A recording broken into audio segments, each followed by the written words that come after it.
The Night of the Moonbow by Thomas Tryon. Copyright 1989 by Thomas Tryon. Narrated by Christopher Hurt. This book was originally created for audio cassette playback. Any announcements concerning cassettes do not apply to this recording. This version contains markers allowing direct access to major portions of the book.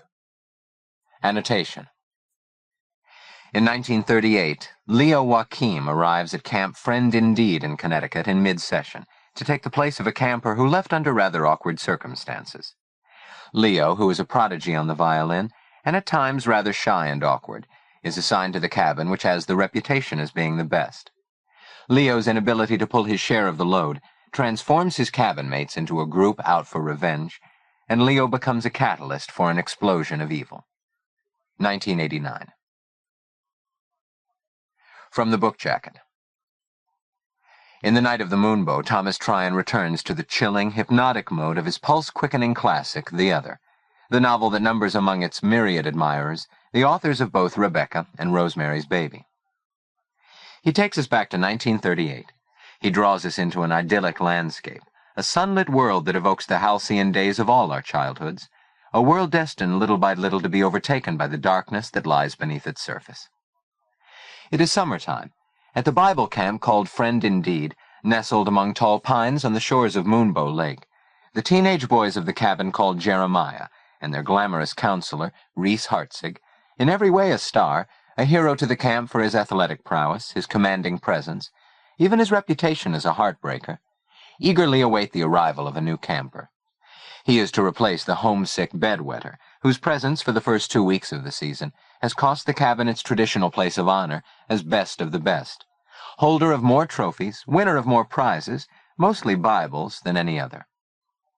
But instead of the all-round camper and great ball player they have hoped for, what they get is Leo Joaquim, a mysterious orphan who is a prodigy on the violin, who collects spiders, who throws a ball like a girl, whose very presence, awkward, timid, smart at the wrong times, upsets the time-honored rhythms of camp life. What follows is Tryon in top form. We are held spellbound in the shadow of a blossoming terror, as the little society of boys transforms itself into a cabal against the one who has disappointed them, as their prey is reawakened to the horrendous boyhood secret he has blocked out of his consciousness, and as the novel rushes to its stunning climax, in which Leo becomes the unwitting catalyst and prime actor in an explosion of evil. About the author.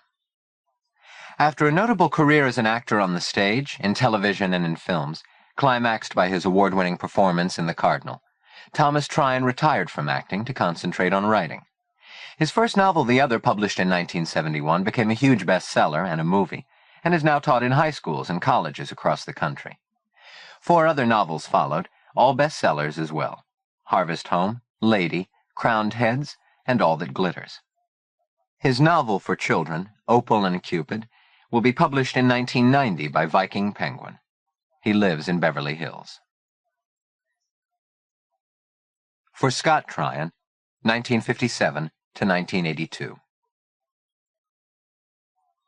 It has always seemed to me that the 2 loveliest words in the English language are summer afternoon.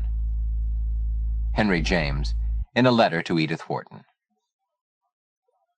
Contents. Part 1, The New Boy, Side 1. Part 2, The Forest Primeval, Side 2. Part 3, Dreams in the Midsummer Dark, Side 4. Part 4, The Night of the Moonbow, Side 6. Part 1, The New Boy. Prologue. Who, having heard it firsthand from the lips of Pa Starbuck, could ever forget the famous tale of the Moonbow?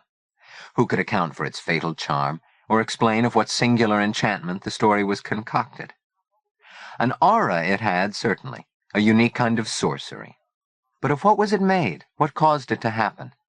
Why did it cast such a spell over everyone, this magical Moonbow, that no one at Moonbow Lake had ever seen? In truth, until that fateful night when the last council fire was held in the pine grove, no one in that northeastern corner of Connecticut could recall ever having seen the spectacle. A silver rainbow of the night arched across the shimmering waters of the lake, a span of friendliness and Christian fellowship as Pa described it, pointing up the moral of the Moonbow tale. Why then did the campers keep telling one another that one day, someday, the Moonbow would appear? Perhaps they wished for it to be real because it gave them something to hope for. The Moonbow was dreams come true, the impossible made possible, the infinite finite, a boy's reward for being a boy. This summer it would come, they said. Or this, or next, surely, wouldn't it?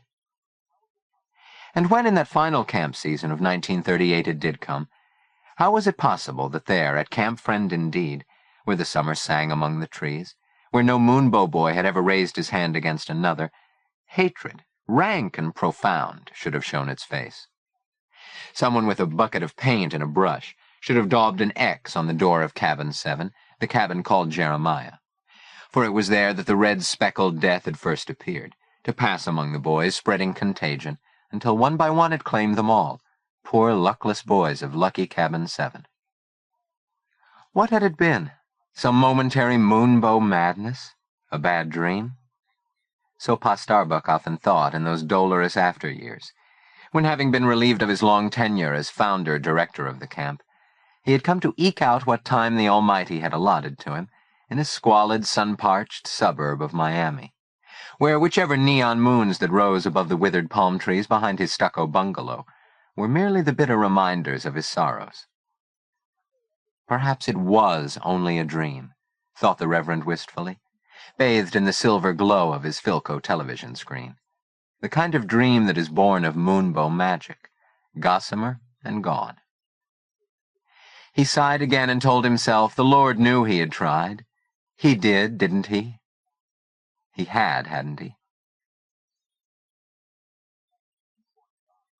Chapter 1. The afternoon the new boy arrived, a scorcher for that early in July. The Red Sox were playing the Braves. Tiger Abernathy, captain and star catcher for the Sox, shouldered his Louisville slugger and stepped to the plate, tapped his bat, waited as the pitcher wound up and let fly, then took a mighty swing at the ball.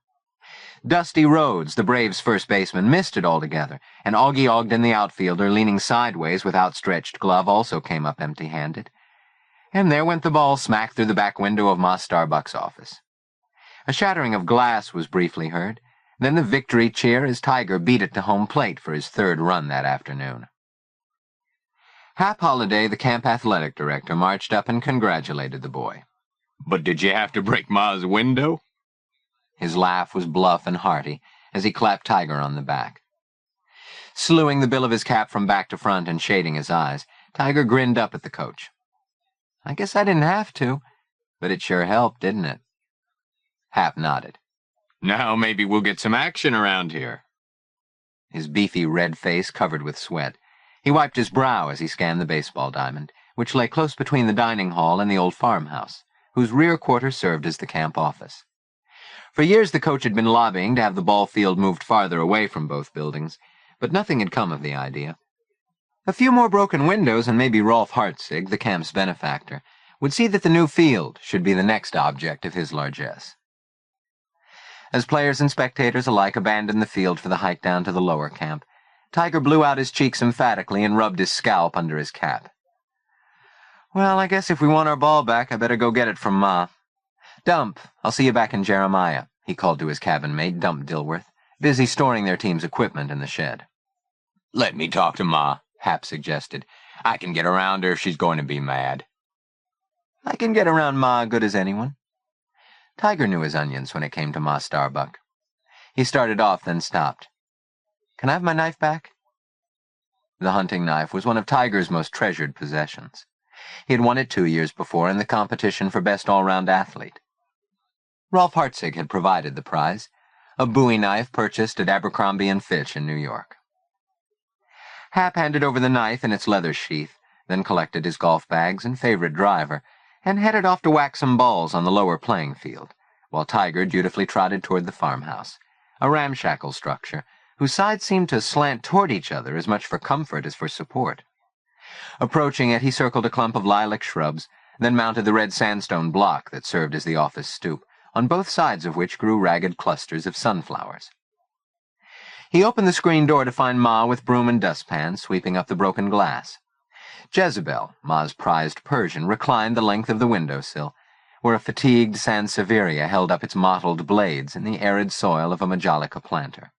Under a monochrome of the Angelus hanging askew on the wall, Harpo, a limp-haired canine of dubious pedigree, opened an eye to glance at Tiger when his name was spoken, then, eagerly banging his tail on the floor, scrambled noisily to his feet, made his way to the boy, and began licking his bare legs. "Hey, Harp, hey, boy, good fella," Tiger said, burying his face in the dog's neck. "Oh, honey, don't kiss Heinz. He hasn't been washed this week. He gets so dirty, too." Though the dog was called Harpo, Ma sometimes referred to him as Heinzy, because she said he was 57 varieties. And then some, she always added. "This your ball, Tiger Abernathy?" she demanded, hands on hips and trying to look fierce. "I don't think you know your own strength, Mr. Charles Atlas." "I'm really sorry, Ma. Here, let me do that." He took the broom from her. Grateful for his assistance, Ma lowered her considerable bulk into the swivel chair behind the large roll-top desk that was her pride and joy. The ancient chair, its high back upholstered in cracked leather and studded round with brass nail-heads, kept eternally polished by the friction of her plump thighs against them, protested loudly as she took possession. She leaned her face, plain and hard-worked, but serene as a full moon, on a worn hand, and peered through the thick lenses of her glasses at Tiger as he swept up. What was a window pane, she asked herself. It wasn't the broken glass that worried her, not with 120 campers pulling the tricks that 120 campers could pull. What worried her were the broken arms and legs and cracked heads. "You sure play a swell ball game, Tiger," she said admiringly. He looked up at her, eyebrows raised in silent question. Ma had to restrain her amusement. "Sure, me and Jezzy been watching you most of the afternoon. Say, what do you suppose that smoke is over yonder?" she wondered, swiveling to peer past the window shade. "Maybe it's engine smoke," Tiger said with a straight face, down on his hands and knees now, meticulously pinching up the last bits of glass the broom had overlooked. "Tiger Abernathy, you're a caution. Why, you couldn't find an engine within 100 miles of Moonbow Lake. Looks like it's coming from the old steelyard place. I just hope nobody's lighting fires over there." She watched as Tiger, the smallest boy in the intermediate unit, but a winner for all that, clambered onto a chair to have a closer look. It wasn't likely anybody'd be stupid enough to build a fire at the haunted house in broad daylight, but then you never knew what those crazy rinky-dinks might get up to. Though the existence of the Rinky-Dink Club, a motley collection of the camp's older boys, was kept hidden from Pa Starbuck, Ma was not fooled. She knew they held secret meetings down in the cellar of the house where they smoked Lucky Strikes and talked about doing it in defiance of camp rules, not to mention the ghost that roamed the premises and was reputed from time to time to have been seen. If Tiger gauged matters correctly, however, the smoke was coming not from the haunted house, but from Indian Woods, where a work detail of fire builders was policing the Seneca campfire area for that evening's initiation rites. Tonight, being the end of the first 2-week camp period, would see the first all-camper council fire and torchlight parade, when the newest members of the Seneca Lodge would be initiated. Yesterday, at a special meeting, 7 inductees had been chosen for the honor. Reassured, Ma returned to the papers she had been perusing before Tiger's line drive interrupted her, while Tiger finished his task. Presently, he shook the dustpan into the tin wastebasket beside her chair, then asked for his money envelope. "Coop's not open, honey." "You can't have your money envelope less in stores open, you know that." "I want it so I can pay for the glass." "So's he can pay for the glass," Ma repeated to no one in particular. "Tiger Abernathy, there's not another boy in camp would come in here of his own accord and offer to pay for a smashed window pane. You aim to break that record as well?" He waited while she riffled with plump fingers through the alphabetized money envelope standing in the Tom McCann shoebox she used for filing purposes. Her eyes, always troublesome, were bothered by the afternoon sun streaming through the back window, and she reached for her green celluloid eyeshade, the sort that gamblers and railway baggage masters favor. Ma had her own homey style. With her broad maternal bosom made for comforting boys, her graying hair that hardly knew which way to grow, her round puffy cheeks untouched by the artifice of makeup, her firm little chin, and the slip straps that always showed through the tops of her dresses. She was every camper's Ma. Still waiting as she searched, Tiger added helpfully, "I'm the first one, Ma. Ab, remember?" "Shucks, and don't I know it. Abernathy Brewster, here you are." Tiger winced at the name. Nobody, except at his peril, ever called Tiger Brewster, not even the teachers in school. The last guy who tried had had the wind butted out of him by Tiger's granite-hard head and been sent sprawling. Ma flicked the envelope out of the box and handed it over. With tanned, grubby fingers, Tiger pinched the clasp, lifted the flap, blew, and peered inside. "How much do you figure the damage will be, Ma?" he asked. "Well, let's see, glass ought to be about a quarter, don't you think?" "How about the putty and the glazier's points?" "Hell's bells, what do I know about putty or them other doodads? You slap a quarter there on the desk, and we'll call it square." Her chair swiveled with a screech as she turned to face her desk again. The cubbyholes of the old roll-top were stuffed with an array of envelopes and papers, and more of the same littered the oaken surface, along with ledgers open and shut, and a cast-iron spindle piercing a sheaf of pink laundry slips. A blocked-out camper's chart, showing the allocation of bunks in the cabins of the various units, stood out amid the jumble. Ma's desk was, so to speak, the central switchboard and nerve center of Friend Indeed. From it were dispersed all payments, all orders and announcements, practically all the comings and goings of the entire camp. "Before you go, Tig, I need a word with you." Glancing past the pale balding spot on the top of her head, Tiger saw she was staring intently at the chart. "Something wrong?" he asked. Ma shook her head. "There's this new boy coming tomorrow, is all." She rummaged through the papers on her desk. "The one replacing Stanley Wagner, you know." Tiger knew. This summer, Howie Bachman, one of their regular cabin mates, had been lost to the Jeremians as a result of having contracted a case of infantile paralysis, a blow that had been compounded by Howie's replacement, the unfortunate Stanley Wagner. Unfortunate because Stanley's presence in Cabin 7 had not worked out. He had been, in a word, a spud, and the entire camp still smarted from the embarrassing and shameful episode that had ended his brief stay at Friend Indeed.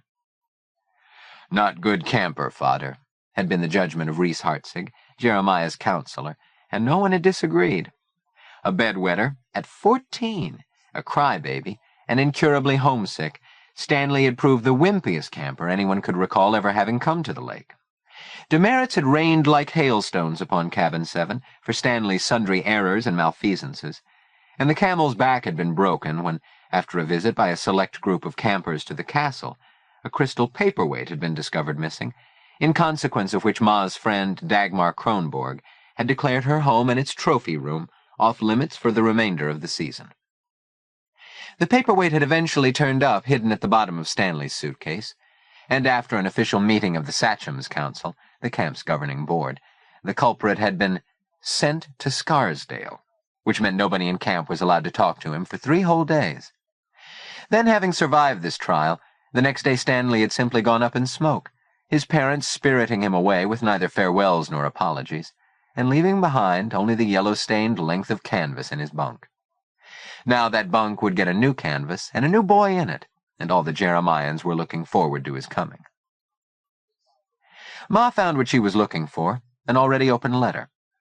Tiger, who knew better than to read over a person's shoulder, waited until she looked up. Her face was suddenly dyed emerald as a sunbeam pierced her eyeshade. "Name's Leo," she said. She adjusted her spectacles. "Leo Joaquim? I guess that's how you'd say it." "Where's he from?" Tiger asked. "Saget's Notch." She gave him a glance. "Fact is, he comes from Pitt." "The Institute?" Tiger was surprised. "An orphan?" Ma nodded. "Dr. Dunbar and the Joshua Society folks arranged it."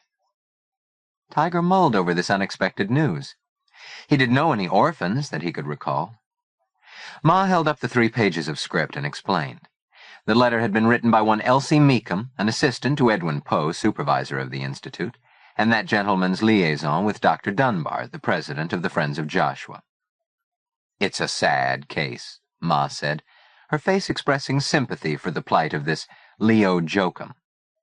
"We must be sure he has a good time. Try to see he fits in so he doesn't end up like... Though she left her sentence unfinished, Tiger knew she was thinking of Stanley. He put the question uppermost in his mind.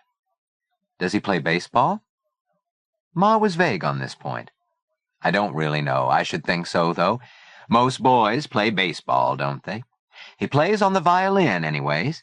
The lady says he's a real what? She consulted Miss Meekham's lines. Yes, prodigy, she writes. Mercy, we could be getting our own Bobby Breen. She laid down the page with the others. I expect he'll find it a bit strange at first, so I'm counting on you to show him the ropes, you and Bomber in particular. Maybe you can hang him some netting so he don't get eaten by mosquitoes. She fixed him with her eyes, large and round as a raccoon's behind the magnifying lenses. I'm depending on you to be good pals to him. See that the other boys treat him right. They'll follow along if you lead 'em. Yes, ma'am, but... Further comment was cut off by a slice of Ma's hands. Butts are for goats, dear. You just do as your old Ma asks, It's important for Pa that this boy gets a nice stay, and for Dr. Dunbar, too. Yes, ma'am. But Tiger was having private doubts. What the Jeremians needed was a boy who would add to their cabin's luster. A boy who could take over as shortstop for the Red Sox, and swim a good Australian crawl, and do all the things a good camper could do. Not some orphan who played the violin and needed a nursemaid. Ma's chair screeched again as she turned in it and heaved herself up. Wished somebody would oil this darn old thing. Walking gingerly, for her feet troubled her greatly, she went into the next room where someone had turned the radio on full blast. Now, honey bunch, she said, that ain't no way to play the radio. Turn it down before we wake the dead. Through the open doorway, Tiger glimpsed Ma's daughter, Wilhelmina Sue, settling herself and her doll into Pa's Morris chair. Tiger smiled at her, but she just sat with her chin resting possessively on the top of the doll's head, staring glumly at nothing. It wasn't easy getting Willa Sue's attention, ever. Halting of speech, she was a late child and the butt of many a camper joke. 13 now, she was still in 4th grade and couldn't do simple sums. But although mentally feeble, she was remarkably precocious in her physical development, her greatest attraction for any camper being the size of the newly developed lumps under her dress.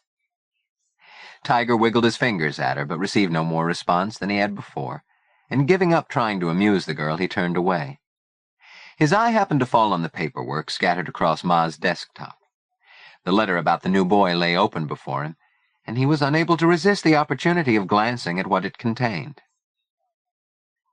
Mr. Poe and I both felt it was important that you and Reverend Starbuck be fully apprised of the circumstances, he read, upsetting as they may seem. But what is so upsetting in life that we cannot seek God's succor in time of need? You will quickly comprehend what a tragic story is Leo Joaquim's. We naturally trust these transcripts of the notorious case will be for your knowledge only, and that you will safeguard the enclosed information from prying eyes. We would not see the boy further wounded through the cruelties of unthinking... He read no further, for the groaning floorboards gave warning that Ma was coming back in. "So long, Ma," he said, tugging his cap down and opening the screen door. The moment he stepped outside, Harpo was whining and scratching at the screen. The dog nosed the door open and licked Tiger's hand, begging to accompany him down to the lower campus. "Can he come with me?" Tiger asked. "Why not? I suppose he's more your beast than mine, but you best send him back up for his supper," Ma said. "And if anybody says anything, you just tell him Harpo followed along on his own. Ma, you're a peach." "That's me, dear, fat and ripe and lots of fuzz." When Tiger and the dog had gone, Ma sank back into her chair. No sooner was she settled than the cat roused itself, arched its back, and noiselessly slipped into her lap, where it began kneading her bosom with its paws and purring like a motor. "Yes, pussy, yes, Jezzy," Ma crooned, stroking its fur. Setting the cat against her thigh, she retrieved the letter and scanned its last lines again. "We pray," Miss Meekham had written, "Leo will find a safe berth there, and make the sort of friends the Friends of Joshua boys are famous for." With a smile, Ma picked up the quarter Tiger had deposited on the desk and returned it to his envelope, which she replaced in its proper order at the head of the box. When this minor task was seen to, and after adjusting her eyeshade against the light, she poked around until she found a fresh file folder, then wrote out a label, Joaquim, Leopold, and slipped the boy's medical reports and other documents into it. It was only as she folded the letter to include it in the file that she noticed something written on the back of the last page, a postscript from Elsie Meekum. So awfully sorry. Have just checked bus times and find there's no bus for Junction City on Sunday.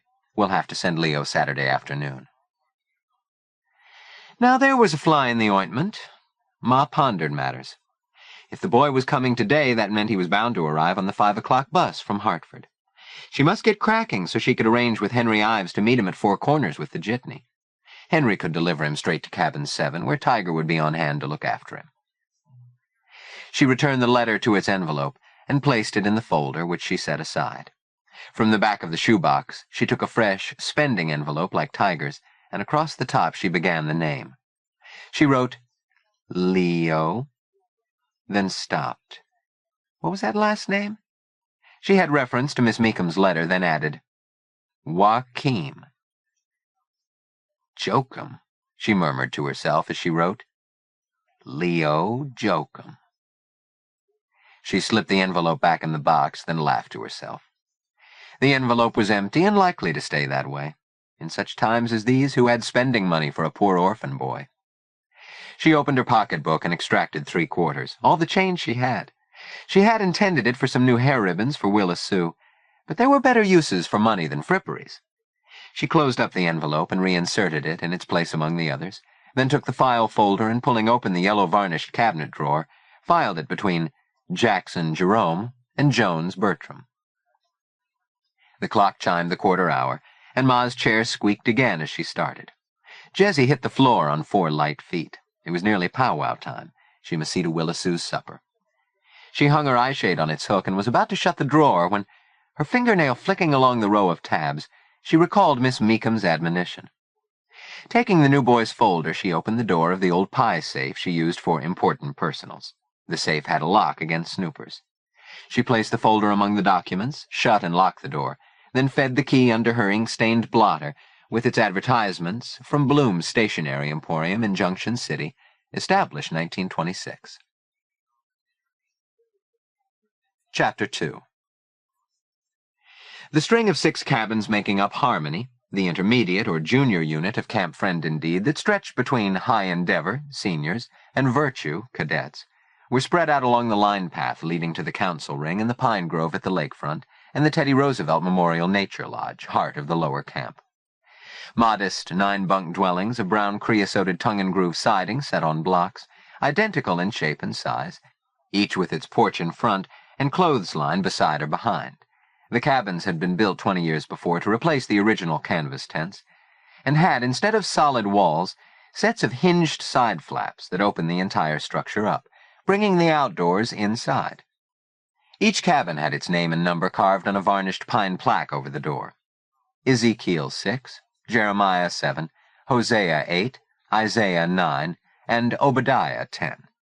And from the porch of each, through the red and brown tree trunks, could be seen the gleaming lake and waterfront, its boat dock and swim dock, the canoe racks, the diving float with its 30-foot tower and board, and out on the point, the cluster of High Endeavor cabins.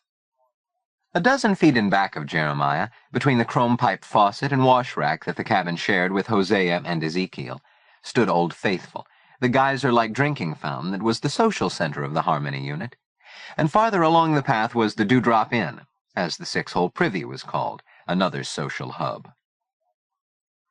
Among the cabins, the late afternoon sunshine filtered through the dark pine branches that formed a shady canopy overhead. Languorous, desultory talk and low, easy laughter emanated from the bunk racks in which campers reposed at the lazy end of another summer's day. The heat had died, the locusts had stilled their noise, the air was cool, with just a bit of breeze. Yet the tranquil harmonies of the late afternoon were all but lost on the boys of Jeremiah, who were come together in a moment of ferocious ecclesiastical endeavor. Genesis, Exodus, Leviticus, Numbers, Deuteronomy, Joshua, Judges, Ruth, 1 Samuel, 2 Samuel, 1 Kings, 2 Kings, Ezra, Chronicles. You forgot 1 Chronicles, 2 Chronicles, then Ezra, Monkey corrected. Shit, Chronicles, Eddie said, socking his forehead in frustration. Yeah, shit, echoed Pee-wee Oliphant. All can it, twerp, ordered Monkey. "Who said you were allowed to swear? You want your mouth washed out with soap?" Young Pee-wee eyed Monkey warily from under the tan felt brim of the Tom Mix 10-gallon hat that was his preferred headgear. As the youngest boy at Friend Indeed, Pee-wee Oliphant, age 7, was tolerated in Jeremiah cabin only by virtue of the fact that he was camp mascot. His father, in addition to being Friend Indeed's doctor, kept a summer cottage adjacent to the infirmary in Three Corner Cove, and since his romper days, Pee-wee had been doggedly attempting to follow in the footsteps of the older boys. Furrowing his brow in concentration, Eddie took it from the top again. Come Monday, he would have to stand up in Bible studies class and recite the books of the Old Testament without a mistake. So for the past quarter of an hour, Monkey Twitchell had been coaching him. Genesis, Exodus, Leviticus, Numbers, Deuteronomy, Joshua, Judges, Ruth, 1 Samuel, 2 Samuel, 1 Kings, 2 Kings, 1 Chronicles, 2... "Oh, my God!" This time it was the bomber who interrupted the recitation, staring in lubricious disbelief at the copy of the King James Version of the Good Book open on his broad lap. "Listen to this, you guys, will you? This'll whack you out. Sex! Sex in the Bible!" "Sex in the Bible?" Monkey repeated blankly. Such things were not possible, not even in this modern world of marvels. To prove the truth of his dubious statement, the bomber read for them the verses he had just stumbled across. "Thy two breasts are like two young roes that are twins." "Wow!" they exclaimed. "Tits in the Bible!" Wait, that ain't all." He read more. "This thy stature is like to a palm tree, and thy breasts to clusters of grapes. I said, I will go up to the palm tree, I will take hold of the boughs thereof. Now also thy breasts shall be as clusters of the vine." "See what I'm telling you? This here's the Bible, and this guy's wogging on this dame's tits." Eddie, who had been lounging on his bunk, sat up, his eyes bugging with astonishment. "Boy, have we been missing something. Who is this guy, anyways?" "I think it's Solomon." "Solomon?" Dump's voice, changing this summer, climbed an octave. "For cripe's sake, if he's supposed to be so wise, why can't he tell the difference between dates and grapes?" Baptized Donald Dixon Dilworth, Jr., Dump, who had the glasses and perpetually concerned expression of a serious scholar, bore his name heroically. His studious side, however, did not keep him from regularly lining out home runs for the Red Sox. "Aw, geez, will you listen to the guy?" the bomber chortled. "Grapes or dates, if it's tits, what's the diff? Tits, man, big friggin' tits. And they're in the Bible." This much was true, although Pa Starbuck would have perceived the bomber's interpretation of Holy Writ to be distressingly literal. Bomber Jackson had chanced upon the verses while leafing through the New Testament in search of Romans 5 on mortal sin and atonement, his assignment for the same Bible studies class. If either he or Eddie should fail in his recitation on Monday morning, he would earn demerits for Jeremiah, a fact helping to account for the boys' zealousness in their pursuit of ecclesiastical knowledge. The talk now turned to a consideration of sex closer to home, however, to wit, the sundry eroticisms of Gus Klaus, occupant of Hosea cabin next door. "Gus was doing it again last night," the bomber observed with relish. He put aside his Bible, brought out his torch, and began whittling on it, making ready for tonight's council fire. Of the 5 campers, only Pee-wee did not know what it was, but anticipating ridicule, he forbore to ask, hoping to deduce the answer from the general discussion. "How could you tell?" inquired Eddie Fisk, dangling his legs over the edge of his bunk. Red-haired and freckled, with a mouth as wide as a slice of pie, Eddie had the sort of pale, liverish-looking skin that would peel all summer. "I seen him. Seen his silhouette." The bomber pantomimed furious onanistic activity, to the hilarity of Monkey and Eddie. Dump, who was inclined toward prudishness, and didn't care for the endless stream of sex talk that flowed in and around every cabin in the camp, didn't think it funny. "Gus has sex on the brain," declared Monkey. All bony ribs and hyperkinetic, Monkey Twitchell was well nicknamed. There was a simian quality to his small, narrow face, large ears, and bright, swiveling eyes. And Monkey was right about Gus Klaus, who this year had arrived at camp with a sheaf of typewritten pages. The letterhead bore the legend, "For better plumbing, call Klaus," containing the racier portions of James T. Farrell's Studs Lonigan, assiduously copied out for Moonbow reading fair. "If he doesn't watch out," Monkey added, "he's going to get warts." "Or grow hair on the palm of his hand," Eddie stated. "Or go blind." put in the bomber authoritatively. The older campers were repeating the Reverend Starbuck's oft-stated predictions of the consequences of this particular pastime. "Hey, Bomber," Pee-wee said, "how's about giving us a look at Tits O'Shea?" "Oh, come on, Pee-wee," said Dump. "You're too young for that stuff." "No, I ain't." "Then ask your father. Don't go looking at dirty pictures." "Hell, Tits O'Shea ain't dirty," declared the Bomber. "She's cute." Dump groaned a protest as the Bomber heaved himself up to retrieve the battered cardboard box he kept stored in his assigned space on the overhead shelf, and from it produced a small piece of polychromed cardboard, the end flap of a pound carton of Land O'Lakes butter, showing the picture of a smiling Indian female kneeling and holding up before her chest a carton of Land O'Lakes butter, on which was the picture of the identical smiling girl holding up another pound of butter, and so on, presumably into infinity. In this instance, however, the portion above her hands where the carton rested had been cut out, and the maiden's bare knees were folded up into the excised rectangle, presenting the alluring picture of a smiling Indian maid holding in her hands two eye-filling breasts, the luscious Tits O'Shea. Monkey and Eddie were practically drooling, while Pee-wee stood bug-eyed on the bed behind them. "Okay, you guys, that's enough for one day." As the Bomber slipped the card into the box and stretched to return it to its hiding place, he emitted a volley of rude noises. "Pew, you farted!" Holding his nose and screwing up his face, Pee-wee pointed out the obvious. "Bombs away!" Eddie shouted, and began chanting, "Beans, beans, the musical fruit, the more you eat, the more you toot." Then they all took up the refrain. "The more you toot, the better you feel, so eat your beans at every meal." "Ah, come on, you guys." Despite his brashness, the Bomber was easily embarrassed. But it was because of this singular talent that he had been nicknamed Bomber in the first place, or sometimes the Brown Bomber, a cognomen stemming from a certain resemblance to boxer Joe Louis, who only the year before had knocked out Jim Braddock to become heavyweight champion of the world. Joe, of course, was a darker shade, but the swarthiness of the Bomber's complexion, as well as his chunky features, furrowed brow, and poll of kinky black hair, marked a distinct likeness. Monkey and Eddie and Dump stopped their razzing, but Pee-wee, never knowing when to quit, continued to pinch his nose and repeat his P.U.s. When at last he subsided, they all seemed to run out of talk. Dump frowned at his watch. What was keeping the others, he wondered? All boats in had rung, the lake lay deserted, the waterfront, too. Just about everybody, campers and counselors, was already indoors, engaged in the before-dinner routine known as powwow, the final one for the first group of 2-weekers. 14 days of camp had already passed, and tomorrow, Sunday, July 3rd, they would be going home, to be replaced with a new incoming group, among them the longed-for replacement for the infamous Stanley Wagner, and the talk in Cabin 7 now turned to speculation on this interesting subject. Whatever he turned out to be like, all the regular Jeremians hoped he would be the kind of boy who would help get them back in the habit of winning. For until this summer, Hartzig's boys, as they were called, had been prime stuff at Friend Indeed. Thanks to the leadership of Reese, who had a peculiar knack of urging his campers to feats of prowess that outdid those of the other cabins, although even Reese had been stymied by Stanley, they had garnered more happy points and fewer blackies 2 years running, and, until Stanley had been inflicted on them, had fully expected to do the same again this season.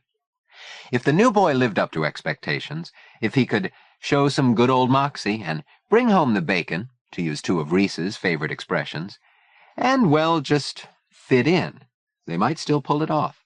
They might still see the names of the Jeremians and their counselor formally inscribed on the plaque at the base of the Hartzig trophy, the handsome silver cup donated by Reese's dad, Big Rolf Hartzig. Voices were heard out on the line path, and in a moment 2 more Jeremians entered the cabin. "What's going on?" demanded Phil Dodge, the taller and huskier of the two. "Jesus, Pee-wee, are you completely nuts?" he exclaimed, spotting the boy lolling grandly on Reese's cot. "No? Why?" "You're messing around on Big Chief's bed, that's why."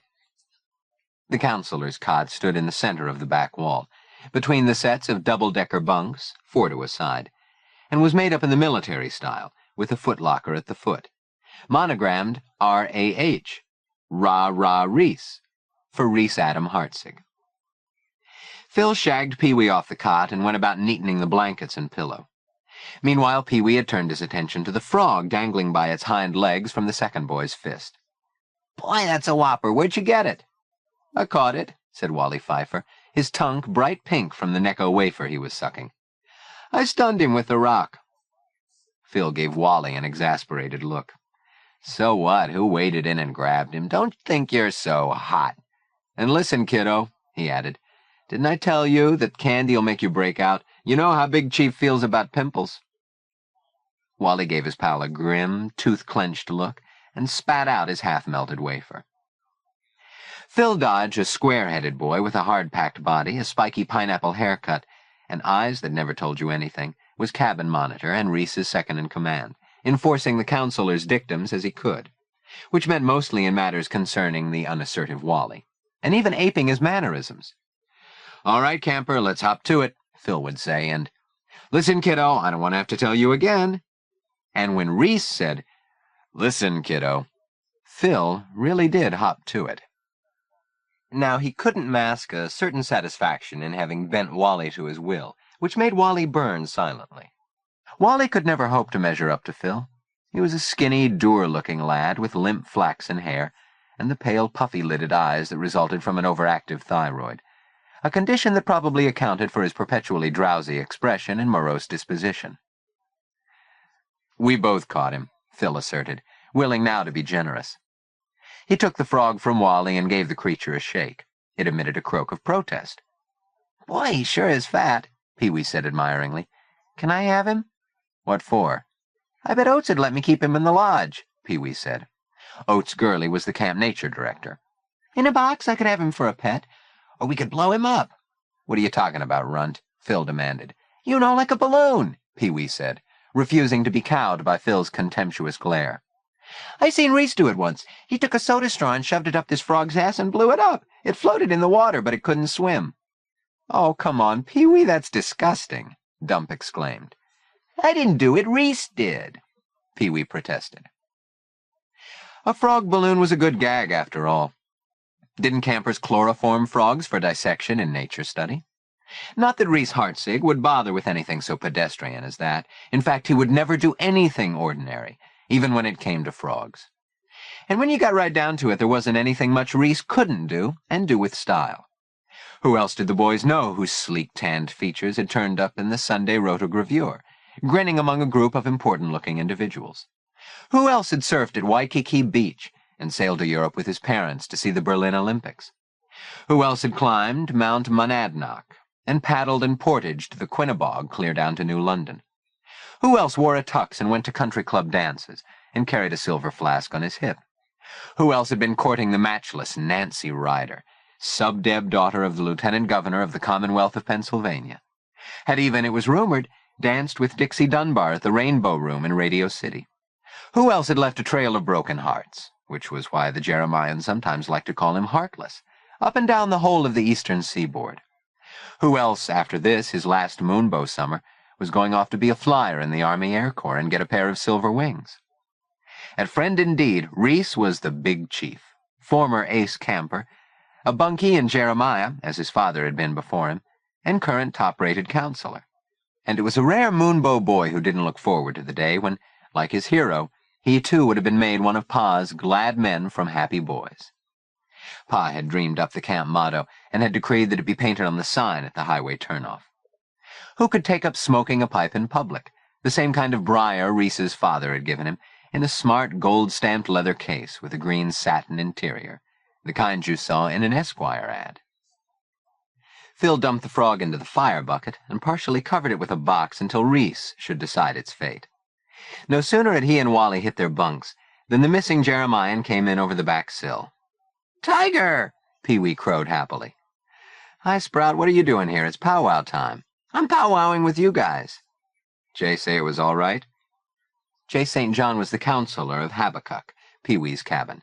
"Yes." "I bet he didn't," Phil put in. "Nerds to you," Pee-wee said with a scowl. He tried chinning himself on Tiger's bunk rail, then gave it up. "Where's Reese?" Tiger asked, looking around. "He's having his picture taken with his dad," Eddie reported. "How come?" Phil explained. On Big Rolf's order, Reese had donned his military school uniform and gone to have a newspaper picture taken at the Blue Ribbon Rathskeller over on the highway. "It's for the Bund," the bomber added. Tiger knew about the weekly meetings of the German-American Bund, a popular local group to which Reese's father paid allegiance. "Mail come?" he asked, looking around. Phil produced the afternoon's allotment. Only 2 letters for Cabin 7, one for Reese, another for Wally. When Tiger tossed Reese's letter onto his pillow, Pee-wee snatched it up and proceeded to inspect it closely. "You know something, you guys? This thing really stinks," he said, greedily sniffing the blue envelope, noting the return address penned in a light feminine script, with circles for the dots over the eyes, and a puckered lipstick print on the flap. "It's from Nancy Ryder," he added, glancing at the tinted snapshot of a shapely girl in the bathing suit, tucked into the mirror frame over Reese's cot. "Listen, small fry, you better not go screwing around with that letter," Tiger advised, as Pee-wee sprang into a bunk. "Reese won't like it." "Ah, Heartless don't care," Pee-wee protested, giving the letter another sniff, and leaving a greasy thumb mark on the envelope as he returned it to Reese's pillow. Tiger wasn't so sure of that, nor was anyone else. While the fact that, in the absence of Nancy Ryder, their counselor was this summer newly smitten with Pee-wee's sister, Honey, gave the kid points, it didn't necessarily follow that he could get away with messing around in Heartless's private mail. "Gosh, look at that." This from Eddie, who spoke in a confidential tone, his eye fixed on the line path. The others looked too. "Who do you suppose it is?" Wally wondered, staring at the odd sight that had suddenly presented itself. 20 feet away, someone was standing on the path. A strange-looking guy, with ears that stuck out and a comical hat on his head. A skinny, gawky type who'd appeared out of nowhere. They couldn't see his face because he was positioned with his back to the cabin. "What's he doing here, anyways?" said the bomber. "Bet you it's your new boy," Pee-wee said, revealing hitherto unrealized psychic powers. "Cripes, you gotta be kidding," the bomber said in dismay. "He's not supposed to be here till tomorrow," Phil added. "Maybe he came early," Tiger suggested. He jumped down from his bunk and signaled to Phil, and together they stepped out onto the porch. "Phil, your monitor, go and bring him in." "Are you kidding? Not me. You really think it's the new guy?" Though he couldn't be absolutely sure, something told Tiger that the boy on the path was indeed Leo Joaquim. If ever there was an orphan, this spud filled the bill. "Holy maloli, take a gander at the luggage, will you?" the bomber muttered from inside the cabin. The boy's luggage was a worn cardboard suitcase, its clasps reinforced by a length of frayed rope. Beside it rested a blanket roll and a stack of small wooden boxes, both tied with twine, and a limp-looking pillow. And leaning against these was a black violin case, battered and scarred. "Knock it off, bomber," Tiger said. "The rest of you stay here, and don't act like a bunch of tools." Leaving Phil on the porch, Tiger went down the steps and made his way along the path. The newcomer stood amid his sorry paraphernalia, looking lost and tired. "Hi," Tiger said in a friendly voice. "Who are you looking for?" "Cabin 7, Jeremiah." "You found it. You must be Leo Joaquim." "Joaquim," the boy said, pronouncing it Joaquim. "And you must be Tiger Abernathy." "What makes you think so?" "Mr. Ives described you." His voice had a rusty quality, a weary inflection. "How come you got here today?" "No bus Sunday." Tiger measured himself against the new boy. Leo was a good 6 inches taller than any of the Jeremians, and he was thin. Too thin, Tiger judged. Sort of scarecrowish, all arms and legs, joints and angles. His clothes were a haphazard job, shorts of some heavy rough material that looked as if it must itch and far too tight. Black buttons were sewn with white thread onto the waist, and to these were attached suspenders of scalloped elastic that hung loosely over his narrow shoulders. Instead of sneakers, he had on a pair of brown leather shoes, badly scuffed and worn, with thick, rigid soles, and maroon socks that drooped around his ankles. And then there was the hat, an old felt crown, its narrow brim cut in a sawtooth, and embellished with an array of brightly colored soda bottle caps and political buttons. All in all, Leo Joaquim was as unlikely-looking a specimen as could be imagined at Friend Indeed. And what, Tiger wondered, would Reese say when he saw the new Jeremian? Yet he was here. Tiger remembered Ma's admonition. "How old are you?" He was making conversation. I was 14 last February. And you? 14 too, last month. Congratulations. Got a pee? Tiger asked, noticing that the boy was practically hopping from one foot to the other. Help yourself, take any bush. It was a long bus ride, Leo explained sheepishly, as he stepped behind a shrub and relieved himself. He was, Tiger thought as he waited on the path, decidedly weird. Still, there was something appealing in his shy, awkward manner, in the dusty, raspy voice. Well, he said as Leo rejoined him, I guess we don't want to stand around here all day, do we? Let me help you with something. He took the cardboard suitcase. It felt heavy. What you got in here, anyway? He asked as they moved toward the cabin. The family jewels, Leo replied. Tiger laughed, and between them they got the stuff to the porch where Phil and now the others were waiting.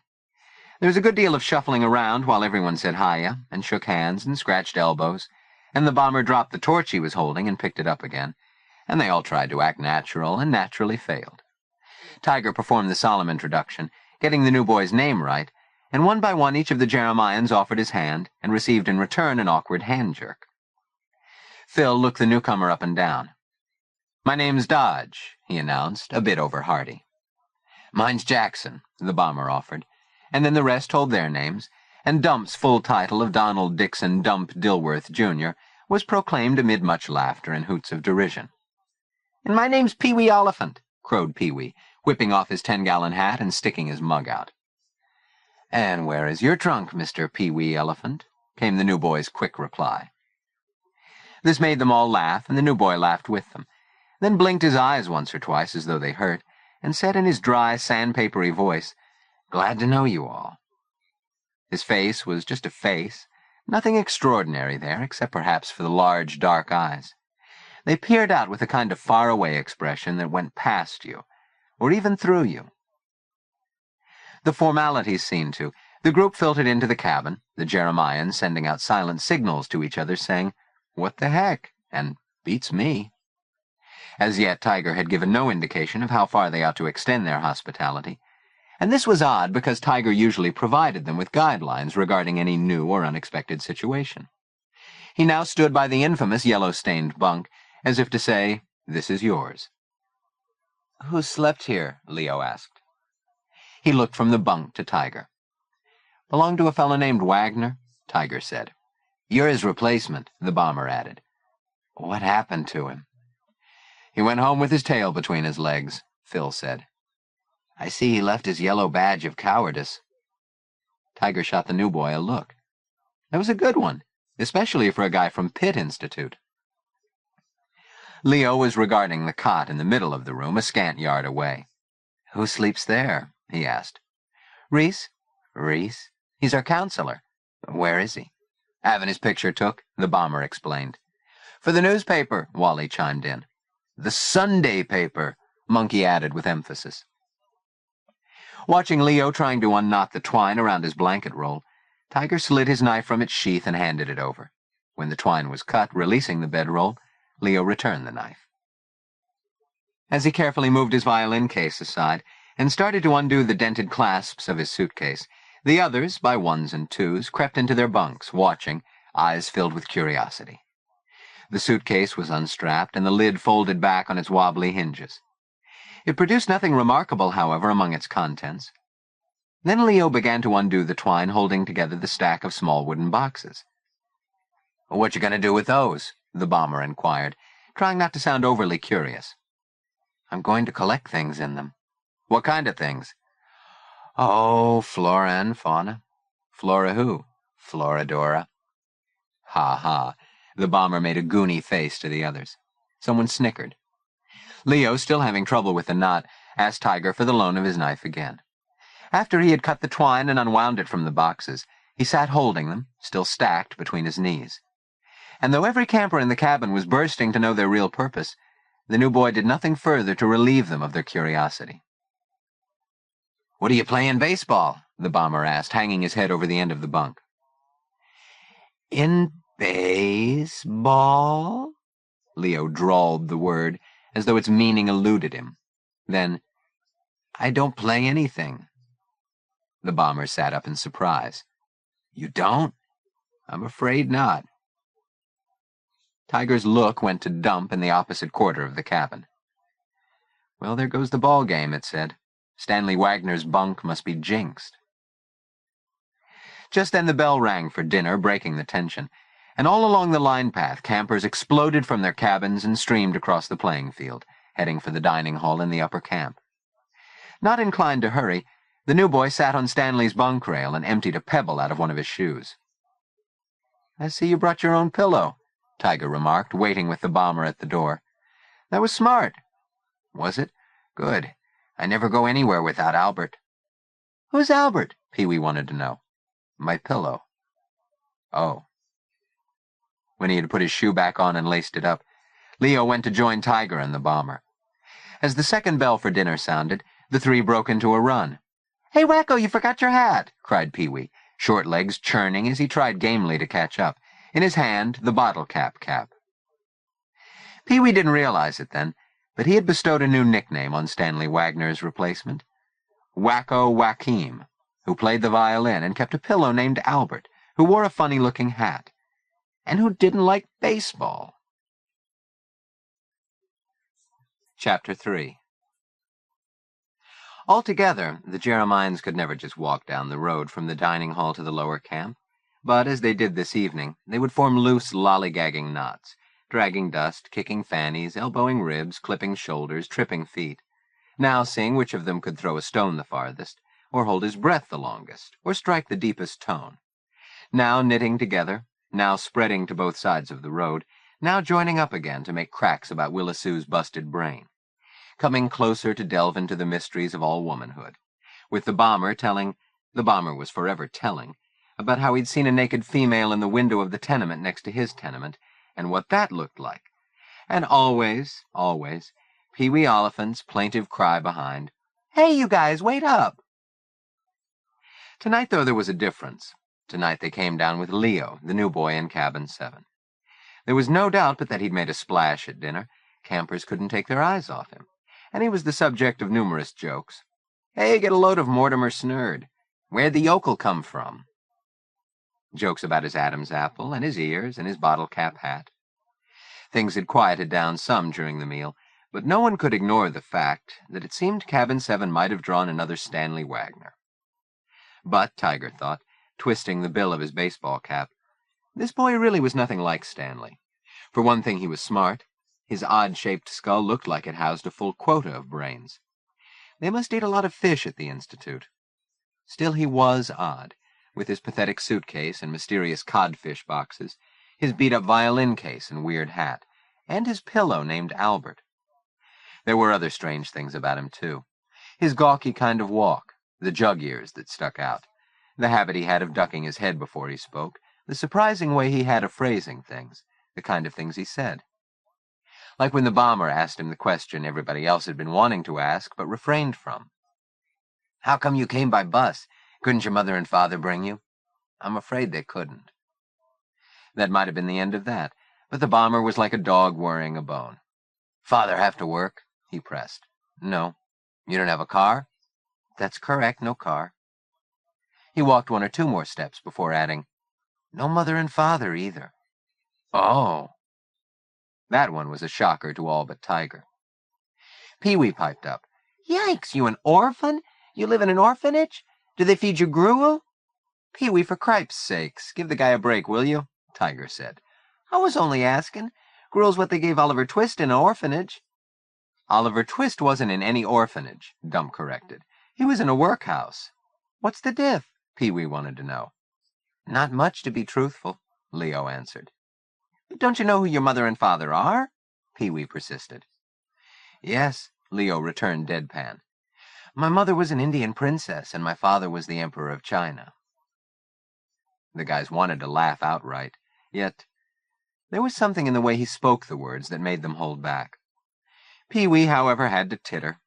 What a twerp, his laugh said. Not being absolutely sure, he looked to Tiger for a guiding sign, but was offered none.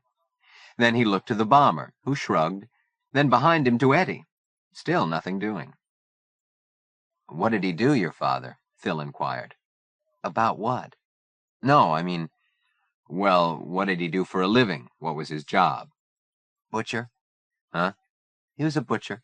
You know, loin of pork, lamb chops, rib roasts. Clearly these words were meant humorously, but they served to bring a frown to Phil's brow. The bomber, however, was getting a kick out of the new boy. Hey, your ma must have liked that. She was real lucky.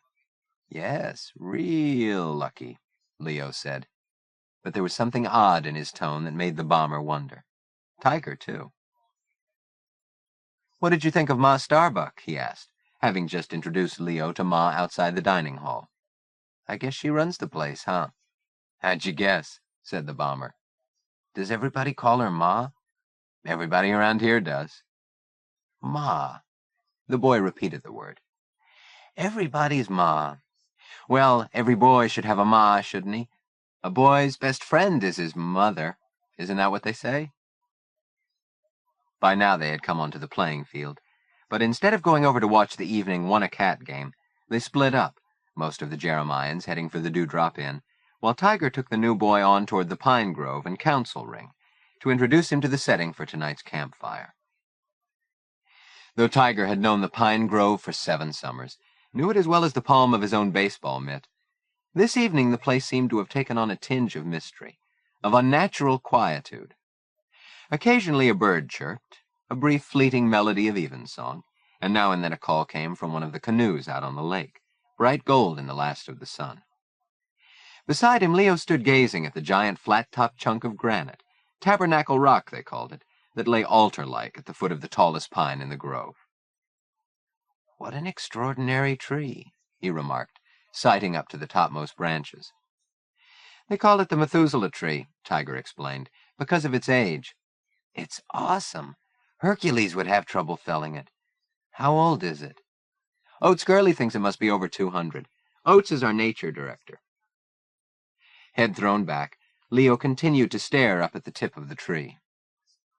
This is the Forest Primeval, the murmuring pines and the hemlocks, he quoted. Do you like Longfellow? Hiawatha? Tiger ventured. Evangeline. Sorry. There was a pause, presumably so Tiger could digest this nugget. Then the silence was broken by the sound of backfiring over on the road. Leo laughed. Mr. Ives's jitney leaves a lot to be desired. I suggested he call it Bellerophon. Clearly he was out to impress Tiger. You know who Bellerophon was, don't you? No. He was one of Alexander the Great's horses. He had another Bucephalus. It appears you have an owl in your tree, Leo added. The sequence of his thoughts seemed slightly disordered. Tiger allowed as how it was indeed a horned owl, a common enough species in that locale. You can hear him sometimes, he said. He cupped his hands and hooted softly, but the bird remained aloof and silent. Out of the blue, Leo pronounced a name. Icarus. Tiger looked at him. Icarus? That might be a good name for the owl, Leo said. What do you think? Tiger bit his lip, then grinned, amused that the new boy, not 2 hours in camp, was loftily bestowing names on a broken-down jitney and a bird that had been part of the Moonbow scene longer than Tiger himself. I hope you don't mind me being under you, Leo went on. My bunk, I mean. It's fine, it's real close to Reese, I know, but don't let that bother you. When do I meet him, anyway? He'll be back for the council fire. Do you think we'll be friends? You and Reese? No, you and me. Sure, we'll get on, don't worry. The bomber, too, he added. They left the ring and headed for the cabin, where they found the others lying around in their bunks. Tiger and the bomber set about showing Leo how to double-fold his blankets, half on top, half under. To accomplish this, they had to empty the bunk of its interesting paraphernalia. What you really got in them boxes? Pee-wee demanded, as Leo picked up the stack. 6 white pine Gorton's codfish boxes, all identical. Leo looked down at them and blinked. Nothing, he said. They're empty. All but this one. He held it up. There's a ferocious creature in here. He held it out. Want to see it? Pee-wee drew back in alarm. No. Shut up, Squirt. Show us, the bomber said. Leo was agreeable. But first he instructed them to shut their eyes, and when he said to open them again, they saw that the top panel of the box had been slid back. Inside was a large black spider, fixed in place with pins.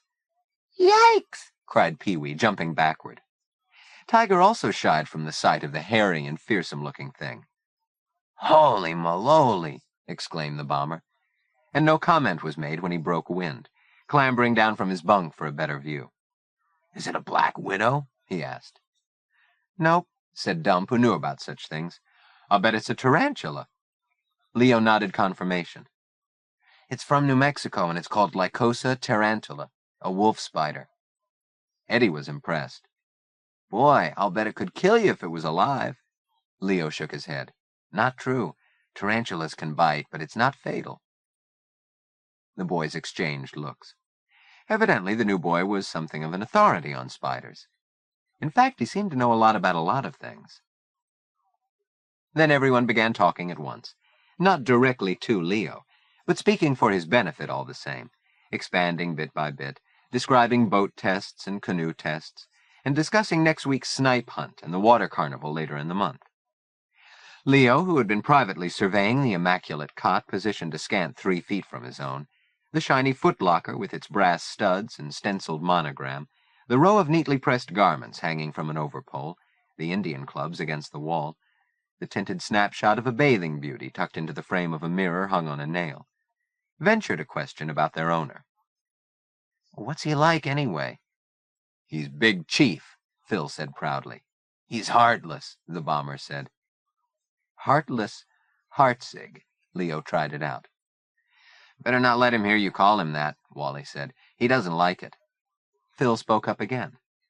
"He's the best counselor at Friend Indeed, and we're the best campers. You'll never go wrong if you do what Reese says." "True?" Leo asked, looking around the circle of faces. "True," they chorused. There were Reese stories galore. About his father, Big Rolf, and his mother, Joy, den mother to the Jeremians. About Reese's car, the famous green Chevy coupe, dubbed the Green Hornet. And about the governor's daughter and the waitress at the Blue Ribbon he had dated last year, and dropped in favor of Honey Oliphant. As this discussion went forward, Pee-wee had been busying himself with an impromptu change of attire, and was now standing with his feet on Reese's cot, admiring himself in the mirror. "Jesus, Pee-wee, are you completely nuts?" Dump exclaimed, watching him cavort. "No, why?" "If Heartless catches you like that, you're really going to get it." Pee-wee had substituted for his cowboy hat Reese's garrison cap, bright with gold insignia, which he was trying on at various rakish angles. And to add to the startling effect, he had taken the athletic supporter from the counselor's rack and pulled it on over his shorts. The bomber wagged his head glumly, predicting dire consequences. "I'm telling you, Pee-wee, you're really asking for it, you know that? If Heartless catches you, your ass won't be in a jock, it'll be in a sling." A silence uncommon to the cabin ensued, but not for long. The next subject of conversation was inevitably the haunted house, which Leo had passed in Hank's jitney, and the bomber launched into the history of the place, and how one careless camper had fallen, or been pushed by unseen hands, through a trap door and broken his leg. "Is there really a ghost?" Leo asked. "Darn tootin'," said the bomber fervently. "You bet your boots," Monkey agreed. "Me, I seen it," Pee-wee declared. The bomber made a scoffing sound. "Ah, you did not, you little spud. Shut your hole before I sit on you and squash you flat." Did too, Pee-wee persisted. "A great big hairy monster with pop eyes and horns and tusks like an elephant. Honest I did, honest." As always, nobody heeded the boy's clamor, with the exception of Leo, who listened attentively to the far-fetched description of the ghost, darting glances from one Jeremian to the next, as if trying to put names and faces together. "I believe you," he said finally, when Pee-wee's protestations died down. Outside it was turning to twilight. Soon the torchlight parade would begin. The boys lit the lantern, and then went about getting their equipment together for the council fire: sweaters, torches, flashlights, and little chamois bags that each camper hung around his neck on a rawhide thong. "What are those?" Leo asked. "Seneca medicine bags," said Tiger, and went on to explain about the Seneca Honor Society, and how at tonight's council fire each new inductee would be presented with a red feather and a medicine bag, marking him as a brave-to-be, and then escorted to the Wolf's Cave in Indian Woods to be formally initiated. All the regular Jeremians were already Senecas. When Leo asked what the medicine bags contained, however, he got short shrift from Phil for an answer. The contents of the bags was secret. Only a Seneca brave could know. Leo shrugged and studied the dusty toes of his shoes, then looked up suddenly. "Want to see a trick?" he asked Pee-wee. Pee-wee gave him a suspicious look. "What kind of trick?" he asked warily. "Like this. Watch closely." Pee-wee observed with wonder as Leo's ears began performing weird and amazing feats, wiggling and wagging up and down. In a moment the younger boy was giggling at the comical sight, then laughing, and his childish crowing was soon joined by the deeper laughter of the others. "Now play something," Pee-wee shouted, shoving the violin case at Leo. "Go on, play." Leo shook his head, his expression clearly stating he had no wish to go on entertaining them. "Yeah, play something," urged the bomber. Then they were all yelling for him, pressing and cajoling until he had no choice. With a glance toward Tiger, who'd said hardly anything since they'd come in, Leo unsnapped the catches and laid back the top of the case. With the fingernails of one hand, he plucked a tiny flurry of notes from the instrument. They were all waiting. He picked up the violin and began tuning it, making rapid professional forays on the strings until he seemed satisfied, then tucked it under his chin and began to play. Seated on the edge of Reese's footlocker, his thin arm bent, the hand and fingers curled upon the butt of the horsehair bow, he played with a faint smile on his mouth, his eyes now flashing, now remote, his head moving with a rhythmic grace all its own as he drew forth a soft, intense melody that held his listeners in thrall. But the roof of Jeremiah could not contain the sound of his music, nor the walls. How was this possible with all four flaps open to the evening? And before long, all up and down the line path, they gathered, campers and counselors, on the porches of Hosea and Isaiah and Obadiah and Ezekiel, and of all the cabins of virtue and high endeavor, to listen as the music floated out from Jeremiah. Zipper Talon heard it in the Dewdrop Inn, and buttoning up was lured across the field by its sound. Henry Ives, his duties completed, stopped and listened. In Hosea, Gus Klaus put away his Studs Lonigan excerpts to lend an ear, finally abandoning his bunk altogether to take a gander at the music maker in Jeremiah. Ezekielites Dusty Rhodes, Emerson Bean, and Junior Leffingwell did likewise, while over in Three-Corner Cove, in the gathering twilight, Honey Oliphant, giving herself a beer shampoo, heard it and wondered. Then the music became louder and merrier as the fiddler changed his tune. Jumping onto the footlocker, he began playing an antic ditty, and as he played, beating out the time with his foot, he sang the words, "I push the first valve down, the music goes down and around. Whoa, ho, ho, ho, ho, ho, and it comes up here." Fiddling, all angles and long fingers, with a bright gleam in his eye, he seemed to Tiger like some mad musician at a crossroads fair in a storybook, whose spellbinding music would so enchant the village folk that they must jump up and leap about until they dropped of exhaustion. And, indeed, as the song gained momentum, all the campers crowded into Jeremiah were suddenly on their feet, knocking one another about, leaping from bunk to bunk as they sang, faces red and perspiring in the lamplight, the excitement building to a fever pitch with pillows flying through the air, and Eddie, who could walk on his hands, proving it. Then, to the scent of pine and citronella that pervaded the cabin, was added another odor, the sweet, sickish pungency of tobacco smoke. Rum and maple, though in the wild confusion no one noticed until the bomber, dizzy, spun backward toward the porch and collided with Reese Hartzig. Everything stopped at once. The music, the laughter, the movement. All stopped, and every head turned to face the tall figure in the doorway, nattily attired in his military school uniform, the shiny visor of his cap casting a dark lunette across his eyes. "What's going on here?" demanded the soft, emphatic voice. Pandemonium. The visitors to Jeremiah scattered out the back, out the sides of the cabin. 7 of the occupants retreated in considerable alarm and confusion to their bunks, while the violinist, still on the footlocker, lowered his instrument slowly, then stepped down and crossed to his bunk. Only Pee-wee made no move, but stood in the middle of Reese's rumpled cot, turned to stone. Either failing to notice or choosing to ignore the newcomer's presence in the cabin, the counselor directed stern attention to the quivering Pee-wee. Making fists of his hands, Reese jammed them on his hips, widening an already broad set of shoulders.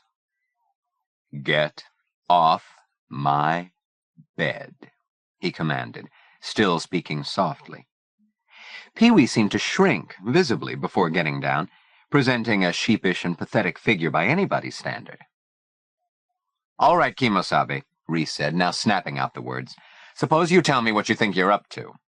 "I wasn't doing nothing, Big Chief, honest," came the plaintive response. "The cap. Take it off." Pee-wee did so. "Now put it back where you got it from." Again the boy obeyed. "Now the jock." Again Pee-wee did as ordered. "Now come here." Digging into his uniform pocket, Reese produced a shiny quarter and handed it to the boy. Pee-wee, who had no idea why he should be so rewarded, merely blinked. "Toss it on the bed." Reese indicated his cot. Pee-wee again did as he was told. The coin dropped softly amid the slackened bedclothes. "Fix it, Spud. Stretch it till that quarter bounces." The Jeremians watched while Pee-wee hustled around the corners of the bed, jumping over the footlocker as he tugged and pulled the blanket so the quarter bounced. When this was seen to, Reese reached out with a long arm, turned the offender over his knee, and gave him a sound whack on his bottom. "Get the idea?" he said, setting Pee-wee upright. "What idea?" the boy asked in an outraged tone, his eyes sparkling with telltale tears. "No more jumping on the counselor's cot. You don't belong here anyway. Get back up the line where you do belong." He marched Pee-wee to the door. "Okay," he said, holding out the quarter. Pee-wee ignored the peace offering and sprang out onto the line path. When he had put sufficient distance between himself and his tormentor, he pulled up short, and from the depths of his wounded pride shouted defiantly, "I'm going to tell my sister. I'm going to tell Honey. You got a lousy letter from Nancy Ryder, and it stinks of perfume, and it's got a big fat lipstick mark on the back." He ran away among the trees. No one laughed. Turning back into the cabin, Reese noted the envelope on his pillow. He picked it up and was about to pull the flap when his eye came to rest on the new boy. He slipped the letter under the pillow for later, then, straightening, said, "And who might this be?" Leo opened his mouth to say something, but no words came out, and he swallowed with a noisy gulp. Tiger was quick with the explanation that this was Stanley Wagner's replacement. Reese said nothing at first, merely looked the new arrival up and down with a bland expression. He removed his cap and tucked it away on his shelf, then glanced in the mirror, running his palms over his hair, which gleamed with blonde highlights. Satisfied, he turned back to the new boy, withholding his greeting for a moment longer. Leo gulped again, his face turned red, and he dropped his look to the floor, still unable to think of anything to say. "How is it he's here tonight instead of tomorrow?" Though Reese looked at Phil for an explanation, again it was Tiger who replied, mentioning bus schedules and giving the new boy's name. A faint frown appeared between Reese's sun-whitened brows. "Joaquim," he repeated thoughtfully, while Leo stared wordlessly back at him. No one presumed to speak. The moment drew out. Finally, Reese broke the spell by putting out his hand. When Leo took it, he felt his own engulfed. "Welcome to Jeremiah, camper," said the counselor crisply, and gave Leo a curt nod. This salutation ventured, Reese engaged in a series of neatly executed moves, changing out of his uniform to his regular camp outfit. Wary and silent, unsure of what might happen next, the boys all watched as the ritual was performed. "You weren't due till tomorrow," Reese commented as he stripped off his neatly pressed shirt and shrugged on a sweatshirt. "We're not ready for you." It was getting chilly, and Leo felt himself start to shiver. He glanced around, saw the bomber's confident grin, Dump's owlish look, and Tiger. What was Tiger thinking? "I guess he's going to have to bunk in Stanley's pee tonight," Reese remarked to Phil. "You'd better get Hank over after church tomorrow with some new canvas." Then, noting Leo's shivers, he added, "You'll need a sweater. Have you got one?" "Yes." "Put it on, then. I don't want any of my boys catching cold." He half turned away, then turned back as Leo pulled on a moth-eaten wool sweater and replaced the cap on his head. "Are those the duds they sent you off with?" Leo colored and stared at the floor again. "Yes," he replied. "They don't look very camper-like to me. If you're to be a Jeremian, we'll have to get you outfitted properly. Phil, all of you, see what you can dig up. And for gosh sakes, find him some sneakers? Those shoes. Avoiding further comment, he completed his transformation from military man to camp counselor. Accoutered now with friend-indeed insignia and a host of impressive-looking merit badges, he made a splendid sight. He favored the faded khaki shorts that were the traditional Moonbow uniform, each leg meticulously rolled in a double turn on the thighs. Instead of the beat-up sneakers commonly worn around camp, however, his feet were shod in well-saddle-soaped moccasins and immaculate white-ribbed wool socks, turned down precisely one turn over the ankles. On his finger he wore a ring carved from a soup bone, and on one wrist a gold watch gleamed. The other wrist sported an elaborate braided band of leather, and at his neck, over a colorful bandana kerchief, was a dark thong of weathered rawhide, from which hung a small heart carved of cedar, varnished and polished to a high gloss. He was like an illustration out of American Boy. After combing his hair and checking the part from 2 different angles, he added his personal Seneca medicine bag to his outfit, then used the mirror again. When at last he looked around, his eye fell on Leo's violin case. He stared at it for a few moments, as if asking himself a question. "You play that thing a lot?" he asked finally. "No, just sometimes." Reese's expression offered no hint of what thoughts he entertained. "Didn't you hear him, Big Chief?" The bomber was enthusiastic. "He's a regular Pagliacci." "Try Paganini, Jerome," Reese said. He swung his look back to Leo. "Just so long as you don't play it again in here. We don't want a guy sawing away in a squawk box when campers have important matters to concentrate on, like winning the Rolf Hartzig Memorial Trophy. Right, guys?" "Right," they chorused. "I see you brought your own pillow," Reese went on. "Yes." "He calls it Albert." This from Phil. Reese's eyebrows shifted fractionally. "He has a pillow named Albert?" He frowned. "And the hat? Does it have a name, too?" "No, it's just a cap. My boys generally say no, sir. No, sir. And try standing straight. Jeremiah's don't slouch like that." Leo did as he was told. Reese nodded satisfaction. "As for the chapeau, maybe you can lose it for the council fire. We don't want to give Ezekiel cause for jealousy." This sally got its anticipated laugh. With no more words, Reese sauntered out onto the porch, where he consulted with his 2 lieutenants, Phil and Tiger. Leo heard his name being spoken, then Phil said the word orphan, and Tiger once more put forth an explanation.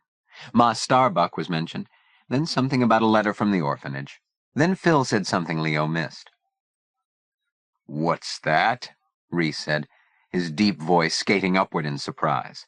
"He doesn't like baseball?" The rims of Leo's ears burned. In another moment, the porch conference broke up. Reese issued a couple of reminders about proper deportment at the campfire and keeping the noise down after taps. Then, saying he'd see everybody later, he loped off toward the nature lodge. Leo was left wondering. "Isn't he coming with us?" he asked as the boys shuffled outside to greet Hank Ives, ambling down the line path with his can of kerosene for their torches. "Reese, don't worry, you'll see him," Tiger assured Leo, escorting him onto the porch. By now full dusk had crept across the playing field. Up and down the line path, campers were waiting for the runners to arrive with the flame of friendship. "Okay, fellows," Phil said. "It's time. Let's hop to it. Wacko duck the hat," he added, going down the steps. Leo lobbed the cap back over his shoulder. It landed squarely on his bunk, where it rolled and came to rest beside Albert. Tiger supposed he had never heard the superstition about hats on beds being bad luck. Chapter 4. It began like the Attic games of ancient Greece, with a single flame. At 8:30 sharp at the head of the line path by the mailbox rack, in the manner dictated by custom, Pa Starbuck ignited the great torch. And from this 4-footer, in turn, ignited the torches of the 3 honorary runners, one from each unit, who passed their torches over Pa's fire, then struck out Prometheus-like, moving from cabin to cabin, presenting their flames to light the torch of each counselor, who in turn lit those of his campers, roundly 120 of them. And when the last torch had received its kiss of fire, the campers, bearing aloft the dipping, wavering, quivering lights, slipped from their porches and began wending their way toward the council ring. The virtue campers falling in behind the Harmonyites, they behind the older boys of high endeavor, all linking up in single file with the solemn ceremonial air of a procession of monks belonging to some devout sacerdotal order. The irregular line of flickering flames growing longer still, a bobbing stream of lights snaking in and out among the trees to spread out across the semicircular tiers of the council ring, back and forth along the rows, until each camper stood in his allotted place. Here they waited until Pa Starbuck appeared beside the tabernacle rock, which bore a handsomely wrought teepee of twigs and branches. This pyramid Pa ignited with his torch. Then, his ruddy features painted by the orange light, his blue eyes under white shaggy brows sparkling with eager anticipation, he offered in mellifluous tones the invocation to the friendship fire, enjoining his boys to loyalty and devotion everlasting, reflecting earnestly on the true meaning of good fellowship, lauding the rewarding principles of Camp Friend Indeed, and offering thanks unto the Joshua Society, whose generosity had made it all possible. As decreed by Moonbow tradition, and having extinguished and laid aside their torches, the campers now forged among their ranks a chain of hands in token of their truest feelings, of the good fellowship to be found in a host of such evenings by the lake, and of those qualities that, properly instilled, shall create glad men from happy boys. The air was pungent with wood smoke and snapping sparks that eddied upward into darkness like whirlwinds of fiery dust, gusting beyond the fir boughs to the stars, whose bright gleamings tried to make up for the lack of a moon, the pale ghost of which had faded long before sunset. And in unison, their voices rose up as well, lifted in the familiar camp anthem, music based on an old Welsh air, words by G. Garland Starbuck. Camping in the pines of Moonbow, down by the lake, here our loving hearts are offered, our gift we take. When the anthem was ended, everyone sat, the campers on the logs, Pa in a rustic throne-like chair constructed from the anatomical parts of trees, limbs, crotches, elbows, and knees. Then, making himself comfortable, as he was accustomed to doing, he presented Coach Holliday, who was Pa's second in command, acted as master of ceremonies at all council fires, and who now offered the assemblage a preview of the many pleasures that lay ahead for Moonbow campers. Tucked away to the side among the nest of Jeremians, Leo sat enthralled as the coach rose to spill out a cornucopia of exciting events like so many gold coins from a troll's pot. A kaleidoscope of fun nights and movie nights, a watermelon crush, a Major Bowes amateur night, a friendship lottery, a water carnival, and the piece of least resistance, Hap chortled at his own joke. This year only, the awarding of the Hartzig Trophy, celebrating a full 25 years of camping in the Moonbow Wildwood, to that cabin whose campers earned the highest number of happy points, after demerits were deducted, and thus exemplified in highest degree the qualities of good Christian campers. There was more. As an added incentive, next spring the winners of the Cup would attend an all-state civic jamboree at the New York World's Fair, all expenses paid by Rolf Hartzig and the German-American Bund. At this welcome news, 3 cheers were given for Big Rolf Hartzig, the benefactor of Friend Indeed. But what, Leo wondered, glancing around again, had become of the benefactor's son, who was nowhere to be seen. Hadn't Tiger said that the Jeremiah counselor would be at the council fire? What was keeping him? Leo had no time to dwell on such mysteries, however, because of what the coach next had to say.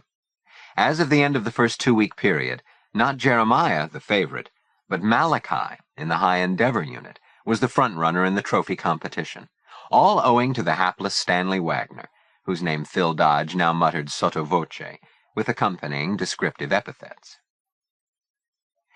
Next up were the other members of Pa's staff.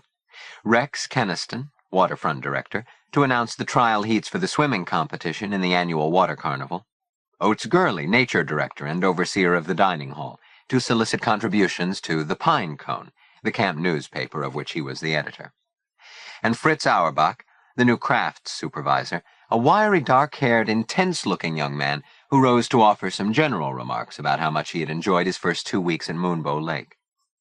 A refugee from the Nazis who in March had overrun his homeland, Austria, Fritz was grateful for the place he had found among the Friend Indeeders. His warmly expressed feelings brought an enthusiastic round of applause, which lasted until from far off there came the melodious sounds of singing, signaling that something special was about to occur. All eyes were on the lake, even Pa's, as out of the darkness they glided, the singing canoes, a flotilla of craft, each bearing a paddler, and members of the camp glee club, the leaping flames of torches lighting up the darkness as they glided shoreward, the singers' voices floating across the water.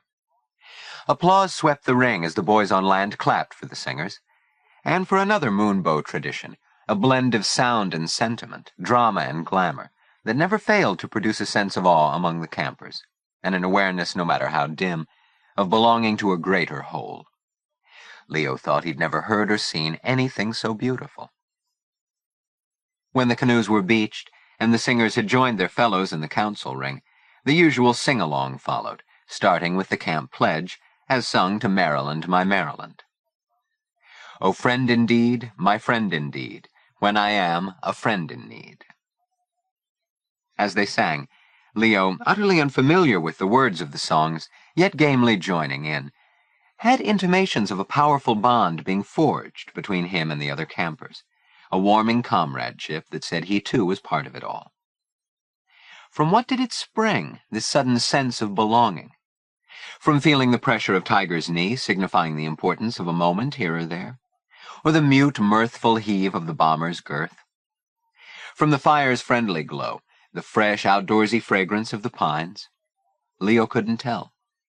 All he knew was that the good fellowship that suffused the gathering, knitting it together in mood and purpose, was enveloping him as well, filling him with eagerness and resolution. The sing-along finally ended, and then, with his audience settled back, waiting for what was to come next, Pa began speaking, as he could always be relied on to do, about his old friend William F. Cody, otherwise known as Buffalo Bill, and about how, when Pa was a young man and working for the Friends of Joshua, he had had occasion to meet the famed Indian scout and showman, and to receive from his own hands the revered Buffalo Bill war bonnet. Pa's remarks were but the prelude to what was now to come. He paused, a moment stretching into several. Atop the slab-sided rock, the crackling of the fire grew louder, and Leo felt a tingling of anticipation. Then, without warning, there was an explosion of colors, a whirling shower of sparks, and through a sudden, further blossoming of smoke, a tall, dark, savage-looking figure appeared, his sharply chiseled features painted in vivid streaks of red, green, yellow, and white. The Moonbow warrior. What magnificence! There he stood before the gathering, looking for all the world like a real Indian, with his chamois breech-clout, a breastplate of bones and beads, hammered bracelets ornamenting his biceps, and beaded moccasins on his feet. More impressive than anything was the splendid headdress he wore, the Buffalo Bill war bonnet Pa had just spoken of, with its glorious fan of multicolored feathers, its pendant train behind, and the gewgaws that hung down either side of the warrior's face. For a moment longer he remained immobile.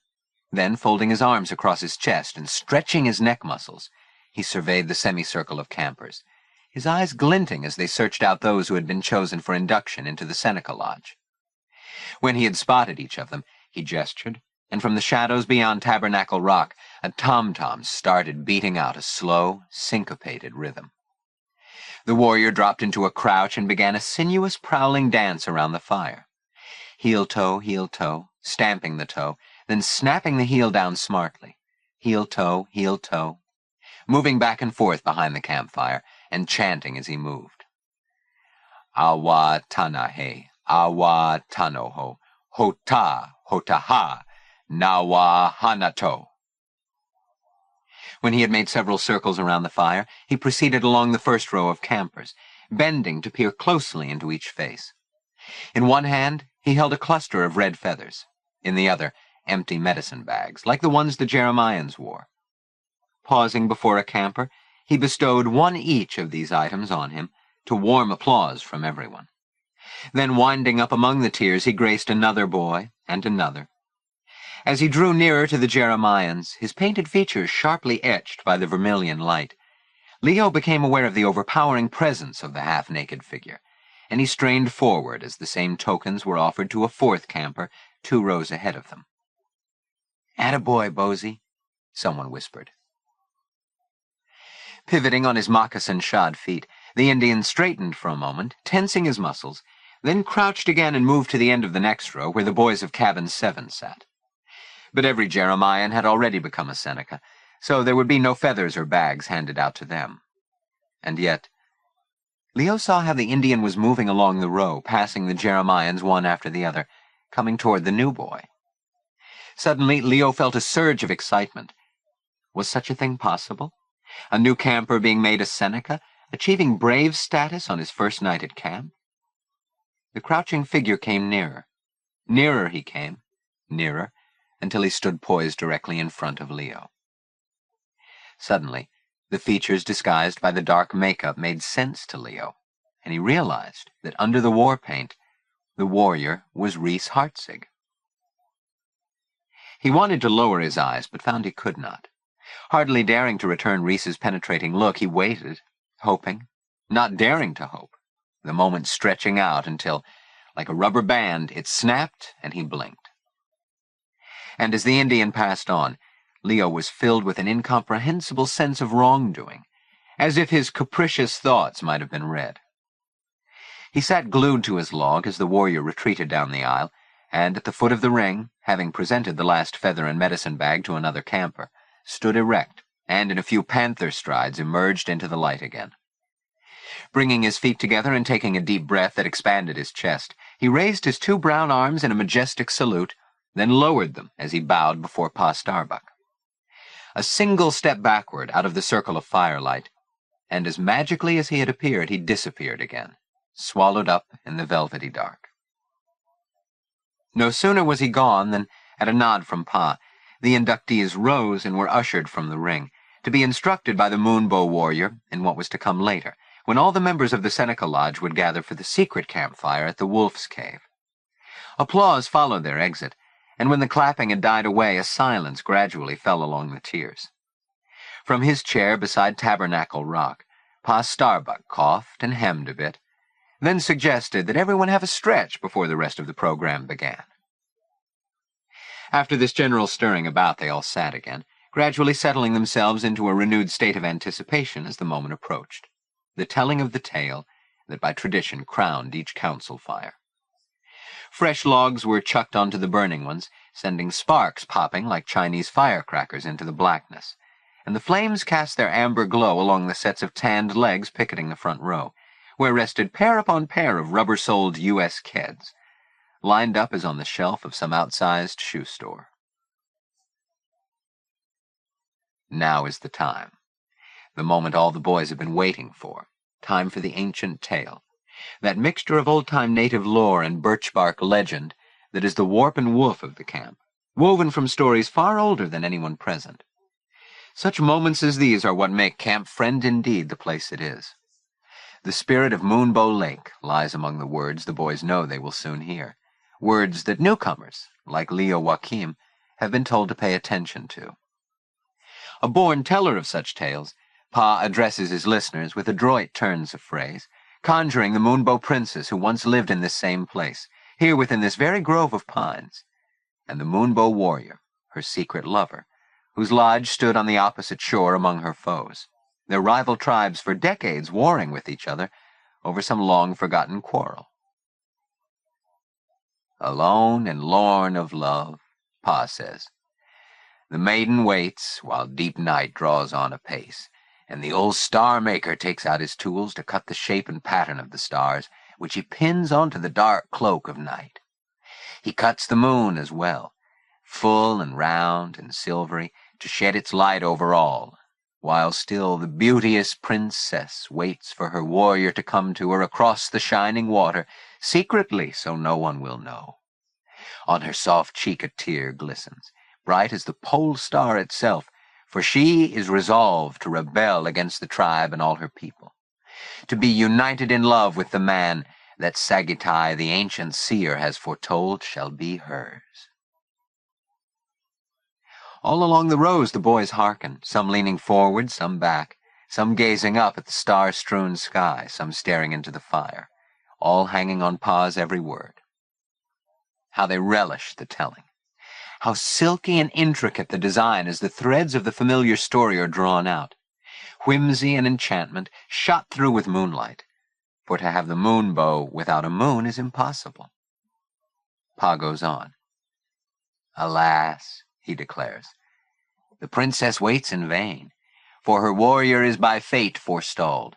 Each time he embarks, a fearful tempest, the work of Miswis, the evildoer, arises and forces him to return to shore. He cannot succeed until the fateful night of the Moonbow, when the seer proclaims a bridge of moonlight will be magically created for him to cross upon. Ah, the boys murmur, the Moonbow. And Leo strains forward to catch each word. Many nights pass and days, and the moon wanes and waxes again, and still the Moonbow does not appear. The princess weeps, the warrior chafes. Then one night when the moon is full, the impatient maiden commandeers a canoe and paddles toward the opposite shore where her lover waits. But before she can reach it, her flight is discovered. She is overtaken, and for her treachery is condemned to death.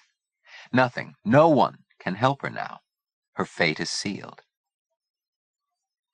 There the doomed princess lies, Pa goes on with a lift to his voice. There upon the giant rock, the same rock where our council fire burns tonight. Miswis holds aloft his knife. The sharp blade glints in the moonlight. See how he clutches it, ready to plunge it into her heart. Ah, hear her piteous moans, but who shall hear her pleas? Who shall succor her? A ripple of sound traverses the rows, for the boys know that this is the best part of the story. By now Pa has risen to his full powers of description, and tonight's moonless night seems moonless no longer, but clear and bright as can be, a night transfigured, filled with the wonder and magic of the tale. Now see it, boys. Picture it in your minds. As the vengeful braves look on silent and breathless, and Miswis stays his hand yet a moment longer, little by little the miracle takes place. Yes, look there, up in the sky. Forming itself from the tiniest, most infinitesimal particles of incandescence, attracting one another as though magnetized, gathering more and more substance, only faintly visible at first, a trembling shape of something not quite real, then growing brighter and fuller, a filmy skein, and now taking clearer shape it becomes a visible band. Yes, see it, boys, see it. A horizontal band that ever so slowly begins to bend at either end, to arch above the lake that mirrors it, its gleaming terminals linking one shore with the other, until at last, behold, the completed wonder, a luminous bow, a glorious rainbow of the night. And so, taking heart as he prepares to meet his beloved, the Moonbow warrior makes haste to cross the bridge of light, only to meet horror on the farther shore. Taken prisoner, bound with thongs to a sapling tree, he must witness the execution of his beloved. Again Miswis raises his knife and prepares to strike. The warrior cries out as the mortal blow is struck, and while the blood gushes from the maiden's heart, red as poppies, he bursts his bonds and throws himself upon her lifeless corpse. Seizing the knife that has killed her, he rises up and faces his foes, lunging toward them, desperate, until finally he falls, mortally wounded, upon the breast of the murdered princess. Pa pauses, milking every last drop of juice the drama holds. A single pin could be heard if it fell among the pine needles. Then once more he goes on, telling how the old chief, father of the fallen warrior, vowing vengeance, rouses his braves to man the canoes, commands them to sally forth and destroy the murderers of his only son, to smite them, Pa says, even as Samson smote the Philistines. But wait. A vision has appeared before him. It is the spirits of the two lovers, united in death, who now, with tender words and looks, entreat the chief to be merciful, to turn the cheek that has suffered the blow, to find it in his heart to return evil with good, vengeance with forgiveness, and in so doing shatter forever the cruel chains of hate that have for so long shackled the rival tribes. And so there comes a happy ending of sorts. Instead of seeking retribution, the old chief paddles the moonlit path across the glittering waters to the camp of his enemy, there to smoke the pipe of peace and exchange ceremonial gifts. Thus the two tribes bury the tomahawk in the earth and pledge to live together in that same spirit of friendship and amity, exemplified by Camp Friend indeed in all its boys. The story draws to its end. Pa Starbuck sits back to reap the harvest of thought his words have planted. By custom, no applause ever follows the telling of the tale. In silent accord, the boys rise from their places, and by the beams of their flashlights leave the council ring, some to make their way to the Seneca honor ceremony in Indian woods, the remainder to return silently to their respective cabins. There is one camper, however, who does not leave, but remains seated upon the log, lost in some private reverie. Tiger, who has started off, returns, and is shocked by the sight of the stricken new boy, who sits huddled and shivering, his brow furrowed, his mouth agape, staring at the rock at the foot of the Methuselah tree, as if the bloody death of the Moonbow princess were still being enacted before him. He clasps and unclasps his hands, pressing them between his bare knees. It is a painful sight, and troubling to Tiger. With a comforting word, he brings Leo to his feet and leads him from the ring and the beam of his flashlight and up through the pine grove toward the cabin called Jeremiah. But Leo, mortified by his behavior, refuses to go inside, where he will be left alone. Tiger sits him down on the porch step where they talk together. Whatever feelings had upset Leo seem to be forgotten. He offers no clue as to their source. He is knowledgeable about stargazing and points out some constellations in the glittering sky. Cassiopeia's chair, Ursa Major, the North Star. Soon he begins to yawn. It has been a long day. Tiger sees him into his bunk and settles him down for the night. When Leo closes his eyes, Tiger slips away to join the Senecas at the Wolf's Cave in the heart of Indian woods. Later. Taps has sounded. The night breeze hums among the pine needles. Overhead the stars pale and wink out one by one. Among the sentinel trees the camp slumbers, as if the invisible hand of Morpheus had passed across lake and cabins, sprinkling moon dust, urging happy dreams. Yet there is one whose repose does not go untroubled, who shifts restlessly under his blanket, whose lips move, articulating distressful but unintelligible sounds. And while he mutters aloud against his pallid phantoms, beyond the cabin sides a tiny murder is enacted. High in the Methuselah tree the owl inquires of the night, "Who? Who?" then sails from his branch like a gray whisper. On silent pinions he floats downward among the dark pine boughs, soft as shadows, soundless as falling snow, talons splayed, topaz eyes round as saucers, wizard-wise seeking his prey, and with feathered finesse plucks from a patch of spear-grass one hapless form whose feeble squeak of protest is choked off in mid-air, as, soaring once more, the bird reaches his treetop and gives himself up to his midnight feast. The new boy awakens with a cry. Part 2. The Forest Primeval. Chapter 1. Proud son of a clever man, Icarus had watched his father Daedalus make for them both pairs of wings from feathers, wood, wax, and at his father's side he had mounted the air upon these makeshift wings, flinging himself into space from the highest promontory to soar upward and scale the banks of romping clouds, to look from on high upon the earth made small, its rivers and hills, towns and cities, its populace of insect folk. What jubilation, what wonder, what glorious pride he felt, free as a bird, faring forth as no man before him had ever done. Icarus the darer, Icarus the bold. And yet he must beware, for with flight comes error. A single miscalculation, and the force of gravity takes over, and disaster, death. Balanced at the edge of the large rock, Leo feels himself unfettered, free to spread his wings and fly, to flash across the sun's broad shining face. Slowly he raises his arms, extending them outward from his sides like wings. Marvel of marvels, they start to quiver, lift lightly, gently upward, palms cupped as though to touch the supportive, not quite touchable element of air. Oh yes, let him try. Now, with a deep breath, he launches himself into space. Ah, yes, like this, like this. He is the bird god, feather-winged, hawk-eyed, sharp-taloned monarch of the air.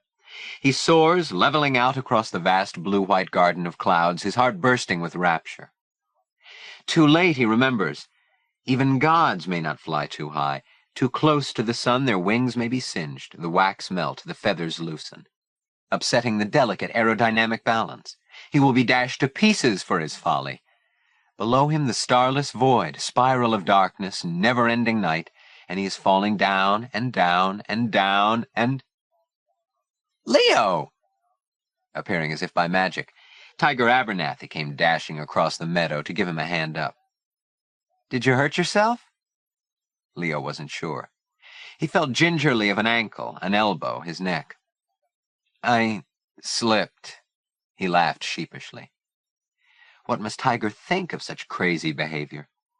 For the life of him, he couldn't remember how he had got to the top of the rock or how he had slipped from it. He pressed a fist over his heart to calm its wild beat, while Harpo, who had come bounding along behind Tiger, wagged his shaggy tail to a fare-thee-well, and with a wet pink tongue passionately washed Leo's face. Harpo, hey boy, hey boy. He wrestled the dog and hugged him to his chest. Good dog, good dog. Tiger flopped down beside Leo and regarded him quizzically. What were you doing, flapping your arms like that? Leo reddened. I wanted to fly. He said it like, I wanted some rice pudding, a new union suit. How foolish it sounded put into words. Yet something told him it was okay. He could express such ideas to Tiger. Flights of fancy served Tiger's mind, too. How did you find me? Leo asked. Did Harpo sniff me out? This is where you usually are mornings, Tiger explained, adding that he himself was on his way to Orcutt's store at Four Corners. Harpo had trailed along. Great spot, isn't it? He added, looking around. Leo agreed. Kelso's Pond was indeed a fine spot. That Tiger also considered it such gave him considerable satisfaction. He had discovered the place several days ago while on a spider hunt. Spurred on by Oates Gurley, who had promised to put Leo's accumulated arachnids on permanent display in the Nature Lodge, and to award him and Jeremiah a generous number of happy points for every new addition. He had visited here several mornings since, slipping away on a solitary nature walk, his violin and music case in tow, along with a couple of empty codfish boxes in his canvas knapsack, a loan from Tiger, while the majority of the campers were hard at work in the crafts barn, banging away at copper ashtrays to take home to their Uncle Louie's. What do you think of my latest prize? He asked tentatively, gesturing toward his most recent find, a black and gold specimen whose web glittered in the sun like a diamond necklace suspended between twin stalks of milkweed. Gossamer filaments, spun out of the abdominal workings of a creature the size of a quarter. For the past half hour, the spider had been industriously engaged in this miraculous act of manufacture, tossing out the silken threads to create the delicate design characteristic of her species. Tiger conceded that the spider was worth Leo's time and patience, and Leo lay back, fingers laced behind his ears, well pleased. Though Tiger did not share his fascination for spiders, indeed he had shown a decided aversion to them, this morning, sprawling companionably beside Leo on the turf, he too watched closely to see what wonders the little creature would perform next. A moment more, and her preliminary work was done. She scurried to the upper quadrant of the newly fashioned web, where, camouflaged by the flickering light and shade, she sat, waiting for her prey. Before long, an errant, pale-winged bug came flitting by, a poor innocent bug up to no bad, but not a careful bug at all. It bumped into the web head-on, and in a flash the spider abandoned her corner, scrambling down the ladder of her web to pounce on the trapped insect. In his notebook, Leo detailed what happened next. The quick injection of paralyzing fluids, the last flutter of hapless wings, the wrapping of the victim in more filament, until it resembled a miniature mummy. At last, the spider dragged her dinner to the heart of the web, where she deposited it for safekeeping. Then, having resumed her corner, she settled down again to wait. Having rounded out his notes with a quick sketch of the spider's web, Leo capped his pen and lay back, reaching his hands over his head and stretching his body like a cat. He really was tall for his age, Tiger thought, secretly, envying him his height. He wished his own arms and legs were longer. His physical size or its lack had always been to him a disadvantage, and something told him he'd never see 6 feet, never be tall like Reese Hartzig. But then, as his dad always said, Napoleon had been forced to deal with the same problem, and look how far he got. You just couldn't give up on things. Never say die, that was Tiger's motto. He had got it from the famous Count von Luckner, the crafty German naval officer, whose ship, the Sea Devil, had wreaked havoc with Allied shipping during the war. When the Count came to Pequot Landing to lecture, Tiger had even got an autograph on a picture of the famous vessel. "Never say die, Tiger Abernathy." Tiger was determined he would not. "I kept a diary once," he remarked. This revelation interested Leo. "Why did you quit?" he asked. Tiger chuckled. "I was doing so many things every day, I never could find the time to write them all down." Leo could see how this might be so. A fellow like Tiger Abernathy was always busy, with a dozen irons in the fire. Was there anything he wasn't interested in? A patrol leader in the Boy Scouts, he was also active in Christian Youth Fellowship and the Junior Grange and the Civic Guard.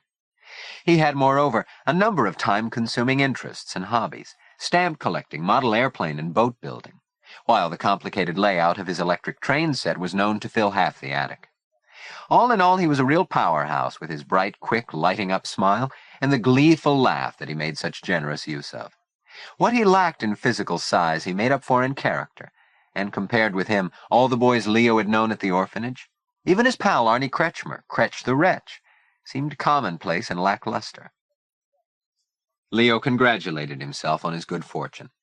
On that first evening in camp, he hadn't been at all sure how he would fare at Tiger's hands.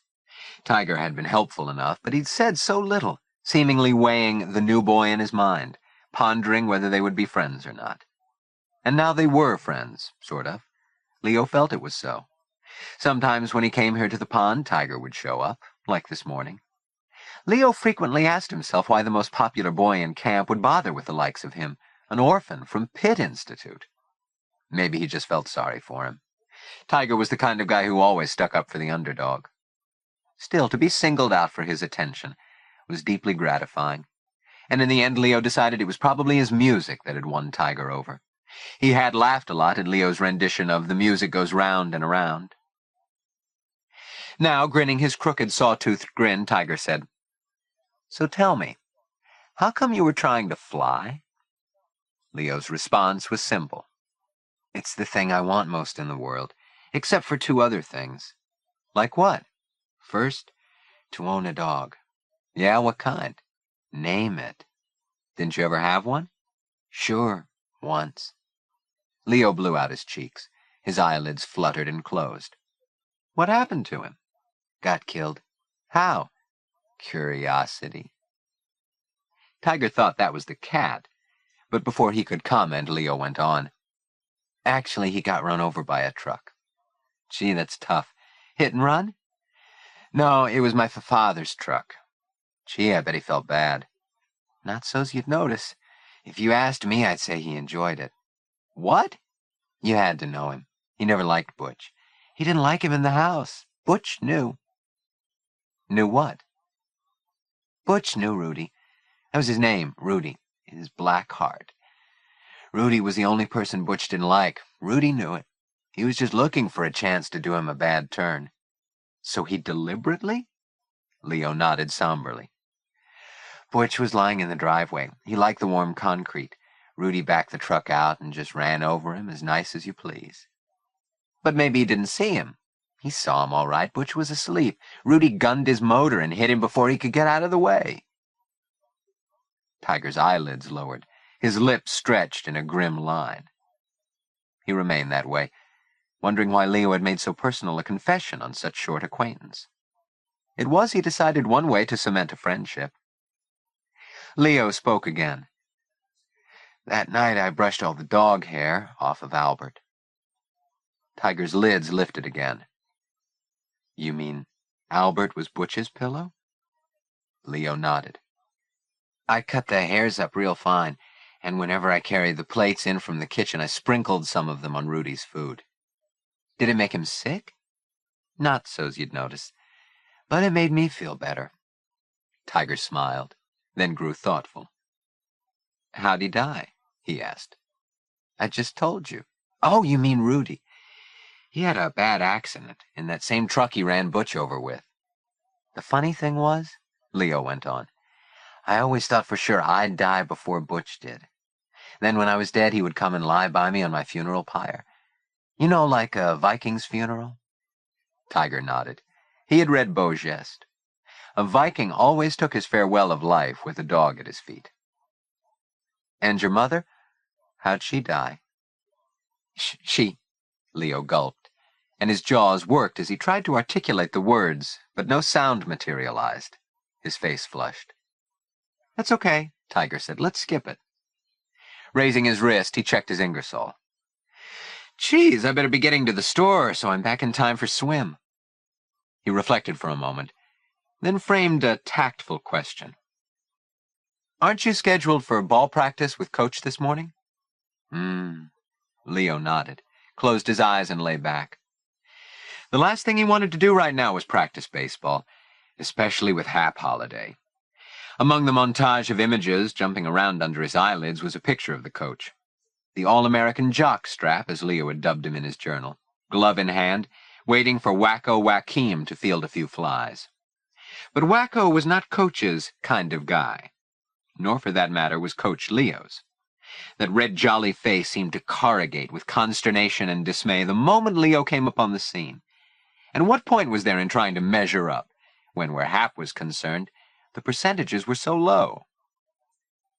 All in all, Leo decided he preferred staying where and as he was. Presently he heard Tiger steal off, and through slitted lids watched him and Harpo cross the meadow and head for the old lake road, 100 or so yards away. Leo closed his eyes again, basking in the warm sun. How glorious to lie in a sweet-smelling meadow with nothing to do but make notes on a spider replenishing its pantry. He told himself he should collect the specimen and get back to camp. He was due at baseball practice before morning swim, but it was hard giving up such a spot as this. It was so quiet here. That's what he noticed more than anything. At Pitt, the stone hallways forever echoed with the frantic clamor of discontent, dissatisfaction, and despair. 150 boys in their leather soles clattering up and down, the incessant racket of scores of voices, admonishing, correcting, quarreling, wheedling, whining, complaining, crying, cursing. 75 double-decker wire spring cots, each with a boy top and bottom, lined up in a brick-walled dormitory with barred windows and a coal stove at the far end. A long, low-ceilinged room, once used for the drying of hops for beer. A place where the nights resounded with coughing and moans, with whispers and mutterings and outcries, and dreams that flew about on dark wings like bats. This was a sweet corner of the world, all right, the valley that cradled Moonbow Lake, with its red siloed barns tucked away like so many play farms amid the softly rolling countryside that unfolded among the Jurassic outcroppings of schist and shale, and its thickly shaded forest glades, the tall dark fir trees whose tips pointed like village church steeples toward the heavens. Until now, for Leo, the country had meant only the hot insect-teeming tobacco fields of upper Connecticut, arid, dusty acreage enclosed by endless miles of suffocating mosquito netting that was worse than a winding sheet for those unlucky fellows destined to spend their years sweating breathlessly beneath it, while so-called fresh air was the stuff you got in the cement-floored, rusty-fenced playground at the Institute, with its jail-like steel-pipe jungle gym and oil barrels to play on. But this was Longfellow land, the Forest Primeval and its murmuring pines and the hemlocks, and the sweet green meadow where Leo lay was as close to utopia as he was likely to get. His own private domain, as he'd begun to think of it. It was almost as if he had been drawn to it, he decided, because getting here wasn't easy. This is how you did it. You left Jeremiah and walked up the line path to the cow crossing, where the sagging rack of mailboxes defied the force of gravity. Then turned left down the old lake road, passing along the northern flank of Indian woods, laced with a confusing network of paths, a maze that, if you knew its secrets, eventually brought you out at the Wolf's Cave where the Senecas held their sacred campfires, and where the uninitiated didn't dare venture. But if instead of entering the woods, you walked on a little farther up the road past Pissing Rock, you came upon a pair of decrepit posts, and bisecting them, the beginnings of an old trace, a grassy track that ran between two rows of tall pines to form a wide shaded lane covered with fallen needles, a soft, luxurious carpet under your feet. At the other end of the lane lay the meadow, contained on one side by the pond, and on the others by a palisade of dark fir trees, their apexes piercing the bright blue sky, seeming now to impale the fleecy clouds, shepherded east to west by a light breeze. The blue-green grass, dotted with buttercups and daisies, grew tall, so that on his first foray to the meadow he had almost missed the pond altogether. A body of water no more than 500 feet in length, half that across, still as glass at the near end, at the far stirring itself and falling into rapid motion, where its outlet crossed a weir to fret its way in a noisy babble some 50 yards, to the ruins of Kelso's ice house and the small cove called the China Garden, filled with lotus-like water lilies. There was another feature of this place that made it special, however, that in an odd way made it seem to belong to him, to be his personal property. Off to his right on the far side of the meadow, partly hidden by the stand of sentinel pines, he could make out the bay window in the tower of the old steelyard place, the haunted house. The house had struck a profound chord in him that first evening when Hank Ives had driven him past it in the jitney. And afterward, there had been something to do with the house in his dream, something connected with Pa Starbuck's story of the Moonbow princess. Only Leo hadn't been able to figure out what it was. What he did know was that there had been just such a turret window in the house over Rudy Matuchik's butcher shop on Gallup Street. Leo had hated that house, his house, but the window was different. The window had belonged to her, to Emily, his mother. And as he looked over to the steelyard property now, it was almost as if he expected to see her sitting up there, just as she used to when he was a child, waiting for him to come home from school, with Butch beside her waiting too. Now Butch was buried under a tree behind the garage, and Emily, she was buried. Well, Leo didn't know where because he'd never seen her grave, or Rudy's for that matter, though he knew they were buried somewhere together, somewhere at Saget's Notch. Mrs. Krantz had told him so, hadn't she? Funny about Mrs. Krantz, whose face he'd known so well but could no longer remember, along with all the other things he had trouble recalling. He turned from the house, and his eye fell on his violin case. The sight of it prodded him. He had promised Miss Meekum that he would practice every day. Carefully he opened the case and lifted out the violin. Then, seated there beside the pond, he began to play softly, for no other ears, his bow moving and angling as it coaxed sweet notes from the hollow heart of the instrument. He had played for half an hour or so when suddenly he stopped, his concentration broken by the rapturous trilling of a bird somewhere above his head. Was it a mockingbird? Certainly it possessed an extraordinary repertoire. Leo craned to find it. Yes, there it was, feathered gray and white perched above him, its throat throbbing with song. How was it that such a plain, unlikely-looking creature could produce such a glorious melody? "No rhapsodies in this house." He heard the detestable voice saying the hated words. "Shut up," he shouted, sitting up and addressing the air. "Go away, leave me alone." The cry sprang from his lips before he realized it. He glanced around in embarrassment. Then he threw himself back on the ground and covered his head with his arms, lids squeezed tight, while the same voice rang inside his head. It grew momentarily chilly, and opening his eyes, Leo shivered as an errant cloud swept across the face of the sun, casting an unwelcome shadow. He peered upward, half expecting to see a large-winged roc, Sinbad's roc, but there was no such creature, and he forced himself to relax as the curtain of shadow was raised, and he was laved again with gratifying warmth. "Easy, pal," he told himself impatiently. "There's no one to hear, no one to make fun of you." But they'd heard him that first night in camp, all right, when he'd had the bad dream, and waked up hollering his head off. Even now he still hadn't erased the memory of Pa's gory tale, of the knife of Miswis glinting in the moonlight, and the scream of the dying maiden, which had become his own scream as he fell down into darkness. He had come to, blinking in the yellow beam of Reese's flashlight. While the other Jeremians stirred groggily, trying to dope out what was going on, Reese had accompanied him to the fountain, where he urged him to drink. Then he'd walked him around the baseball diamond, talking quietly, the sound of his voice both soothing Leo and distracting him from his disturbing anxiety. When he was yawning widely, they had returned to the cabin, where, shamed to silence, Leo wriggled in over the sill and flattened himself under his blankets, while several of his rudely awakened cabin mates gathered out at Old Faithful. Lying in his bunk, Leo heard his name on Phil's lips. What was Wacko making such a ruckus for, anyways? Only sissies and twerps have nightmares. Cripes. Cripes yourself, came Tiger's retort.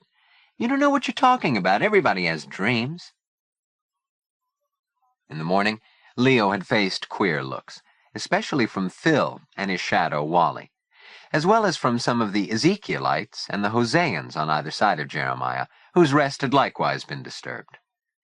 But Reese behaved as if nothing had happened, and evidently he cautioned the boys to do likewise, for by the time they formed for the march to Sunday chapel, the incident seemed to have been forgotten, and by the time services were over, even Phil had quit grumbling. Was it the magic of Pa's oratory that did the trick? Leo had heard from Hank Ives that when it came to preaching a sermon, the Reverend Garland Starbuck was possessed of the golden throat and silver tongue of a William Jennings Bryan, that his words, of honey or of fire, could turn a Moonbow camper to stone at the first hearing. And Leo had been impressed by Pa, decked out in his Sunday best, a full-sleeved, blousey shirt of snowiest broadcloth, touched up with a small black clip-on bow tie, a pair of gallused black trousers, seat shiny as a dime, and still shinier high-laced boots, whose knob-like toes curled right off the ground.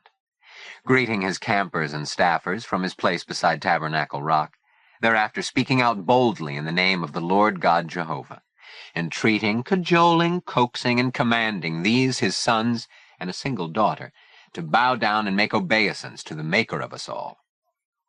The camp schedule, as Leo had discovered in a few short days, left no doubt that Friend indeed was a Bible camp. Morning chapel worship in the council ring was commonly followed by more prayers in the dining hall, more hymn singing, more scripture reading, more ecclesiastical homilies bandied about, the saying of grace at noon, too, vespers observed thrice weekly, as well as impromptu sing-alongs, with eager voices raised in praise of both the old rugged cross and the old oaken bucket. Though the memory of the morning's embarrassment still caused him to blush, that night Leo had taken heart from the friendly bull session before lights out, conducted by Reese himself. The counselor had stretched out on his cot and led the discussion about what it meant to be a Jeremiah, a true blue member of the team, as he put it, and how they were all looking forward to seeing the Hartzig Trophy emblazoned with their names under the heading Best Campers of 1938. And Leo, who had envied his cabin mates their camaraderie and light-hearted give-and-take, the way Reese kidded around with them, especially Phil and Tiger, and the bonds they had formed through years of close association and shared experience, had felt, actually physically felt, he thought, those bonds now being extended to include him. Luckily, there had been no bad dreams that night, no disturbances whatever, and next morning he had got up before reveille, ready to attack his first real camping day. He was off to a flying start. Well, no, not quite. As a greenhorn at Moonbow, he was bound to make a few mistakes. That would have been okay. Unfortunately for him, he had come a cropper 3 times in a row, which hadn't upped his stock with either the Jeremians or their counselor. First, the Camp Inspection Committee, made up of a revolving panel culled from the Sachem's Council, showed up in Jeremiah on its twice-weekly rounds, to find that Leo's cap had been left on his pillow. 1 demerit. And the contents of his suitcase were not up to standard neatness. A 2nd demerit, making Leo the only Jeremian to receive blackies that day. Next came his introduction to the traditional soap bath. Monday was wash day, when first thing in the morning everyone fell out for the weekly soap bath in the lake, and Leo was tugging on his swimsuit when he noticed he was getting funny looks from his cabin mates. "What are you doing, kiddo?" Phil demanded, wrapping his husky waist in a towel. Leo gave him a look back. He was putting on his trunks. What else? Nobody wears a bathing suit to soap bath. They don't? No, they go buck-assed naked. Oh, Leo crimsoned, and pulling off his trunks, wrapped a towel around his waist. Though he was used to the casualness of dormitory life, the idea of standing around naked in the open air offended his sense of propriety. And when within minutes he found himself dockside amid a sea of robust male forms, legs, arms, and pale behinds, a forest of limp penises, of corrugated scrotums drawn up tight as walnut shells in the nippy morning air, All of Pa's campers gathered to worship Hygeia, goddess of cleanliness, with their pious offerings of pink lifebuoy or green palmolive soap cakes. He clung desperately to his towel. The result had been a spate of scornful taunts. "Come on, Lily White, dive in. Hey, wacko, drop the laundry. Hey, screwball, let the world see your dong." This last from an older, thick-necked camper with a round, pimply, pug-ugly face and a nasty swagger, who wore a tattoo on his forearm like Popeye. His name, Leo had already learned, was Claude Moriarty, more often known as Bullnuts, Leo now perceived for obvious reasons. The sight of the new boy covered with goose pimples, knees knocking from the morning chill, seemed to goad him, and he advanced menacingly.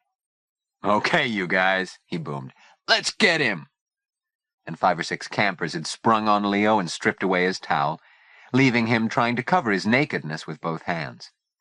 This show of modesty further provoked Bullnuts and his pals, who, before Leo realized their full intent, had picked him up and chucked him off the dock into the swim crib, where he landed on his back and got water up his nose. Not knowing what else to do, he paddled helplessly around until the bomber came to the rescue and loaned him his block of ivory soap. It floats, then dived for Leo's cake of lifebuoy, which didn't. The third incident of note occurred after dinner that evening, and marked the beginning of Leo's troubles with Hap Holliday. He had been heading for the Dewdrop Inn, giving a wide berth to the playing field where late baseball practice was in progress, hoping to go unnoticed by the coach, who Leo was afraid might try to trap him into playing. Swinging madly, Junior Leffingwell had hit a pop fly that sailed across the field, and having been missed by Augie Ogden in the outfield, bounced within 10 feet of Leo and continued rolling toward him. Leo had stood transfixed, unable to do anything but stare at it, as if to touch it would do him injury. "Come on, Joaquim, for cripe's sake, throw the ball." This command from Dump Dilworth had finally roused him to dazed action. He had picked up the ball and awkwardly launched it toward the plate, but the throw had gone wild, and as Junior rounded third and sprinted for home, the entire field, players and spectators alike, had erupted in scornful hoots and catcalls. "Woo, woo, chicken wing! Hey, whack off, where'd you learn to throw, at dancing school?" Hap had made no secret of his scorn, and mandated this morning's private practice session. And later Leo had overheard Phil muttering that it looked like the new boy might turn out to be every bit as twerpy as Stanley Wagner. Wally agreed. Leo was twerpy. Tiger, however, had gone to bat for him. Just because every Jeremiah excelled at some sport or other, even if it was only ping-pong, didn't mean Leo had to. He'd rack up plenty of happy points for Jeremiah other ways, they'd see. Leo had been grateful, but worried too, because the truth was that every true blue Jeremiah made a good showing at athletics. His cabin mates were not an assortment of wimpy oddballs, not, as Reese pointed out to Leo at that night's bull session, the kind of boy who had a pillow called Albert and wore a hat that looked like something out of the funny papers. There followed a lecture on the nature of teamwork and about winning. The Jeremians, Reese reminded them, were winners because they operated as a team, led by a leader like himself. And if you played the game properly, you came out a winner too. While if you didn't, well, look at Stanley Wagner. "Yeah, look at him," said Phil, scowling. Then, tossing his cap by its bill, he led the Jeremians out to Old Faithful to brush their teeth. "So, how do you like it so far, kiddo?" he asked, fetching up beside Leo at the fountain. Leo replied that he liked it fine so far. "Well, don't screw up," said Phil. "We don't want any more spuds in Jeremiah." "Ah, can it?" the bomber growled. "He's going to get us plenty points. And wait till he plays his fiddle in Major Bowes." 15 minutes later, when taps sounded, Phil's remark still rankled. But as Leo lay on his bunk, staring up at the molded impression of Tiger's backside pressed into the canvas overhead, he felt reassured. Stanley Wagner had been a spud, no doubt about that, and Jeremiah had paid the price. As cabin monitor and second in command to Reese, Phil felt responsible, that was all. Unfortunately, however, that night had been a repetition of the first, with another bad dream that had again disturbed the cabin, and left Leo wrung out with imagined horror, as well as the butt of more jokes, especially from Phil, who now let it be known that, in his view, the new boy was fast proving that he had inherited not only the bunk of Stanley Wagner, but his shoes as well. Deeply shamed, Leo made feeble apologies, But how could he explain? Whom could he confide in? Tell about the dreams that haunted his sleep and woke him up screaming. It was the same old story all over again, only in a new setting. At the Institute, Superintendent Poe had repeatedly cautioned him. "These dreams of yours are affecting your daily work, my boy. We must do something about them. It doesn't do to be made prey to foolish fancies. I shall arrange for you to talk to our Dr. Percival. He'll get you over this childish business quick enough." So Leo had seen Dr. Percival, who asked him to talk about his dreams. Leo tried. Dark, fearful, frightening, something large and hideous waiting in the dark to seize and devour him. "What sort of thing?" pursued the doctor. He might as well have asked animal, vegetable, or mineral. Leo tried to describe it, but failed. It was nameless, springing from who knew what hidden corner of his mind. He tried to picture it. Couldn't do that either. Just big and dark and terrifying. "You must just make up your mind to stop dreaming," Dr. Percival had concluded. "Or simply try to dream nice, pleasant dreams, It's as easy to dream happy dreams as unhappy ones. Just make up your mind." He wagged his head sadly. "Until you do, I'm afraid you will never grow up. You will always be a boy with a boy's thoughts and a boy's fears. Therefore you must govern your thoughts, discipline yourself, put on blinders and reins." But the doctor had no answer when Leo asked him how he was to accomplish this. When every day he could hear the laughter of the boys echoing along those green, grim corridors, and the mocking jingle they loved to sing. "Oh mio, a crazy boy is Leo. Oh mio, his nightmares make him cry-o." He would have given anything to be able to get away from that chant, to find some place where no one knew anything about him, some place where he could forget. And miraculously, now he had his chance. Moonbow Lake was waiting. "Hey, Nutbread, those two old farts want you in the administration office pronto." This from Measles, the head proctor and pit tattler, who poked his ugly puss in at the dormitory door, his loud voice echoing in the long, Spartanly furnished room. Leo had been pasted with the name Nutbread for so long that he answered to it readily enough, and he had leaped from his cot to make tracks to the administration office, where he found thin, prim, dry as dust Supervisor Poe seated behind his desk. With him, thinner, primmer, dustier Miss Meekum. Mr. Poe eyed him across his glasses' rims and inquired starchily how Leo thought he might enjoy spending a few weeks in the country. Then, without waiting for a reply, began explaining how, through the merciful intercession of the Society of the Friends of Joshua, who maintained an affiliation with the Pitt Institute for Boys, a place had been made available at a summer camp on Moonbow Lake. The matter was settled inside 15 minutes. Miss Meekum helped him to assemble his paltry possessions and put them into the cardboard suitcase he'd been loaned, with its broken corners and its fake alligator paper hide. In addition, 2 army blankets, stiff with age, had been made up into a bundle, along with Albert, without whom he hadn't slept a night since Butch got killed. "Regrettably, there is no time to sew name tapes in your things," she said. "You must take care and not lose them. Clothes are hard to replace these days." And as though to apologize for the lack of printed identification in his underwear, she pressed on him a fresh cake of Lifebuoy soap and a celluloid soap keeper. "If you are frugal with your soap, it should last all summer. It's really a wonderful opportunity," she went on, drawing her hanky through her ringless fingers.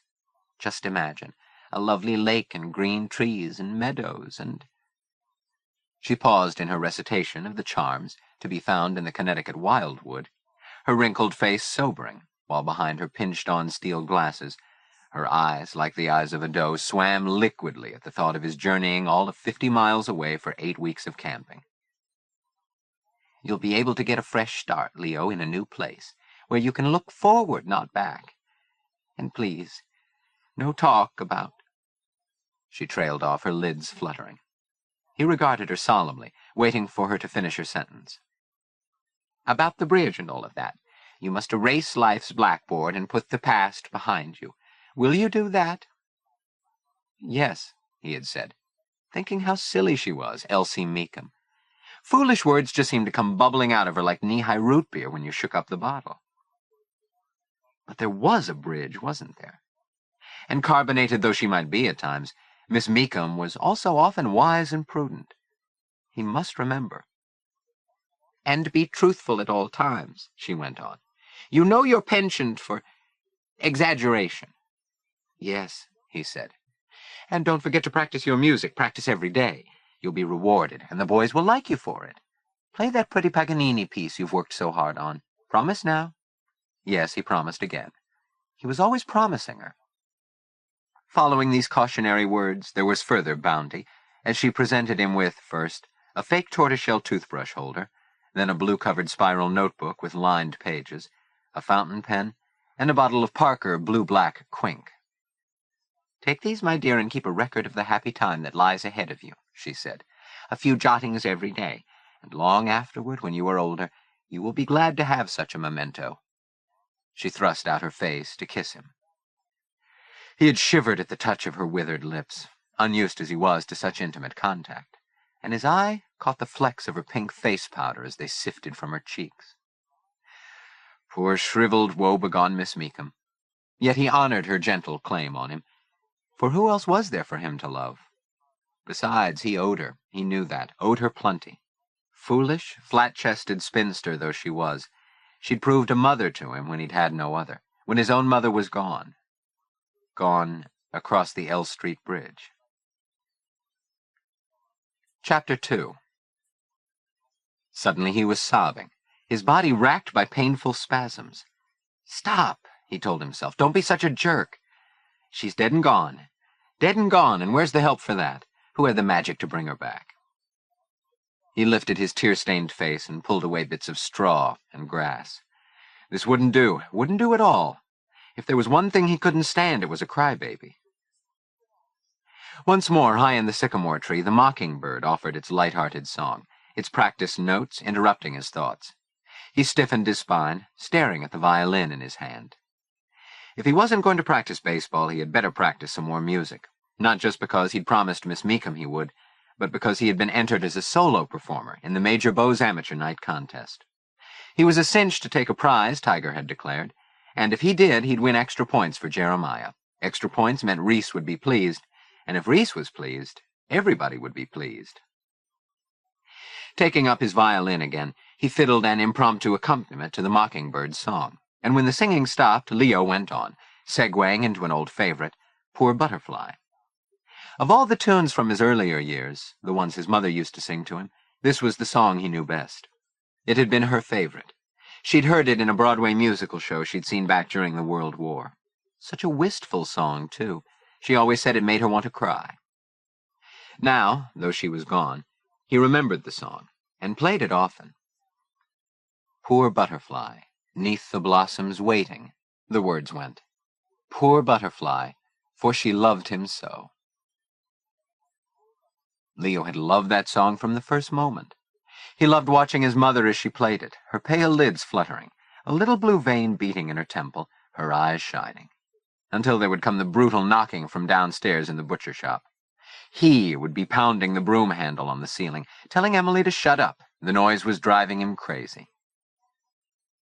He rolled over and fingered his wallet out of his back pocket, then wiped his thumb and finger on the roll of his shorts and carefully extracted her photograph from one of the glassine windows. He held it with the utmost delicacy, for one corner was badly dog-eared, and the paper was in danger of cracking. The photo had been taken behind the pleated curtain of the little automatic picture booth by the entrance to Kresge's 5 and 10. 4 shots for a quarter, 10 cents more for artistic hand tinting. "Smile, Mom," he had told her, but she wouldn't. She didn't like showing her uneven teeth. What the camera had therefore captured was this other, gentler, and more tender smile, filled with caring and a pensive yearning. A trifle fearful, too, the least tinge of anxiety in the eyes, those large, deep-set eyes. He could see her still, her face framed in that high-curved window that looked down on Gallup Street, watching for him as he came up the street from school, when she would smile and wave behind the glass. She would hurry down the hall stairs, finger to her lips, to tell him that he shouldn't make noise and tip off Rudy, who, if he knew Leo was home, would make him fetch the broom and sweep the butcher shop. "Come upstairs," she would whisper, and there she'd have a treat waiting, hot chocolate and cinnamon toast on cold days, lemonade and cookies on warm ones. On rainy days they would sneak up into the attic together, where they would go through boxes and old trunks. Or she would read to him, fanciful stories, from Palfrey's Golden Treasury, or Hawthorne's Tanglewood Tales, while he sat by her side and pored over the colored plates tipped in among the pages and protected by opaque sheets of paper. Illustrations of Aladdin with his magic lamp, of Ali Baba in the Cave of the 40 Thieves, of Robert the Bruce, whose kingdom hung on the gossamer thread of a single spider, of Daedalus and Icarus, and Theseus killing the Minotaur. She was always thinking of things to amuse him, like taking him to the double bill at the matinee, despite Rudy's objections, to the big trail and Min and Bill, maybe the latest Gold Diggers, or to Cimarron. Sometimes they'd visit the merry-go-round in the park, where a couple of times they'd accidentally happened across a friend of Emily's, Mr. Burroughs, a nice gentleman who bought Leo a balloon and a box of saltwater taffy, and suggested that Leo not mention their fun to Rudy. But Leo didn't need any prompting, because he never told Rudy anything. He hated Rudy. Always after school, while picking up scraps of fat from the floor, he would watch him, surly and frowning, under his trademark straw hat, his strong, hairy hands wielding the sharp-edged cleaver, a cigar butt plugging the corner of his lips like a cork in a jug. The sight of him in his long butcher's apron, blotched with the blood of dead animals, made Leo sick at his stomach. Rudy didn't like Leo either, didn't want him around, and he resented the time Emily spent with him, accusing her of making a sissy out of the boy. One night, when he went up to bed and failed to find his wife waiting for him, he went to look for her. Hearing voices from Leo's room, he came rushing in and, yanking her out of the chair, flung her against the wall in a jealous rage, shouting that the boy was a mollycoddle and would grow up worthless. Leaving Emily, he rushed at Leo and dragged him to the window, where he threw up the sash and, turning Leo upside down, dangled him over the windowsill by his heels. Below Leo, the world was spinning around. He was sure his end had come. The ground seemed to swirl up to meet him, making him sick, and Emily was struggling with Rudy, trying to drag Leo inside. Finally, Rudy let go, and Leo felt himself falling down and down. A moment later, he was safe in Emily's arms. She soothed him and said it would be all right, while Rudy went around kicking the furniture.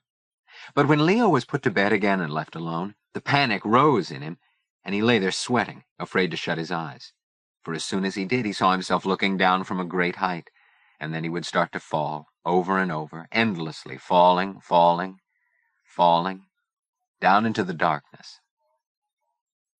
That had been the start of his bad dreams, the dreams that sometimes roused him to screaming wakefulness and brought Emily to his side, calling him, while the awakened Rudy ranted and raged.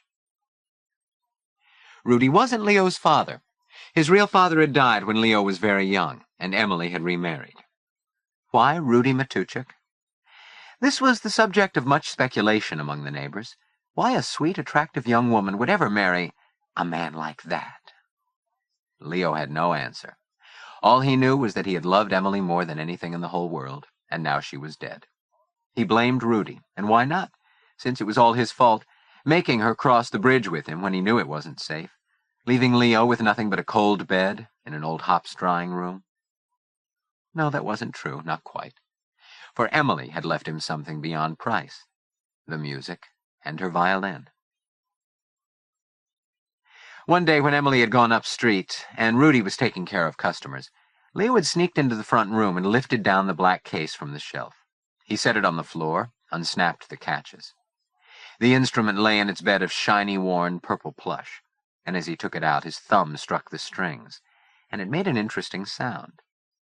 Turning, he saw his mother in the doorway.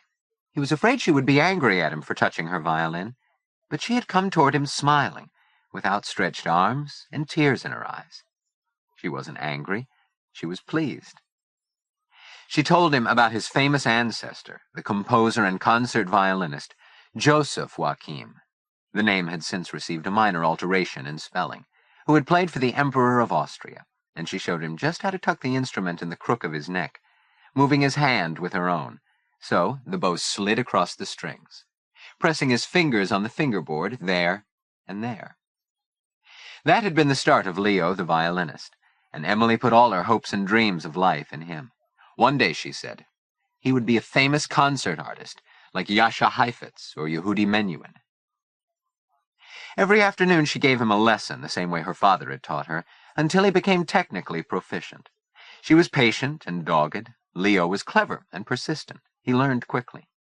She called him her prodigy, her little Paganini, and she took him next door to Mrs. Krantz, where he offered up poor Butterfly for the old woman who lived in the back room, whose husband had played the viola with the Boston Symphony. The old woman kissed Leo's cheek and said, "Ja, gut, gut, sehr gut." But when he was old enough to help out in the shop, the lessons stopped.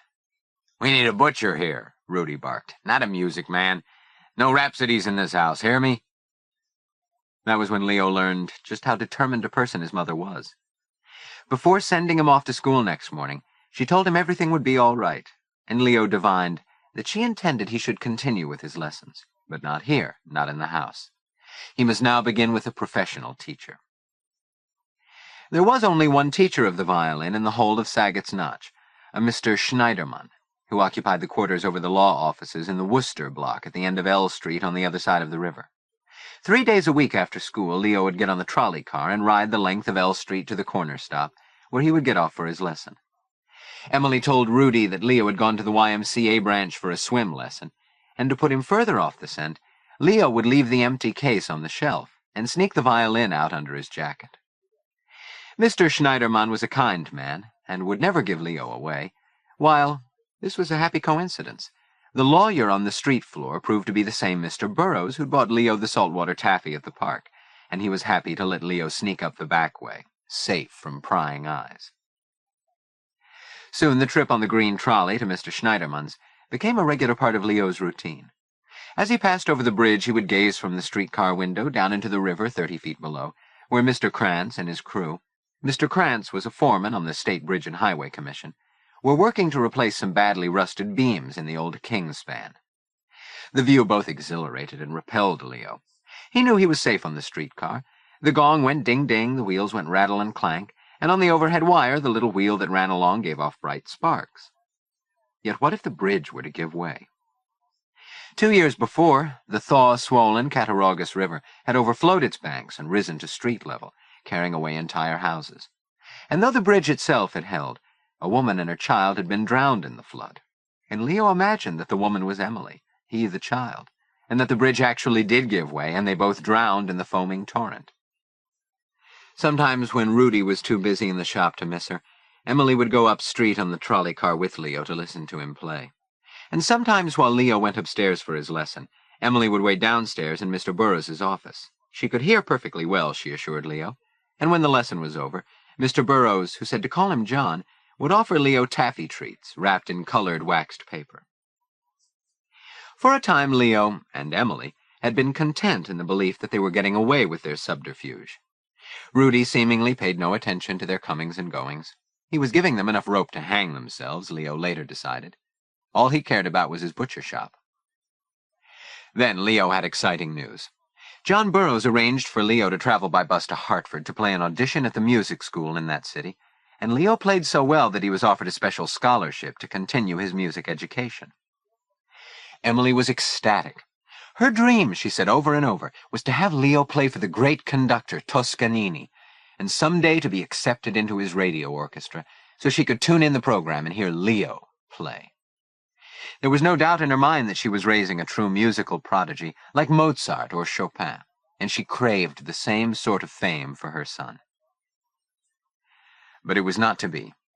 One day Rudy discovered the box of saltwater taffy John had given Leo, and he forced from him the truth about where the candy had come from. He cursed the name of Burroughs and swore he'd kill the man.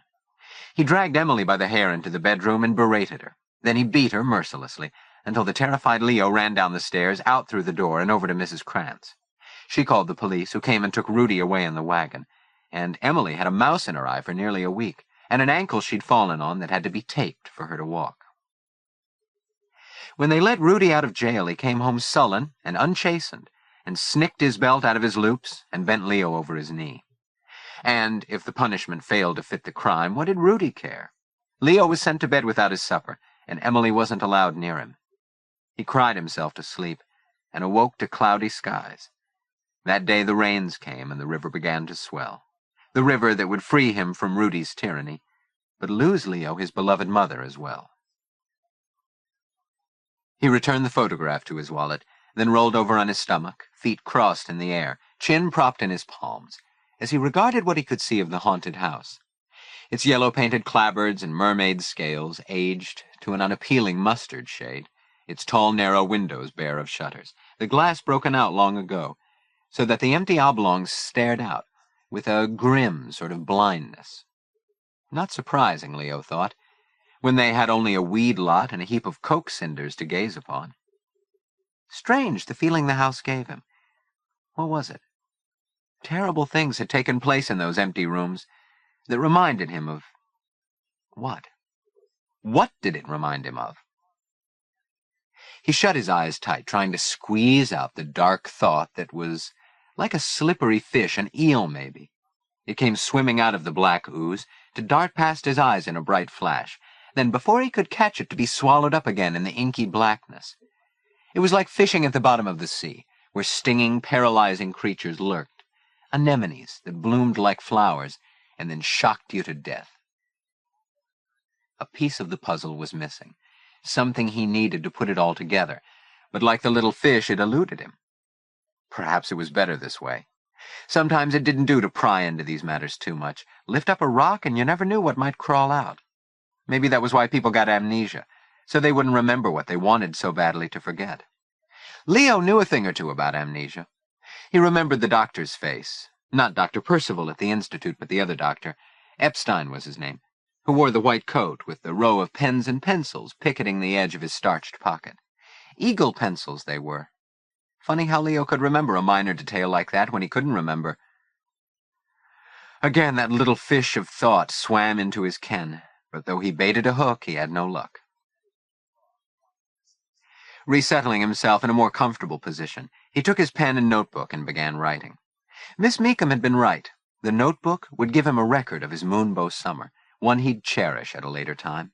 And he'd been not only jotting down accounts of his day-to-day activities and making notes on spiders, but trying his hand at stories and character sketches of some of the campers he'd met so far, the ones he didn't care for, bullies like Bullnuts Moriarty, and some of his cronies from High Endeavor, and the ones he did, like the other Jeremians, especially Tiger and the Bomber, and next door in Ezekiel, Junior Leffingwell and Emerson Bean and Dusty Rhodes, who had all been friendly toward him.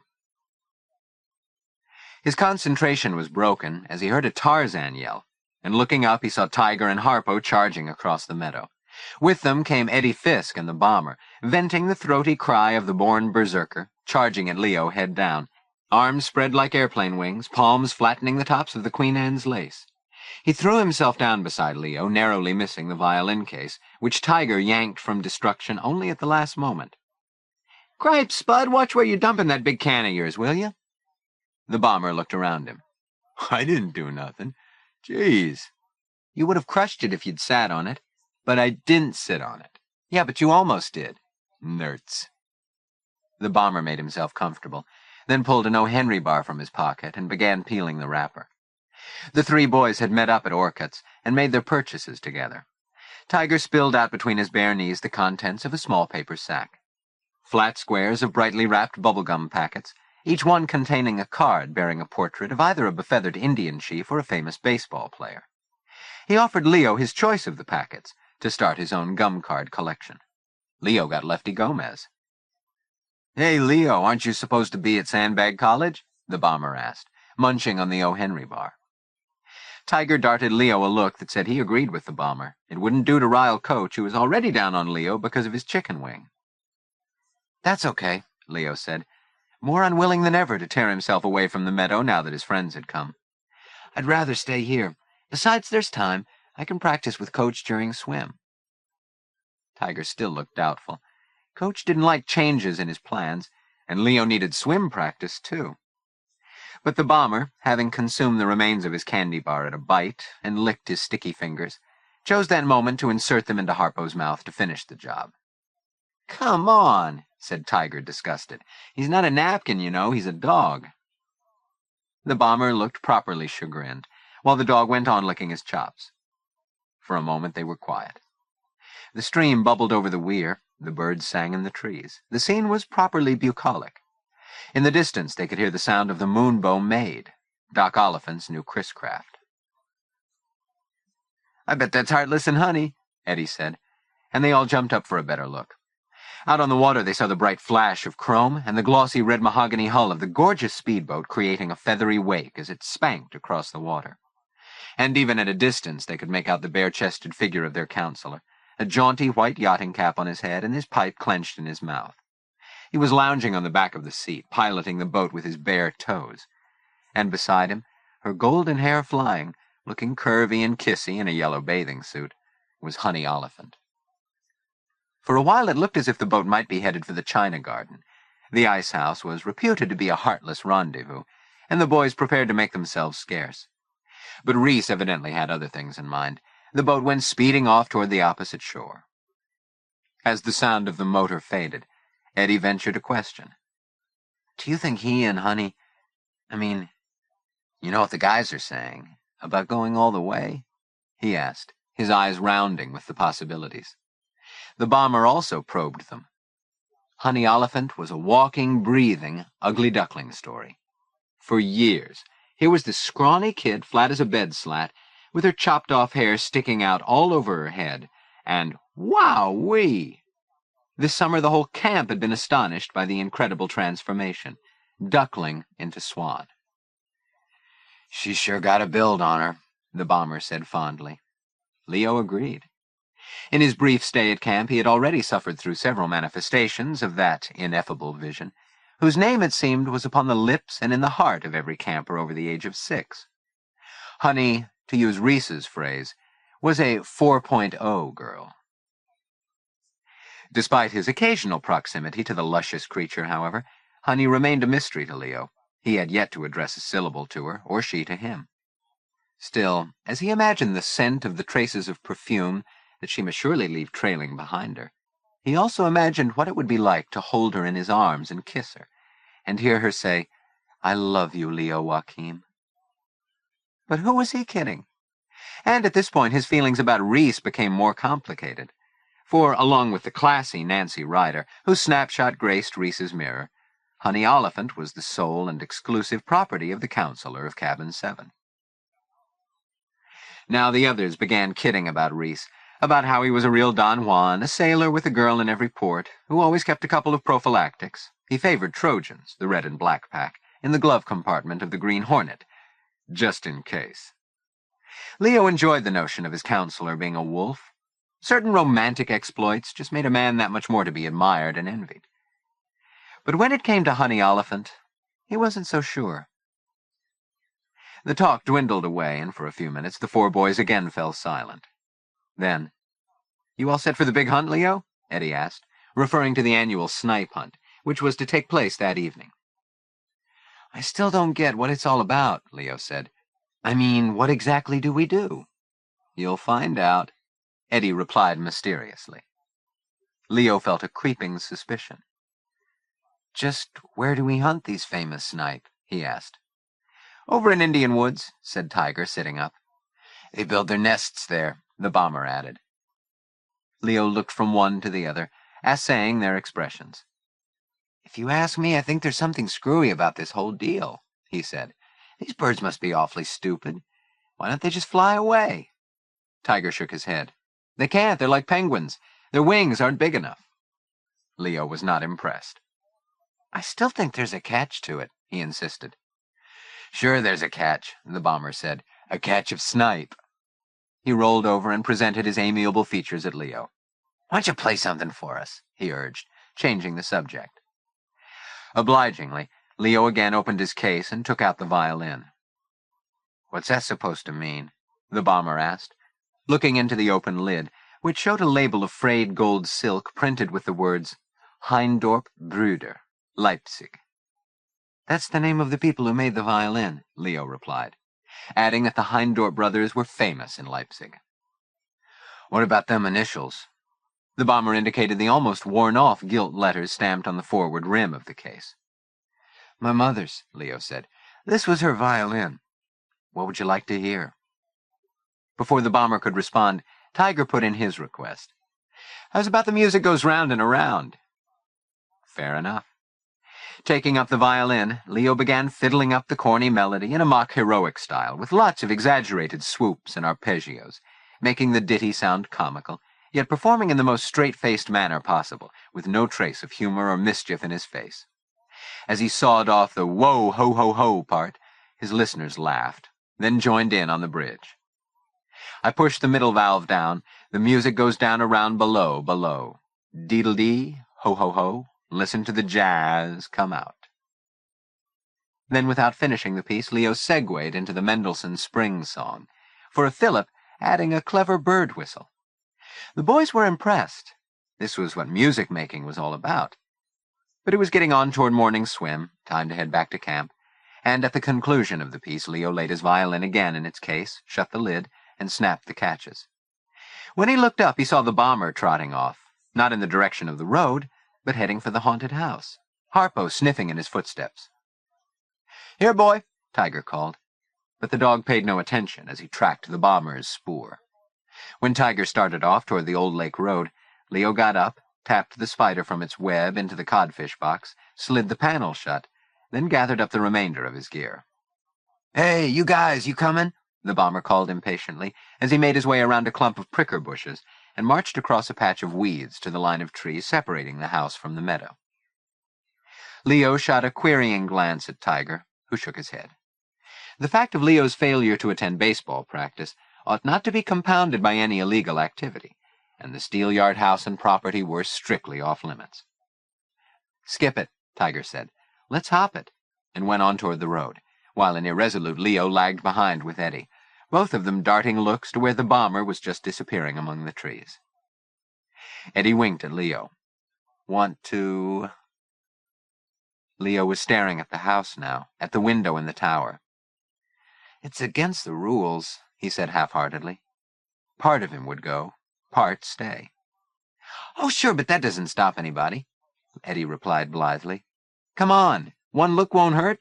You've never seen anything like it." "I better get going." Leo was feeling guilty. Tiger had reached the road, and Leo should be with him. "There's time," Eddie coaxed as he started away. For another moment, Leo stood undecided. Then, knowing he should go back to camp, he left his knapsack and violin in a hollow at the foot of the sycamore tree and followed Eddie toward the house. As they threaded their way through the screen of trees to the backyard, Leo's eye fell on the sealed-up well. "Did somebody really put a dead body down there?" he asked. "That's the story," Eddie replied. "What's the rest of it?" "You're going to have to wait and hear it from Hank Ives on Ghost Story Night. It's a wowzer. Come on," he added, leading the way past the well to the front of the house. The bomber was on the porch, peeking through a window. "Hey, you guys, get a load of this," he called over his shoulder.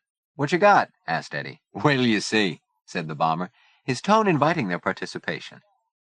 Leo hung back, his heart suddenly pounding, but Eddie sprang nimbly onto the porch. "Screw off, Jerome. I bet it isn't anything." "That's what you think. Have a look." He pointed to the window. "There's a dead body in there." "Oh, come on, fat stuff. Can it, will you? If you don't believe me, see for yourself. There's a stiff in that room. It's lying right there on the floor, a real live dead body. If you don't see no corpse in that room, I'll let you have my desserts for a whole week." Eddie, whose great weakness was desserts, was snared. He crossed the porch, leaned on the windowsill, and looked inside. What he saw provoked a scornful exclamation, and as he yanked his head back, he banged his crown against the sash. "So, wasn't I right?" the bomber crowed. "Didn't you see a dead body?" "It's only a bird," Eddie said. The bomber gloated. "So what? Dead's dead, ain't it? I win." "The heck you do," Eddie declared. "That's not a fair bet." Eddie's indignation fell on deaf ears as the bomber dropped to the ground and gave Leo an elbow and a wink, then made his way along the side of the house. Harpo, ever curious, went bounding after him. By the time Eddie and Leo came around the corner, the bomber was waiting on the top step of the cellar hatchway. Were they actually going down there? Eddie tossed Leo an encouraging nod and disappeared after the bomber and Harpo, leaving Leo staring at the gaping hatch. Once again his heart was pounding. Over the low doorway was a crudely crayoned legend. "Rinky-dinks. Members only. All others keep out. At peril of life." And under this warning, a skull and crossbones. A moment more, Leo stood at the top, trying, but failing, to hear the voice of conscience. knowing the others would think he was merely scared if he turned back now. Then he ducked his head, and, imperiling the only life he'd ever get, entered the dim, musty room.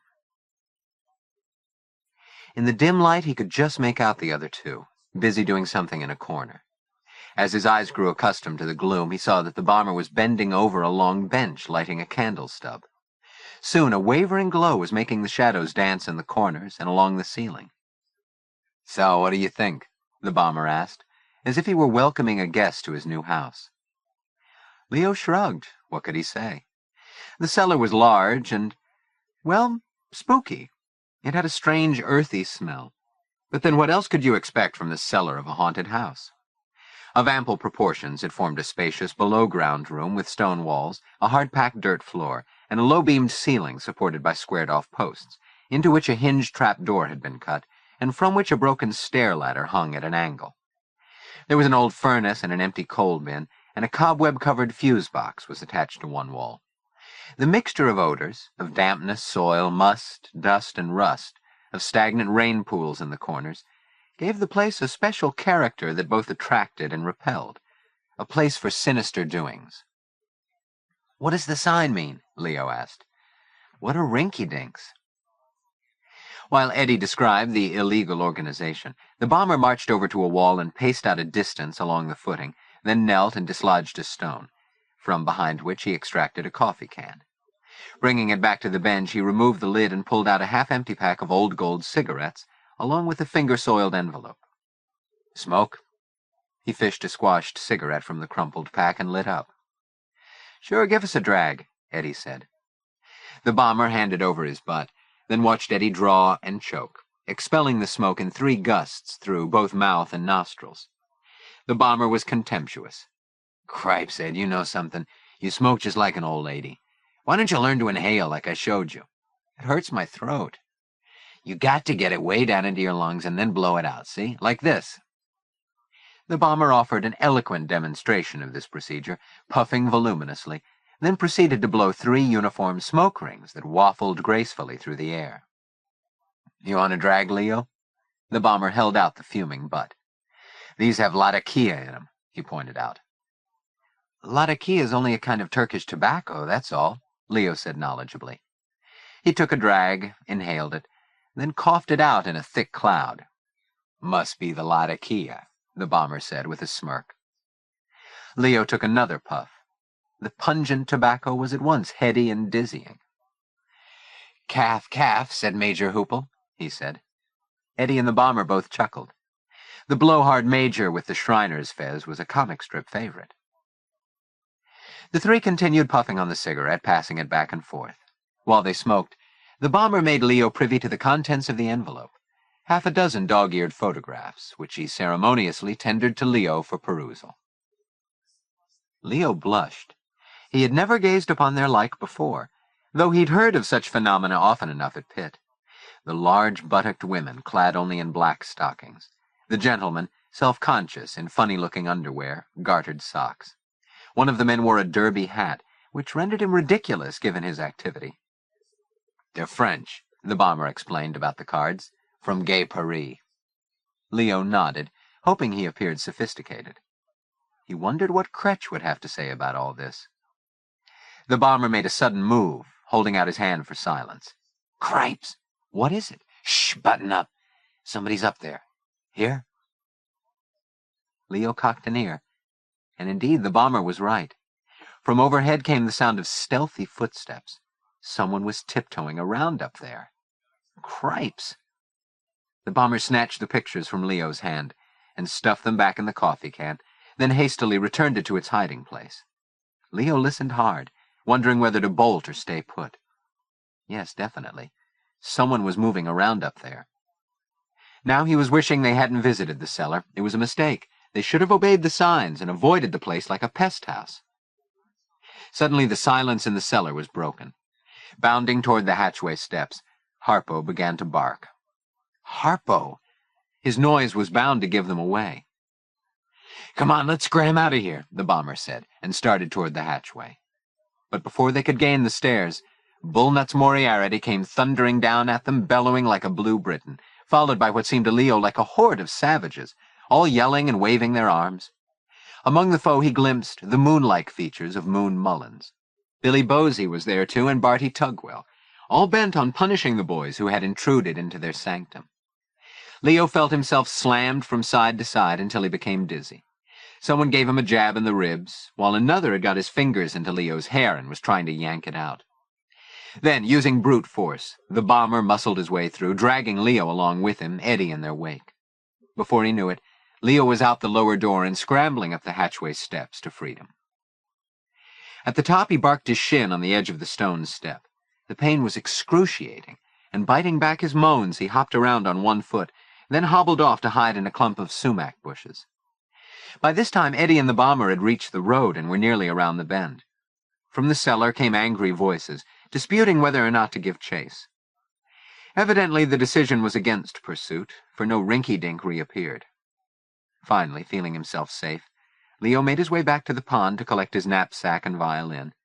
Then, brushing the leaves from his knees, he headed down the lane to the road, where he turned toward camp.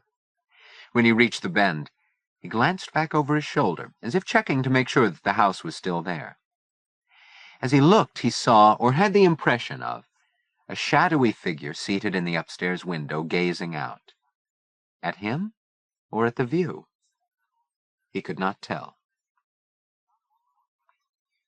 Chapter 3. Out on the lower playing field, the hour was on the cusp, gently poised between the setting of the sun and the rising of the moon, as the campers at Friend Indeed gathered for the snipe hunt. Odd currents of barely stifled excitement whiffled among the knots of spectators and would-be Nimrods who stood about conversing, not in giddy boisterousness, but soberly, an indication of the sport's importance as a traditional camp activity. Observing somberly from the sidelines, Leo wondered what they were saying, the old campers who were exchanging knowing winks and glances. Something was up, definitely. Leo had no spirit for the evening's activity, this hunt that the others expressed such a rousing passion for. Frankly, he'd just as soon skip it. As anticipated, his reception upon his return to camp had been on the heated side. Hap Holliday, fuming over the missed practice session, declared that Wacko could go on throwing a ball like Clara Bow for all he cared. He was washing his hands of the chicken wing. Reese was even more put out, and inclined toward stern measures. Having got wind of the illegal visit to the haunted house, he docked all three malefactors 3 days' worth of desserts. Since the bomber and Eddie were old-timers and knew better than to go near such off-limits places, they were also deprived of their free swim privileges, while Leo got a private dressing down from his counselor, who let him know in no uncertain terms that if he wanted to fit into camp life, he was going to have to play by the rules. Alienating Coach by standing him up and earning himself 5 blackies was no way to get on at Friend Indeed. Leo would willingly have borne all without a twitch, if his misadventure hadn't affected his friendship with Tiger Abernathy. Though Tiger had little to say about the morning's matters, his very silence spoke volumes, and after dinner he broke a date with Leo to go canoeing. Instead, while everyone was getting ready for the snipe hunt, he lay in bed reading a book and studiously ignoring Leo. In the end, however, having decided that the real fault lay with the bomber for coaxing Leo and Eddie into the cellar in the first place, he took pity, and when the other Jeremians left the cabin to join the group on the field, he detained Leo for a personal word. Slipping from his pocket something resembling a watch, he tucked it surreptitiously into Leo's hand. "Take this along," he urged, "in case you need it." "What is it?"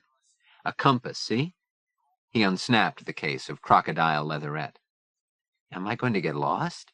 "No, but if by any chance you do." He gave Leo a quick briefing on how to use the instrument. "And here's a Hershey bar, you might get hungry." He slapped the candy bar into Leo's palm, along with a packet of matches, also in case, and gave him a friendly poke. "Come on, let's hop it." Brit, brit, brit. Chest out, whistle shrilling, Hap Holliday came strutting across the field in his billed baseball cap and jacket with a white felt B sewn on the chest. Harold Hampton Holliday was a 3-letter man from Bowdoin. "Ray, Coach, Ray!" the boys cheered, and Hap clutched his mitts overhead boxer style, then called for quiet and began counting heads. Hey, guys, who's missing here? He consulted his clipboard. Joaquim, where's Joaquim? Let's get Slugger Joaquim over here. Finally, when Leo and the rest of the new boys had been obliged to come forward and suffer the mirthful scrutiny of the others, Hap proceeded to the matter at hand, explaining how the hunt worked. Campers experienced in the art of hunting snipe would be teamed up in pairs with a tyro, forming a hunting threesome, 2 to beat, 1 to catch. The old boys on each team would use tin pans and batons to flush the snipe through the woods and rouse them in the direction of the catchers, the new campers, who would handle the sacks and do the actual catching. Each team would report back to the lodge with its catch. The team that trapped the most birds would win. Then it was time to pick the teams. One after the other, the pairs of old boys stepped up. One by one, the new boys were assigned. Tiger and the Bomber drew Leffingwell. Talon and Klaus got Dusty Rhodes. Honeycutt of Malachi, one of the new boys in the High Endeavor unit, went with his cabin mates, Bosey and Mullins, while Emerson Bean fell to Dump and Eddie Fisk. Finally, of the new boys, only Leo was left. Of the leaders, Phil Dodge and Wally Pfeiffer. "Okay, wacko," Phil called, rubbing his palms briskly together. "I guess that makes us a team." Leo moved reluctantly to join his assigned partners. "All right now, fellows," Hap was shouting. "Step up and collect your gear, 1 sack to each new boy. Beaters, grab your pans. Let's get going here." He shoved a burlap sack smelling of fertilizer at Leo. "Take it, Joaquim," he ordered. "If you can't pitch a ball, maybe you can catch a bird," he added, drawing a laugh. Leo accepted the sack, feeling his cheeks heat up. Before he started off, Tiger swung by for a final pointer. "Remember, when you're in Indian woods, the old lake road is always to the north," he said, then hurried away to catch up with the Bomber and Leffingwell, who were already halfway across the field, leaving Leo to Phil and Wally. Soon the boys had crossed the road and entered Indian woods. In another few moments, each team was out of sight and sound of the others, and on its own. "This way. Not far now," Phil said encouragingly.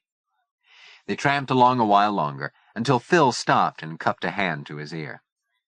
"There. That's them all right, Snipe. We're really in luck." "Sure are," Wally seconded quickly. Leo darted him a look, but Wally's bland, non-committal expression told him nothing, and Phil began issuing crisp instructions. Leo was to remain here, in this spot, with his sack and wait. As beaters, Phil and Wally would make their way circuitously to the other side, where they knew the snipe were gathered. Beating their pans, they would flush the covey in Leo's direction. All he had to do was shine his flashlight in their eyes to blind them, nab them, and carry them off.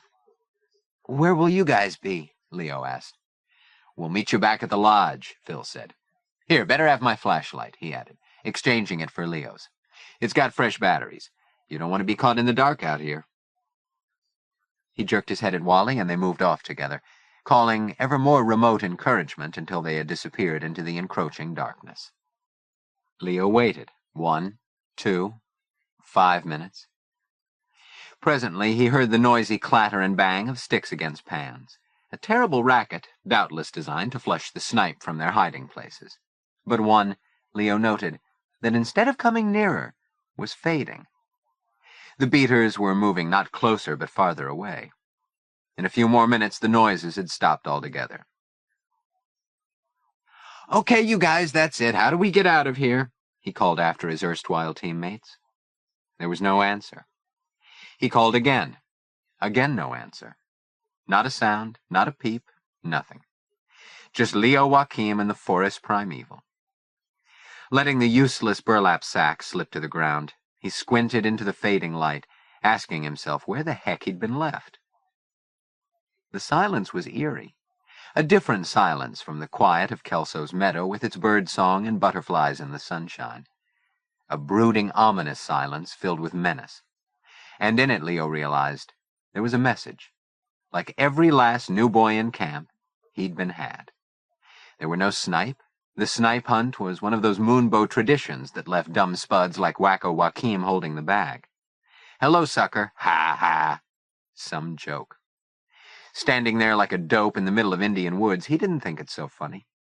How was he to find his way out of the woods when every path looked just like every other? He could call out again, of course, hoping for an answer. But even if he and Bean or Honeycutt found each other, unlikely in the dark, and it was getting darker by the minute, they would still be just as lost. Meanwhile, the old-timers would be back at the lodge, gorging on watermelon and laughing their heads off. Now he understood why Tiger had insisted that he take the compass. And wondering if he could figure out how to use the thing, he sat down on a stump and opened it. Then switched the button on Phil's flashlight. Nuts. The flashlight didn't work. When he unscrewed the barrel, his probing fingers told him it was missing a battery. He swore and tossed it into the bushes, then brought the compass up close to his eyes, squinting. No dice. He couldn't see the markings on its face, much less take any kind of bearing. A chill breeze had arisen to rustle the leaves overhead, and he shrugged on his sweater. Finally, he decided to take the same path Phil and Wally had taken. They would not, after all, have followed a route that led anywhere but straight back to camp. And sticking his arms out in front of him to grope for bushes or tree trunks, he started off, blindly footing his way along the path, stumbling and blundering into things as if he had been set not to hunt the mythical snipe, but to run an obstacle course. He soldiered on for a while, until, having twice barked his shins and once twisted his knee, he made out a fallen tree trunk and plunked himself down again. He strove to think, cudgeling his brain to come up with a way out of his predicament. It occurred to him that he could wander along these paths for hours and get nowhere, and no one would find him.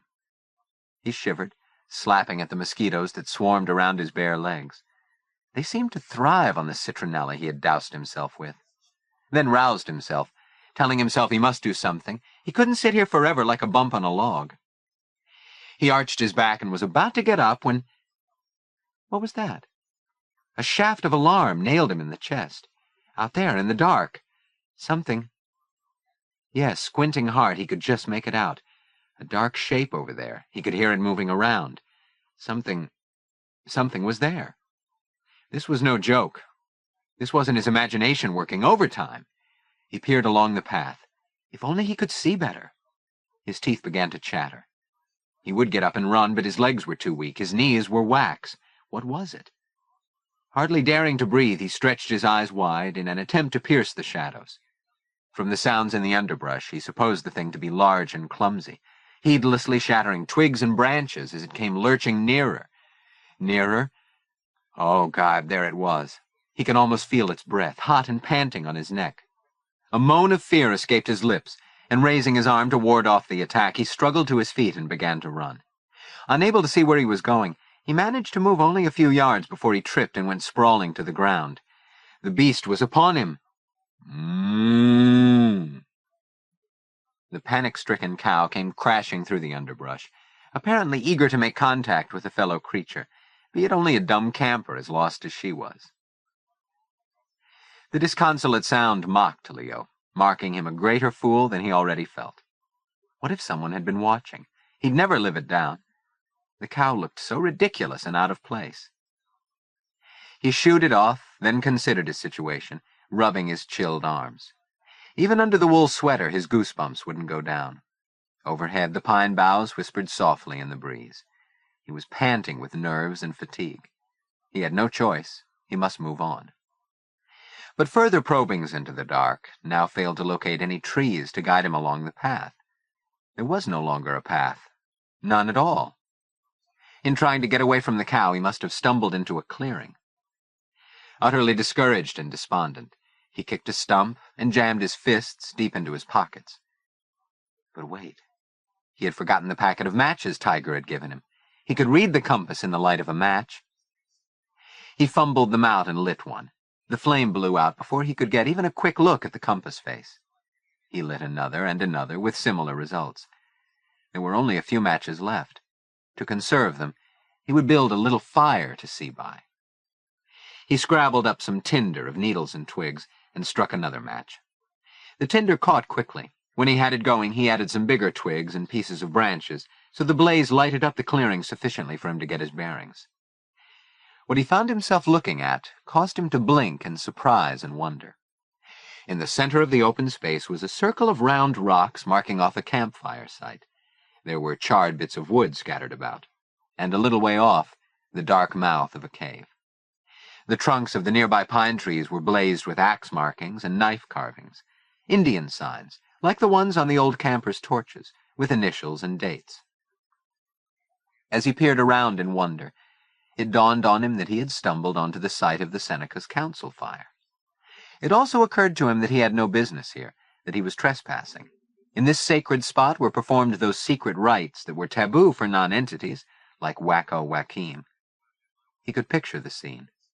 The Seneca braves and warriors with their painted faces, turkey feathers in their hair, gathered around the fire, making big medicine in the night.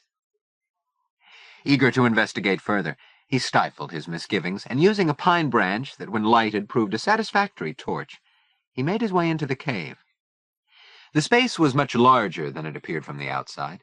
Its roof, formed by a solid slab of rock, slanted upward from the aperture, so that upon entering the cavern you had to crouch, yet once inside you were able to stand again.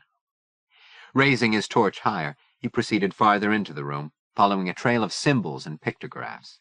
Here was a deer, here a beaver, here a raccoon, here a snake, and here... He brought his light closer. This was the picture the others pointed to. An Indian brave armed with a bow and a fistful of arrows, standing over the body of a buffalo. What did it all mean? The answer, like the contents of the little chamois bag each Seneca wore around his neck, was known only to a few, and to none who did not belong. His torch began to gutter, and he hurried outside again, to see to his horror that his little blaze had ignited the pine needles at the edge of the clearing he had made and was spreading out of control. A wave of panic surged up from the depths of his belly as he pictured the whole of Indian woods going up in smoke. And cursing his stupidity, he ran from one spot to another, stamping out the flames. But as fast as he stifled them in one place, they sprang up in another. Water. He needed water. Desperately, he unbuttoned his fly and peed as hard as he could. When he had quenched the last of the flames, he discovered that he had also put out his original fire, a mistake that had again left him in the dark. A fine Seneca he'd make. Except he wasn't in the dark after all. It was true, the moon was up. Finally, a bit of luck. Now, if he could just figure out how to use Tiger's compass. He dug it out again, holding it up so that the light fell across its face. He picked out a tree trunk and a beam of moonlight to the north and moved toward it. From there he sighted another tree, and referring to his compass, another, until a light. Yes, certainly, he could make out a winking light through the trees. Civilization was over there somewhere. He pushed on, feeling a creeping excitement as he thought of winning his way out of the forest and getting back to camp. He couldn't wait to tell Phil and Wally he hadn't been fooled, that he'd known all the time there were no stupid snipes. Then, almost without his being aware of it, he found himself clear of the trees and standing on the sloping shoulder of the old lake road. Car lights. That was what he'd seen, the headlights of a moving car. He laughed with joy and relief. He was saved. Now to get back to camp. Wondering how far he had to go, he turned left and started walking, and stopped as he rounded the bend. The hulking silhouette of the old steelyard place loomed before him. Chance had dumped him out upon the road almost in front of the haunted house. For an instant he was actually glad to see it. He knew now that he wasn't far from camp. But then, as he stared up at the tower window, at the peaked gable, the bent lightning rods, and the gimcrack bits of gingerbread, the house seemed to transform itself, to become that other house on Gallup Street, the way it had been before, when he was the butcher's boy, and Emily, she was the butcher's wife, and he, Rudy Matuchik, was the butcher, damn him to hell, and no rhapsodies in this house. Out of the inky darkness filling his head, that same bright, slippery fish of thought swam by, recalling... What? Still it wouldn't come to him, but eluded him as always. What was it he was trying so desperately to remember? No rhapsodies in this house. Again the angry voice sounded in his ears. How many times I got to tell you, no rhapsodies in this house? Damn that kid. Where is he anyway? He's never here when I want him. I get the strap now. No, don't you touch him, not again. You shut your face. He's no good, that boy. He needs discipline. I give him. You so much as touch him, you'll be sorry. What you say? You heard me. Don't you lay a finger on him. You shut up. The sound of his hand striking Emily's face made Leo jerk back. Her sobs filled his ears. He let out an audible groan of pain. No, don't let it happen. No, please, don't hurt her. Overcome with fright, he tried to master the involuntary spasm that now gripped him. Then the great storm broke from a great height, smashing down on him just as it had that night. An ominous thunderclap, a deep, tumultuous peal, and suddenly he is... Yes, up there in the window watching for her. Mother, Mother, Mother! Where are you?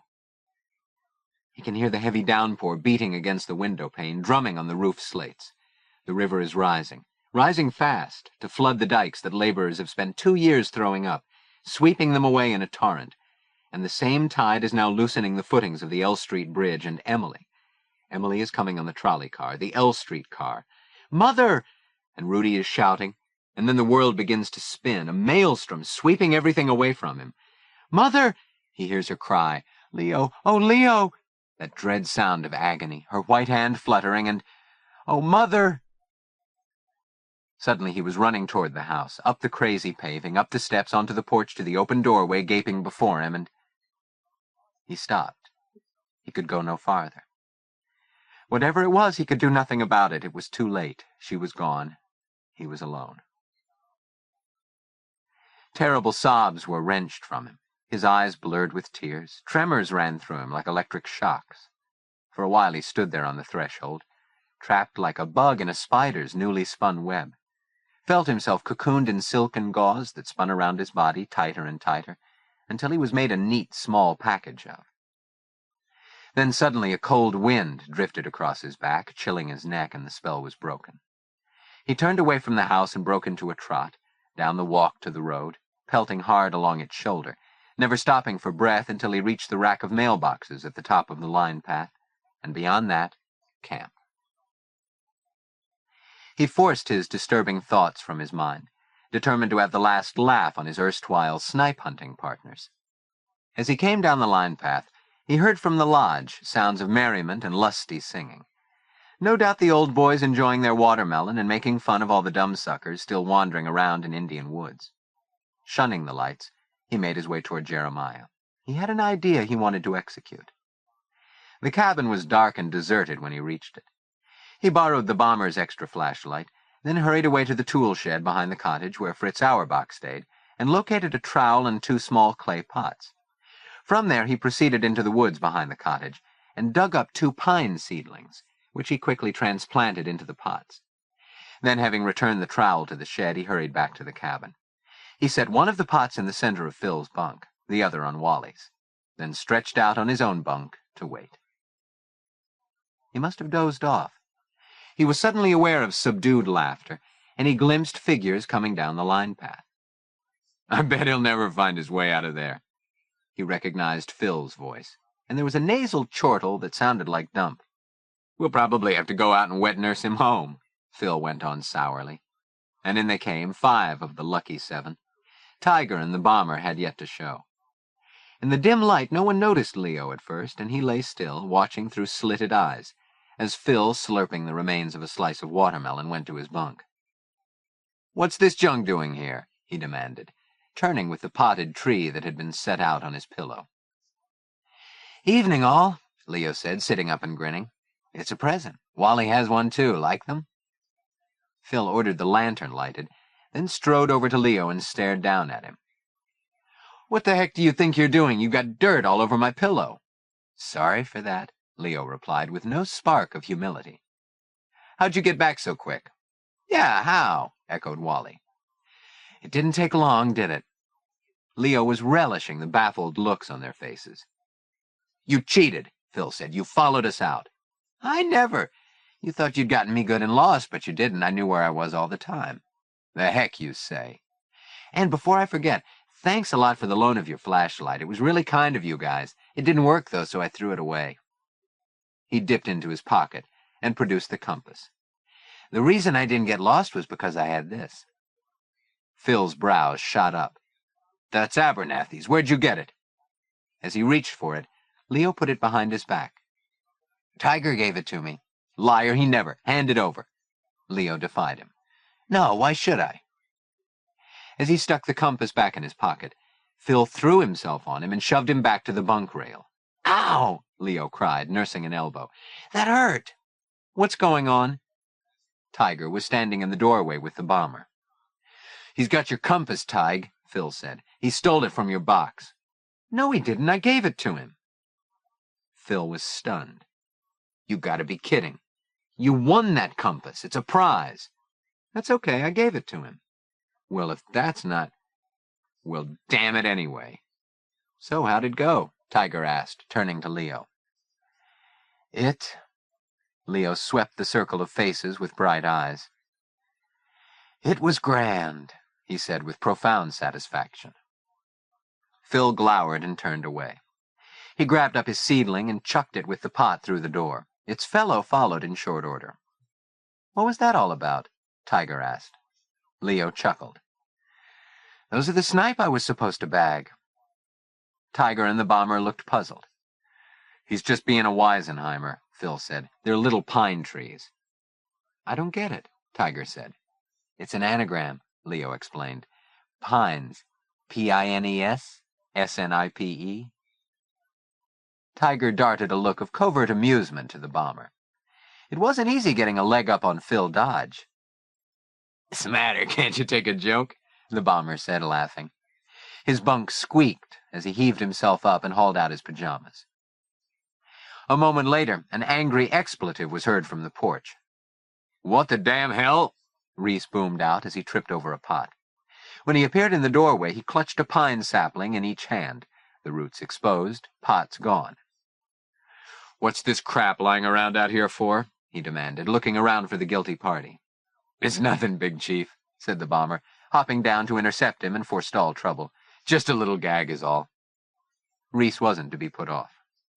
"I don't get it. What gag?" He turned to Phil for explanation.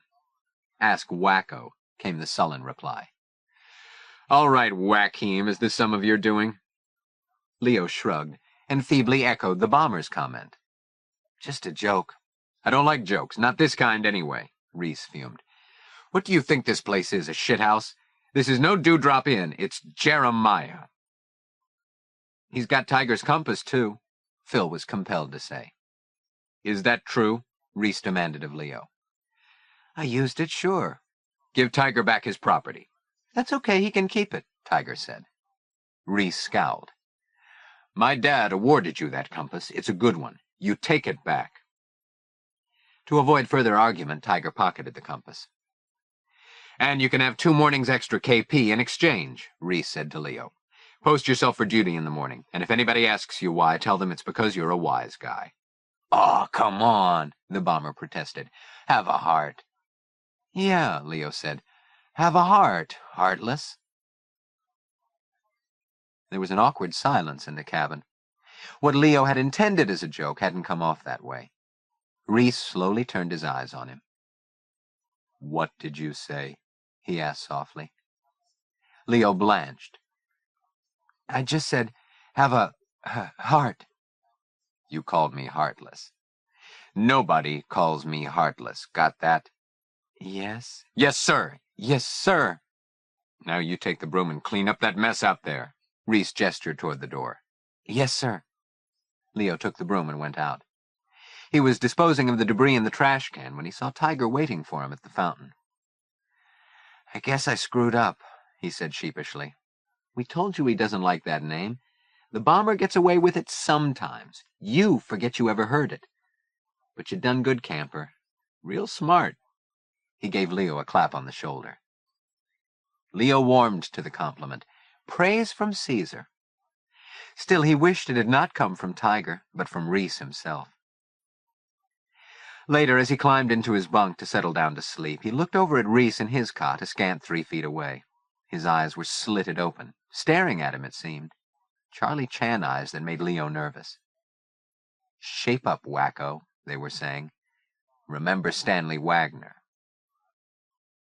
Resolved to heed the silent warning, Leo shut his own eyes and tried to get some sleep. But sleep would not come that night, and he lay long awake thinking about the luckless Stanley, who might have had bad dreams too, and about his sudden mysterious departure. Leo decided he didn't want to know too much about Stanley. Chapter 4.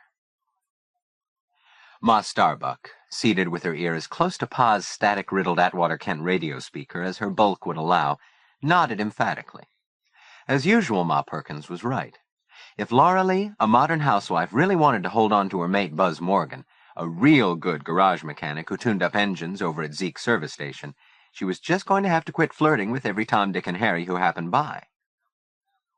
Ma Perkins was a latter-day oracle in the Starbuck household, and no matter how busy she was, Ma stopped what she was doing to catch the quarter-hour broadcast, which just now vied with the whir and clatter of the antiquated Gestetner machine grinding out the pine cone. Ma was used to doing several things at once. There was a brace of apple pies cooling on the shelf outside her kitchen window. But Ma Perkins was too good to miss, and not until Laura Lee had agreed to watch her step, though she sure would like to get out of this burg and see some city lights, did Ma return to her typewriter, set up by the window so she could keep an eye on the compound formed by the three facades, barn, store, and office, that was the hub of the upper camp. Across the way in the barn, morning crafts session was in full swing. One of the oldest in the district, the barn was well suited to its current purpose, its old stalls, tack rooms, and lofts having been readily transformed into workrooms. The Marconi radio shop in the hayloft, the Swoboda woodcarving shop, the Rembrandt paint shop, the Silas Marner weaving shop, the Paul Revere metalworking shop. And on any morning except Sunday, the place rang to the din of ball-peen hammers on sheet copper and saws eating wood, to the ceaseless hum of voices as young craftsmen went about the business of creating a work of art, this summer under the gentle guidance of Fritz Auerbach. From time to time, one of the boys would lay down his tools and come out to the pump for a cooling drink, or to make a purchase at the co-op, stopping by the office first to get the money from his spending envelope. The coop had once been exactly what its name implied, a chicken coop, housing a flock of Rhode Island Reds, from which in the camp's earlier years, Ma had extracted her mickle of egg money.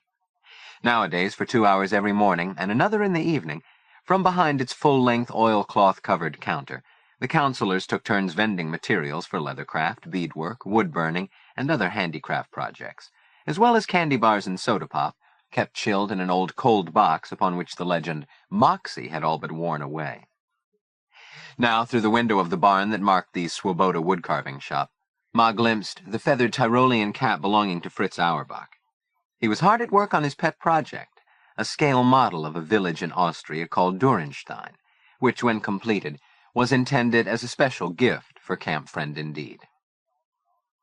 "Hi, Fritz," she called. "How's it going with all the little folk?" Fritz put his head out the window and laughed. "No little folk today, Miss Starbuck. Only little houses."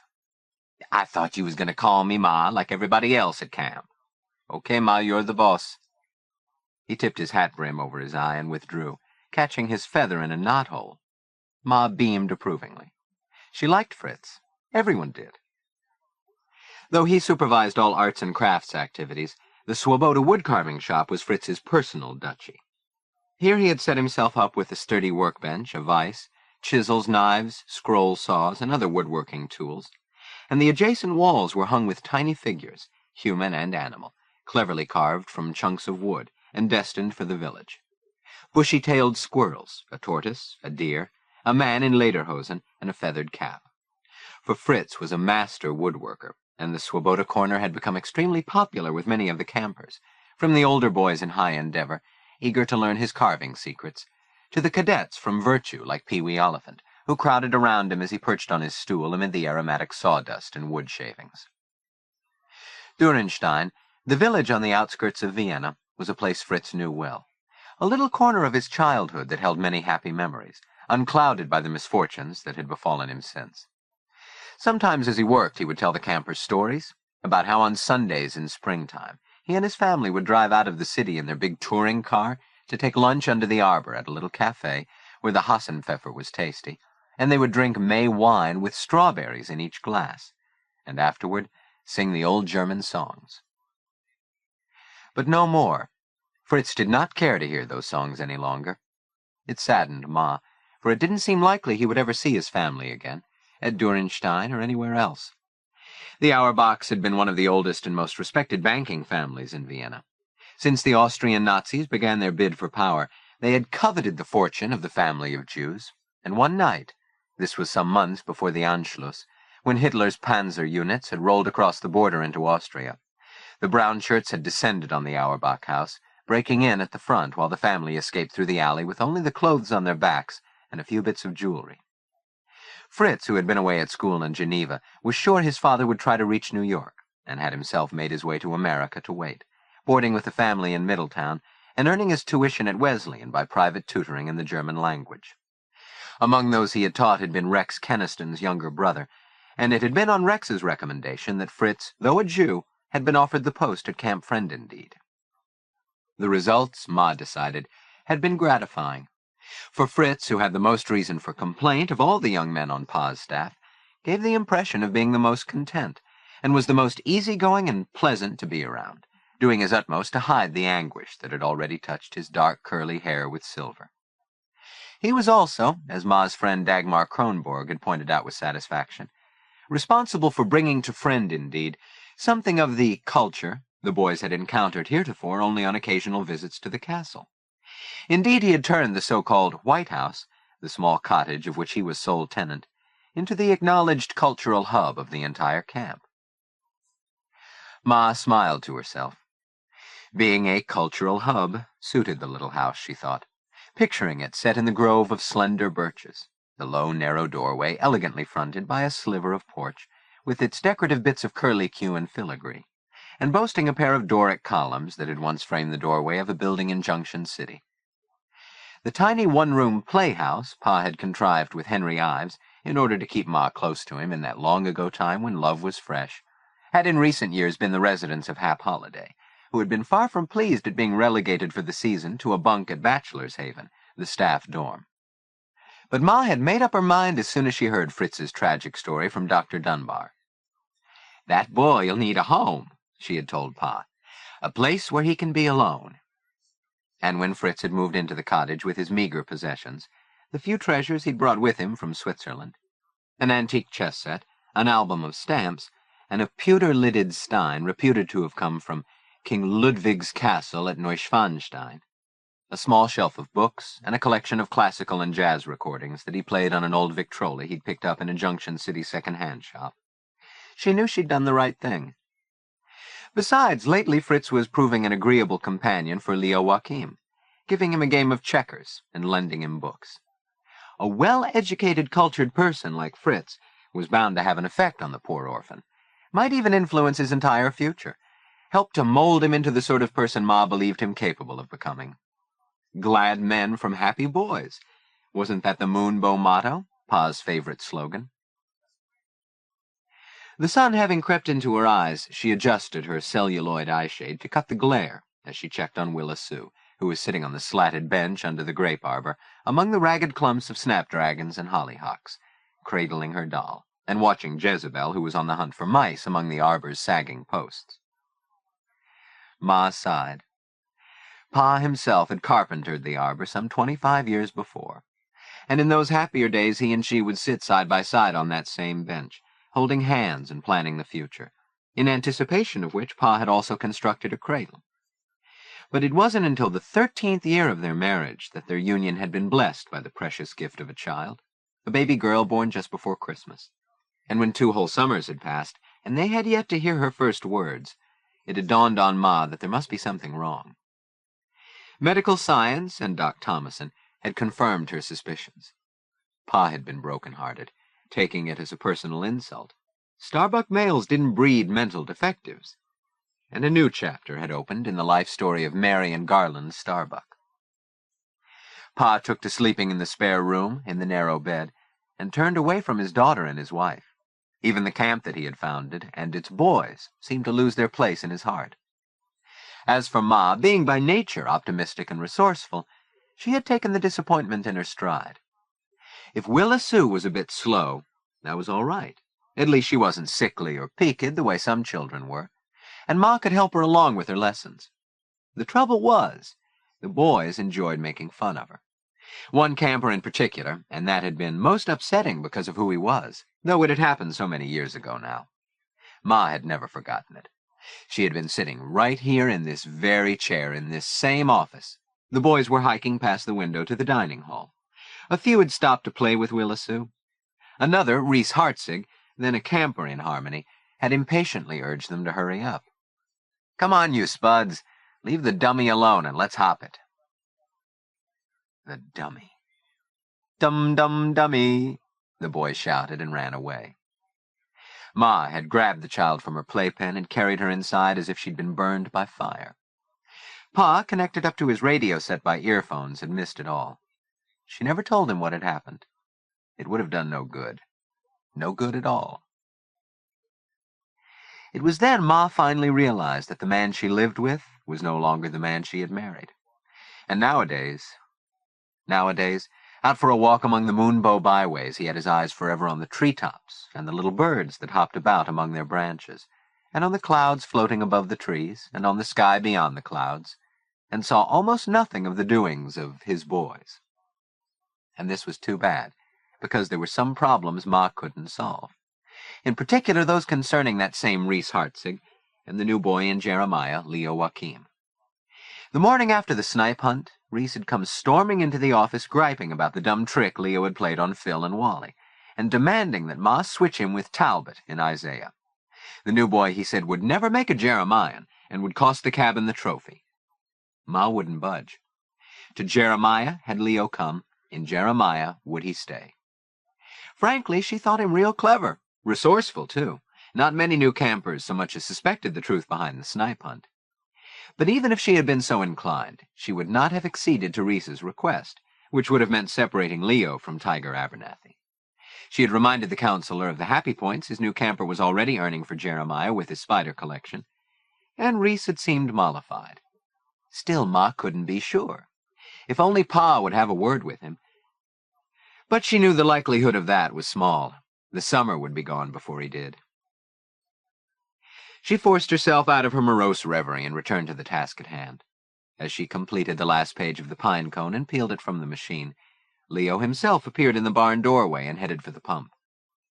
For some reason, Willa Sue had fixed her interest on the new boy from the first day, probably because he was one of the few campers who paid her a degree of attention, and now, slumped on the bench, she ogled him across the compound, idly fingering the ribbon Ma had put in her hair. "Willa Sue, pull your dress down," Leo told her as he passed. "People can see up it." Ma shook her head at the child. "Willa Sue, honey," she called through the window, "you heard what Leo said, and leave off tugging your ribbon and look so pretty. The way you look today, you could be a movie star if you wanted. What would my lammy pie like for lunch? How's about a nice cold plate?" Willa Sue's dour features set like plaster, and she eyed her parent with a sulky expression. "Horse cock," she blurted. "Now hush you, Willa Sue. I told you nice girls don't talk like that. That's boy talk. If you don't want a cold plate, how's about a nice sandwich?" Willa Sue jammed a thumb in her mouth and stared. "What kind of sandwich would my honey bunch like?" Ma prompted. "Peanut butter and jelly." That old joke. Ma shook her head despairingly and called through the window for Leo to keep an eye on Willa Sue while she went into the kitchen to make lunch. Obligingly, he carried his copper mug full of water over to the arbor and sat down beside her. "Wacko, wacko, choose tobacco." Willa Sue stared at Leo, her bug eyes slightly crossed, a giddy expression on her sallow face. "Wacko, wacko, choose tobacco," she said again. Leo spoke sternly. "I asked you not to call me that. My name's Leo. L-E-O. Leo. For Leopold. It's the name of a king. Leopold, King of the Belgians." Lee-pole. Pold, with a D. Leopold. Can you say it? Leopolda. "Well, it's better than wacko," he muttered. "Wacko, wacko." She rolled her eyes and burred her lips at him. He blew out his cheeks in exasperation. "What do you want, Willa Sue?" It turned out she wanted him to do the Three Stooges imitation the bomber had been coaching him in. So he obliged, making his stupid curly face, doing nyuk, nyuk, nyuk, and slapping his cheeks, squeaking and rolling his eyes idiotically, while the girl clapped her hands in excitement. "Mo! Mo!" she cried. "Now do Mo!" He did mow for her, combing his hair forward and slapping his face some more. Willisoo became more excited and began to laugh shrilly. She held out her doll to him. "Wacko, hold dolly," she commanded, and Leo took the doll and held it on his lap. Just then the jitney pulled into the drive. Hank Ives debarked and began to ring the bell for morning swim. Almost before the first peal died away, craftsmen by the dozen erupted from the barn. "Woo-woo! Look at Wacko," one of them called. "Playing with your dolly, Wacko?" said another. Burning with embarrassment, Leo grabbed Willisoo's hand and marched her across the lawn toward the office, where he delivered her up to Ma and the peanut butter sandwich. Then, before he could be detained further, he headed down the meadow path at a fast clip. He didn't want to be late for morning swim. As he came trotting along the line path, the rest of the Jeremians, except for Tiger and Dump, who were getting in some practice with Hatton, the new Red Sox first baseman, exploded through every cabin aperture and raced off toward the waterfront. By the time Leo had jumped into his trunks and joined them, and scores of others on the swimming dock, everyone was already lined up according to cabins, and Rex Keniston sat up on the lifeguard stand. His silver whistle blew, calling the large boisterous group to order. He reminded them of the waterfront rules, threatening to expel anyone who disobeyed. Again the whistle sounded, and at once the place erupted in watery riot. But no sooner was the crib full than Rex sounded his whistle a third time, calling for buddy check, waiting until all campers' hands were paired in the air. Leo had drawn Monkey as this week's swim buddy. A fourth whistle, double this time, was the signal for activity to continue, and the boys were off, the bomber cannonballing through the water with Eddie, his buddy, and Monkey following with Leo, who was not a strong swimmer. When they reached the raft, instead of boarding it, the bomber sucked in a breath and sank from sight. Eddie and Monkey, then Leo followed suit, and when they surfaced, they were in the hollow chamber beneath the raft, surrounded by 8 metal drums harnessed together. A golden web of reflected sunlight darted about them, transforming the space into a glorious underwater cave, and their voices in medley reverberated crazily under the wooden floor. Suddenly, there was a loud clamor overhead. Dozens of feet were stamping and pounding on the floorboards. Cries became shouts, focusing attention on those sequestered underneath. Then the raft began rocking back and forth, the metal drums sounding a hollow roll as the agitated water splashed against their sides. "We better scram out of here," Monkey said, seeking to avoid having Rex blow his whistle on them, and they all gulped a breath and flipped down into the watery depths. By the time Leo came up outside the raft, Monkey was aboard her, and Leo clambered up after him. Eddie and the bomber were going in, Monkey said. The bomber wanted to get in some rowing practice. The bomber was the intermediate unit's star oarsman, and was expected to win the boat race and 10 happy points for Jeremiah at the upcoming water carnival. Leo nodded. He watched as Bullnuts Moriarty, wearing a rubber bathing cap strapped under his double chin, his beefy body sausaged into trunks, clambered onto the raft, followed by his fellow Endeavorites, Bud Talbot, the biggest boy in camp, and Blackjack Ratner, whose name suited him, since he was of a thin, dark, and distinctly rodent-like character, with a mole-spangled face. Presently they were joined by Phil and Wally, who exchanged a few words with them, after which they all sidled over to arrange themselves around Leo. "Hey, Wacko," Ratner began, affecting casualness. "Us guys are all going up the tower. Why don't you come on up, too?" So that was it. "No, thanks," he said. "Aw, heck, be a sport, Wacko," said Talbot, dancing around on the balls of his feet. Leo shook his head. "I'm heading in. Coming, Monkey?" he called. But his swim buddy remained where he was, stationed beside Phil and Wally. No help there, then. Suddenly Moriarty loomed in front of him. "Come on, Wacko, don't be a sis. It's not as high as it looks." He used his belly, nudging Leo along toward the ladder. "You never know if you like it till you've tried it, ain't that right, boys?" Leo glanced helplessly about. The water surrounding the raft was crowded with the curious faces of boys waiting to see what would happen next. "You comin' or not?" demanded Moriarty. "I said no." Leo scowled. He mustn't let them see he was scared of them. "Oh, he said no!" Bullnut squealed, and gave a lewd shimmy of his midsection. "Then I guess we'll just have to—" Their intention clearer now, the group pressed closer, and using his belly as a ram, Bullnuts forced Leo to the foot of the ladder, where they held him perpendicular and fixed his feet on the first rung. "Go ahead, Wacko, climb," Moriarty commanded, goosing him upward. Leo jerked, then climbed a rung or two higher. "Higher!" Moriarty goosed him again. Leo looked around frantically, praying for a miracle. The top of the ladder seemed so far away. He would never make it. And if he did, he would fall, he knew it. He was sick with fear and panic. Help me, someone, help me! But there was no one to help. All across the waterfront, every eye was on him. Even the tadpoles in the swimming crib flailed their arms and passionately screamed. And the perfidious Pee-wee Oliphant, there he was, hanging on the crib rope and hollering, "Wacko, Wacko!" and "Ray, Ray, all the way!" Looking across the water to the dock, Leo sought the help of Rex. Surely Rex would do something, wouldn't he? Only it wasn't Rex on the lifeguard stand any longer. It was Reese, and he was calmly shading his eyes to observe more clearly the action on the float. So much for any help from that quarter. It would never occur to the counselor that a Jeremian would refuse to climb the tower. Even Stanley Wagner had managed that. In an attempt to escape his tormentors, Leo climbed 3 or 4 more rungs. Moriarty pushed in right behind him, forcing him on. Up he went, until his eyes were level with the diving platform, and there was nothing for it but to step onto it. Breathless and fearful, he watched as Moriarty, followed by Phil, then Wally, then Ratner and Talbot, then 6 or 8 others with smirks and grins came off the ladder behind him. He inched his way closer to the edge of the platform, summoning his courage, telling himself he could do it. He must do it. But when he dared to look down, he blinked and froze, then backed away along the railing. A resounding "Boo!" greeted this feckless action, and again the air rang with taunts.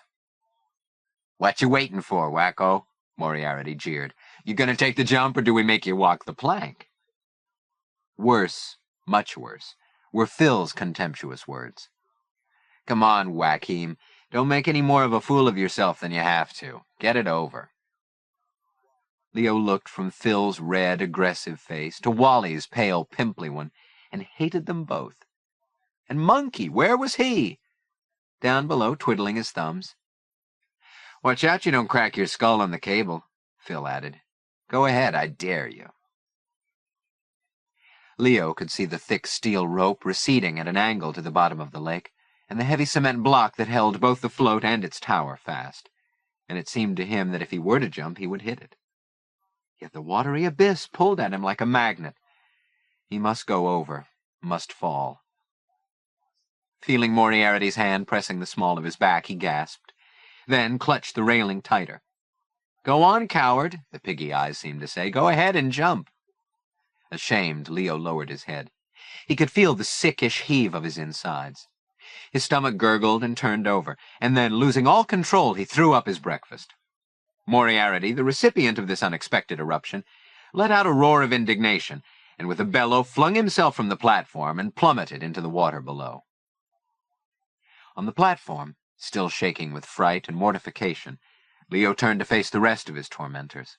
It was clear to them all, to Leo himself, that he had no intention of jumping, and so must take his punishment. They stepped aside as he moved toward the ladder and began his slow descent into shame. At the bottom, he dived from the raft and stroked for the dock, where he could see Reese hopping down from his perch, while excited campers, shouting and capering with gleeful anticipation, came skittering from everywhere. Wacko was going to get the paddle. There was no rhyme and little reason to the business, organized as it was according to long-standing custom. The paddle, broad and thick as a breadboard, was borne aloft from the hook where it was hung, and Leo was bent over the paddling barrel and held in place. Then Moriarty, first in line by virtue of the indignity he had suffered, stepped up, spit on his palms, drew the board back, and swung. As the blow fell, hard, Leo jerked forward on the barrel, and a cheer went up. Then Reese took the paddle and handed it to the next boy, itching to have a go. Before long, what had begun as a sporting affair, the traditional camp chastisement for lack of nerve, had turned into an ugly demonstration of camper brutality, pain, humiliation, and shame. Leo suffered all without a whimper. How could he whimper? He had passed out. "Hey, you guys! He's out cold!" cried Ratner, looking down at the limp form drooped over the barrel. As the clamor slowly died, and a guilt-laden silence ensued, Fritz Auerbach pushed his way through the gathering to emerge at the head of the line. "All right, that's enough," he said, grabbing the paddle from Bosey. "Hey, what's the big idea?" Reese demanded, stepping up. "What do you think you're doing? Putting a stop to this sadistic business, what does it look like?" He shoved Reese aside, then leaned over and lifted Leo up in his arms. "This boy is hurt. I will take him to the infirmary. Get out of my way, please." Reese wasn't about to let him pass. "That kid's not really hurt. Why don't you just stay out of this, Fritzy? I'm in charge here." Fritz stared. "What kind of man are you to allow such a thing to be done to a boy? What kind of place is Friend Indeed that it would permit this to happen?" Reese was at his most condescending. "Look, Fritzy, you're new around here. This happens to be a camp tradition. It's been going on for years, right, boys?" He glanced around, from Phil to Moriarty to Ratner to Bosey, all of whom exchanged sheepish looks but had nothing to say. "Then it is time it stopped," Fritz replied forcefully. "Such childishness. Now step aside, please, otherwise I shall be obliged to knock you down." Everybody stood silently by while Reese reconsidered matters, and when he finally gave way, Fritz pushed past him, carrying Leo's limp form from the dock, passing along the waterfront in the direction of Three Corner Cove. Chapter 5. By siesta time after lunch, the waterfront lay tranquil and serene, the lake lapping the shore with its meekest touch, boats docked, canoes beached in squads, the punishment paddle hung on its hook. It was as if the camp could stand only so much of violent activity, of clamorous voices and hypertense confusion, before it must retreat again into order and serenity, to catch its breath before the next upheaval should occur. Whatever Fritz Auerbach, a foreigner after all, and not privy to Moonbow traditions, might have to say about it, the paddling of a camper who had failed to go off the tower after having climbed it was a tradition, and even though everyone had witnessed the way Moriarty had boldly goosed Leo up the ladder, that fact was already being overlooked. Notice had been served that this kind of differentness would not be tolerated at Camp Friend Indeed, and Leo Joaquim had better shape up or else. Nor did the fact that Fritz had opposed Reese in the matter do Fritz's own case much good. Taking public issue with the counselor, universally regarded as the best friend Indeed ever had only served to place him together with Leo in the same camp, so to speak. Fritz did have two allies in the matter, however.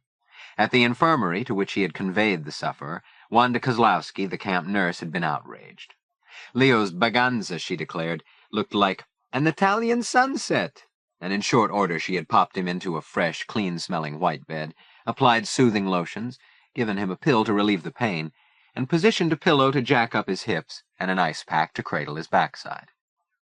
Indeed, so tenderly did she treat his wounded posterior, without further injury to his dignity, that the grateful beneficiary of her ministrations decided he was considerably better off than Emerson Bean, who had acquired a case of poison ivy during the snipe hunt, and lay 4 feet away in the adjoining bed, looking wretched and uncomfortable under a chalky pink coating of calamine lotion.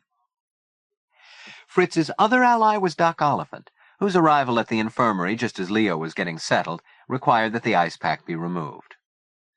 "Good God, man," he muttered to Fritz, "what have they done to this boy?" "Paddled him," came Fritz's flat response. "I should say they did, blast those savages," snapped the doctor. "Why didn't Rex stop it?"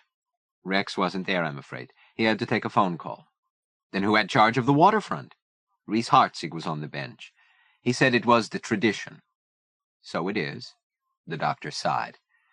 "But they went too far this time. You'd better keep the lad here overnight, give him a good shoring up, then send him back. Slip him a little Mickey so he'll rest. Here's Honey, she'll cheer him up." He smiled at his daughter, who had just appeared in the doorway. She kissed him, then came into the room, looking down at Leo, who turned red to his ears at being viewed by Honey Oliphant in such an ignominious position. "Goodness," she said, "that looks awfully sore. And Emerson, you poor thing."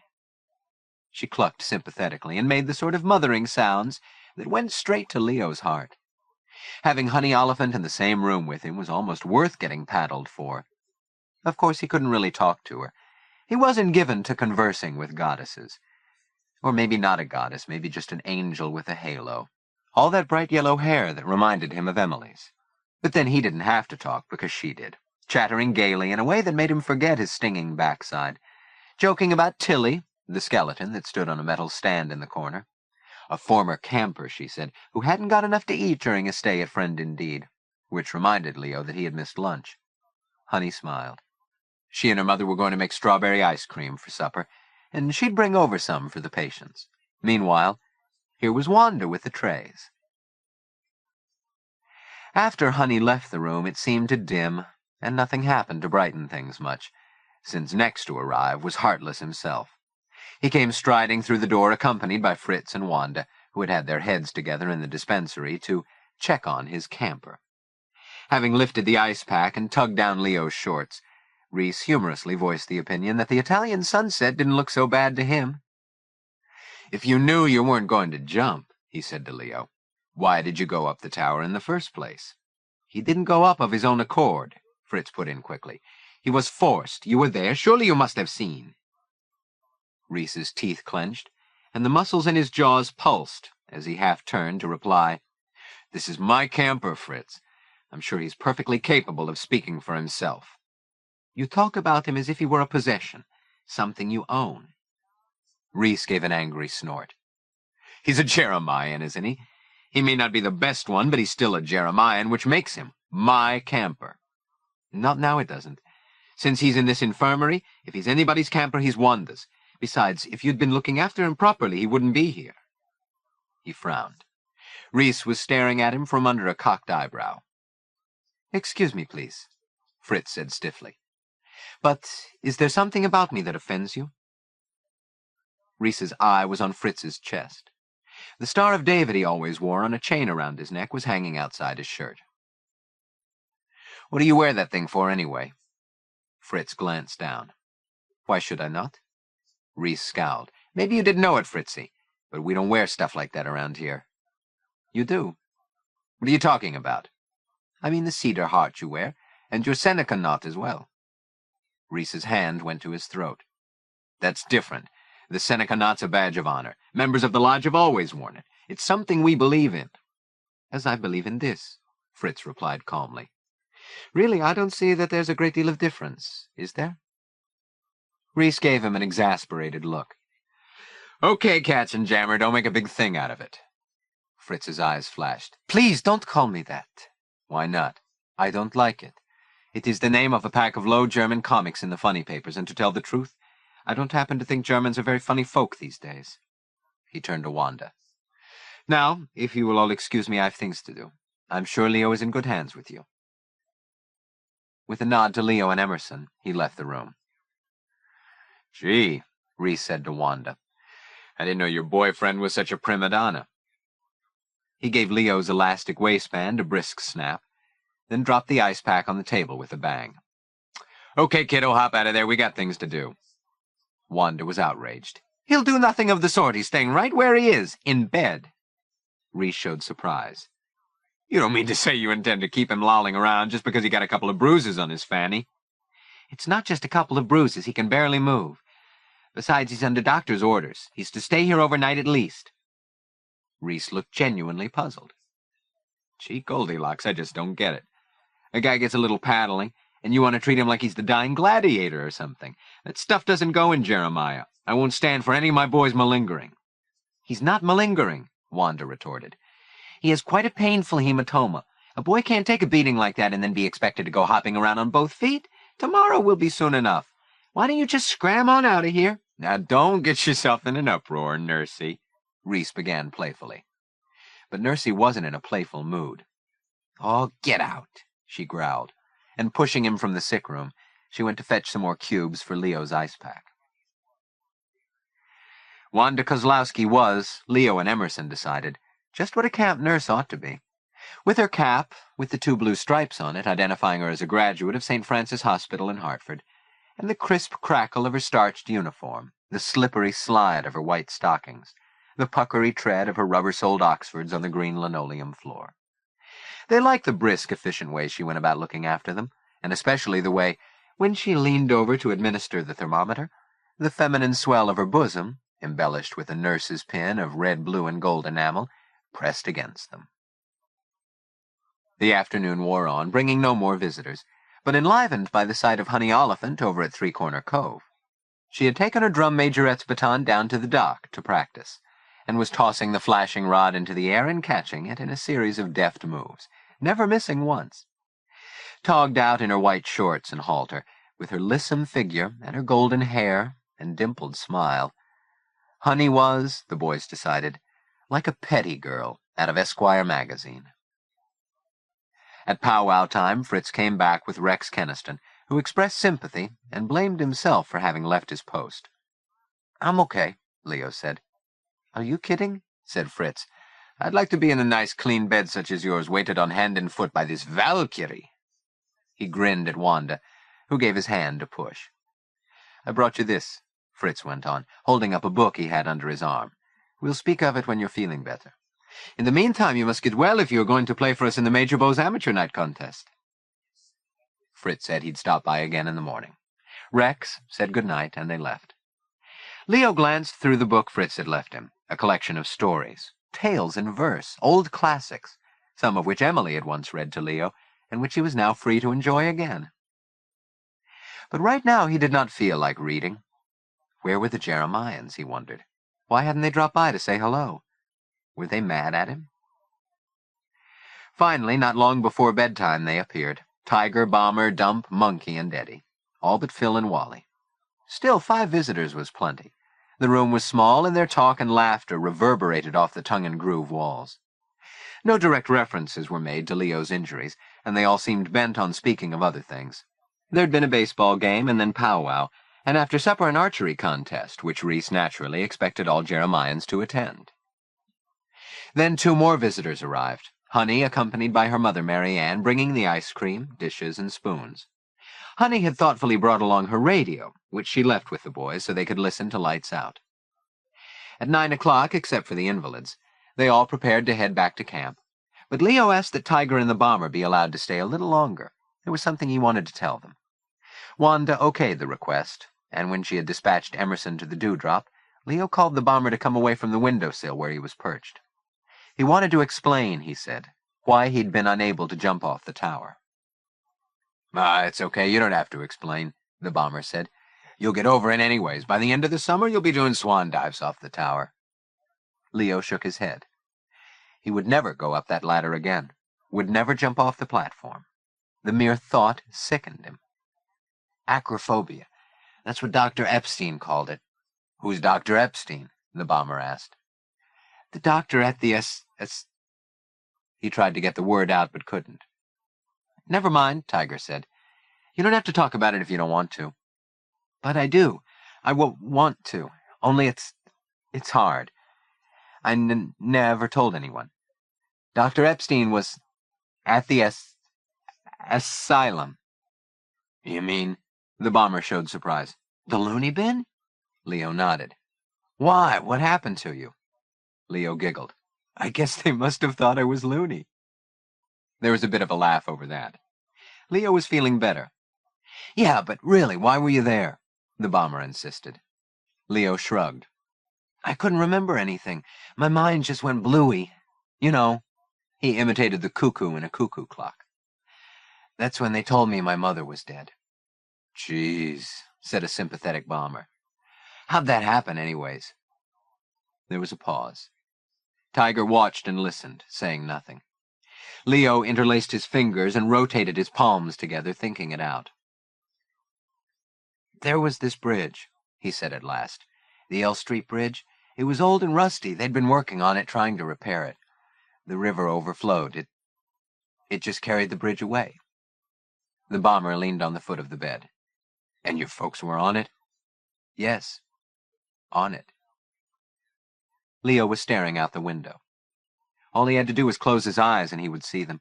Emily and Rudy in the delivery truck driving onto the bridge, and below, the deep and rushy river swirling and foaming, that boiling witch's pot, and hear her cries, "Help! Help!" the words ringing in his ears. "Mother, Mother, Mother, I'll save you!" But he cannot save her. No one can.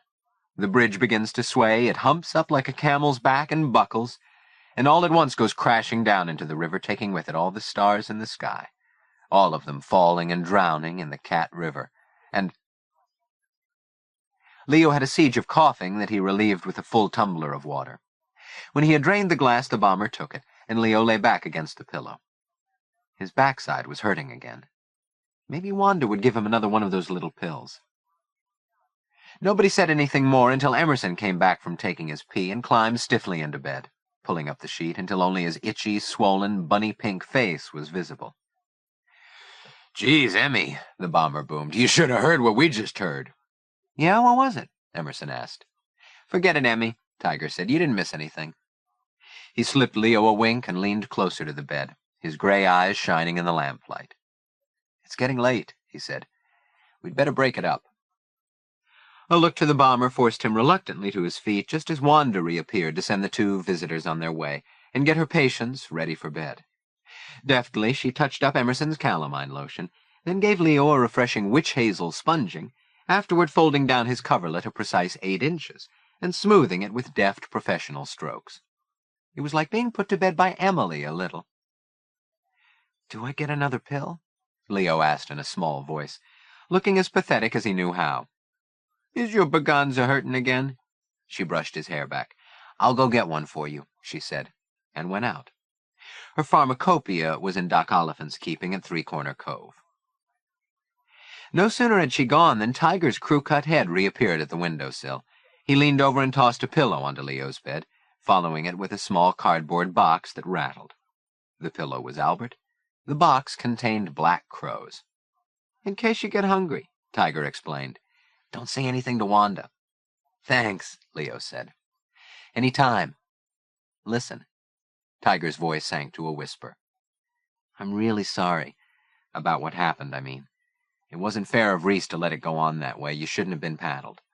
Sometimes things just go too far, that's all. It won't happen again. Friend and Dieters don't act that way." He said it with such assurance that Leo got the feeling Tiger was making himself personally responsible for seeing to it. "Never say die," Tiger added, then was gone. Emerson took a drink and gave Leo a curious look. "What was that about?" "Nothing, Emmy. Something between us Jeremiads, that's all. Have a black crow," he added. "Just don't get licorice on your sheets." Hearing a footstep, he tucked the candy under his pillow and swallowed as Wanda returned to dole out his pill, give the boys another drink of water, and turn out the light. When she'd gone again, Emerson corked right off. He was a good sleeper.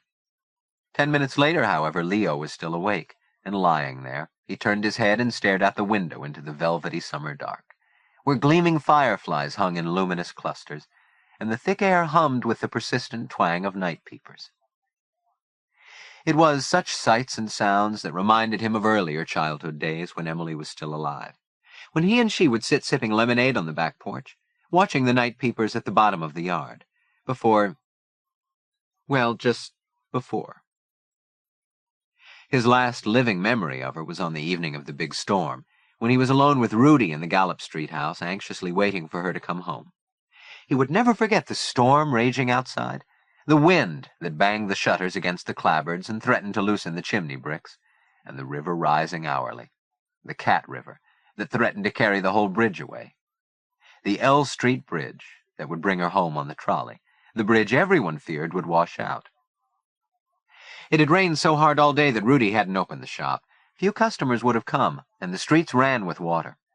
At the south end of town, the river flooded the dike, and the torrent rushed under the L Street Bridge. Schools were closed. Leo stayed in his room, praying that Emily would come home. There had been a telephone call, and she had hurried away right after lunch, telling Leo only that she had to go see somebody. As the hours passed, he became panicky. Where had she disappeared to in all this awful weather?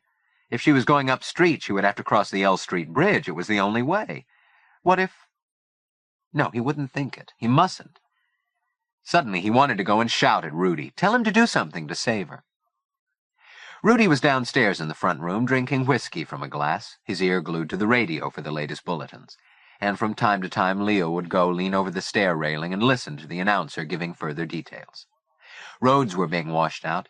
More volunteers were manning what remained of the levees, and a special crew had stayed all afternoon sandbagging the supports of the bridge. Around 4, Leo lay down in his bed and dozed. The storm seemed far away. The rattle of the rain in the tin drains lulled him. He was awakened by the sound of another trolley car coming down the street. He tiptoed to the front window. Yes, there she was. He watched with relief as a man helped her down. He recognized John Burroughs. John was coming to their house. Something wonderful was going to happen, Leo felt sure of it. Something that would change his life. He was going to the music school, after all, he was sure of it. He ran into the hallway and leaned over the banister, saw them coming into the vestibule.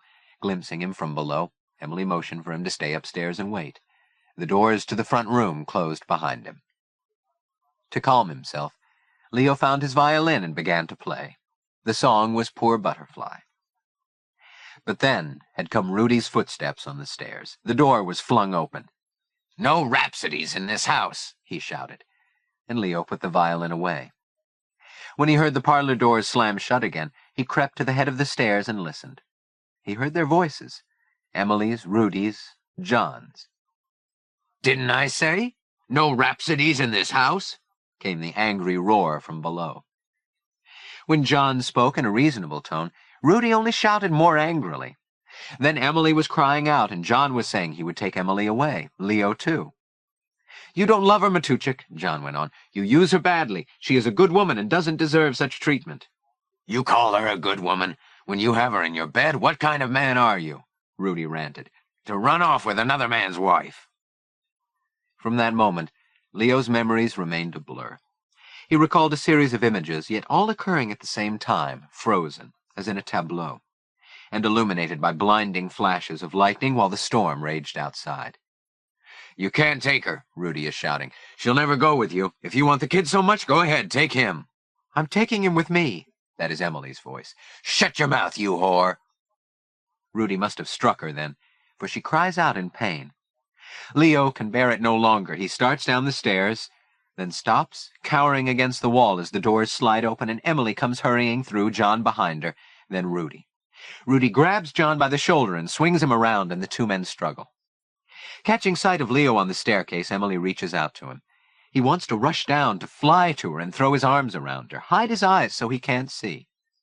But at that moment the combatants break apart. John stands disheveled, breathing heavily, while Rudy pulls away and with another curse runs into the shop. Emily entreats John to leave quickly before there is more trouble. "He'll do something terrible, I know it." But John refuses. "Not without you. Come with me now. Leo, too, we'll all go." Leo starts down the stairs. "Quickly, quickly, Mother, let's go before the bridge. We must get across the river." All around the thunder crashes. A livid streak of lightning turns everything silver. He trips on the stair, stumbles, sees in another flash of lightning Emily's white face twisted in an agony of pain and despair. "Mother!" He reaches out to her. "Mother! Mother!" And then he is falling, falling, falling. He awakes. Where is he? In a white world, pristine in its brightness.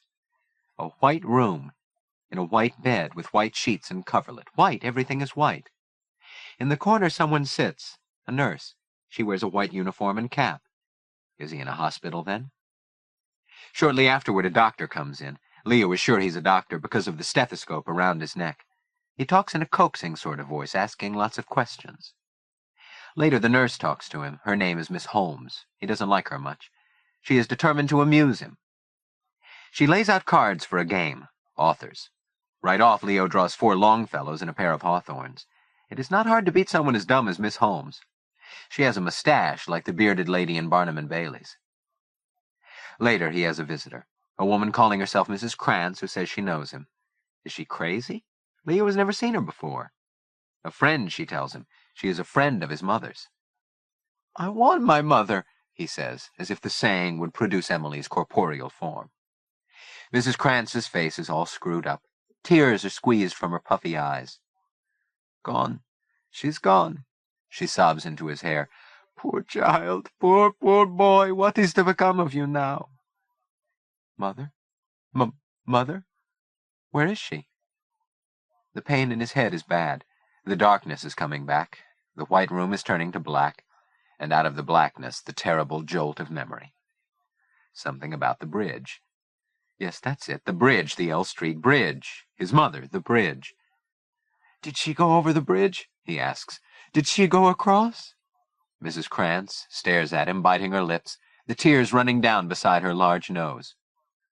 "Yes," she says at last, "across the bridge." Over at Three-Corner Cove, the darkness was suddenly cleaved as the Oliphant's porch-light came on. In a moment the phonograph began playing. "You go to my head like a sip of sparkling burgundy brew, and I find the very mention of you like the kicker in a julep or two." Honey appeared and sat down on the top step, eating from a dish propped on her knees. Ice cream? Leo wondered. Her hair burnished by the lamplight, she seemed to go with the music. She was sparkling burgundy, and he wished he were sitting next to her. But then, as he watched, someone else materialized from the shadows. Reese sat beside her until she finished her ice cream and set the dish down. Then he got up and pulled her to him, and they began dancing to the music. The thrill of the thought that you might give a thought to my plea casts a spell over me. Still I say to myself, get a hold of yourself, can't you see that it never can be? Leo's heart was doing flip-flops. If he required any schooling in the way of a man with a maid, there it was, chapter and verse. The music, the starlight, the sweet nothings whispered in the ear. That was how grown-ups behaved, he guessed. Reese wasn't a boy, but a man. A combination of brains, muscles, glamour, and good looks. The flickering flame around which pretty moths, like honey oliphant, were bound to flit. And even after he had fallen asleep, he continued to see the pair turning and turning together, whirling like love phantoms in the dream dark, round and round in each other's arms while the music played and the moonlight danced on the water of Moonbow Lake, and there were kisses in the shadows. Chapter 6. The luscious, lip-sticked damsel with tresses of gleaming gold leaned languidly upon the casement while down below her lovesick troubadour strummed his mandolina and crooned, "Come into the garden, Maud." The more passionate his song, the more languidly the beauteous creature leaned across the sill, her hand like some pale and fragile blossom as it gestured for her lover to ascend, a la Rapunzel, by making a ladder of her long, lustrous locks. The song ended. The troubadour flung away his instrument, it was a ukulele, and climbed, or tried to, in order to receive a kiss from his lady's rosy lips. Success, however, was not in the cards. It was a difficult moment. The weight of the amorous swain loosened the poor damsel's hair, which when it pulled free revealed Gus Klaus in female disguise, while the troubadour, Zipper Talon, tumbled to the floor amid shouts and laughter, and the stage curtains, campers' blankets, strung on a wire, swung too. Cheers and jeers and thunderous stamping of feet greeted the conclusion of the skit, the noise rising to the roof beam from which the famous Camp Friend Indeed horn chandelier shed upon the scene the glow of some 24 kerosene lanterns. In the camp's earliest days, Pa and Hank Ives had put the structure together out of the antlers of countless deer, elk, and moose, along with a pair from an African antelope contributed by Dagmar Kronborg, and taken from the trophy walls of the castle itself. More than 6 feet in diameter, 3 times that in circumference, suspended on a thick hawser through a block and tackle screwed into the roof tree, the fixture now actually shook, so great was the din. Until a few years before, the Major Beau's amateur night theatricals had been held in the dining hall, but thanks as usual to the generosity of Big Rolf Hartzig, who had sent one of his construction crews over to put up the Teddy Roosevelt Memorial Nature Lodge, all such camp activities were now presented in the building on the lower campus, which this evening was filled almost to overflowing. Every seat was taken, with the younger fry seated cross-legged on the floor in front of the stage, each camp unit with its respective group of counselors, each counselor doing his best to quell the high-spirited rowdiness that always enlivened such gatherings. Up front, the center section had been reserved for staffers and their guests, among whom tonight was Ma's old friend Dagmar, making her first visit to Friend Indeed since Stanley Wagner's malfeasance had led her to bar the castle to campers. When she walked in, there had been a buzz among the boys. Did this mean all was forgiven? And embarrassed looks. But now, after the third skit of the evening, she seemed one of them again, obviously enjoying herself, her laughter ringing out above that of the loudest camper in the room. Next to appear, a solo effort, was Mr. Jerome Jackson, the brown bomber, performing one of his spécialités, his famous impression of Fats Waller. "I's a muggins, boom diada." Leo, sitting rather gingerly among his other cabin mates, glanced around, checking the rows for some sign of Reese, who hadn't shown up for the entertainment. His nose was out of joint, having assigned his boys his own choice of a skit, The Kindergarten, one of his favorites, and an old chestnut. He had discovered at the last minute that a switch had been made. Without consulting him, Tiger and the Bomber had persuaded the others to veto the classroom comedy in favor of an idea Leo had gotten while in the infirmary. Learning of the change, Reese had branded the whole business a conspiracy. "A Jeremiah is loyal to his counselor and sticks by a bargain," and a violation of the team spirit that had always heretofore characterized Cabin 7. Phil and Wally, out of deference to their leader, had refused to take part, and after dinner, he had driven off with Honey Oliphant and the Green Hornet to take in a drive-in movie. The curtains had closed on the Bomber to loud whistles and applause, and the succeeding presentation was about to get underway. Once again the rafters shook to hand-clapping, foot-stamping, cat-calls, and cheers, as Pa made another introduction, venturing the announcement that the Ezekiel cabin's contribution to Major Beau's night would be nothing less than the famed entertainment known as The Old Lady and the Cow. Groans around the hall, or an utter laugh riot, laughs and applause. The role of the old lady to be essayed by that sterling thespian Emerson Bean, now recovered from his poison ivy, and the cow jointly by those sterling lookalikes, the Smith twins, otherwise known as the cough drops. Watching this corny routine, the Bomber whispered to Tiger that Ezekiel was attempting either to empty the hall in a hurry or to put the audience to sleep. Having played the rear end of the cow often enough himself, he knew you couldn't help getting a baffola laugh when the front end, feet crossed, sat down on the rear end, and then both ends sat on the old lady, whereupon all three wound up on the floor. But the Smith brothers were woefully inept and in need of rehearsal, while the old moth-eaten costume, which kept stretching perilously, then sagging, had nothing whatever about it that might be considered bovine. Then Smith behind got tangled up with Smith before. Old Lady Bean's long skirt was heavily trodden upon, and when the fabric tore away altogether, revealing undershorts printed in sloops and maritime pennants, the unlucky accident produced the single genuine laugh the skit afforded. All right, Pa said when the hilarity subsided, imitating the familiar nasal monotone of radio's famous Major Bowes as he gave the Wheel of Fortune a good spin. "Round and round she goes, and where she stops nobody knows." And the sock and buskin were passed along at last to the Jeremians. After a positive bouquet of an introduction, which wilted from its very floweriness, Pa announced the title. "The Doctor is definitely in," or, "Oh, Doc, you struck a nerve."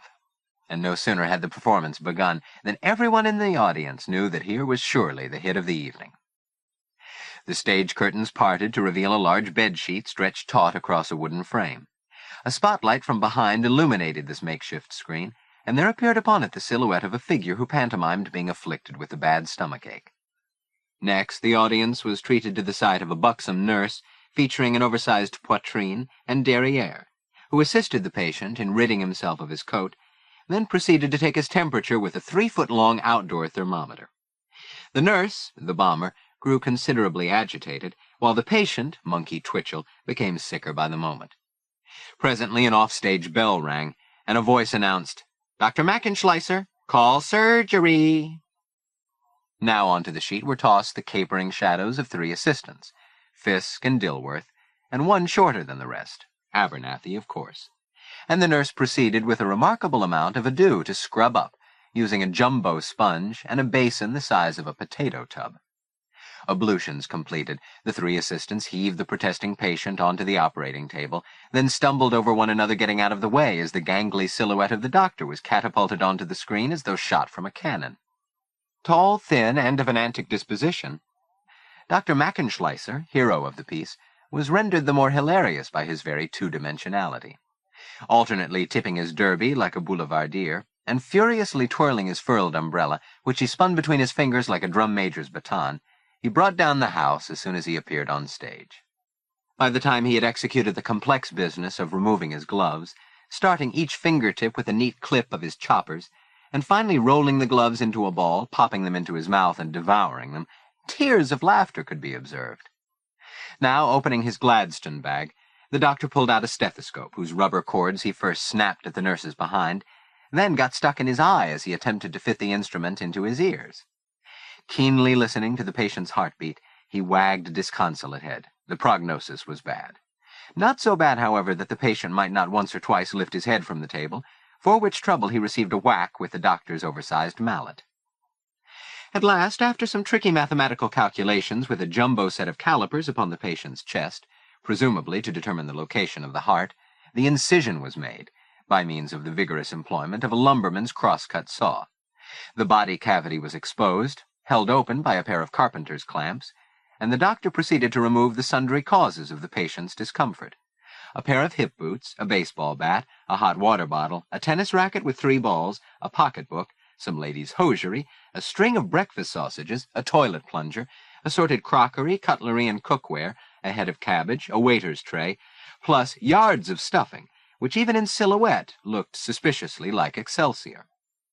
Finally, after further intensive probing, there followed a baby by the heels, crying, for which pains it received a stiff whack with the mallet. "My dolly, don't hurt her!" came an anxious cry from the audience. "Hush, Willisoo," Ma was heard to say. "He's only doing make-believe." The child's outburst earned another laugh, serving to remind the audience that the performer, the comical Dr. Mackenschleiser, was none other than Leo Joaquim, actor extraordinaire, who now invited his patient to take a bow. Thanks to the surgeon's wide medical experience, he had made a full recovery. As the cast reassembled and took its bows in front of the curtain, there was no question. Jeremiah had no rival in the skit department. But there was still more to come. After a brief intermission, during which the actors shed their costumes and resumed their seats in the audience, Henry Ives sheepishly shuffled on and read from his copy of Chick Sale's book of back-house humor, then played his one-man band. This entertainment was followed by Pa on his jazz whistle with "Yes, We Have No Bananas" and "Don't Bring Lulu," and Wiggy Pugh's rendition of "I Can't Get Started" on the same cornet he used for sounding taps. Next on was Charlie Penny, Job's counselor, in a cowboy hat and neckerchief, twirling a lariat and telling Will Rogers jokes, after which Ezekiel's counselor, Peter Melrose, led the camp chorus in Darktown Strutter's Ball and Sleepy Time Down South, inviting the audience to sing along. Knowing that his solo violin performance was to follow this act, Leo circled around to the back of the room where he had left his violin case. His bow had been rosined, the violin tuned, so he had only to wait to be introduced. When he heard Pa announce his name, with an awkward shift of limbs he circled behind the audience to the stage. There was a murmur of anticipation as Pa announced the first selection, "In a Monastery Garden" by Kettleby, a piece Leo knew well, and the audience stirred in their seats, falling silent, when hunching his shoulders Leo raised his violin, tucked it under his chin, lifted his bow, and began to play. For the first few moments he had to fight the attack of nerves that always besieged him when he played on stage, but presently he experienced a familiar lift of spirits, that welcome sense of authority that seemed to carry him out of himself. He had only to give himself up to his deepest instincts and play the best he knew how. As his bow drew forth the deep, rich melody, his eyes roamed the faces of his audience.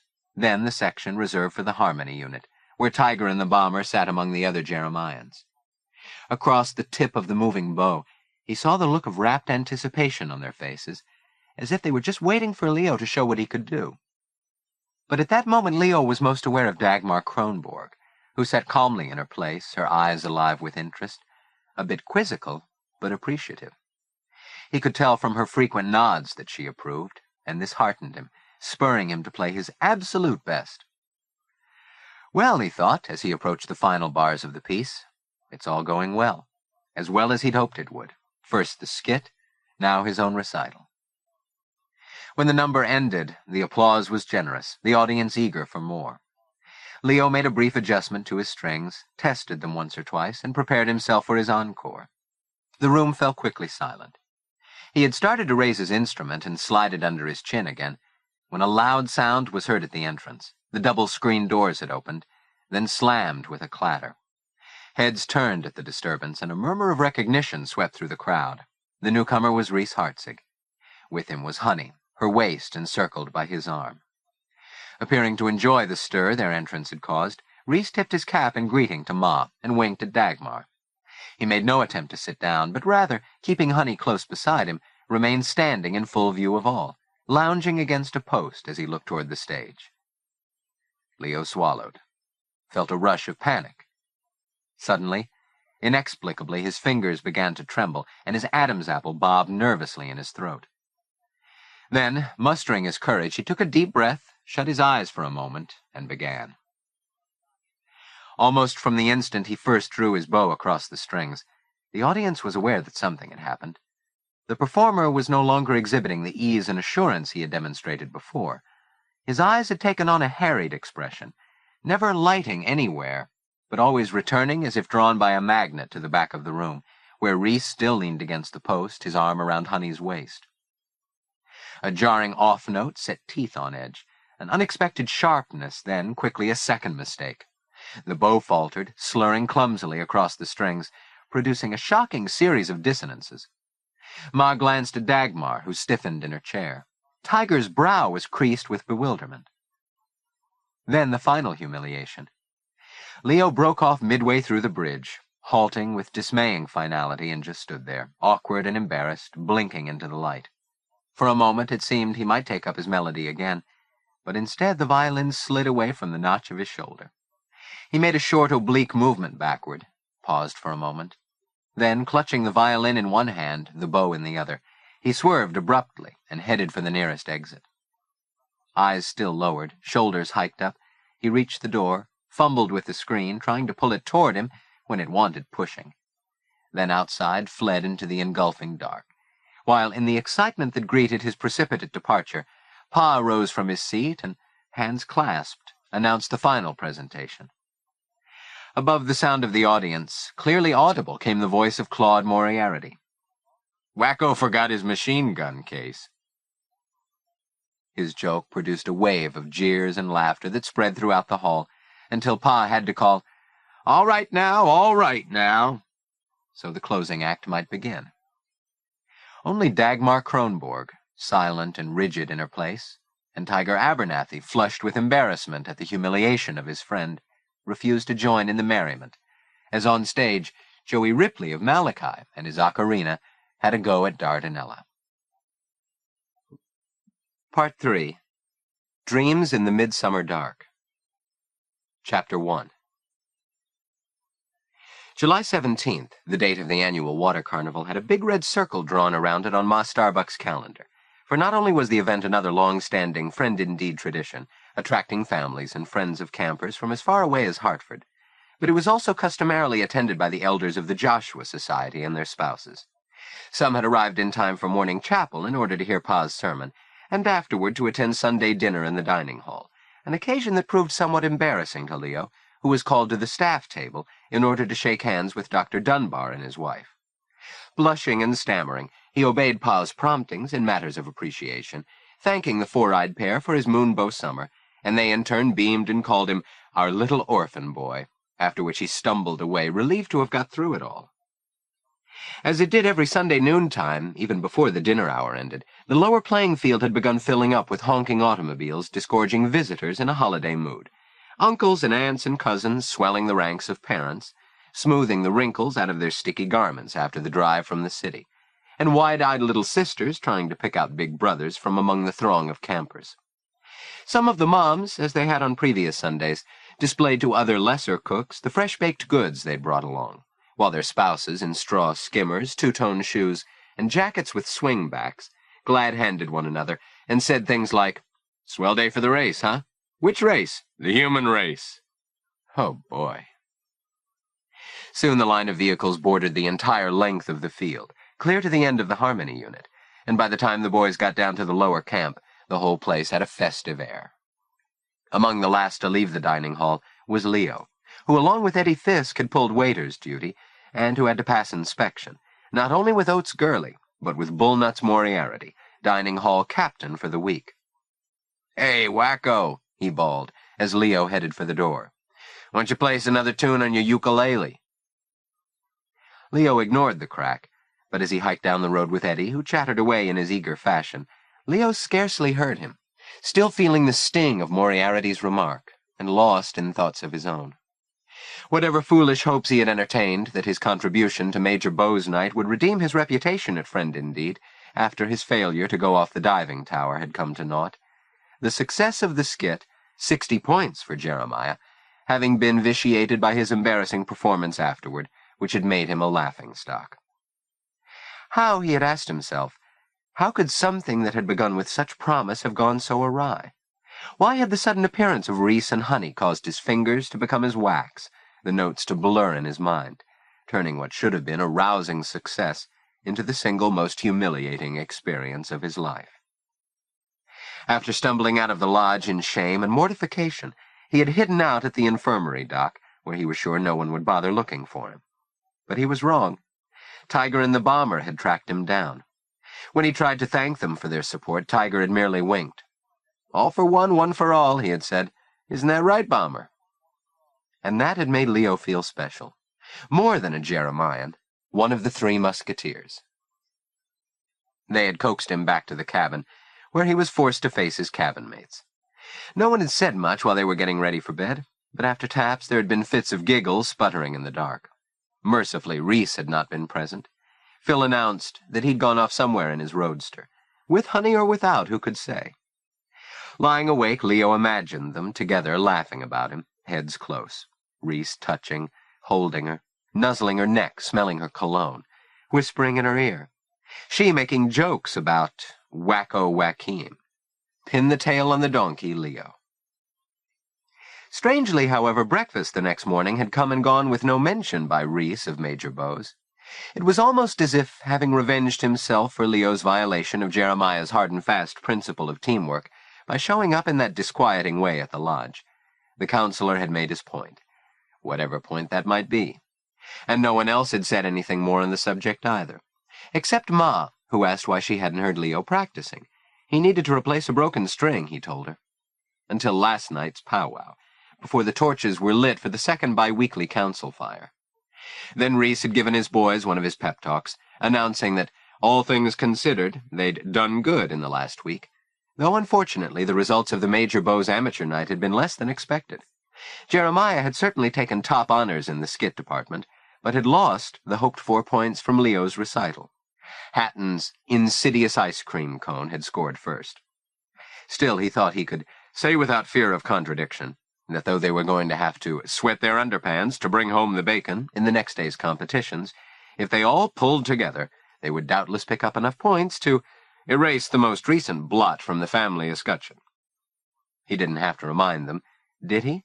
That, as would be announced officially tonight, Jeremiah still stood behind Malachi in points. And that, Leo thought now, was the rub. Since he was the only Jeremian who wasn't entered in any swim events, he couldn't do much there to better the overall score, or erase the humiliation of Major Bow's.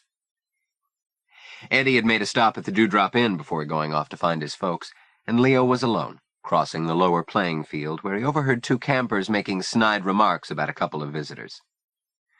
"Geez, who do you suppose those 2 old goofers are?" Zipper Talon was muttering to Klaus. "Look like a couple of real hicks to me," Gus replied. Leo followed their looks across the field to a man and woman who stood by themselves beside a rattletrap car, blinking in the sun as if trying to get their bearings. He had a sudden sinking feeling as he recognized them. Miss Meekum and Supervisor Poe. He couldn't believe it. What were they doing turning up here like this, and with no warning? He grew suspicious. Was he being sent back to Pitt for not measuring up? Was his Moonbow summer to be over so soon? For an instant he wanted to turn and run as far away as he could, but it was too late. They had spotted him. With a stone for a heart, he dragged his feet toward them. Bedraggled Miss Meekum, in her brown dress of home-knit boucle, wearing a brave little hat. Supervisor Poe, looking like an old black crow in his shiny suit and celluloid collar, glasses pinched on the bridge of his red nose. "Surprise, surprise," caroled Miss Meekum, beckoning with her hanky as Leo approached. "Leo, my boy, here you are," Mr. Poe declared in his pale, papery voice, giving Leo's hand a single formal jerk. Too stunned by their unexpected advent to say anything, Leo darted him a glance. Porcelain pale under her coating of white vanity powder, Miss Meekum was already fussing at him, tugging his collar and brushing off his shoulder, inquiring how he was getting on. "Are you having a good time?" Leo ducked his head. "It's okay, I guess." "Okay, you guess?" Miss Meekum's fa-sol-la laugh climbed its way up the scale. "Why, I should hope it's nice." The steel rims of her glasses sparkled in the sun when she gazed at Leo, as if to assure herself of his well-being. "My goodness, will you look at him?" she went on. "He's put on weight, hasn't he put on weight, Mr. Poe? And see how tan he is. I can't get over it. You seem so different." She gave his arm a squeeze. Quickly, Leo withdrew it. Several campers were hanging around now, watching. "Did you drive all that way just to see me?" he asked. "Of course we did," Miss Meekum replied. "We were simply panting to get out of the city, so hot. And we wanted to meet Reverend and Mrs. Starbuck and the society people." Leo breathed a sigh of relief. So they hadn't come to take him back after all. But cripes, he thought. The fact that this was just a social call meant he'd have to introduce them around to everybody. He looked from Miss Meekum to the supervisor, who was eyeing him narrowly. "Which of these cabins is yours, Leo?" he inquired. Leo pointed out cabin 7. "It's called Jeremiah." Miss Meekum craned her neck to look. "Jeremiah," she repeated. "How quaint. May we have a peek?" Left no choice, Leo reluctantly escorted them across the field, self-conscious because the only family he could put up against all the others was no relation of his, only these 2 gray birds, looking so out of place in their badly wrinkled, ill-fitting city clothes.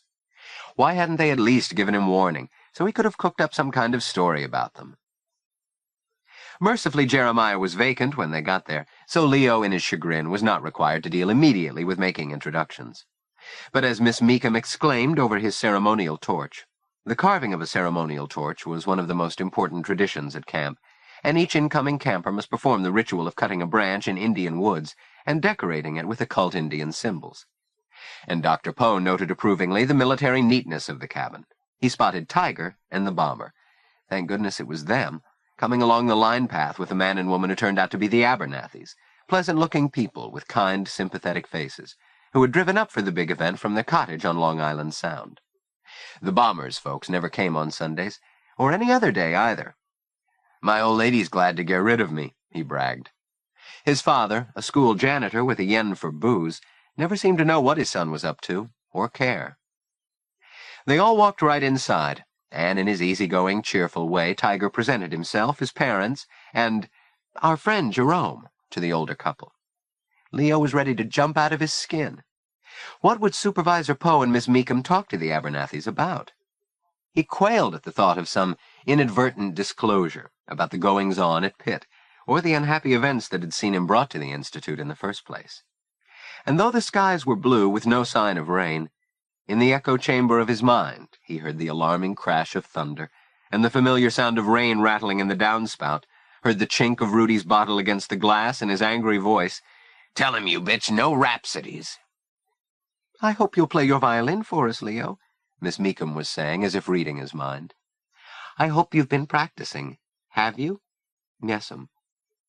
A bold-faced lie, but what Miss Meekum didn't know wouldn't hurt her. Then the others began to appear. First Eddie with his folks, then Monkey with his, and Leo began to relax. What was there to worry about? Everyone seemed to be getting along just fine. Why, Mr. Poe and Miss Meekum were talking away with the Abernathys as if they were old friends, nodding and smiling, fitting right in, just like regular folks. Maybe things were going to turn out okay after all. Maybe they had just driven out for a little holiday, to see how he was getting on.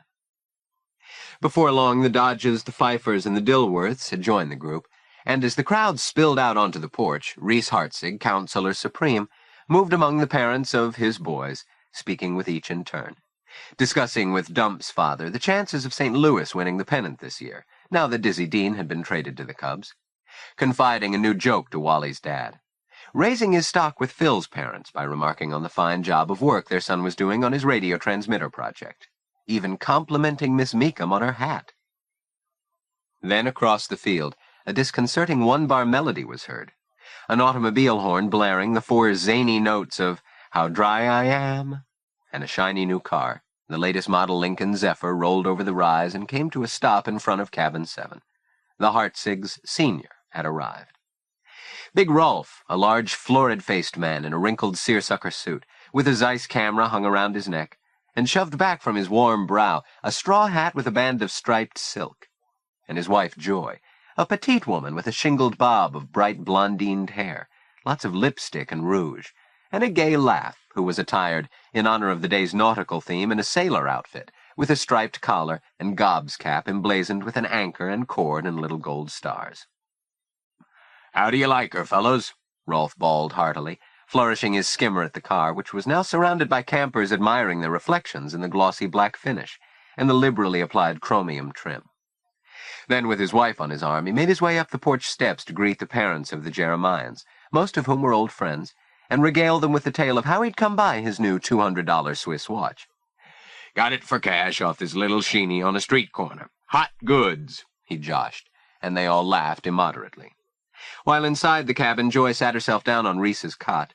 She was the only person ever permitted such a trespass, and smiled brightly at Miss Meekum and Supervisor Poe, saying, wasn't Leo lucky to get into Jeremiah, where all the really tip-top campers were?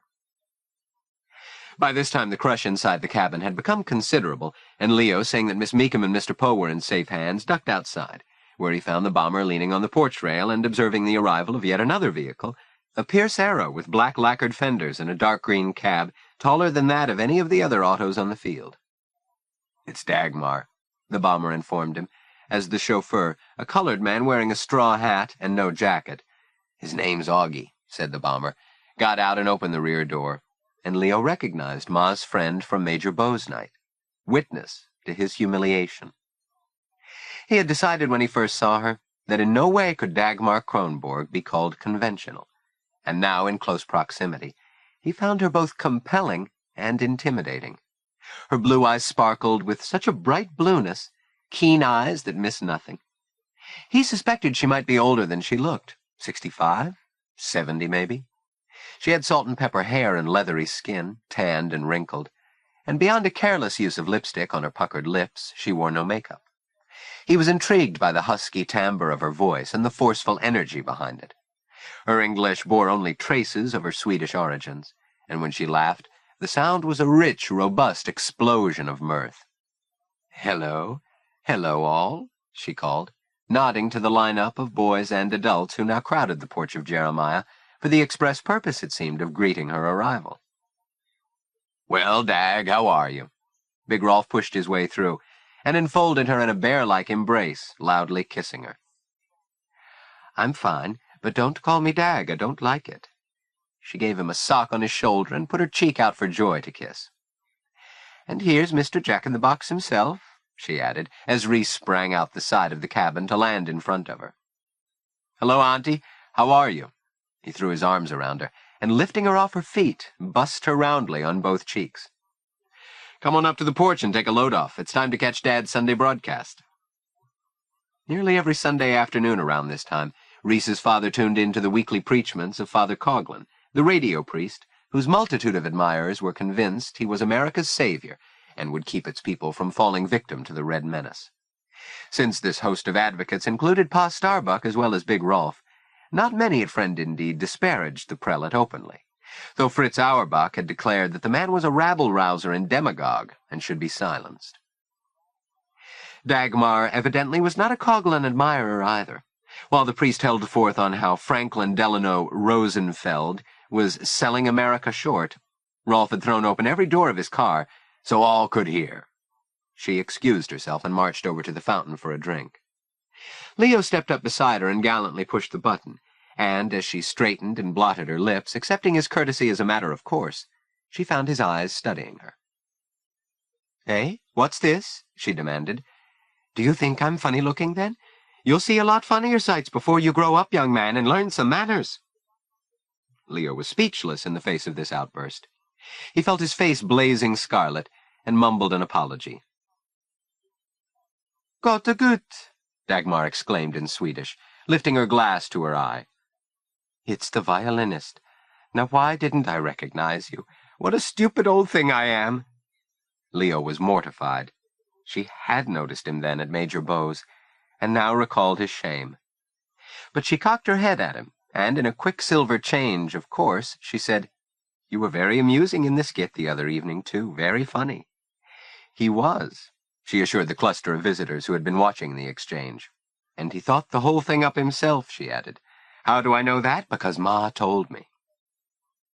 Before any more could be said, the voice of Hap Holliday, its stentorian tones enhanced by a megaphone, was heard from the waterfront, inviting guests to come and be seated in the council ring.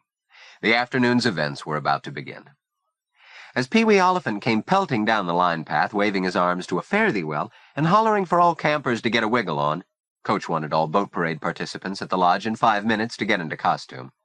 A couple of shrill blasts from Reese's whistle galvanized the Jeremians to heed the summons.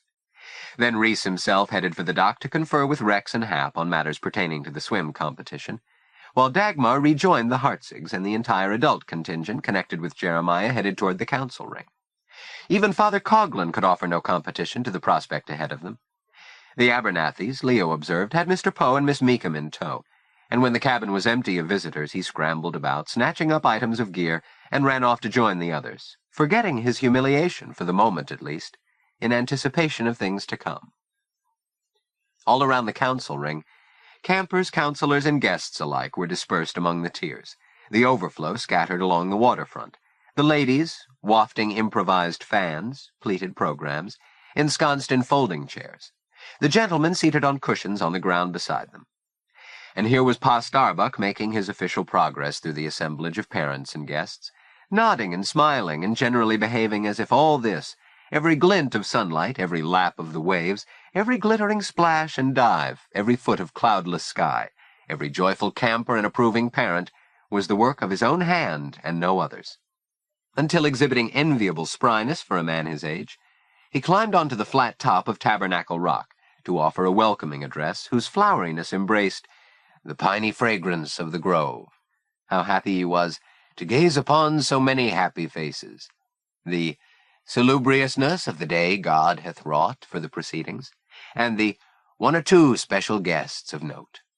Dr. and Mrs. Justice Dunbar, the doctor being the first chairman of the Committee for the Endowment of Young Males by the Friends of Joshua Bible Society, as he and his organization were formally known.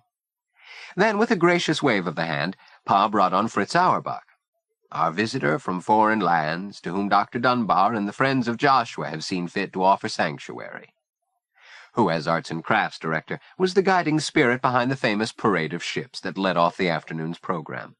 The event that annually gave the broadest scope to the campers' wit and ingenuity, requiring as it did the transformation of humble rowboats and scows into representations of the triremes and galleons of yore. Fritz, equally gracious, expressed his gratitude for the opportunity the society had given him, and his gently modulated voice, amplified through the megaphone, proceeded to introduce the various entries as they traversed the 500 yards from the boat dock to the swimming dock, where they were rated by a panel of judges, Pa, Doc Oliphant, and Henry Ives, on originality, execution, and presentation. Columbus's famed Nina Pinta and Santa Maria, 3 for the price of 1, the Job entry. A Mississippi River paddle-wheeler with its smokestack puffing, Malachi. Even the Titanic, Hosea's entry, which, in full view of all, struck an iceberg and went to the bottom. And finally, this was ultimately awarded the first prize, 20 happy points and an extra helping of dessert all round. Jeremiah's entry, the old camp whaleboat, converted into a Cleopatra's barge of remarkable configuration, her gunwales festooned with flowered swags and wreaths. A stern-visaged Mark Antony, Phil Dodge, complete with an approximation of a helmet and a scarlet cape, posed dramatically sword in hand on the foredeck, while a stalwart Roman centurion with a trumpet, Tiger Abernathy, and the Queen's own brother-husband, young Ptolemy, Leo Joaquim, exchanged murderous scowls just behind him. Astern, the plump and gaudy Egyptian queen lounged amid a bower of wildflowers, one hand trailing languidly in the water as its mate dangled a bunch of gilded grapes over a pair of bright red lips.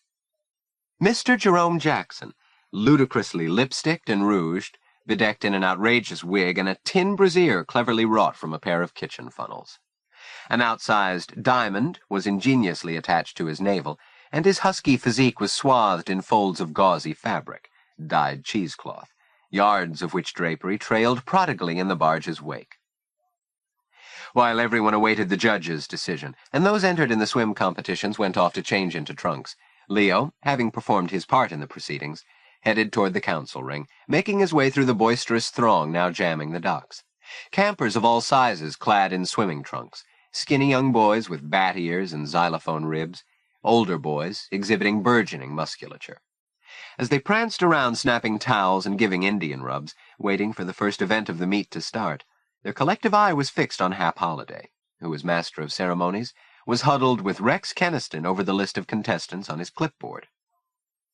"Where's your bathing suit, Leo?" Miss Meekum asked, as he joined her and Mr. Poe and the rest of the Jeremiah family. "Why aren't you with the other boys?" Leo flushed and ducked his head. The moment he had feared must come, had come. Unable to think up a good story, he was stuck with the truth, and he explained to them how he had come in a loser in the preliminary heats. "Well, that's all right," Miss Meekum said, patting his knee. "It means we'll have you here with us all to ourselves." She leaned her spare form toward her neighbor, Mrs. Abernathy, who smiled and nodded as if to affirm that to have Leo among them was to enjoy a special treat. Leo was relieved when Hap, taking up the megaphone again, announced the start of the first race, the tadpole relay, in which Pee-wee Oliphant was a top contender. As everyone sat up attentively, Rex's whistle shredded the air, and a dozen small brown leggy bodies sprang like so many frogs into the water inside the crib rope. The first lap of the race was swum amid great thrashings and splashings, and cheered enthusiastically by the whole crowd. Pee-wee, who was his team's anchorman, would be among the last to swim, and he stood chewing on a thumb and hopping impatiently from one foot to the other, waiting his turn to enter the water. When it came, he seized the baton and plunged headlong into his lane. He was in the lead as the last batch of boys surfaced, the baton clamped between his teeth and swimming hell for leather. "Ray, Pee-wee! Come on, Pee-wee!" The Oliphants, seated down front with the Starbucks and their invited guests, rose cheering to their feet, and a burst of enthusiasm washed across the waterfront. "Come on, Pee-wee! Kick it! Swim!" As first Pee-wee, then the others touched the canoe dock, flipped over and headed down the home stretch, most of the crowd was on its feet. Pee-wee was flagging now, with Bouncer Williams, an older, bigger cadet, gaining on him. But at the finish it was Pee-wee who touched home first, and Reese Hartzig was there to lift him from the water and sling him onto his shoulders, parading him around to accept the acclaim of the crowd, then swing him down and turn him over to his own counselor. "Isn't it exciting?" Miss Meekum gasped, pressing a palm to her breast. "And he's such a little sprout, isn't he?" Leo agreed that Pee-wee was indeed a sprout. He was feeling better about Miss Meekum and Supervisor Poe being there. Mr. Poe was obviously enjoying himself, and Miss Meekum was acting gay as spring. One after another, the tadpole races were run, each succeeding heat exciting the audience's collective blood and bringing them to their feet with louder, more encouraging shouts. Leo could hear Big Rolf's booming voice, avowing that this was what Camp Friend-Indeed was all about, striving and winning. And as he looked down upon the array of campers on the dock, popping the bubbles from their ears and bulling around with each other while they awaited the next event, he racked his brain trying to think of something he could do to shine, something that, after Major Bowes, might redeem him in the eyes of the camp. Standing on the Cleopatra's barge, pretending to be Ptolemy, certainly hadn't done it.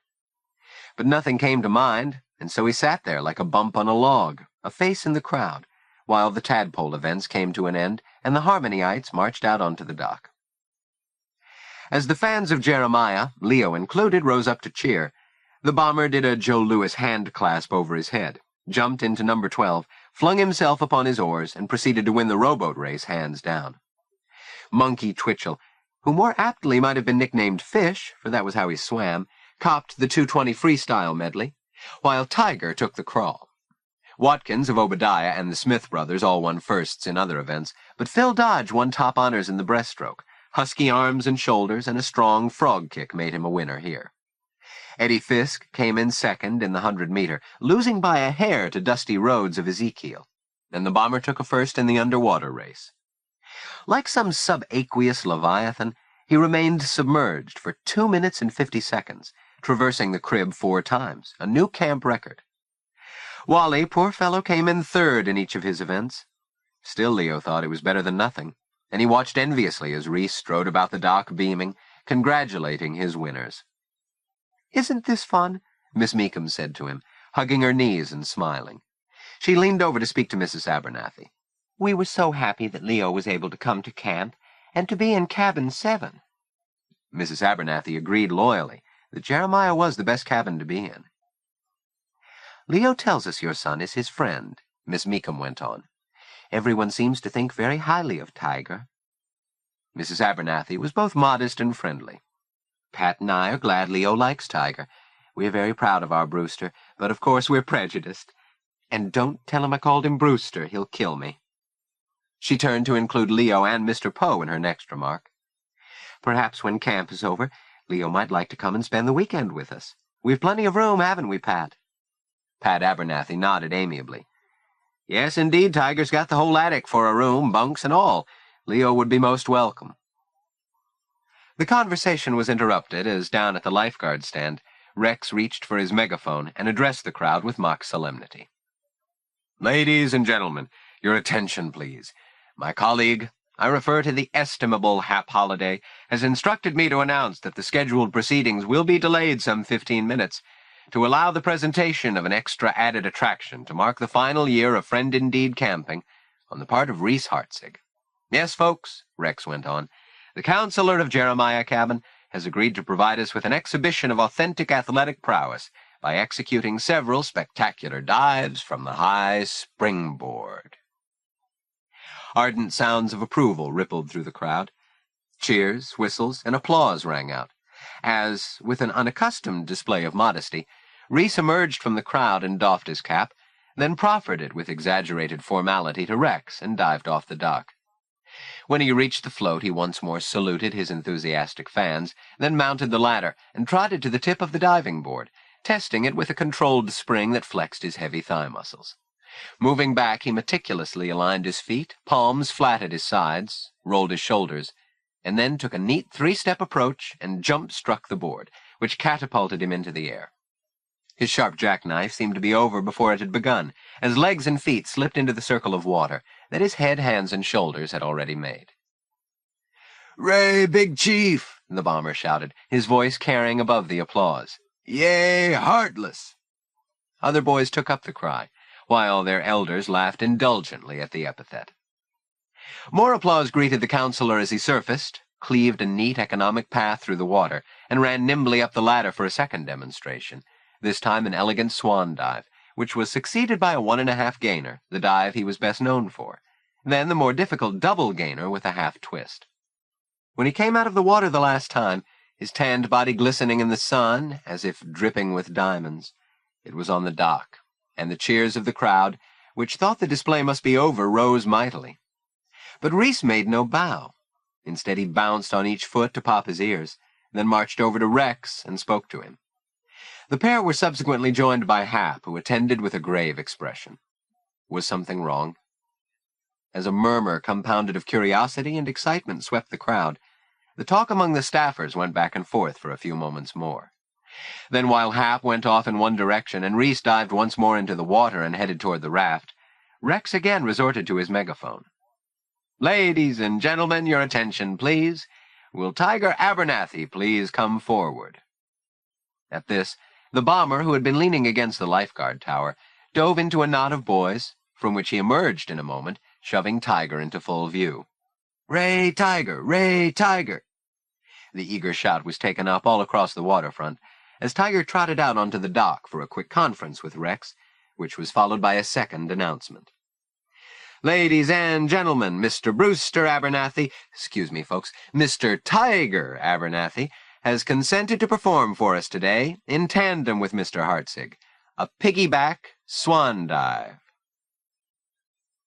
Yet another rumble of excitement sounded among the spectators, and the enthusiastic cheers and applause of his pals sent Tiger pelting off the dock into the water for a quick sprint out to the raft.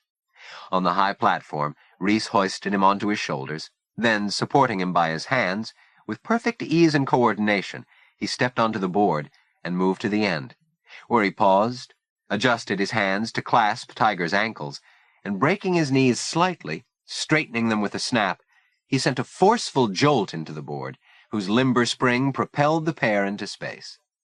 The two melded forms soared forward, each with arms outflung. They remained in tandem for another beat, then gracefully parted, the single figure dividing as their heads went down, and they dropped headfirst into the water 4 feet apart, with hardly a splash.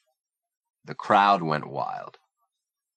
Returning to the tower, the 2 divers encored with a half-gainer, followed by a standing back dive. Then, graciously abstaining, Reese dispatched Tiger up the ladder for a trio of beautifully executed solo dives before joining him in the swim to shore. From the edge of his seat atop the council ring, Leo observed it all, awed by Tiger's performance, admiring his agile, compact body and envying his natural athleticism, his grace of movement. Envying, too, the adulation from the crowd and the modest way Tiger accepted it. He caught the glow of pleasure in Mrs. Abernathy's eyes, the quiet pride in her husband's, and he itched to jump up and show himself off to advantage as well, to make people look that way because of some feat he had performed. But how? What could he do? How could he ever hope to rival Tiger's stellar performance?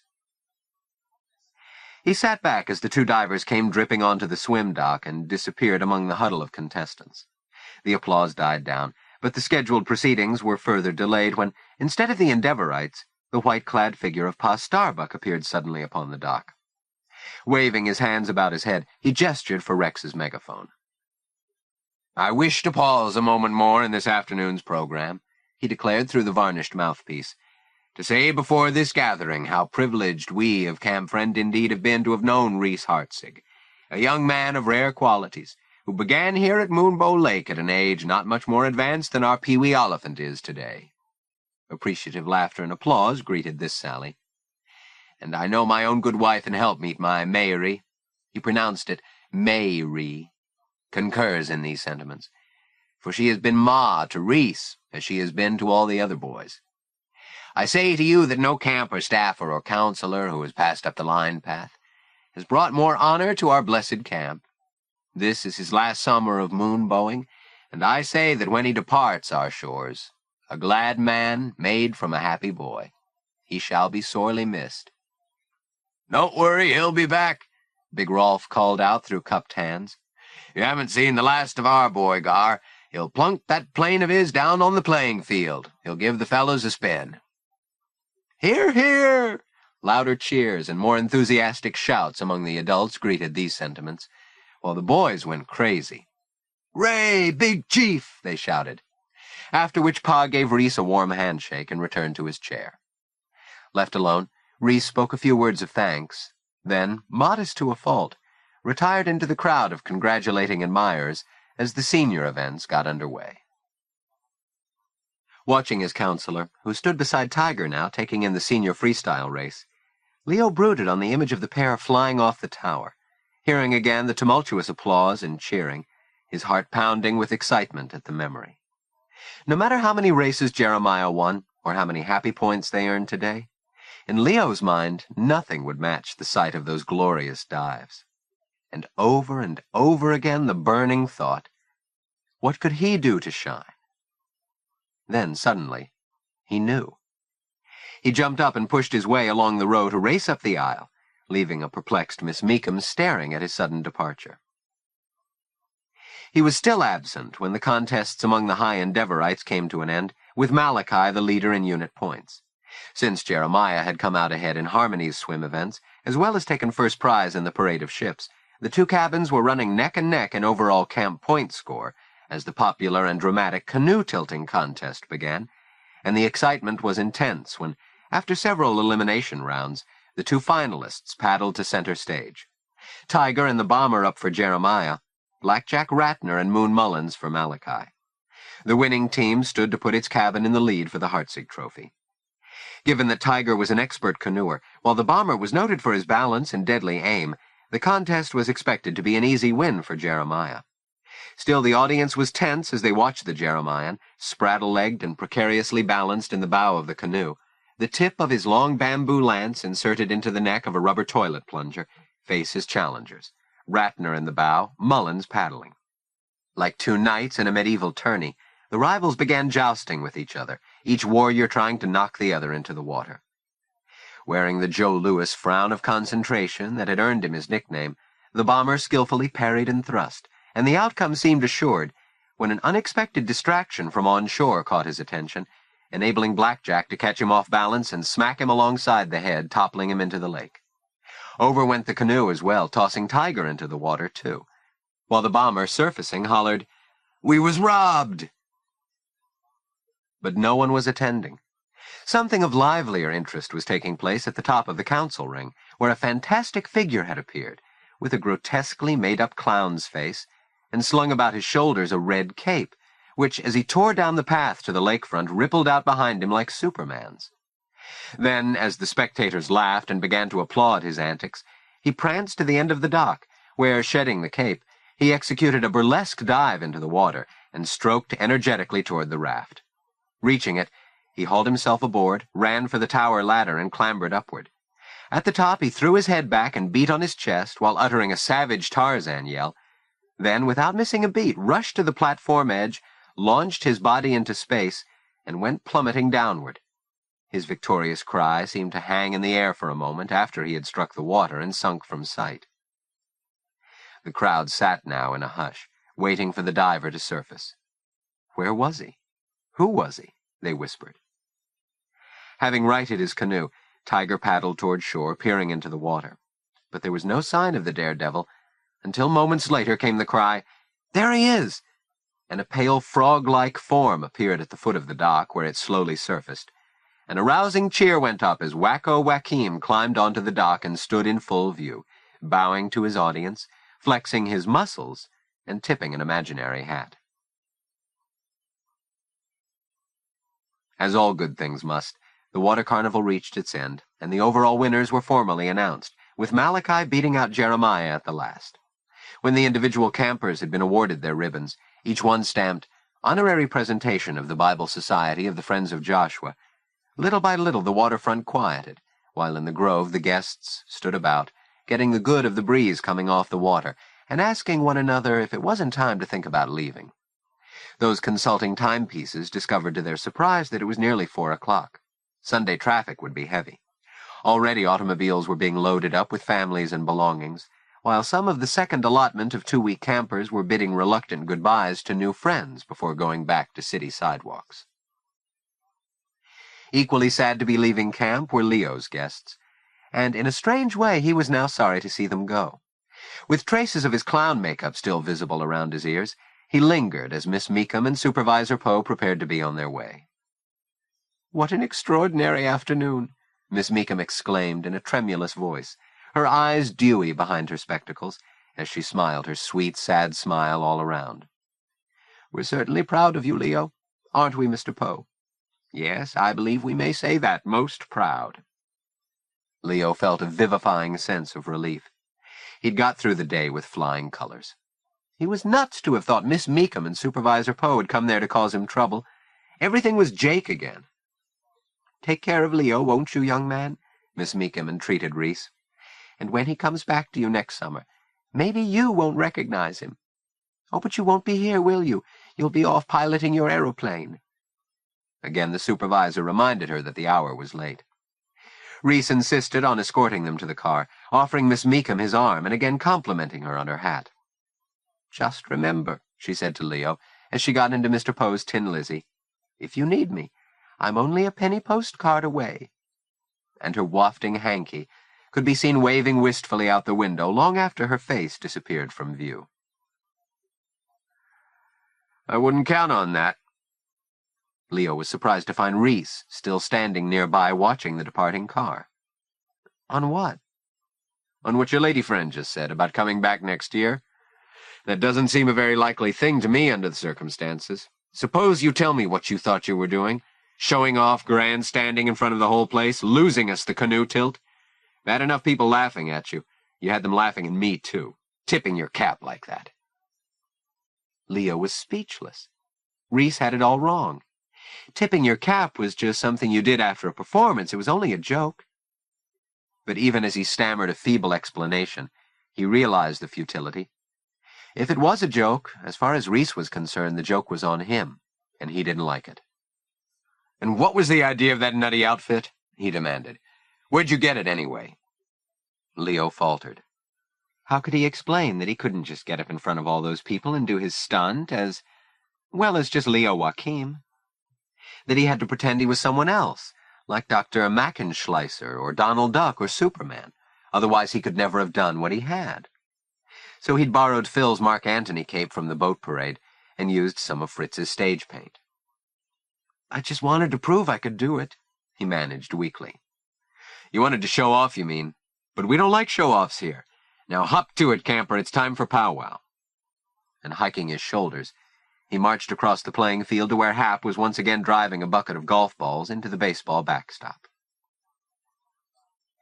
In the cabin, the Jeremians were all in their bunks, and Leo had the impression they'd been waiting for him.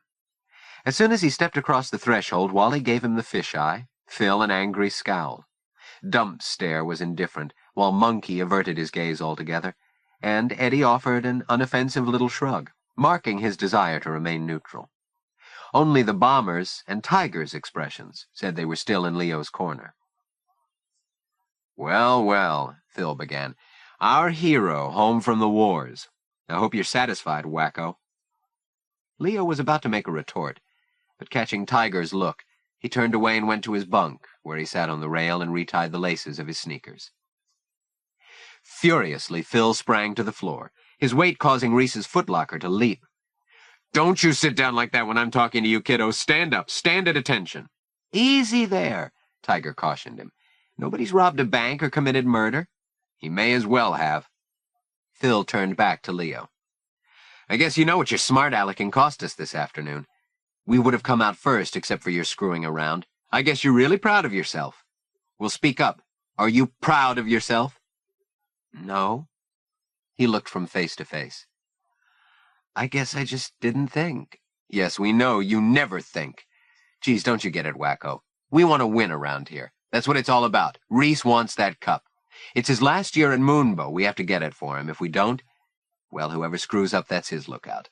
And if you don't stop acting like a Weisenheimer, you know what's going to happen to you? Leo remained silent. Wally, leaning over the edge of his upper bunk, smiled grimly. If you want to know, just try asking Stanley Wagner, he said. Okay, fellas, let's cut it out, huh? Tiger jumped down and stood, eyeing Phil sternly. That's enough. Leo doesn't have to ask anybody anything. He didn't mean to make us lose. It was an accident. It could happen to anyone. Yeah? He didn't have to do it. He was just showing off, being a wise guy. Aren't I right, fellas? Phil looked around for support. Wally was the first to respond. Yes, you're right, he said. Dump and Monkey nodded agreement. We didn't ask for him to be in here, Phil went on. We could get along fine without him. Well, he is here, Tiger declared. So quit your belly-aching, for cripe's sake. Phil's scowl deepened. Say, Abernathy, whose side are you on, anyway? I'm not on anybody's side. We're all friends here. If Jeremiah lost a couple of points, it's not the first time. You're making a mountain out of a molehill. Forget it. Yeah, let's can it, said the Bomber. I'm hungry. I won't forget it. If you ask me, it's about time somebody did something. With that, Phil turned and marched out the door. Wally, you coming? He called from the line path. Ever quick to respond to Phil's orders, Wally hopped too, and Leo watched the pair cross the playing field, walking side by side. In his mind, the two campers had fused into a single entity, like the partners in a law office or a haberdashery, Phil and Wally Incorporated. After a moment, Dump ducked out the side and went chasing after Phil, and seconds later, without a word or look, Monkey sidled away. He too caught up with the group, which left Eddie reluctant to make a move. Looks like it's 4 against 4, the Bomber said dourly, watching the others disappear beyond the rise. Leo's shoulders rose and fell in a silent sigh. He felt bad that he'd let them down, made them lose top score. But how could he have known his great feat would backfire this way? All he'd wanted to do was prove he wasn't afraid, and shine a bit. Looking around at the empty bunks, so recently filled with his accusers, he suddenly felt an alien in Jeremiah, as if he'd dropped in from outer space, a little green man with goggle eyes. But then, nobody's against anybody, Tiger said, putting on his cap. Come on, guys, let's shag it. The Bomber gave Leo a friendly punch. You done good, kiddo, he said. Didn't he, Tige? And together the three, plus Eddie, trudged off across the playing field and joined the trekkers heading up camp to the dining hall. Chapter 2. On a gray, windy morning several days after the water carnival, Leo found himself part of the detail assigned to police the Nature Lodge. Such cleanup details were standard operating procedure at camp, a rotation duty, like waiting on table or KP, in preparation for the ghost storytelling that, the weather being coolish, would take place in the room tonight instead of in the council ring. In the midst of an uncommon amount of industry, the great horn chandelier had been lowered to the floor to have its 24 chimneys washed and its wicks trimmed, while sweepers manned the brooms and dust rags flew, and a couple of Endeavorites raked ashes in the 2 fireplaces and restocked the fuel supply. Leo, with a rag, a sponge, and a bucket of vinegar water, was washing windows, as well as the glass in the various exhibition cases. It was a job he liked, and he went at it with a will. Second only to the council ring in the life of the camp, the main room of the Theodore Roosevelt Nature Lodge was the site not only of theatrical events like Major Beau's Amateur Night, but of an uncommon variety of activities, from ping-pong and checkers tournaments to nature talks and, during periods of inclement weather, the bi-weekly council fire. Centered at each end were large fireplaces built of local fieldstone, one graced by George, a stuffed eagle named after the father of the country, the opposing one by the framed portrait of Buffalo Bill. The great plainsman wore fringed buckskins and carried a silver-chased rifle.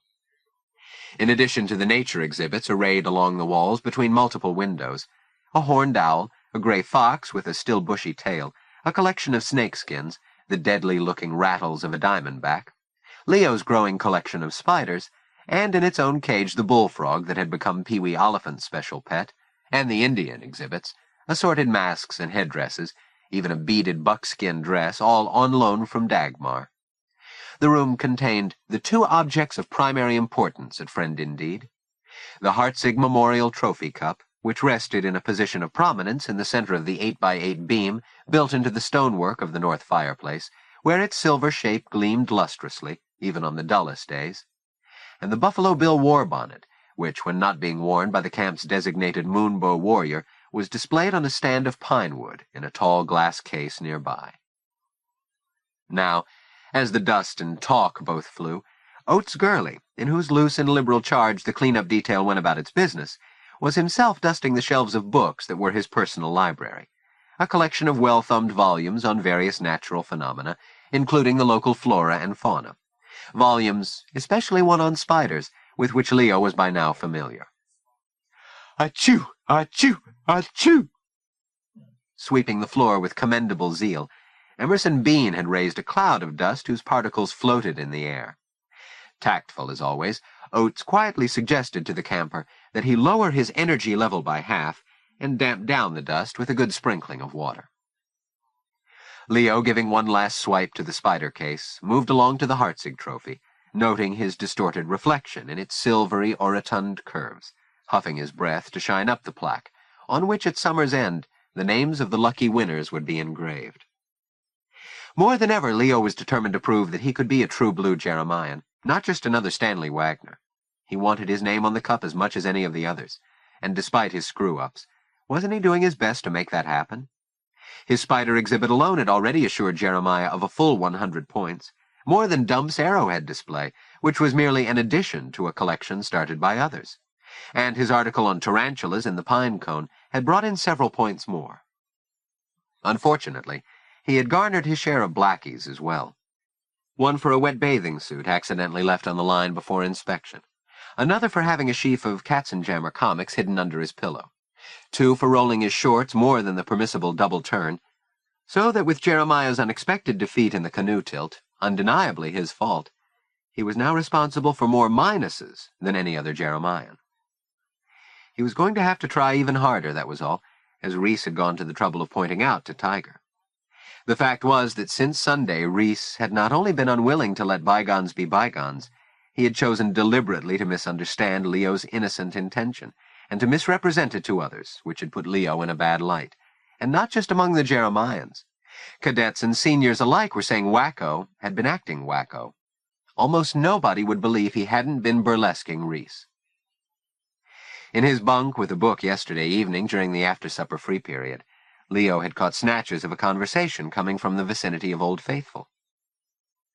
"I just don't get it," Reese was saying while Tiger dropped his lips to the waterspout. "Why do you bother with him anyway?" "No bother, I like him. I know he goofs up sometimes, but he knows lots of things. He's smart, and he's funny, too." "I don't think he's funny, and he's breaking up the team. Don't you get it, fella? He's just not our kind. He's different. You can see that, can't you?" "Maybe we'll rub off on him," Tiger said, tongue-in-cheek. "Or maybe he'll rub off on us." "Yeah, that's what I'm afraid of. Remember Stanley?" "Come on, Big Chief, let's skip the bad news," Tiger said. "Leo's going to be okay. Look at the points he's won us. And what does it matter if he is different?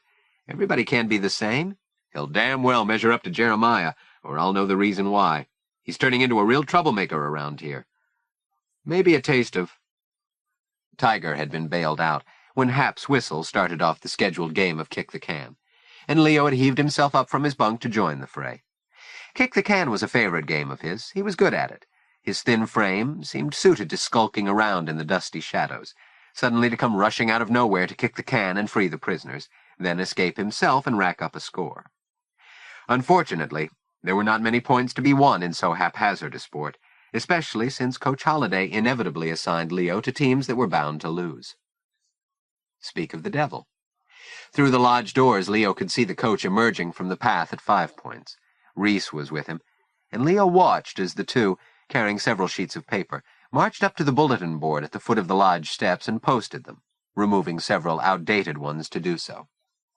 The current demerit list, no doubt, along with the happy point totals by camper. Tiger was number 1, and cabin, still Malachi, alas.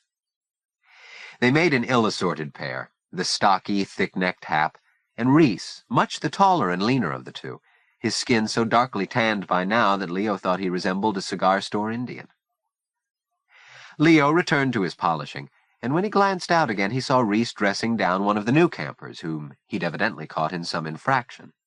The boy seemed to wilt visibly, and as he slunk away, Reese broke into a flashing grin and scribbled a quick note on the piece of paper he'd just tacked up. Then he and Hap went off together laughing. Hearing a cough, Leo looked around to find Fritz Auerbach standing by the next window, likewise observing the little scene. "Your counselor is quite a stickler, isn't he?" He smiled and came over. After Leo's paddling, there had sprung up a warm alliance between the refugee and the orphan, two whose lives had been very different, yet whose present situations were not dissimilar. Fritz asked how Leo was coming with the book Fritz had loaned him, and Leo asked to hold on to it a while longer. "Reese keeps us so busy I haven't had much time." Fritz nodded sympathetically. "How are you and Big Chief doing these days? Is he still angry over what happened on Sunday?" Leo shrugged. "Now he's mad at Tiger, too," he said. "Why? Because Tiger sticks up for me?" Fritz drew at his lip. "It's because Reese feels threatened." "By what?" "By you, my friend. I know it doesn't seem you've done anything to threaten him, but think about it. That little joke of yours with the pine trees after the snipe hunt, then changing the skit on him, then the affair of Sunday. He thinks his authority is being undermined. Don't ever forget, he's cock of the walk here." Fritz winked, and Leo nodded. He liked being around Fritz, whose eyes were so warm and friendly, and who always had time for a little talk and a bit of savvy instruction. The sad situation of his family seldom showed in his manner, though he spoke of his loved ones often enough, and he never felt sorry for himself. Leo had come to admire him more with every passing day, as had many of the other campers, including Tiger. "By the way," Fritz went on, "I was talking with Dagmar about you." Since coming to Moonbow, he and Dagmar Kronborg had struck up a warm friendship. Two Europeans roosting in a nest of Yankees who could speak French to each other. Fritz disliked speaking German. "She'd enjoy hearing you play again sometime." Fritz was surprised after the way he'd made a fool of himself in front of the woman. "Did she say that?" "Indeed she did. She's sincere, believe me. You wouldn't mind, would you?" Leo didn't know how he felt about playing in public after his folly. "But, of course," Fritz said, "that is understandable. Still, Dagmar says it will help if you adopt a more serious approach to your studies. You could do your mother proud, you know. You have said how much she wished you to become a good musician." "Yes." "Well, then, perhaps you might think of her and do so. But not by the lazy door, eh? Give it plenty of get up and go. He rolled a fist and gave Leo the lightest sock on the chin. Leo said he was resolved to try. After Fritz had gone, with the trophy now giving off an unimpeachable luster, Leo looked around to discover that the rest of the work squad was making for the doors, having been dismissed by Oates, who gave Leo permission to leave too, asking him first to put away his gear and take along the broom Emerson had left behind the stuffed fox. When he returned from the utility closet, Oates had disappeared into the staff room. Leo glanced around to see what might have been missed. The place was spick and span and would pass inspection with no trouble, except for a smudge where one of the departing cleanup squad had rested his hand against the door of the war bonnet's case. Using a clean corner of his rag, he blew on the glass and gave it a good buffing until the mark disappeared. Then he stood back, looking up at the headdress, thinking of the history behind it, how the great plainsman had presented it to Pa, a scene so often described by Pa himself that there was hardly a camper who didn't feel he'd been an actual witness to the event. A noble gift, thought Leo, and backing off another step or two, he studied the plaque inscribed with the words, "Personal gift of William F. Cody to Garland Starbuck," and the date of the presentation, August 1914, and beneath that the list of names of those who had been given the honor of wearing the headdress through the years, the Moonbow warriors of Friend Indeed. First on the list, for the years 1914 to 1916, was Rolf Hartzig, and last, at number 5, was his son, Reese, and the year 1934 followed by a dash. As Leo stared at this last name on the list, he mentally appended the year 1938, and under Reese's name, his own. 6. Leo Joaquim, 1938, dash. Even though he knew it was a foregone conclusion that despite his lack of physical stature, the sachems would pick Tiger Abernathy to inherit the mantle of the Moonbow warrior, Leo couldn't suppress the fantasy. That's all it was, of course, make-believe, for how could Leo ever hope to be tapped as the exalted warrior when he wasn't even a member of the Senecas? But if by some wild chance he should be presented the red feather and the medicine bag, if he too could join the lodge? There was an undeniable power in belonging to that group of honor campers, and the source of that power lay not only in the membership, but in those little chamois bags each brave wore around his neck, those medicine bags whose secret contents were so potent. What was it? The Seneca's magic. What amulet or talisman did the bags contain, and how was it used? Leo longed to know. He had never told anyone, not even Tiger, about his inadvertent visit to the Seneca campfire grounds that night of the snipe hunt, but he had thought about it often, and wondered and imagined. What did they do there, those chosen warriors, and in such secrecy that no outsider was allowed to witness their sacred rituals? Whatever these were, they bound the Senecas together in lifelong friendship. Tiger and the Bomber had told him about the big holiday reunion held every Christmas vacation, when all current and former members still alive would meet at a Hartford hotel for a happy get-together of handshaking and speeches after dinner, and how as a grown-up out in the big world, a Seneca could always turn for help in time of need to one of the Brotherhood, and sometimes, like Reese, get his picture in the newspaper as a result of his achievements. Again Leo let his gaze rest on the war bonnet, imagining what it would be like to be not only a Seneca but the Moonbow warrior himself, the most elite of that elite corps, whose fierce but noble appearance was meant to instill in every Friend Indeed camper the desire to be strong and valiant and noble himself, to practice in his daily life all those qualities that made glad men from happy boys. As he stared into the glass case, it seemed to Leo that he might actually become the wearer of the feathered bonnet, clad in beaded moccasins and a breech-clout, he, Leo Joaquim, crouching low and toe-stepping to the accompaniment of a dozen tom-toms, as behind him rose the silver moon, and out of the mist and magic of the night the fabled Moonbow formed itself overhead. And glancing around to make sure he was unobserved by spying eyes, he opened the case, then reached inside, removed the war bonnet from its stand, and placed it on his head. The sensation was indescribable. The instant its weight crowned him, he felt transformed, no longer merely Leo Joaquim. A palpable warmth seemed to emanate from the interior of the headdress, permeating his skull and brain, imbuing him with all manner of strange capabilities, as if every warrior before him who had ever worn the bonnet had left a share of his own power inside it, to be passed on to anyone who would put it on, those worthy of wearing it. Mesmerized, he stepped back from the case. He raised his arms, palms outward, saluting the Buffalo Bill portrait over the mantel, and in the silvery curves of the Hartzig trophy the bright feathers came alive. He felt giddy with excitement, the sense of sudden power mixed with the unnerving realization that what he was doing was taboo. How wonderful! How strange! It was as if in putting on the bonnet he had actually become the Moonbow warrior, and he drew his chin down, moving closer to the silver, still watching his reflection. He could feel the sweat running from under the headdress down his brow and trickling alongside his nose.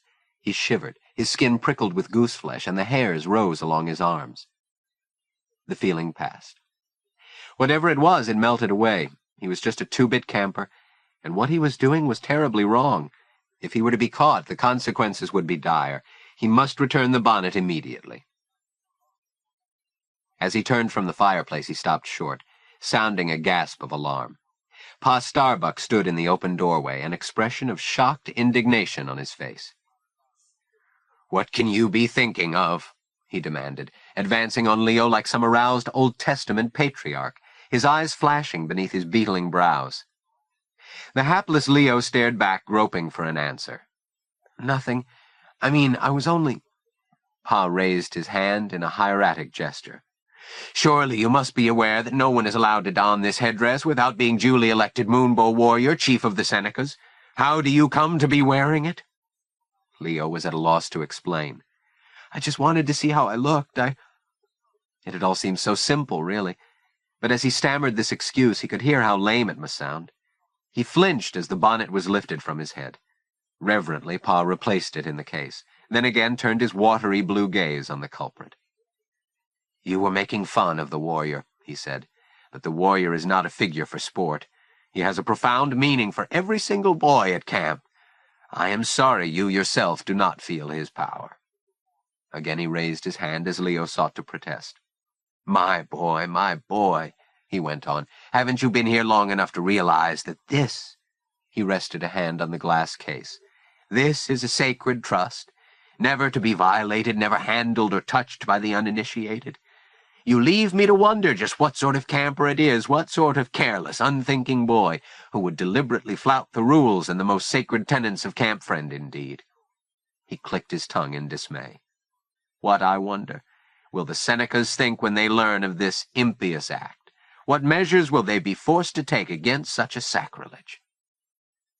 Leo felt a cold blade slice through his heart. "Do you have to? Tell, I mean." "Must I tell?" Pa was wounded. "No, no, my boy, I shall not speak. It is not I who shall tell, but the spirit of Buffalo Bill, the great plainsman. It shall speak, as the very rafters of this room shall also tell their tale of a boy who is so unthinking. Come away now," he said, leading Leo toward the door. "We must allow the disturbed spirits to settle themselves. Let them find renewed tranquility."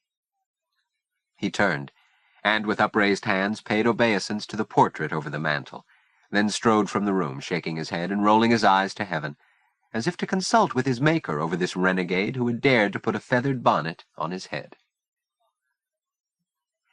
To deal with the matter of the war bonnet, at powwow time that afternoon, a special meeting of the Sachem's Council was convened at the lodge.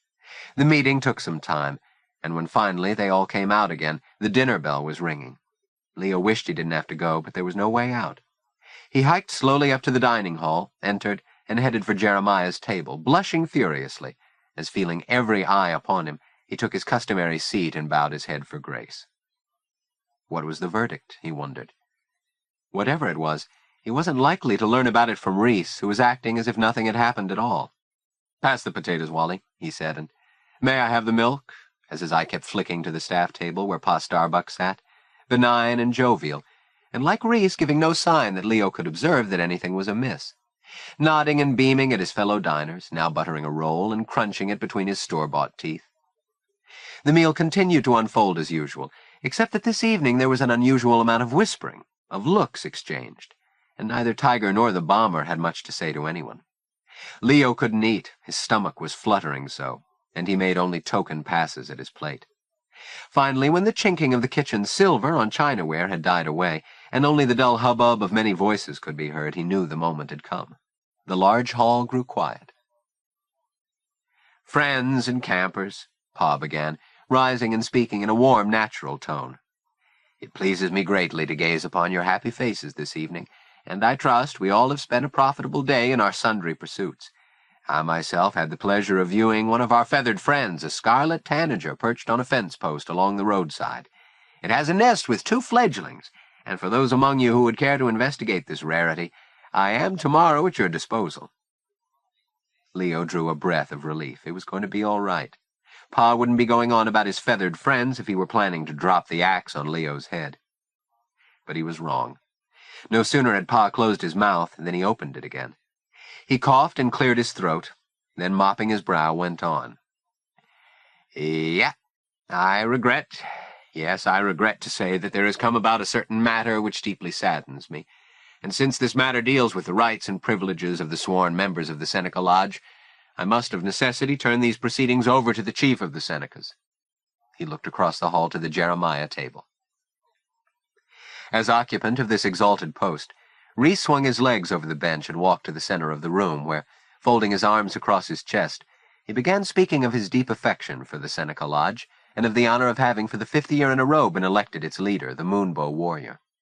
He spoke of the feelings of amity and friendship among the members of the tribe, then, easing into the matter at hand, described how Pa Starbuck had happened by the Nature Lodge, where he had come upon a certain camper who, having broached the display case, had removed from it the Buffalo Bill headdress, which he had then presumed to place on his head.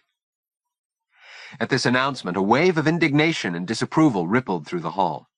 Reese's eyes traveled around the room, coming at last to rest on the guilty party, whose face had turned blood red.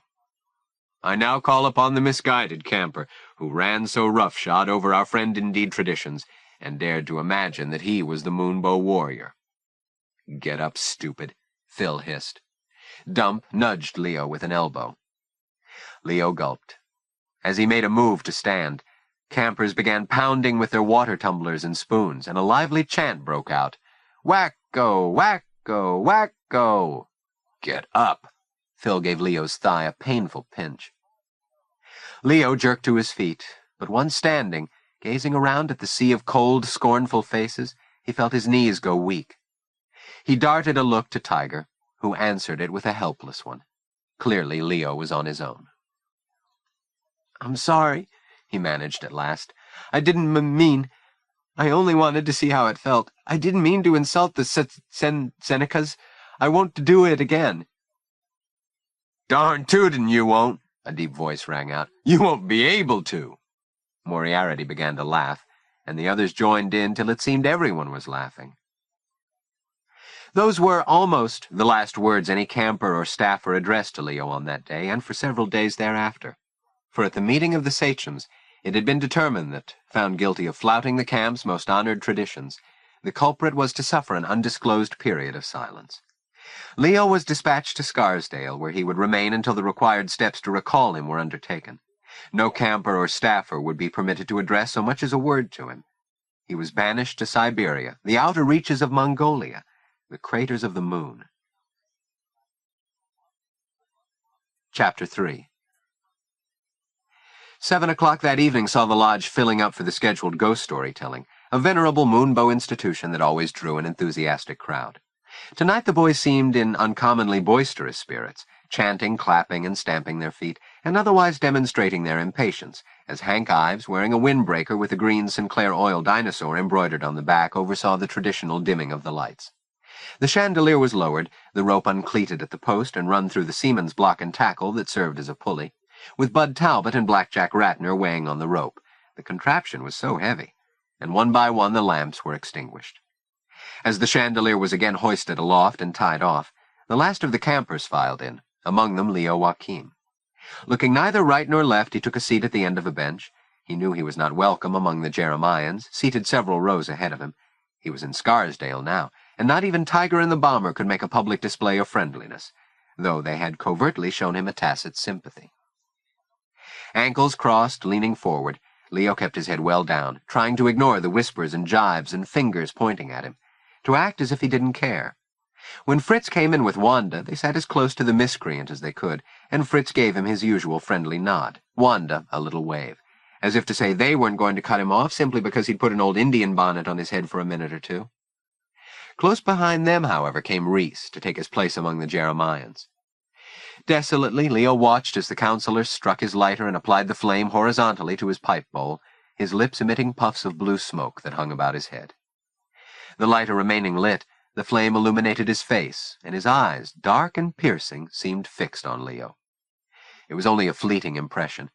In another second, Reese's index finger flipped the hinged cover over the flame, extinguishing it, and leaving only a vague, sinister impression to linger in the red glow of his pipe bowl. But Leo shivered as the wind, unexpectedly brisk and chilly for that time of year, gusted down the chimney, coughing from its throat spurs of fiery ashes that blew across the stone hearth. Now the leaping flames threw grotesquely painted shadows upward along the walls, which in the firelight gave off a shuddery russet glow. And even though scores of humans occupied the room, it seemed that as a body they had no protection whatever against the unseen, that by the potency of the spoken word alone, some malevolence or misadventure could befall them, some dreadful alien presence might appear among them, uninvited, laying waste to their ranks, leaving them powerless to act. As the boys' clamor died down, and an almost eerie silence fell in the room, Pete Melrose, who had charge of the evening, came before the hearth and, sitting on a canvas camp stool, kicked off the program.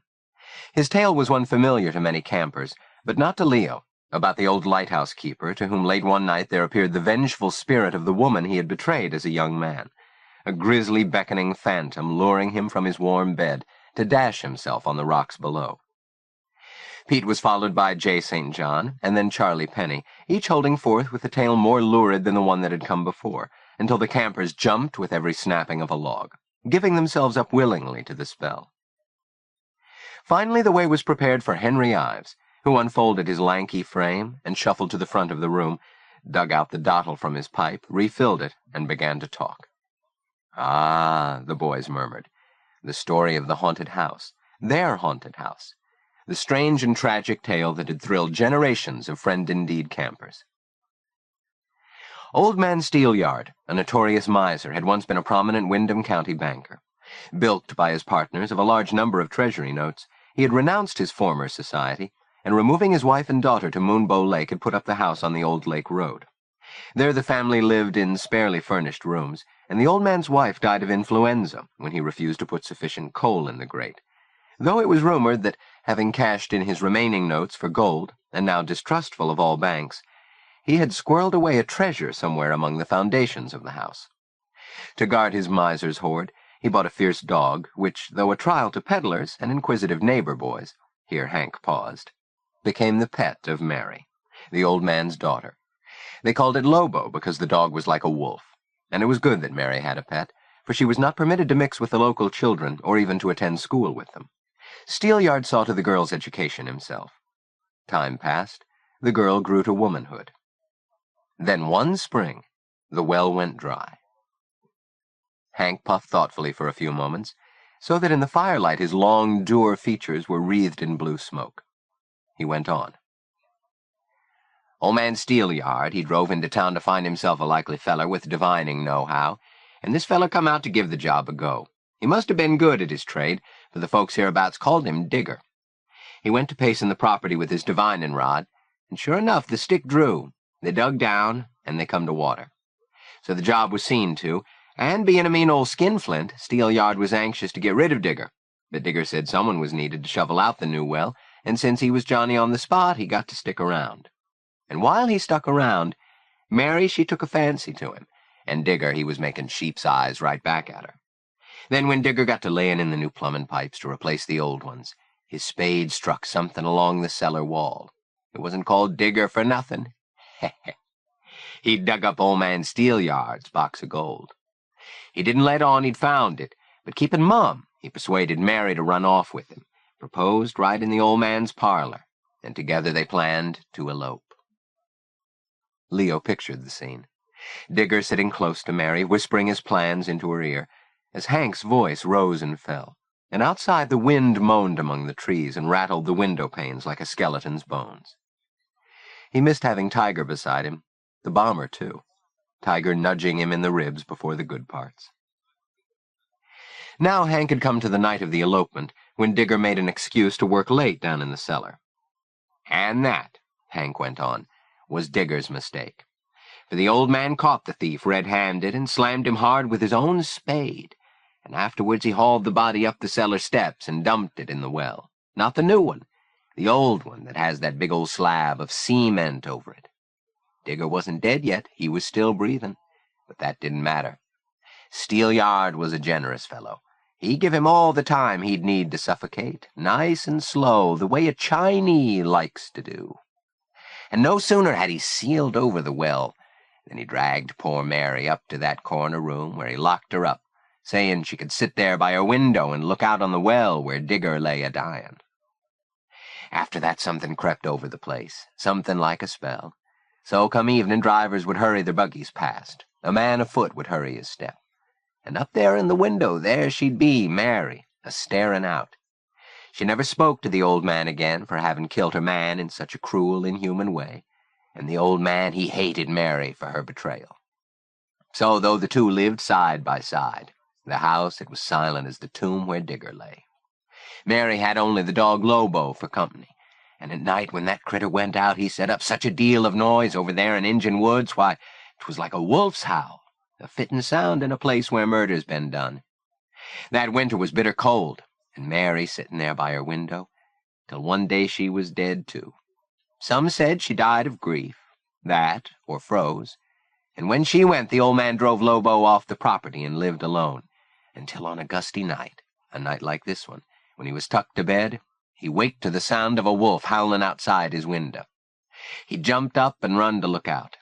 There he seen the big dog come back again, and a-howling, and with the dog he seen his dead girl Mary sobbing by the wellhead. Not long after, the old man up and disappeared. Folks suspected foul play, so the constable, he come out for a look. He poked about all over that place, and not a sign, until down in the cellar he found that old miser hanging from a beam. And after that the house, it stayed empty. Nobody but a fool, here Hank paused again, "'d go in the place, 'cept for one, the shade of poor Mary Steelyard. And if you was to pass by on some dark and windy night like this, who knows? You might see her up there in her window, watching." Hank's words died away among the rafters. In the lodge the silence was utter and complete. It was the storyteller's supreme moment, that potent hush that signals the reluctance of any listener to articulate a syllable that might break the spell so skillfully woven. The fire burned low. Outside, a tree branch scratched against the glass. The boys began to stir lethargically, as if awakening from a dark dream. Their feet scraped the floorboards as they got up and stretched. Then out of the sleepy silence, a moment that froze the blood. From beyond the windows, far off among the trees, came the deep, winding howl of a beast. A wolf. Yes, there it came again. No one moved, while the blood-curdling sound rose and fell. No, not a wolf, they whispered, but Lobo, Mary's companion. And then a shriek. A woman's cry, a sound of such horror that all who heard it became as stone. Lobo and Mary. Leo hugged his ribs, his body trembling. The two, woman and beast, cried out together now. Then, at their peak, the shrieks and howls broke, turning into a Tarzan yodel, and the room burst into relieved laughter. That was a good one, ha-ha. They laughed harder when Reese Hartzig walked through the doorway in the company of Gus Klaus, the two having sneaked off into the woods during Hank's tale. It was just the kind of gag Heartless would pull, adding a bit of spice to the story and winning everybody to his side. Even Leo could appreciate that. But, wolf or no wolf, the spell still lay heavily upon Leo as he left the lodge, hanging back until his cabin mates had gone on ahead. He didn't want to embarrass Tiger or the bomber in front of the others. Then, rather than heading straight for the line path, he wandered alone by a circuitous route that brought him out near the mailboxes, where he stopped and gauged the hour. There was probably a full 30 minutes before Wiggy Pew would blow taps. He began to move again, turning left along the old lake road. As he walked, a ghostly shadow rose up from out of the trees and went sailing off, a dark patch against the darker sky. Icarus, hunting for his supper. Leo inhaled the night air. It had a deep, bronzy tang to it, like the ring of an old bell. With his chilled gut sucked up under his bony ribs, he pressed on, still only half aware of the intention guiding his steps. The gravel along the shoulder crunched noisily under his rubber soles, and he tried to walk more quietly. Suddenly, he had the feeling he was being followed. By man or beast, he could not tell, and he pictured Mary's yellow-eyed dog scenting his traces. There! What was that? The crack of a twig gave him a start. Yes, there! Again he heard it. A careless foot had snapped another branch. He was sure. Well, maybe not. Maybe he was just imagining it. At Pissing Rock, he stopped for the ritual leak, performing the act with anxious ceremony. Then, another sound. Now he felt sure something was moving behind him, tracking him. He buttoned up hastily and went on. He walked quickly, not much time before taps. Now he knew exactly where his long strides were taking him. Soon he was passing the beginnings of the picket fence, whose crooked posts stood like sentinels in the dark. With half an eye and only half aware, he counted them. 1, 2, 3, 4, 5, 6, 7, 8, 9. He rounded the bend and came to a halt. Peering ahead into the inky blackness, he could see it standing there, silent and alone, expecting him. When he came to the crazy paved walk, he planted his feet squarely on the stones and stared at the building, his fists clenched, as if he were facing some enemy he was determined to vanquish, then glanced over to the well. Were they really down there? The remains of Digger? Feeling a chill, he shifted his eyes toward the house again, that dark, bleak, and somehow sinister silhouette that exerted such a strange power over him. Why did his heart begin to flutter when he no more than looked at it? Since coming upon it on the night of the snipe hunt, he had deliberately shunned it. But this evening, listening to Hank's tale of the tragedy of Mary Steelyard, something had spurred him to return. To the scene of the crime, was that it? He shut his eyes, thinking hard. There was something in there, in the dark. Yes, something he wanted desperately to know. But what? He squeezed his eyes shut, trying to recall it. If he concentrated hard enough, maybe.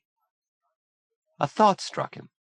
Did Emily's ghost haunt the Gallup Street house the way Mary Steelyard haunted this one? He had seen a figure in the window. Who had it been? Mary or Emily? Or a figment of his imagination? He picked up some pebbles and pitched them at a vacant window, heard the hollow clatter as they hit the parlor floor and slid to the corners. "Come out!" he called boldly. "Come out, I dare you!" He heard nothing but his own voice reverberating against the clapboards. He walked the 3 steps up to the porch, then stopped as his flashlight beam swung across the paint-peeled door with its panels of shattered glass, the broken-out lamps on either side. He put his hand to the door handle and depressed the latch. There was no click, for the latch was broken. He pushed, and the door gave edgily, with a tiny explosion of air as the seal was broken. He pushed the door wider and stepped inside. He paused in the narrow hallway, whose length his flashlight tried and failed to penetrate. Tatters of a brown print wallpaper curled away from the wall in torn shards, with rusty splotches of water-stained lath and plaster showing beneath. A broken light fixture hung from the ceiling, bulbless and festooned with pale cobwebbing. The yellow beam flitted along the floor, foot by foot along the oak strips, from the gouged and battered baseboard to the chipped and battered newel post, where it lingered amid the rat castings scattered at the stair-foot, then traveled slowly upward, riser by riser, to pierce the gloom of the stairwell. He set a foot to the bottom step, then jumped as he felt it give with a noisy squeak. Incredible, but even here, inside, the house reminded him of the one on Gallup Street. This vestibule area, the hallway, the doors on the right, into the dining room, on the left, into the stairway to the shop, the radiator by the door, and there, on the floor, he shined the light on a dark blotch staining the boards. He forced himself to go on. A second step, a third. Doggedly he moved, his fear revealed in the trembling motion of the light beam, whose scant illumination was all he could depend on. Odd smells assailed his nostrils, the odor of dust and mold, and a sharp smell like ammonia. He could feel his heart throbbing against the hollow cavity of his rib cage, and his stomach heaved. He gulped and went on, up and up, step by step, until at last he moved from the staircase onto the flat plane of the upper floor. There he paused, clutching for support the round wooden ball that topped the newel post. He caught his breath, then set his flash beam to probing the shadowy corners, painting the hall with a bright orange ribbon that flitted and skittered about like some demented creature. Up, down, ceiling, floor, along the cracked walls, where the paper had buckled, and oblong patches in a paler shade revealed that pictures had once hung there.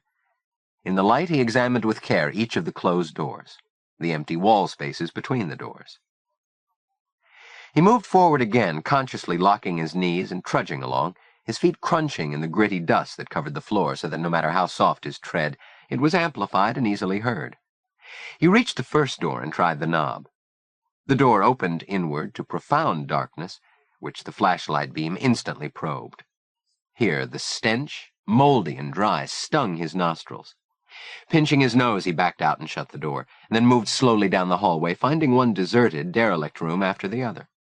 At the end of the passage, opening the final door, he found himself in the corner room, Mary Steelyard's room, with its rounded shape and pointed ceiling, its tiny fireplace and grate, its gently curving window, where, according to Henry's tale, the unhappy maiden had stood gazing down at the well that was her lover's tomb. With measured steps, Leo crossed the room to the window, so like Emily's window, and shone his beam down into the dark lawn and the overgrown wellhead, with its heavy slab of cement supposedly sealing in the bleached bones of the man who had conspired to rob Old Man Steelyard. The light crisscrossed the lawn before he pulled it back into the room. He gave the place a last glance. Yes, he thought this room might have belonged, not to Mary, but to Emily. He left the door ajar and returned the way he had come, the steady beam of his flashlight illuminating the stairs one by one as he descended. Then, halfway down, he drew a swift breath, freezing in place as he leaned against the stair railing. Something besides himself was in the house. He stood poised for flight, all his senses honed to their sharpest edge. Though he held his breath, his heart was beating furiously, sounding to him like a drum announcing his presence. He waited several moments longer, then ventured onto the next step and the next. He stopped again and waited, listening hard, his beam probing the dark. Nothing but empty corners did he see, and the floor of the lower hall. Nevertheless, a chill ran through his flesh. He was inside the haunted house. Why should he not expect to see the ghost that went with it? He reached the bottom and stood in the lower hallway before the front entrance. Then, before he realized what was happening, the parlor door was thrown back, slamming hard against the wall with a great noise, and through the opening there rushed a dark, menacing form which threw itself upon him. The swift, hard impact knocked the breath out of Leo, muffling the cry that sprang to his lips as he felt himself being lifted bodily from the ground and carried from the newel post back along the passageway. Suddenly he found himself staring down into an open hole. The trap door had been thrown back. He was about to be pitched 12 feet down into the cellar. He flailed about and kicked his legs, struggling to free himself. At last a foot connected with his assailant, a hard blow that did its work. He was dropped to the floor, while with a pained oath his attacker fell back against the wall.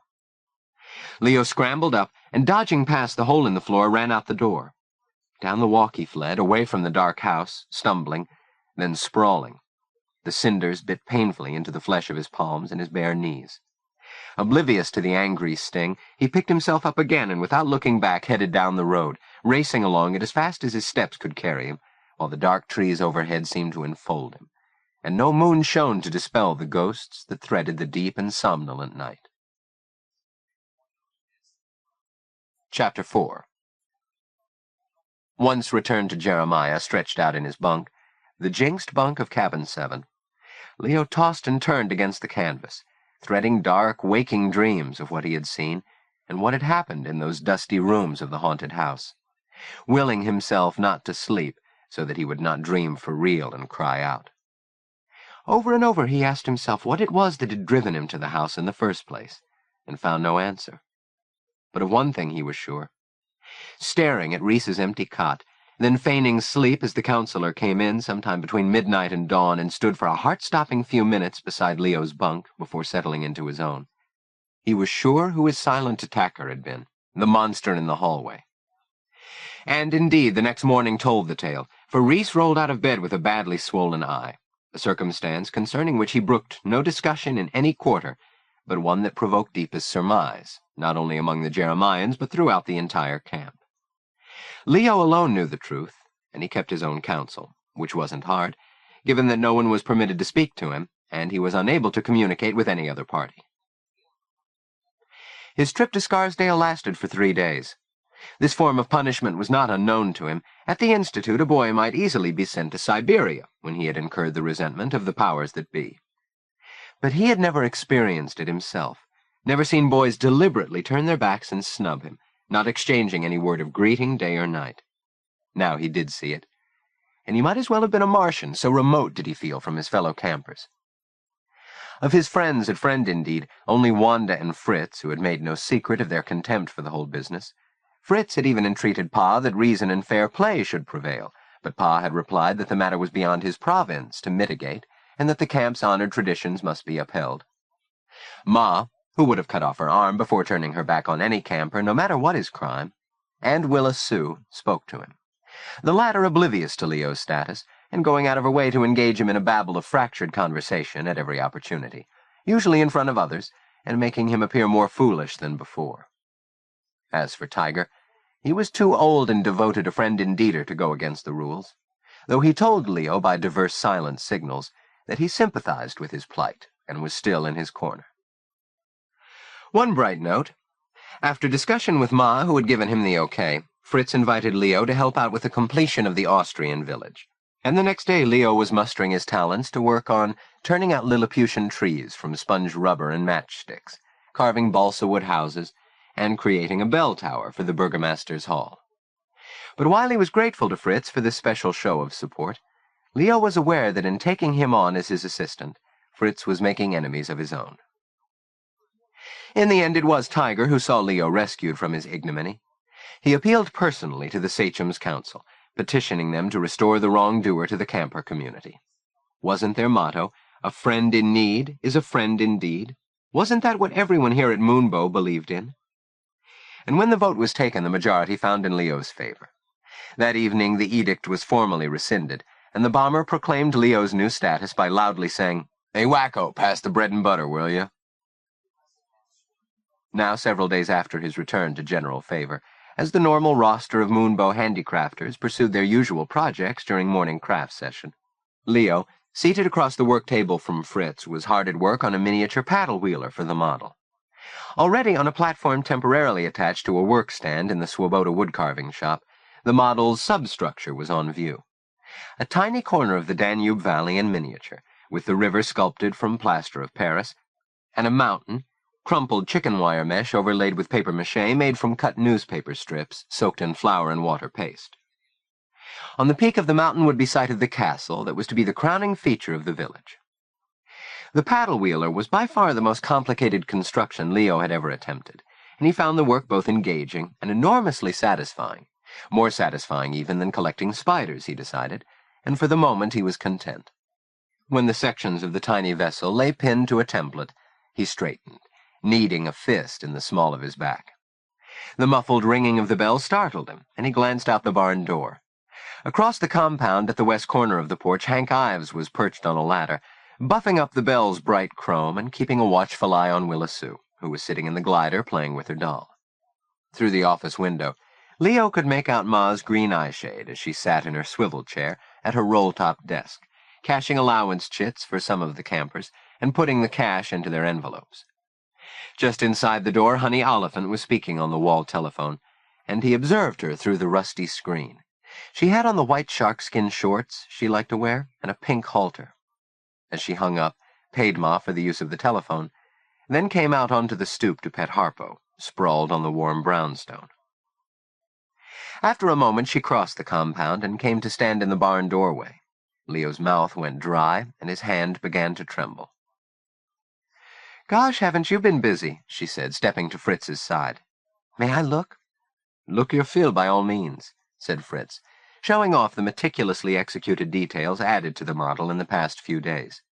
A riverside hotel with tiny flower-planted window boxes, a church with a gleaming gold ball atop the steeple, the weather vane, made from a common pin and bits of gilded paper, on the tiny cupola of the Burgomaster's Hall.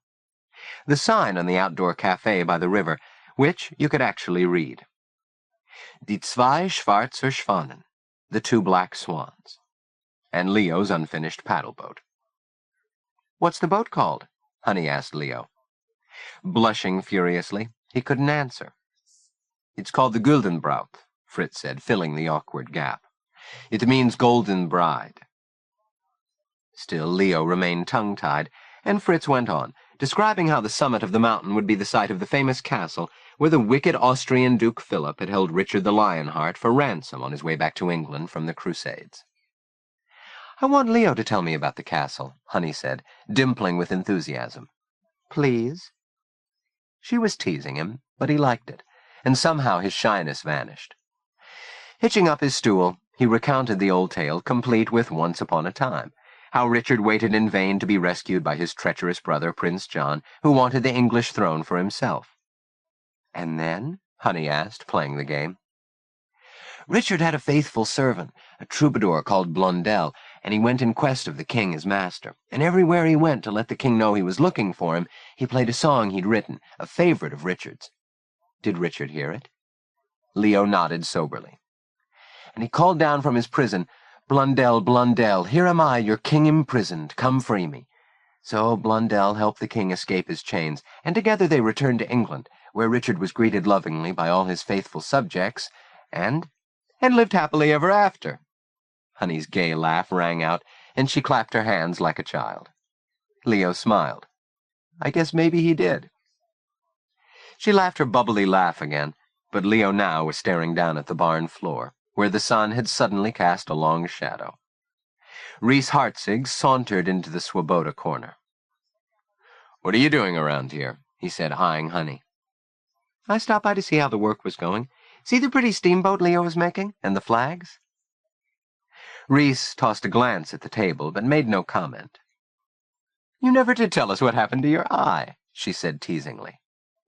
He put his hand up to the fading bruise. "It's nothing. I walked into a door," he growled, staring hard at Leo. Then abruptly ducked his head and disappeared up the steps, his heavy tread shaking the whole loft as he joined the radio builders around the transmitter. "Honestly," said the exasperated Honey, "he can be such a spoil-sport sometimes.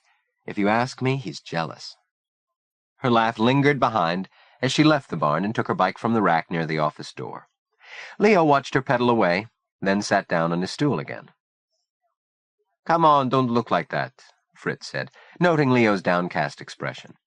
"He's just acting that way to make you feel bad. Honey's right, he's jealous, I'm sure of it."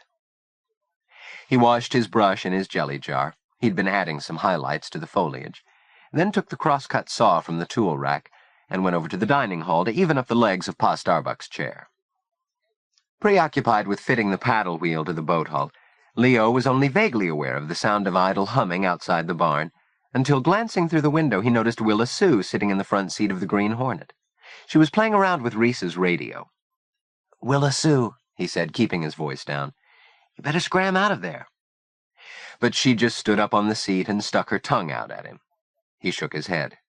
"Naughty, naughty," he chided her, and pointed up to where Reese was working. Reluctantly, she obeyed him. The next time he looked, she was happily ensconced in the glider again, blowing up a balloon. Leo watched as it grew larger and larger, a white balloon of an elongate shape. He hoped it wouldn't pop in her face and set her to hollering. When she was done, she tied it, and it sailed into the breeze, not strong enough to carry it aloft, and, as it bobbed its way across the compound, she started blowing up another. Suddenly, it dawned on him what the balloons really were, and jumping up, he dashed for the door. As he raced across the compound, scooping up the inflated prophylactic, he heard Ma calling for Pa. "Oh, Lord, you see what the child's up to now." And by the time Leo reached Willa Sue, the Reverend was also on the scene. But it was too late to stop the launch of the second balloon. As Willa Sue squealed with delight, the thing spurted into the air in a gust of wind to catch on the utility wires strung from barn to house, where it hung in full view of the loft window, now crowded with the faces of boys, and for a moment that of Reese Hartzig. "Where did she get these nasty things?" Pa demanded of Leo. "Did you give them to her?" Leo flushed and stammered a denial. But how could he explain that the balloons had come from the glove compartment of the Green Hornet? "Well, get the dad-blamed thing down," Pa sputtered. Shaking his head, he retreated to the office, washing his hands of the whole business, as Reese stormed out of the barn and advanced across the compound toward Willa Sue, still seated on the glider with his personal property lying with her dolly in her lap. "Give me that," he snarled, snatching the wallet. The red packets she had taken from it fell on the ground, and he bent and scrabbled them up and stuffed them into a pocket. "Balloons," Willa Sue said, burring her lips and rolling her eyes. "You tell him, Baby Snooks." Looking down from the loft window, the boys couldn't help laughing, which didn't help matters. As Reese scowled up at them, then down at Willa Sue, her features began to contort. A loud scream was on the way.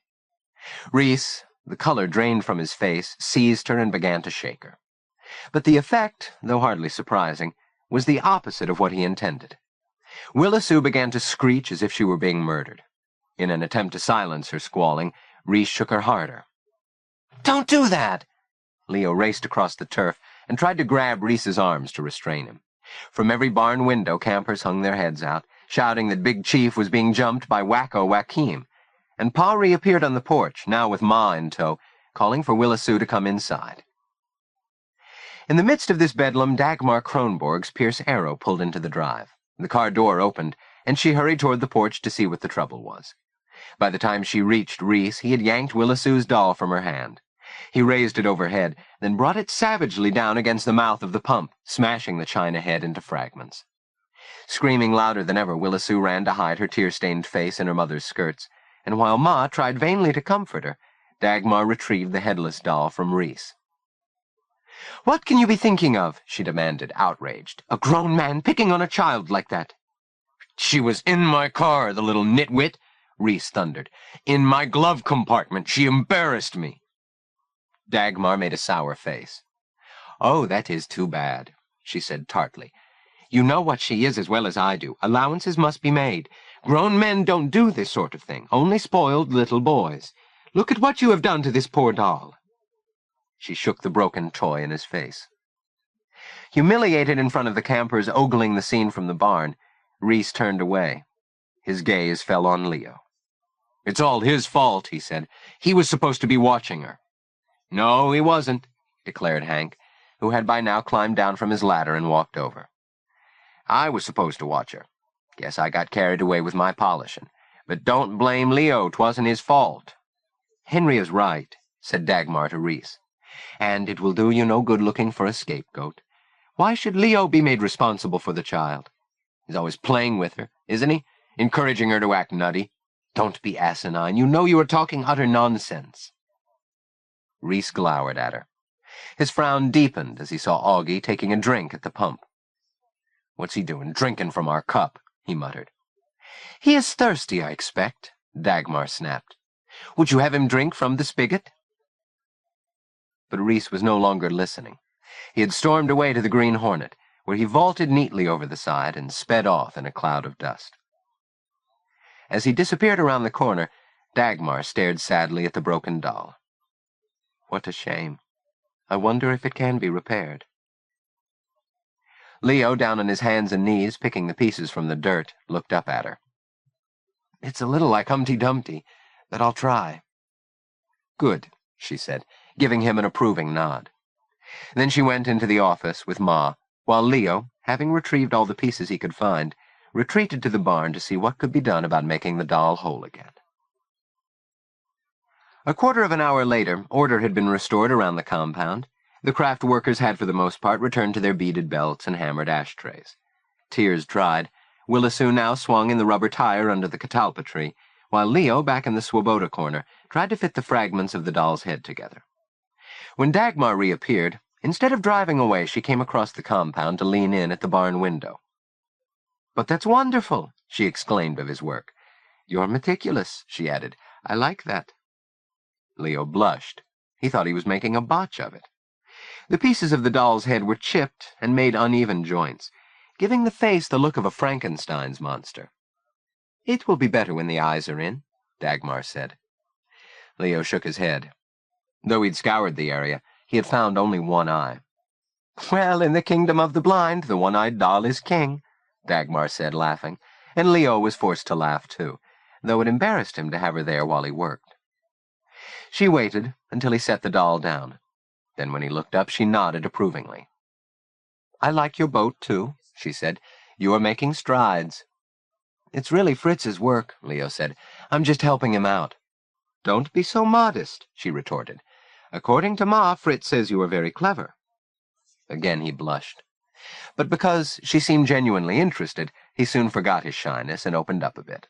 They talked some more about the model village and about Fritz, whom she liked. Leo could tell. And your counselor? What does Reese think about this village of yours? Leo was embarrassed again. He calls us Santa's helpers. Dagmar covered her smile with her hand. Reese doesn't like Fritz much. Or me, he added glumly. Is that so? She asked sharply. Leo nodded. He doesn't think I fit in. I'm too different.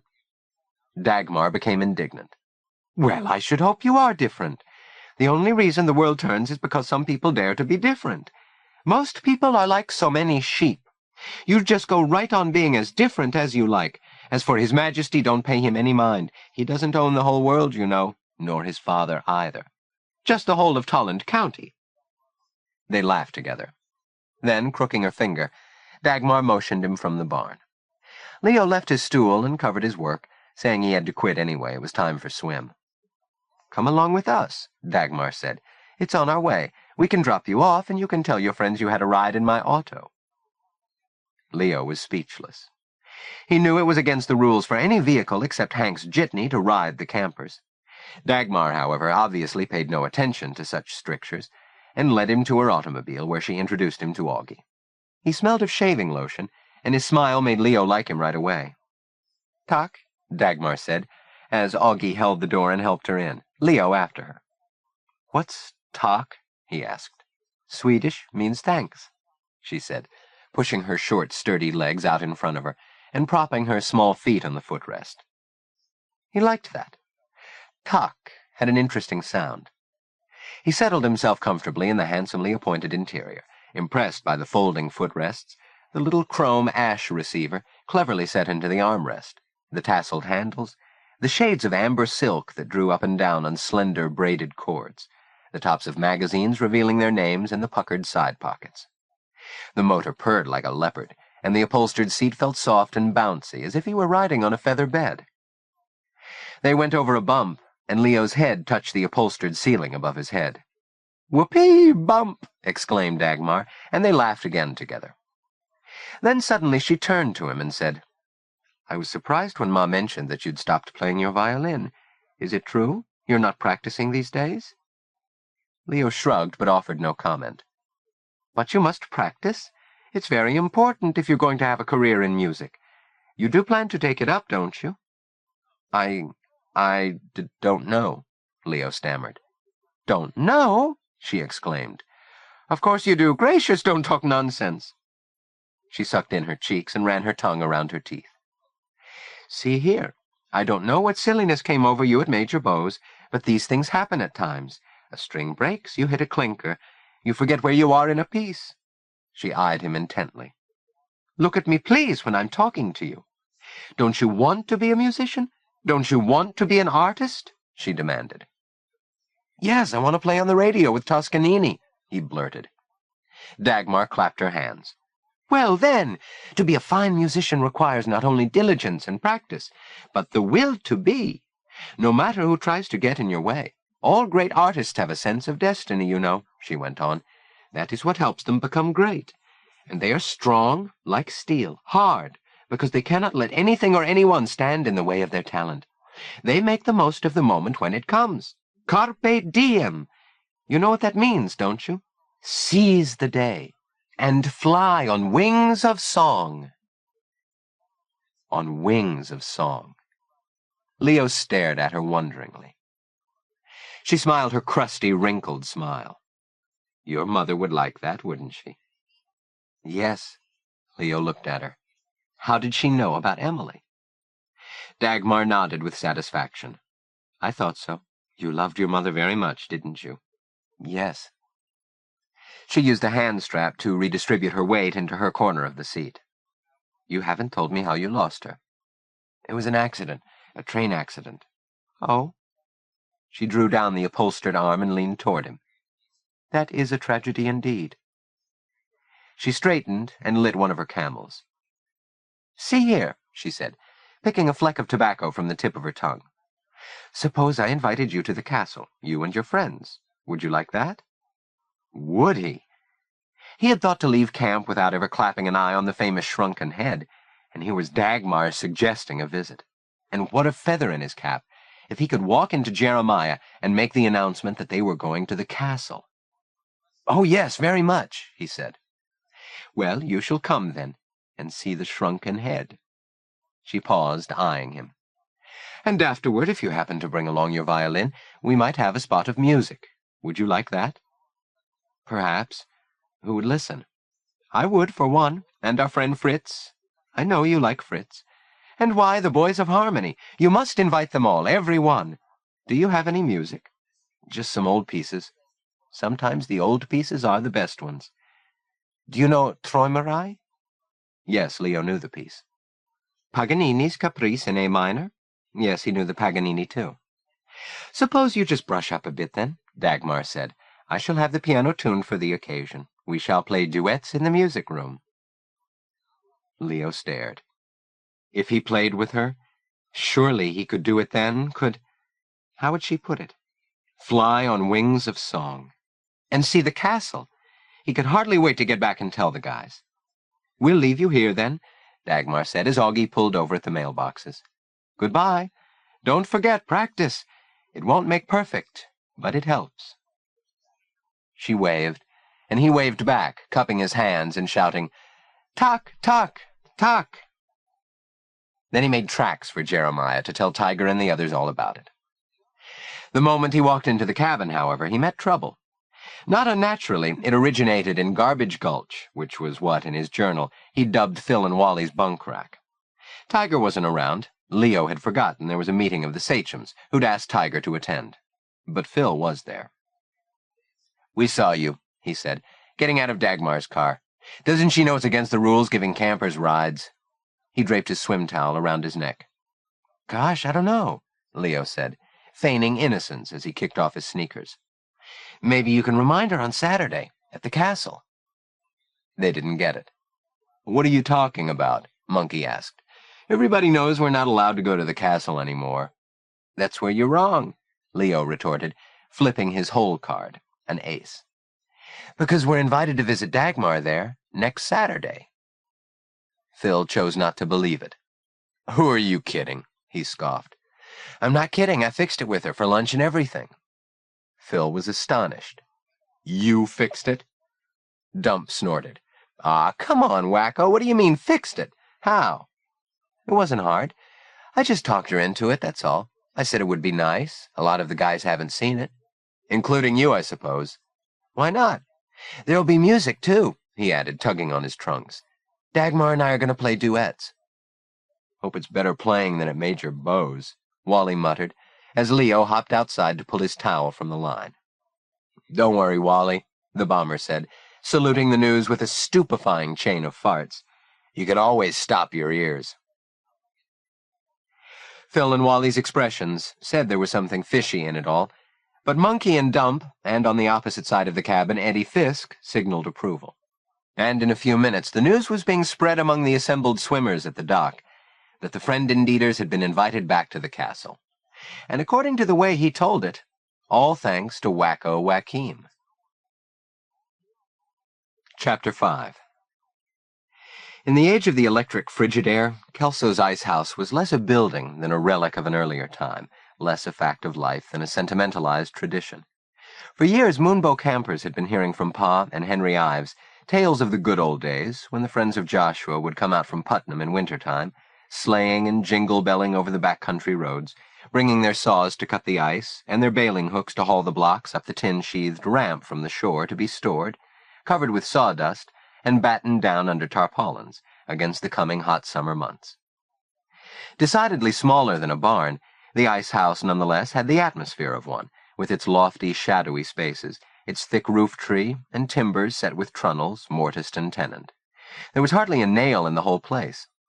High in the rafters, gray papery wasp nests, the shape of footballs, swung in the breeze among mud-dauber dwellings so firmly chinked into the corners that they blended with the architecture. Half-rotted surfaces were overgrown with dark green mosses and blue lichens, with patches of chemical orange toadstools that thrived in the loamy soil. Here and there along the well-adzed roof tree, families of birds nested, barn swallows in little half-cups of mud, and in one corner, the straw and twig sack of an oriole. The cool interior smelled of mold, a pungent, mushroomy kind of odor, and over the years the room had become the habitat of whole colonies of grubs and termites, and spiders of a sort completely different from those that inhabited the meadow. Leo had already found the place a good one for spiders. Now he had decided it would be a perfect spot to practice in as well, a hideaway where he could fiddle to his heart's content, where the walls would not only provide sounding boards for his music, but prevent the sound from carrying to unwelcome ears. He shed his cap, the one Reese had objected to. These days the felt crown sported even more bottle caps, and buttons with views of Ausable Chasm and Niagara Falls that he'd traded for around camp. Even a Coast Guard anchor he'd swapped for his Melot bubblegum card. And having come across a beat-up peach basket to sit upon, and an all-but backless chair for a music stand, he made himself at home just within the side entrance. He opened his knapsack and brought out some sheet music, then unsnapped the catches of his violin case. He began softly, a do-re-mi scale, up and down, checking to see if he had gone rusty. He practiced diligently for a while, performing the intricate finger exercises the way he'd been taught, endlessly repeating scales and arpeggios, coaxing the notes from his instrument, whose rich wood warmed against his throat. Then, when this became tedious, he had a go at Troy-Marai. It felt sweet, the happy return to something both natural and deeply satisfying, the thing that signified to him he was someone, not just Leo Joaquim, but Leo Joaquim, who played the violin. The melody grew, amplified by the empty spaces of the ice house, and he could feel the pulse of the violin on the flesh of his cheek. After that he played a couple of other favorites, the Meditation from Thais, the Bach Solfeggio, then attempted the Paganini Caprice. Finally he lifted the bow. The vibrations ceased, the notes faded into silence, and he took stock of his performance. He told himself it had gone well, and why not when there was nobody around to make him nervous? For a time all was quiet. Outside a light breeze caused the tree leaves to tremble and riffled the water in the cove, and the golden sunlight sifting down through the branches dappled the ground. Leaving his place, he went outside the ice house and settled himself against the wall beside the door, where, contentedly devouring a Mr. Goodbar square by square, he reflected on his unexpected visit with Dagmar. It had been just the thing he'd needed to get him practicing again. Was it her own love of music that had caused her to interest herself in him? Had Ma said something to her? If so, what? Was it possible that he might have a career, that Emily's dream would one day come true? Happy as that prospect might make him, it hardly seemed likely. His destiny lay among the pimpled orphans at Pitt. Somewhere hidden from sight a woodpecker rapped out its hollow tattoo, and cicadas sang their summer passions, their buzzing electrifying the torpid air. Now and then a small fish splashed in the water, a bright pip, a series of rings, and calm again. This was paradise, he thought. The garden before the fall, when Adam was banished and took Eve to live east of Eden in the land of Nod.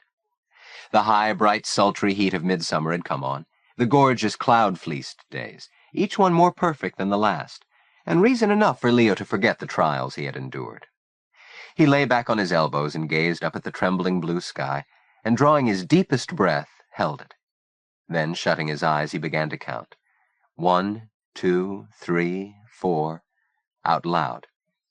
He told himself that if he could count up to 100 on the same breath, he would never have to leave this place. He could stay here forever. No, forever and a day. He liked the phrase, forever and a day. That was as long as anyone could think of. Forever and one more day. The extra day made all the difference. He would never have to leave, never, never, this place where the sky was ocean blue, a huge bowl in which butterflies swam like the fishes in the deep blue sea. So many golden fishes waiting to be caught, trophies of his Moonbow summer. He rolled over and pulled Fritz's book from his knapsack. Between its dark, worn covers, he had discovered a glorious world of words and rhymes and images. There was a poem by Macaulay that he particularly liked, Horatius at the Bridge, retelling the old Roman legend of 3 brave warriors defending the city of Rome against the Etruscan hordes. It had to do with something very much on Leo's mind these days. friendship. East and west and south and north, he read. The messengers ride fast, and tower and town and cottage have heard the trumpet's blast. Shame on the false Etruscan who lingers in his home, when Porsena of Clusium is on the march for Rome. He broke off as a warm, moist tongue licked the back of his neck. Harpo! He rolled around with the dog, then sat up to see Tiger come charging across the meadow. He threw himself down beside Leo and looked at him with excited eyes and a big smile, while Harpo panted between them both. "Is it true?" he said. "You fixed it with Dagmar for the castle? You heard? Sure, everybody's talking. You're the hero of the hour. Dagmar usually means what she says. You really must have fast-talked her." Afraid to meet his friend's eye, Leo looked out across the pond. "Yeah, sort of." "Come on, what do you mean, sort of? Did you or didn't you?" "Sure, I did. It's fixed." "That's swell. Only don't look so unhappy about it." Leo felt trapped in his lie. He hadn't fixed it. It had been all Dagmar's doing, and he didn't like being untruthful with Tiger. Still, he could say the invitation had been issued because of him. Just then, from the far distance, came the throb of Doc Oliphant's Moonbow maid. Leo recognized Reese's trademark yachting cap and the flutter of his Hawaiian shirt, and next to him, a golden head that could only belong to Honey. The two boys watched as the speedboat sped past the mouth of China Garden and cut a wide arc north, heading for Turtle Bay. "I guess you heard about the crazy stunt Reese pulled this morning," Leo remarked. Tiger, having finished up the Indian belt he had been making for his father, had been getting in some extra batting practice during crafts. "Yeah, I heard about it." Leo could see Tiger was embarrassed by the incident, but it was obvious he would see any real criticism of the counselor as disloyal. He did concede that Reese's display of temper had not been the most glowing demonstration of the behavior expected of the camp's Moonbow warrior. "Reese has got a temper," he explained. "He gets it from Big Rolf." Leo was indignant. "But he's a grown-up, not a kid. Grown-ups don't always act grown-up. Besides, all Germans have tempers. Look at Hitler." He rolled over and looked at Leo. "Were you able to mend the doll?" Leo described the patchwork job he'd managed. "The left eye got lost, though. I looked everywhere." Tiger said he'd help in the search. A one-eyed doll wasn't going to please Willa Sue much. "How was your meeting?" Leo asked. "Fine."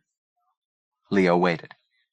Tiger fiddled with a new Crazy Cat puzzle he'd bought, trying to roll the eyes into their sockets.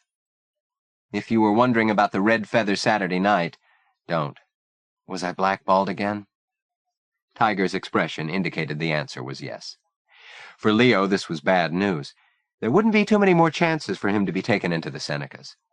He shook his head in woeful frustration. "All because of putting on the bonnet. What a dumb thing. With Pa right there." Tiger put up a hand. "Forget it. I know you didn't mean any disrespect." Leo reflected for some moments. Then, "What about Fritz? Was he blackballed again, too?" Tiger nodded. It was a matter of general camp knowledge that, though there was a party among the Senecas in favor of Fritz's nomination to the Honor Society, an opposing faction, headed, it was whispered, by Reese himself, violently opposed awarding Fritz the Red Feather. And why? Because no Jew had ever been a Seneca, seemed to be the answer, just as no Jew had ever been allowed inside the Tunxus Country Club, where Rolf Hartzig headed the steering committee. Leo was disappointed for Fritz. It wasn't fair. He hadn't done anything to deserve the snub, and if camp was all about friends and friendships, well, it was just wrong, that was all. Out on the water, the Chris craft made another slow, curving pass. Leo watched glumly. The sight of Honey boating with Heartless depressed him. Tiger began again. "I want to ask you. I have a question to put, okay?" "Shoot." "Are you afraid of something?" "Afraid? Of what?" "You tell me. I mean, is something troubling you? Something I don't know about?" "What makes you think that?" "I hear you sometimes, at night. You talk in your sleep." Leo was instantly on the alert. "When? When did I?" "Well, one time was the other night after the ghost stories. You went...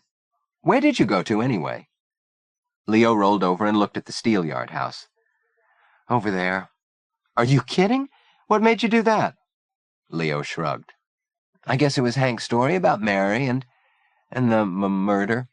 I just wanted to look the place over again. Geez, I don't get it. I guess it sounds crazy, but remember I told you about the butcher shop and us living over it? Well, the steelyard place keeps reminding me of that house. I got this screwy idea. I don't know, I can't figure it out. But there's something about it. It's spooky. Even the inside was like our house. Cripes, you mean you went inside? Yep, it was really weird. The layout was practically the same. There was this dark spot on the floor in the front hall. It looked like blood. Come on, kiddo, you're jazzing me. No, I'm not. Then I went upstairs. In the dark? By yourself? You're either fearless or you're nuts. Oh, wow. Sorry, I didn't mean. It's okay, forget it. The doc would probably say nuts. I say fearless. They smiled at each other.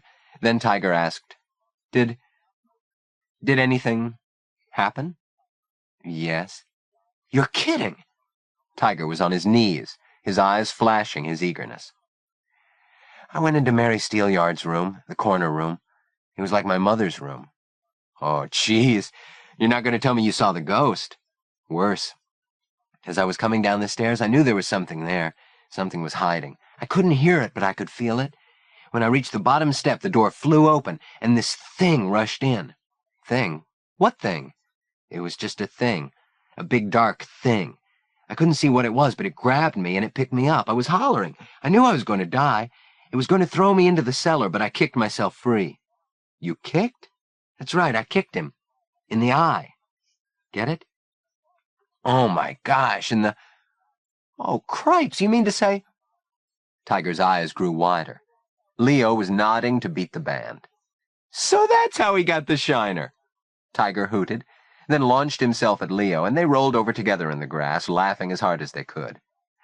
Harpo, who was drowsing in the shade, leaped up, tail a wag, and joined in the fun. After a few moments they subsided, then brushing themselves off, they lay back on the turf and were quiet for a while. What kind of things do I talk about? Leo asked when Harpo had settled himself again. Well, Tiger began, gazing up at the sky. Once I remember you said don't do it, right out loud. Then you said, put it down. Did anyone else hear? No one as far as I can tell. At least nobody said. Tiger stopped and chewed his lip. Is there anything? I mean, you're not exactly a blabbermouth, I know. But if you wanted to talk ever... Leo wanted so badly to get it all out, but he couldn't. The words wouldn't come. That's okay, he managed. I mean, it's nothing, honest. It's just, well, nothing. But thanks anyway. He moved a little way away and squinted at the pond. Tiger sat up, his eye on the back of Leo's neck. Come on, kiddo, don't go clamming up on me again. I wasn't. I was just thinking about something. What? I was wondering what's going to happen when camp's over. Same old thing, I guess. It'll be back to school for me, and for you. It's back to the institute and the grease pits, I guess. Come September, Leo would be apprenticed as a mechanic in the pit garage, a prospect he detested. But we'll see each other, won't we? This winter? Heck yes. Tiger was firm. My mom's going to invite you and Bomber to come stay overnight. Up in the attic, I've got a swell room. Double-decker bunks, just like at camp, and the electric train. Yeah, Leo said. I can't wait to see that. Just remember, until then, try and keep your nose clean. Can't I even pick it? That's not for me to say. And you need a haircut. In a final burst of laughter, Tiger was on his feet, Harpo too, and away they sped like a pair of jackrabbits. Leo watched them go. Then, relieving a foot that was going to sleep, he craned his neck, checking the sky for the time. By now the sun had shifted several degrees. He felt a bright beam shining into his eyes, and angled his head into its warmth. Behind his lids, lights danced, green and red and yellow, pinwheels of color, a vivid burst of patterns and shapes like 4th of July fireworks exploding on his retina. He reminded himself that he should practice some more, but it was hard to concentrate when his thoughts flitted about as errantly as the dragonflies that hovered above the surface of the water. Or, he glanced upward, his eye attracted by a flashing motion in the air. Overhead, limned sharply against the opalescent blue, 2 pale yellow butterflies whirled in a frantic spiral of passionate activity. There was evidence of desperate persistence in their wild gyrations as one pursued the other, driven to mate, now joining her, now parting, now joining again. Leo observed the ritual with a certain cynicism. Why couldn't she simply give in and accept his advances? What need to lead him such a mad chase when ultimately there would come the gossamer embrace and death? Poor butterfly. Maybe that was the real meaning of the song. Poor butterfly, 'neath the blossoms waiting, poor butterfly, for she loved him so. He went back inside the ice house, where he took up his violin again and resumed his practice. And as he played, he imagined her, Emily, seated in her chair, listening to the melody that was her favorite, brushing out her hair as she nodded and smiled approval. He could see the old woman who lived in the back room at Mrs. Krantz's, sitting in the iron bedstead in the corner, her bony fingers clasped under her chin, her eyes bright as she listened. And John Burroughs, the day they went to the park, when the merry-go-round played the song and he sat astride the painted horse with John standing at his side so he wouldn't fall off. And the night of the big storm, when John... Suddenly the light seemed to dim around him. The bridge. The bridge was going to be washed out. It would fall into the river, carrying with it anyone unlucky enough to be on it. He had known it was going to happen, hadn't he? Somehow he'd imagined it every time he crossed the bridge. Why hadn't he warned them? Was he to blame? The questions pinwheeled in his head as he looked and turned away and looked again and saw the bridge falling into the river, saw the truck engulfed and, "Mother! Mother! Mother!" He stopped playing. His hand was shaking. It was true. Here, beside the lake, in the shade and the summer sun, he was shaking. Why should that be so?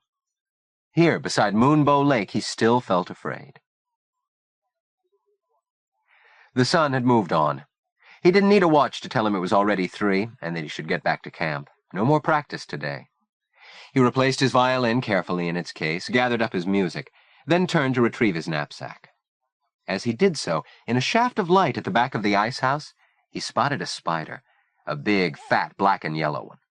He fished out his notebook and made one of his customary notes on the creature's web and habitat, then flipped it into a box. He was just sliding the lid home when the deep-throated roar of the Chris-Craft engine shattered his sanctuary, and glancing out the door, he recoiled in alarm. The Moonbow maid was speeding across the water, heading in a beeline for the China Garden, was only 100 yards away. Even now, Reese, with Honey beside him, was cutting the motor, and Leo could make out their features clearly, including details, like the radium dial watch on Reese's wrist, the barrette in Honey's hair. What were they doing here? Had she come to pick the water lilies? He felt the clutch of panic, as if he were about to be caught red-handed in some criminal act, and keeping well out of sight, he tried to think. He knew he couldn't escape without being seen, but if Reese did see him, what would he say? And Honey... And even as he agonized, he knew he'd waited too long. He dashed to the door and retrieved his violin and music, then retreated again into the shadows, while the brass-trimmed prow of glossy mahogany carved its way lightly, quietly now, through the bed of lily pads, in which Honey showed no seeming interest, and into the ice-house inlet, where there was a bit of beach. Reese was handing Honey out of the boat. He passed her a grocery sack, and bringing along a blanket and Honey's portable phonograph, he joined her ashore. In a few minutes they had made their way to a spot where, tucked away amid a lush brake of ferns nestled under the drooping fronds of a weeping willow, they set down their things and spread out the blanket. Reese put a record on the phonograph, and they made themselves comfortable. What was Leo to do? If he showed himself to them now, he would stand accused of being a peeping Tom, which was not far from the truth, as from his hiding place he continued to watch, knowing it was wrong, unable to stop himself. His gaze lingered on Honey as she took a brush from her bag and began brushing her hair. Reese turned on one hip, then leaned across her to pull a couple of bottles from the sack, a beer and a Coca-Cola. "Toss us the church key," he said. Honey obliged with the bottle opener, then lay back, watching him uncap the soda pop and drink thirstily. And Leo saw how her polka-dot blouse drew snugly across the curve of her breasts, how they rose and fell with her breathing. A trifle fast, he thought, as if she was excited. One at a time, Reese raised his outstretched legs, exercised their muscles, and set them down again, while Honey lay back and the soft sound of her voice floated across the distance between her and the ice house. She laughed at something Reese said. He laughed too. He was making an effort to be entertaining and amusing for her benefit. Heartless, hard at work. It was easy to see why people found him as charming and winning as they did. He certainly was plenty charming with Honey. He didn't touch her, but just talked in that bantering way of his. He lay back, one leg cocked over the other knee, hands clasped behind his head, looking up at the clouds. Honey was laughing now, about a school friend summering on Cape Cod who'd been so badly sunburned she couldn't go on the beach where all the cute guys hung out. While she talked on enthusiastically about Sally, Reese turned the record over. It was Guy Lombardo, and Reese pinched his nostrils and sang through his nose, like Guy's vocalist brother Carmen. I saw you last night and got that old feeling. When you came in sight, I got that old feeling. The music ended, and Reese took the record off. They talked some more, and suddenly Leo was shocked to hear his name mentioned. They were talking about him. I think he's very clever, he heard Honey saying, getting the boys invited back to the castle, when you couldn't talk Dagmar into it. I think he has a lot of moxie. Leo couldn't believe it. They were talking about him, and Honey was sticking up for him. Not Reese, though. A lot of nerve, you mean, he said with a nasty chuckle. No, be serious, can't you? He's not like the other boys. He's different. Weird, you mean. One of these days he's going to pull one dumb stunt too many, and it'll be goodbye, Wacko Joaquim. I don't like to hear you talk like that. I feel sorry for him. He has no family, no one to look after him, living in that awful place. How do you know it's awful? It's an orphanage, isn't it? All orphanages are awful. He has such sad eyes sometimes, but he's so cheerful. He doesn't feel sorry for himself. He's really quite comical. I don't think he's so funny, Reese growled. Oh, you're such a stick in the mud. She drank from her Coke, then went on. You have to admit he plays the violin beautifully. You've got to be kidding. Didn't you hear him in Major Bowes? Talk about chalk on the blackboard. So he made a mistake that can happen to anyone. Look, let's change the subject, huh? He leaned toward her. And what happened next? Leo didn't care for at all. Reese reached a long arm into the grass and plucked a flower, a buttercup. Then, tilting Honey's head back and bringing his head closer, he rotated the blossom under her chin to see if she liked butter. Do you? She asked. Sure do. He came closer still. Oh, you, she said, laughing. His lips were right next to her ear. In a quick move, he kissed her. Leo felt his blood begin to rush. This was the last thing he wanted to see, Reese necking with Honey Oliphant. But what could he do? Don't, said Honey, shivering and ducking her head between her shoulders. That tickles. She giggled then and lay back, and Reese took the cold beer bottle and laid it against her chest. She made tiny squeaking sounds of protest and pushed his hand away. Please don't do that. Why not? Don't you like it? No, it's cold.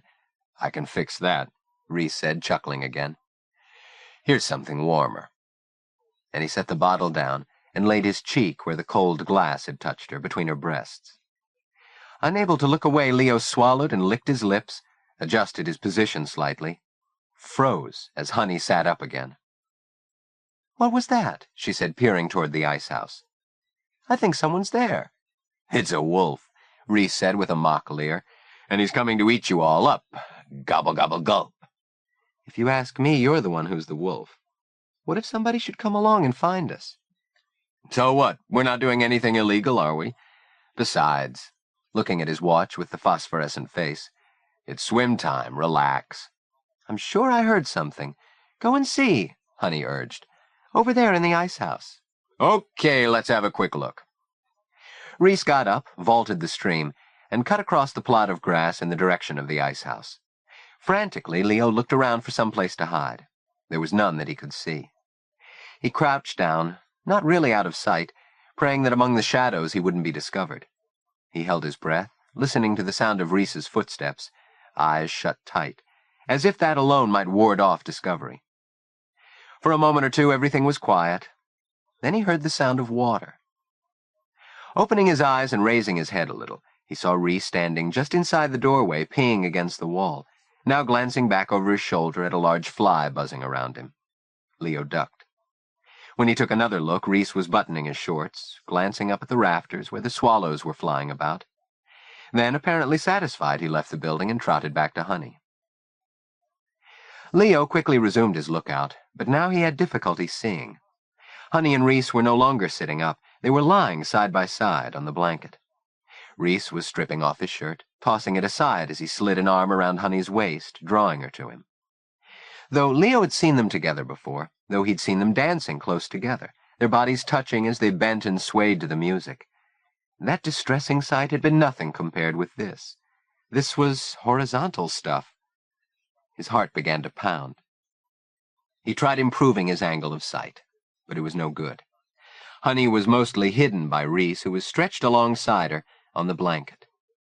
Unable to make out what was happening, Leo listened with greater urgency, cocking his head, cupping his ear, frowning in studied concentration as he tried to catch some intelligible fragment of speech.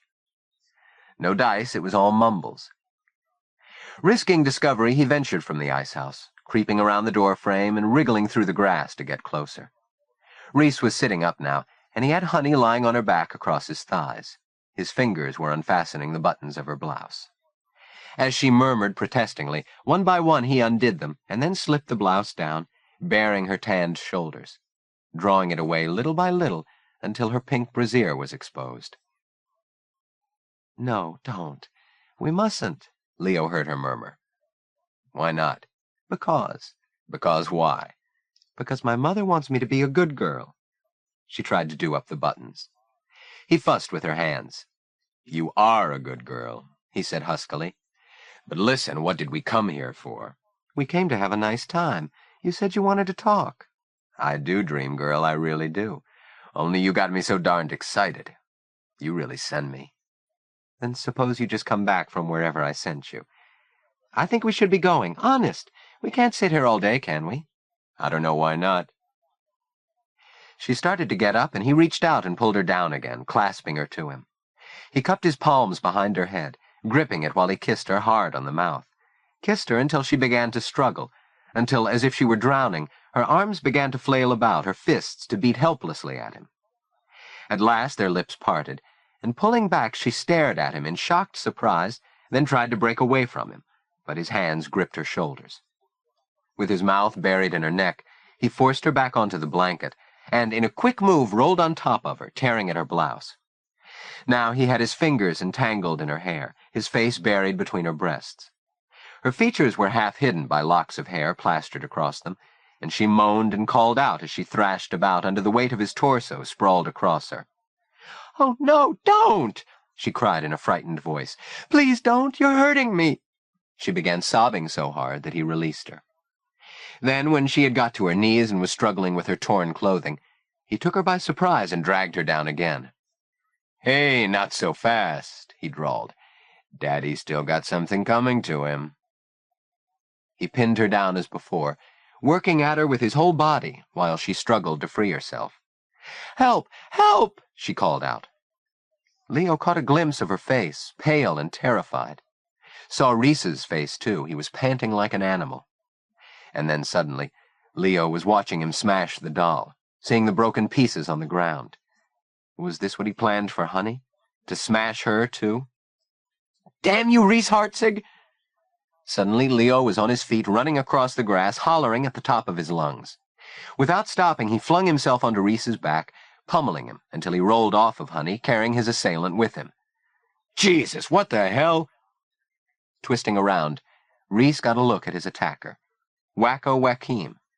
Then he peered dazedly about for the rest of the 10-man powerhouse that must have struck him as Leo continued the assault, striking out blindly wherever he could land a blow. Finally, one wild punch connected with Reese's nose. He howled in pain, and there was a sudden burst of bright red as he began to bleed. Leo stepped back. Groping in his pocket, Reese pulled out his bandana and clapped it over his face, his eyes tearing from pain, effectively prevented from making any counterattack on his assailant. As Reese threw his head back to help reduce the flow of blood, Leo turned to Honey, who was on her feet now, sobbing and covering her exposed breasts with her crossed arms. Her hair hung over her eyes, and her shorts were stained. Then, still sobbing, she grabbed her blouse and fled toward the beach, where she clambered into the speedboat, started the motor, and sped away, while Leo turned to face the wrathful, blood-spattered Reese. Standing now, his feet planted well apart for balance, he stared furiously at Leo. "What the hell is this all about?" he growled. "Where did you come from?" Leo pointed at his hiding place. "I was in there. I was watching. I saw it all. I saw what you were doing to her. What are you talking about? I wasn't doing anything. You hurt her. Reese's look was scornful. Why, you lousy little shit. I ought to brain you. You don't know what you're talking about. We were just having some fun. He patted his nose with the bloodied handkerchief. You keep it up, wacko. Just keep it up. One of these days, you're going to get it good. He turned on his heel and stalked back to the blanket. What am I supposed to do with this crap anyway? He looked at Leo. Okay, camper, let's have a little cleanup detail here. Pack up this gear and tote it back to camp on the double. Clean it up yourself. What did you say? I said clean it up yourself. You tote it. It's your stuff. And while Reese, arms akimbo, watched him with sullen fury, Leo turned on his heel and headed for the ice house to get his paraphernalia. When he reappeared, the counselor was nowhere to be seen. The lake shore was empty, the waters of the China Garden quiet once more, and for a moment Leo thought he must have imagined the violent scene. But he could still hear Honey's cries in his ears, and suddenly, again recalling the broken doll, he felt afraid. Chapter 6.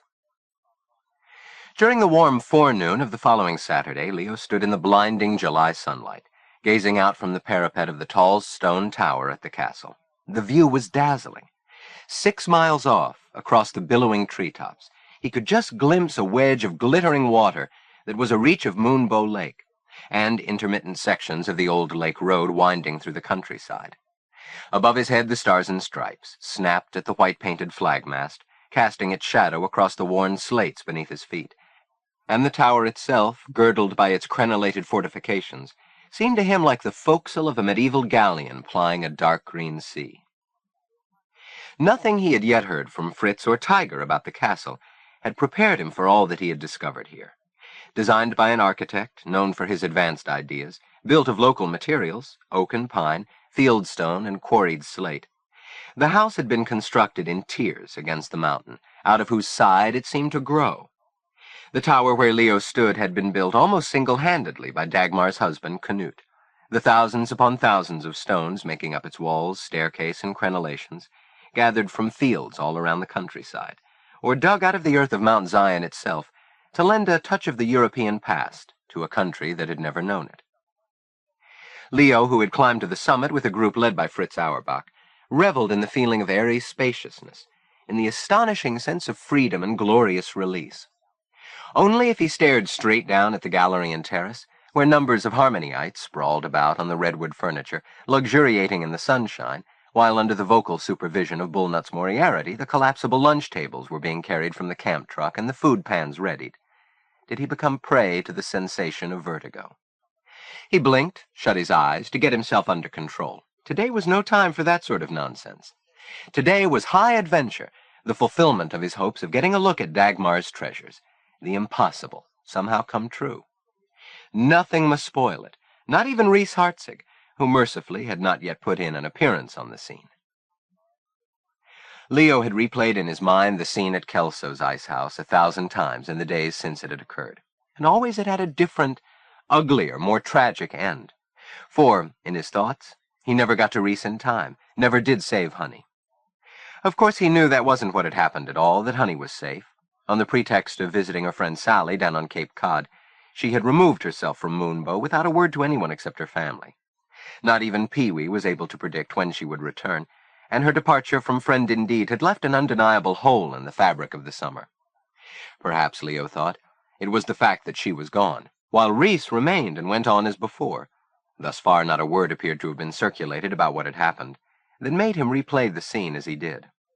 For nothing was changed, yet everything was changed for Leo where the counselor of Jeremiah was concerned. Reese might pretend, as he did so well and craftily, that nothing was wrong. In front of others he was equable, even friendly. But from a steely look, a frown, an unspoken word, Leo knew that Reese was now his enemy, and there would be no making up. Not that Leo much wanted to make up. For him the hero was fallen, and his once admiring view of his counselor had become one of scorn and disapproval, and fear. Of course, Leo now saw, the awe in which Reese was held at Friend Indeed had always contained an element of fear, of what would happen when a camper lost Reese's favor, when the clouds of anger gathered about that Herculean brow. And the fact was, Leo, in defying him, had now stirred him to a rage that would be unrelenting. Though in front of others he smiled and played his Mr. Nice Guy game, though between the two not a word had been uttered about the ice house, about Leo's bruises, about Honey's sudden departure, Leo knew, and Reese knew that he knew. And Leo knew. It was like the girl in the Land O'Lakes carton, an infinity of possibilities. Reese could not know, however, that for Honey's sake, Leo was determined to say nothing, not even to Tiger or the bomber. He had confided in Fritz, who said that the whole incident was best forgotten. Honey was out of trouble, no one the wiser, and better to let the ugliness fade away. Which was all well and good, Leo thought, except that the hostility remained. Brief private looks from Reese, in the dining hall, the coop, the crafts barn, revealed his feelings of resentment, and only Leo and Fritz could see the wolf's teeth behind the smile. At least the hike to this astonishing place on this glorious morning had been free of the counselor's presence. He had had an appointment he couldn't break in Putnam, and would be driving over later in the Green Hornet. Upon receipt of this news, Dagmar had commented, in that acerbic way of hers, that if she had his number right, he'd turn up just about the time lunch was being served. There had been one arrival of note, however. Half an hour ago a car had driven up, and its passenger, a stranger to Leo, had received a cordial welcome from Dagmar. She and the man were now seated on the terrace talking together, and as Leo looked down from his eyrie, he saw both heads turned upward. Were they talking about the tower, or perhaps the sky, which was showing signs of weather, or about Leo? Though why he should imagine such a thing he couldn't say. His thoughts were interrupted by Fritz's suggestion that they go down. The rest of the viewing party had already disappeared through the small doorway that led to the circular flight of steps. "Come, let me show you the trophy room," Fritz said, pocketing his little telescope and steering Leo down the descending spiral and along the gallery to this treasure house, the high-beamed room where Dagmar's collection of artifacts was housed. A trove of exotic impedimenta that took up every flat surface, every inch of wall space. Here was a wastebasket, hollowed from an elephant's foot, a matched pair of narwhal tusks, a grass skirt from Waikiki, and a pair of teakwood and brass opium pipes from Canton. A half-dozen fierce-looking Fijian ceremonial masks, and an array of primitive weaponry, including bamboo blowpipes that shot poisoned darts, and the famous shrunken head. "Ain't that something?" the bomber boomed. "Did you ever see anything so fierce-looking?" Leo hadn't. The head was the most grotesque object he had ever set eyes upon. About the size of a baseball, it had black skin as wrinkled and stiff as old leather. Hanks of coarse hair, black and still glossy, sprouted from the scalp. The hideous features were at once alarming and strangely complacent. On the one hand, the owner seemed to have expired in a moment of extreme agony. This Leo deduced from the painful grimace of the cracked and torn lips. While on the other the closed eyes, sewn shut with a series of neatly taken stitches, lent the face a peculiar air of peaceful slumber. Noting the other's eyes on him as they waited for his reaction, he turned away with studied indifference to find himself standing before a vitrine shaped roughly like a clock case, on whose half-dozen glass shelves were exhibited a collection of glass paperweights. "That's the one, Wacko," Eddie said. "The one what?" "In the middle." Eddie pressed his fingertip on the glass, leaving a smudge. "That's the one Stanley stole." Leo could understand why someone might want to steal the paperweight. It was a real beauty, a dome-shaped mound imprisoning a bouquet of flowers. And while the others went outside again, he lingered behind, contemplating the brightly gleaming object, thinking about the culprit and remembering the story. Stanley had pocketed it, then smuggled it back to camp and hidden it in his suitcase where it was sure to be found. He should have known that was the first place they'd look for it. Stanley couldn't have been very bright. The doorway of the adjacent room, this was Dagmar's music room, stood next to the cabinet, and before joining the others, from outside now, Moriarty could be heard bellowing, "Come and get it," as he banged on an aluminum pan. Leo stopped to check out the space where later he was to perform. Suddenly his heart began to pound. All morning he had resolutely refused to consider the fact that this afternoon he was to give his first public performance since Major Bow's night. Now he couldn't help remembering that his playing had been part of the bargain between him and Dagmar that had made the visit to the castle possible, and he steeled himself for the ordeal, praying he wouldn't disgrace himself again. He liked the look of the room very much. It was long and low-ceilinged, with the ebony grand piano standing in the corner at the far end, away from the fireplace. On the fringed shawl that half covered it, next to a Chinese vase filled with roses, stood a bust in dark bronze. Beethoven, the eyes glowering sternly from under a majestic brow. And beside that, where Augie had placed it earlier, Leo's own violin. Again he heard Moriarity's bellow, "Last call, last call," and turned to go, heading for the chow line upon which hungry campers were converging from all directions. "Can I eat with you?" Leo asked Fritz. "Why don't we go see what Dagmar has to say?" he replied. "Well, come along, it's all right." Together he and Leo crossed the gallery to meet with Dagmar, who was heading in their direction. Accompanying her was the stranger. He was wearing a wrinkled suit. His head was bald on top, with frizzy locks that drooped over his collar, and he had warm, friendly eyes. "This is Professor Pinero," Dagmar said as they came up. The man smiled kindly. "How do you do, Leo?" he said. Leo liked him right away. "The professor teaches music," their hostess explained. Leo took care to keep his eyes lowered. Dagmar was up to something. He didn't know what, but suddenly he was afraid. He could see the toes of the man's shoes and the cuffs of his trousers. Dagmar must have read his thoughts, for reaching for his hand to guide him along the gallery, she said, "I invited the professor to come and visit with us today. We're going to take lunch together." "Yes," the professor said, "and afterward, your friend Dagmar tells me, I'm to have the pleasure of hearing you play. I'm looking forward to that, I assure you." Leo felt trapped. This was something he hadn't counted on at all. Had the professor come to audition him, or what? While Fritz and the professor chatted in a friendly fashion, Leo glanced nervously at Dagmar, whose eyes snapped with interest, her look saying she was waiting to hear what Leo had to say to her unexpected guest. Rescue came at the hands of Augie, who, wearing a shiny black jacket and no cap and comfortable-looking slippers on his feet, stepped up to his mistress with word that lunch was ready. Dagmar looked toward the end of the gallery where, in a little pergola, a table had been set. "Leo will be joining us for lunch," she announced. "But first he might want to wash his hands, if you'll show him where." Obeying, Leo started to follow Augie, only to bump headlong into Reese, who had come bounding up the steps. "Easy there, Kemosabe," he said brusquely, looking him over. "Where are you off to in such a rush?" "He's just going to the bathroom," Dagmar said. "That's all right, Augie, take him along." "Don't get lost," Reese said with a friendly wave, as Leo hurried after Augie, while the counselor turned, still smiling, to Dagmar. "You have to watch some of these guys every minute," he said jokingly. "Hello, Auntie, how's about a kiss?" Dagmar presented her cheek, but her tone was tart as she returned his greeting. "Hello yourself, renegade. I said you'd probably put in an appearance as soon as food was in the offing. Here's Fritz, say hello to him." Reese and Fritz exchanged strained greetings. Then Dagmar introduced Reese to the professor. "Reese is Leo's counselor," she explained. "We're just about to sit down," she said to Reese. "It might be nice if you joined us." "Sure, why not?" "Leo and Fritz will be with us, too," she added. "An interesting lad you have there," the professor said to Reese. "Very bright." "Oh, sure," Reese returned easily. "We're expecting big things from Leo, very big." He glanced at Fritz, then grinned at Dagmar. "If it's all the same to you on second thought, I think I'll just eat with the hoi polloi and leave Leo to astonish you and the professor on his own." Dagmar drew her chin down. "Very well, counselor, if that is your wish, do by all means. Go along, try to keep the boys from throwing food. They seem quite boisterous today."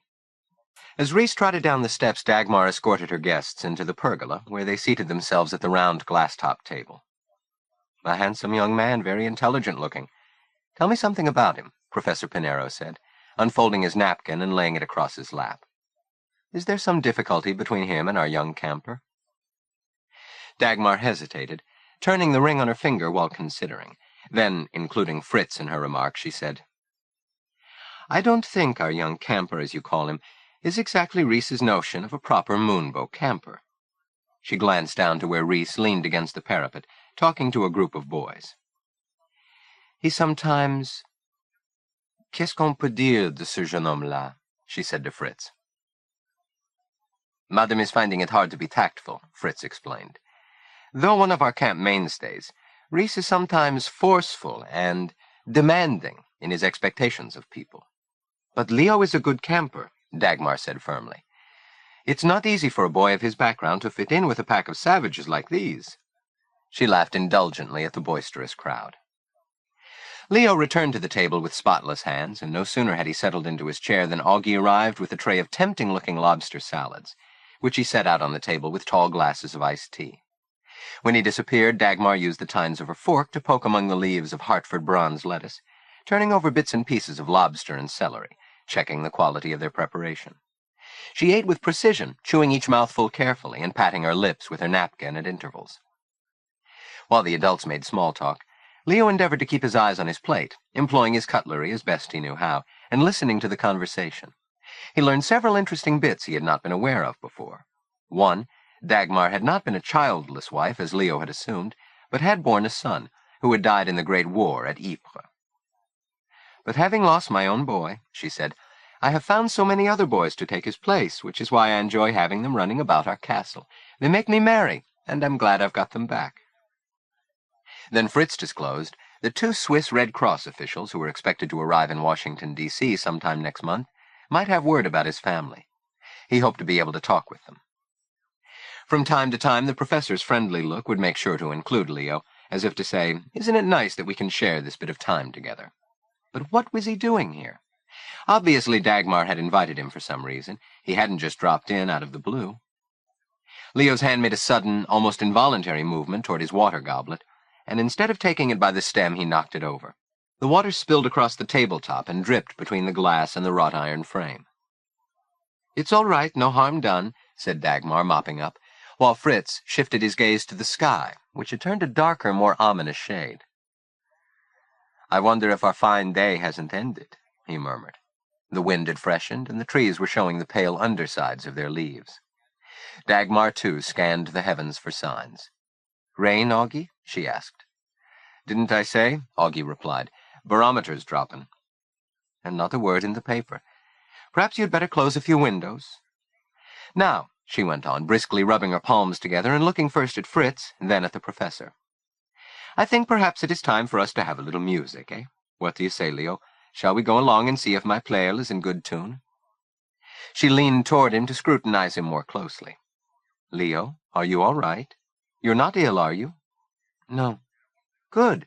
Shall we move, then, to the music room? Professor Pinero is eager to hear you play. I want everything to go exactly as I've planned it." Leo slipped a sidelong glance at Fritz, and another over the parapet to Reese in the driveway. Catching the look, Reese smiled up amiably, that amazing little trick of his. Leo felt his hands getting clammy. It was no use, he couldn't play. Stubbornly, he shook his head, his eyes riveted on the monogram napkin on his lap. There was a long pause, during which he felt all eyes on him, and he wished the earth might open and swallow him up. "Very well, then," Dagmar said at last. And flinging Fritz an exasperated look, she went to the railing and called down to the other campers, telling them to come along. It was time for a spot of music. As they came trooping up the stairs, she shooed them in the direction of the music room.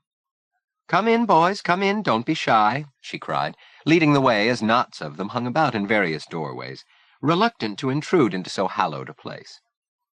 While Fritz waited, Leo dawdled on the terrace, concentrating on the view. Overhead, a flock of crows winged past the tower, veering steeply to disappear among the trees down in the glen, while from far up the valley north of Moonbow Lake there came a solitary clap of thunder that rolled out of the gathering clouds, like the distant peal of a bronze bell, and died away into nothingness. "Leo," Fritz prompted, "you remember what we talked about? You have been given a valuable gift. You must make the most of it. You want to play. You know you do. I can see it in your face." It was true. He was feeling little feverish flickers of excitement, and an undeniable pleasure. But at the same time his fingers felt hot and swollen, and his stomach was churning. If only Reese weren't here. Fearing the worst, he left the parapet with Fritz and joined the stragglers leaping over the threshold to the music room, shuffling to distribute themselves, some on the soft, plumpy furniture, Reese and the Jeremians scattered along the window seats, the rest on the oriental rugs dotting the floor. The professor was ensconced in a tall-backed chair, and while Leo squeezed in between Tiger and the bomber, Fritz, his cap tipped back on his head, perched himself atop the woodpile between 2 doors. Finally, when the last camper had hunkered down in a corner, Dagmar, standing in the bow of her piano, welcomed the newest visitors to the castle and remembered the old ones. Then, shedding her fingers of their rings, she seated herself on the bench, checked the pedals, and raised her hands over the keyboard to begin. Leo recognized the selection at once.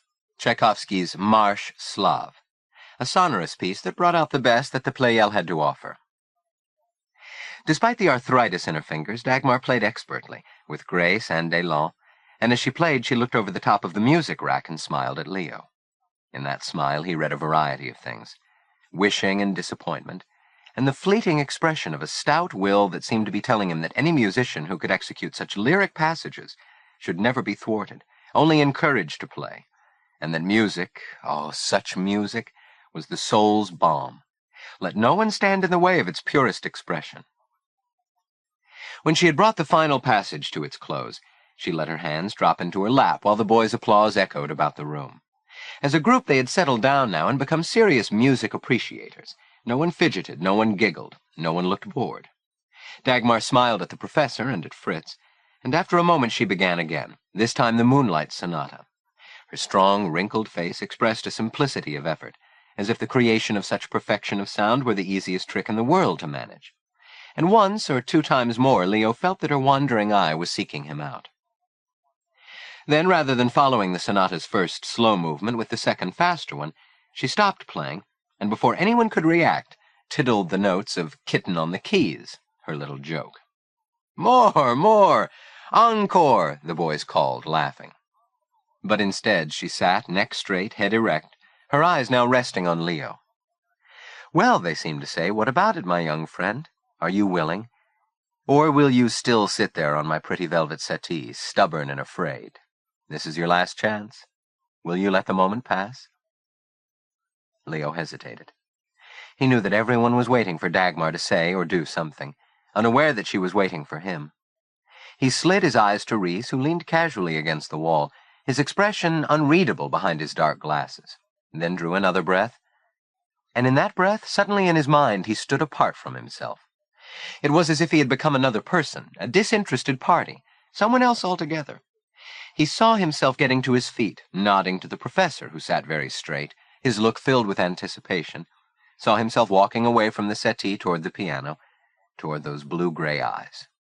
He placed his fingertips lightly on the neck of his violin. His brows rose. A silent question was both asked and answered. Now Dagmar smiled. How did she know? But she did. She did. He heard a clock striking somewhere in another room, as if in some other house, but its message was clear. The hour was his. Now was the moment. He would play. Must play. Since they had already agreed on a selection, the Treumerei he had worked on, there seemed nothing more to do but begin. Jutting out his chin, he nestled the instrument into the nook of his shoulder, took a deep breath, glanced at Dagmar. She gave him a tiny nod, then leaned forward slightly, bringing her body into play, and her fingers softly sounded the first piano chords. He began, sliding his bow across the strings, making music. Awful music. The notes were on key, but they were parched notes, without luster, passionless. He struggled for mastery, attempting to focus his gaze on a neutral line above the sight line of his audience, but found his eyes straying helplessly to Reese. Please, help me, he silently prayed. Prayed for a bomb to be dropped on the roof and blow him up, violin and all. Surely he could not go on. Better to quit now. Crazy to think he could get away with it this time. Then he struck a wrong note full out. Its wretched sound screeched in his ear. Mortified, he glanced impulsively at Dagmar, and as though on cue, her eyes met his. He expected reproach, but saw none. Instead, in that moment, he recalled the words she had tried to impress on him. Words about reaching out, about being hard as steel, about letting no one stand in your way.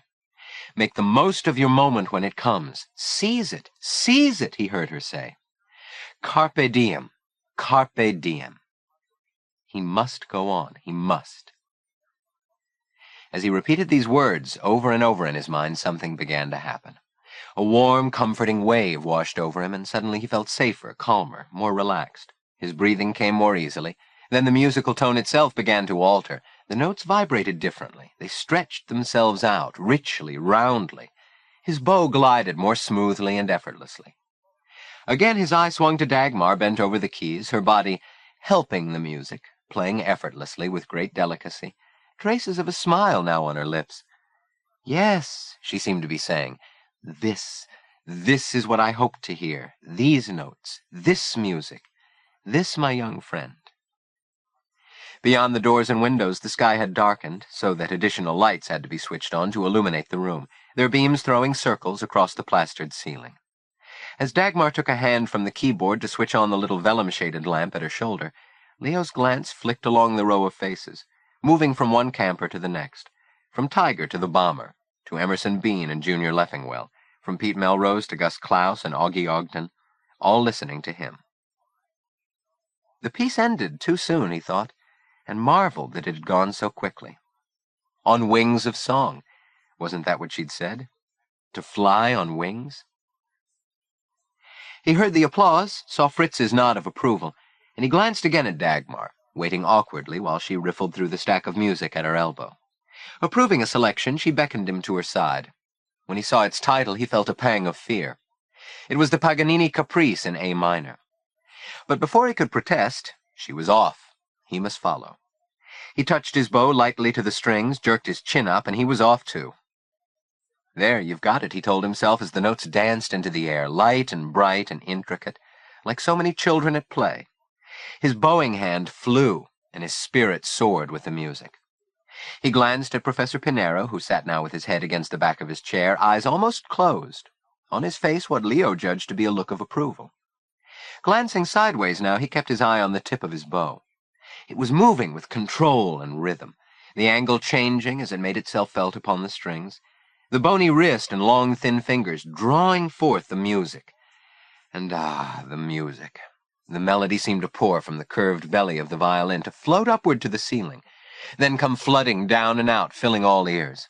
He was performing with an assurance that was undeniable, his body hunching, tilting, swaying, as he drew the melody to its sharp, pizzicato ending.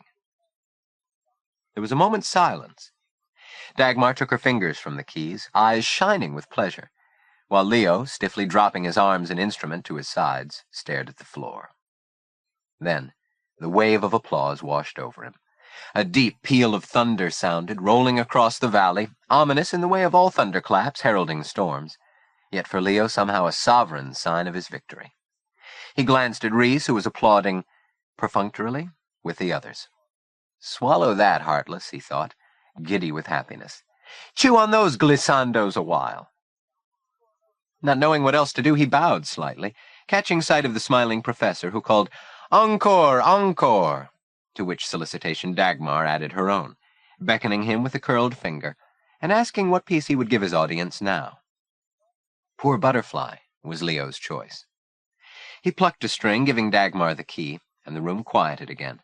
But before they could begin, their attention became unfocused, as outside, with a swift inevitability, the rain began to fall. First in a spasmodic patter, big fat drops playing a ploppy sort of drum beat on the tree leaves, beating on the roof. Then, after this prelude, as if making up its mind to spend its force in a single assault, in an overwhelming surge. Inside the room, once more the musicians picked up their cue and began to play. Once again Leo felt his eye drawn to Reese, and he knew surprise, elation, jubilation. Whatever Reese was now, or might yet become, when Leo played, he was every bit as good, every bit as powerful, as rich, as glamorous. He turned his eyes back to Dagmar, whose eyes enlarged fractionally, telegraphing her message. Fine, keep it up. And he thought, what if I hadn't tried? What if she hadn't made me? Would I ever have known this feeling? See what we've accomplished, her smile seemed to be telling him. Isn't this rich? Isn't this fun? And it seemed to him as he played that through the bars of music Emily had stolen in among them, to stand in the shadows with gleaming eyes, a hand at her breast, nodding, smiling, singing. Yes, there, just there. She parts her lips, the words flow from her mouth. Poor butterfly, 'neath the blossoms waiting, poor butterfly, for she loved him so. Beyond the windows, the full fury of the storm was upon them. Flickering zigzags of lightning daggered down from the sky to blast the valley, exhilarating blue-white electrical bolts betokening more mighty thunderclaps. He was remembering again, now, the night of the big storm at Saget's Notch. That night, in the house on Gallup Street, when they were in the parlor behind the big doors. He'd been scared. He'd taken out his violin and played to calm himself. But Rudy, The footsteps on the stairs, the door flung open, the dark, enraged face in the doorway, the loud, bellowing voice. "No rhapsodies in this house!" Suddenly he faltered. A second only, but his playing suffered as a result. And just when things were going so well. His glance entreated Dagmar for help. She gave him another encouraging nod and went on, and so did he. But it was no good. At every instant he had to fight the overwhelming urge to bolt, to run from the room and hide somewhere. Yes, run. Upstairs, around the newel post and up the steps that creaked, hearing the crashing outside, the rain rattling on the panes, to hide under the bed. Only there was no upstairs here in this house, no newel post, no squeaky steps, no bed to hide under, no Rudy behind closed doors. Why, then? Something. God, what was it? He saw the thing, or thought he did. Nearer it swam, and nearer, that bright little fish, only to flash out of reach, mocking him as he failed to grasp it. He felt queasy, feverish. His hand shook badly. It was Major Bow's night all over again. He was going to make a fool of himself. Oh, no, not that. Don't let that happen this time, he prayed. But the boys, the rows of faces, were staring, wondering, smirking at him. He struggled frantically to stay with the music, but now every note he played, every beat and pause called to his mind. Suddenly it was upon him. Suddenly Dagmar's music room was another room in the house on Gallup Street, and the smell of it was strong in his nostrils. It was making him sick. He was going to vomit. He felt himself gagging as he struggled to go on with the music while jagged flashes of lightning, dark light, dark, silver and black, black and silver, lit up the room, throwing everything, listeners, furniture, objects, Dagmar, the professor, into garish relief. And there were others, too. Yes. Now, among the familiar faces of the boys, others had begun to materialize. Rudy Matuchik, he was there, and John, yes, John Burroughs, he was there, too. And Emily. Emily, where was she? She had been there, too, but where was she now? Though he felt her presence, he could not see her. How could he when he was upstairs in his room on Gallup Street, hiding under the bed while the thunder crashed around the rooftop and the lightning flashed, and... He heard the angry shouts from below, heard the scream, and he disobeyed. Opened the door, rushed into the hall, looked over the railing into the vestibule, and at that moment saw... God! He threw his head back, and through the oval of his mouth wafted a long, wavering scream, like a ragged scarf being flourished. He stared, saw, clutched in Rudy's upraised hand, the bright flash of steel poised to strike at John. No, not at John, whose bleeding body was already staining the floor, but... No, stop, don't! The violin and bow hung limp at his sides as he stared at the scene being played before him, as he watched Rudy's knife blade complete its downward path to find its mark in Emily's breast, and the blood pour forth like the water from a spring, and she fall like a heap of rags upon the floor. He saw Rudy drop the knife, heard the knife clattering on the floor, saw Rudy dash through the open doorway out into the rain and the wind. Mother! Mother! Mother! The sounds echo in his head, reverberating as through endless empty caverns.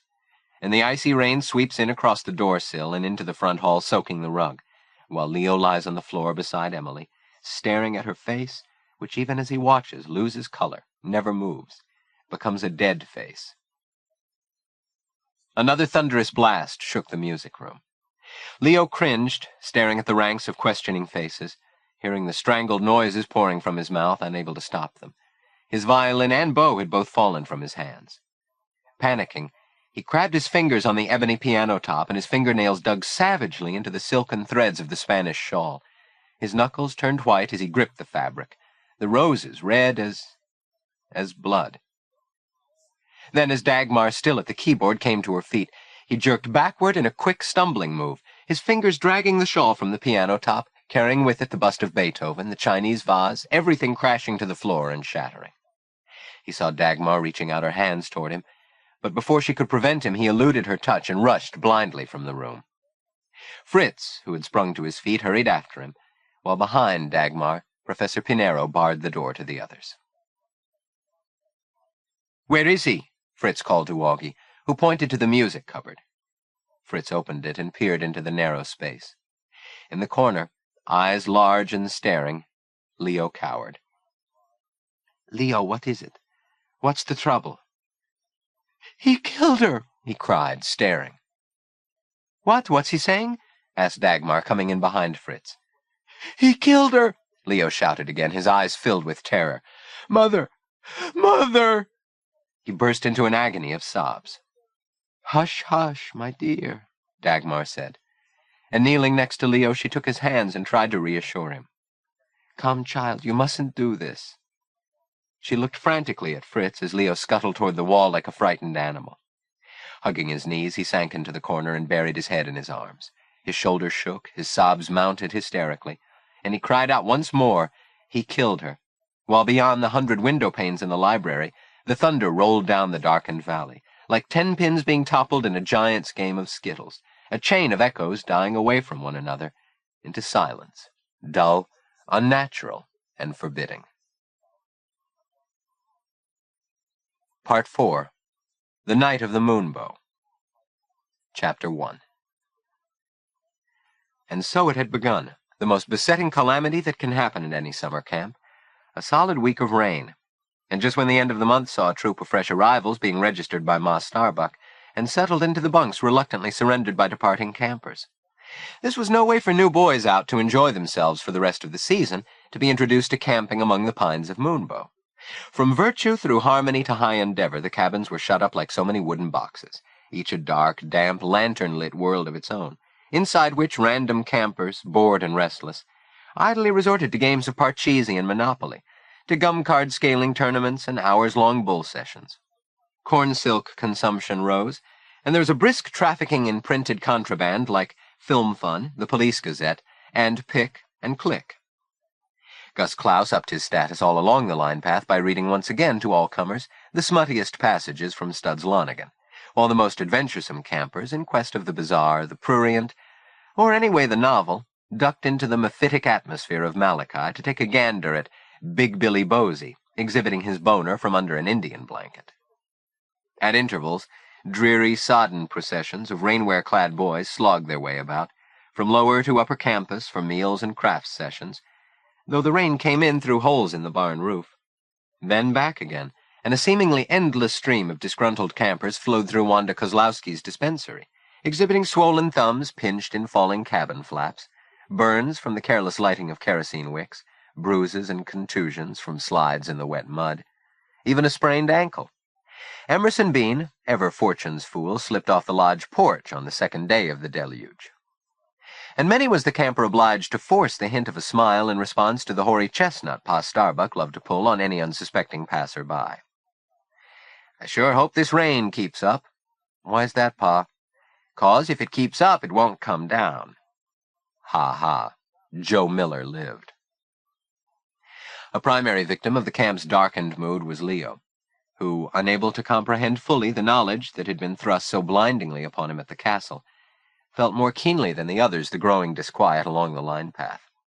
By the time he had been driven back to the castle that afternoon in Dagmar's Pierce Arrow, word of what had happened was all over camp, and there was no escape from the jokes about his Major Beau's nuttiness. Maybe, they said, Leo Joaquim should just quit fiddling around. Secretly, Leo was almost glad about the jokes. Anything was better than the boys finding out the truth, that his stepfather had murdered Leo's mother and her friend. Of this no one must know, never a word.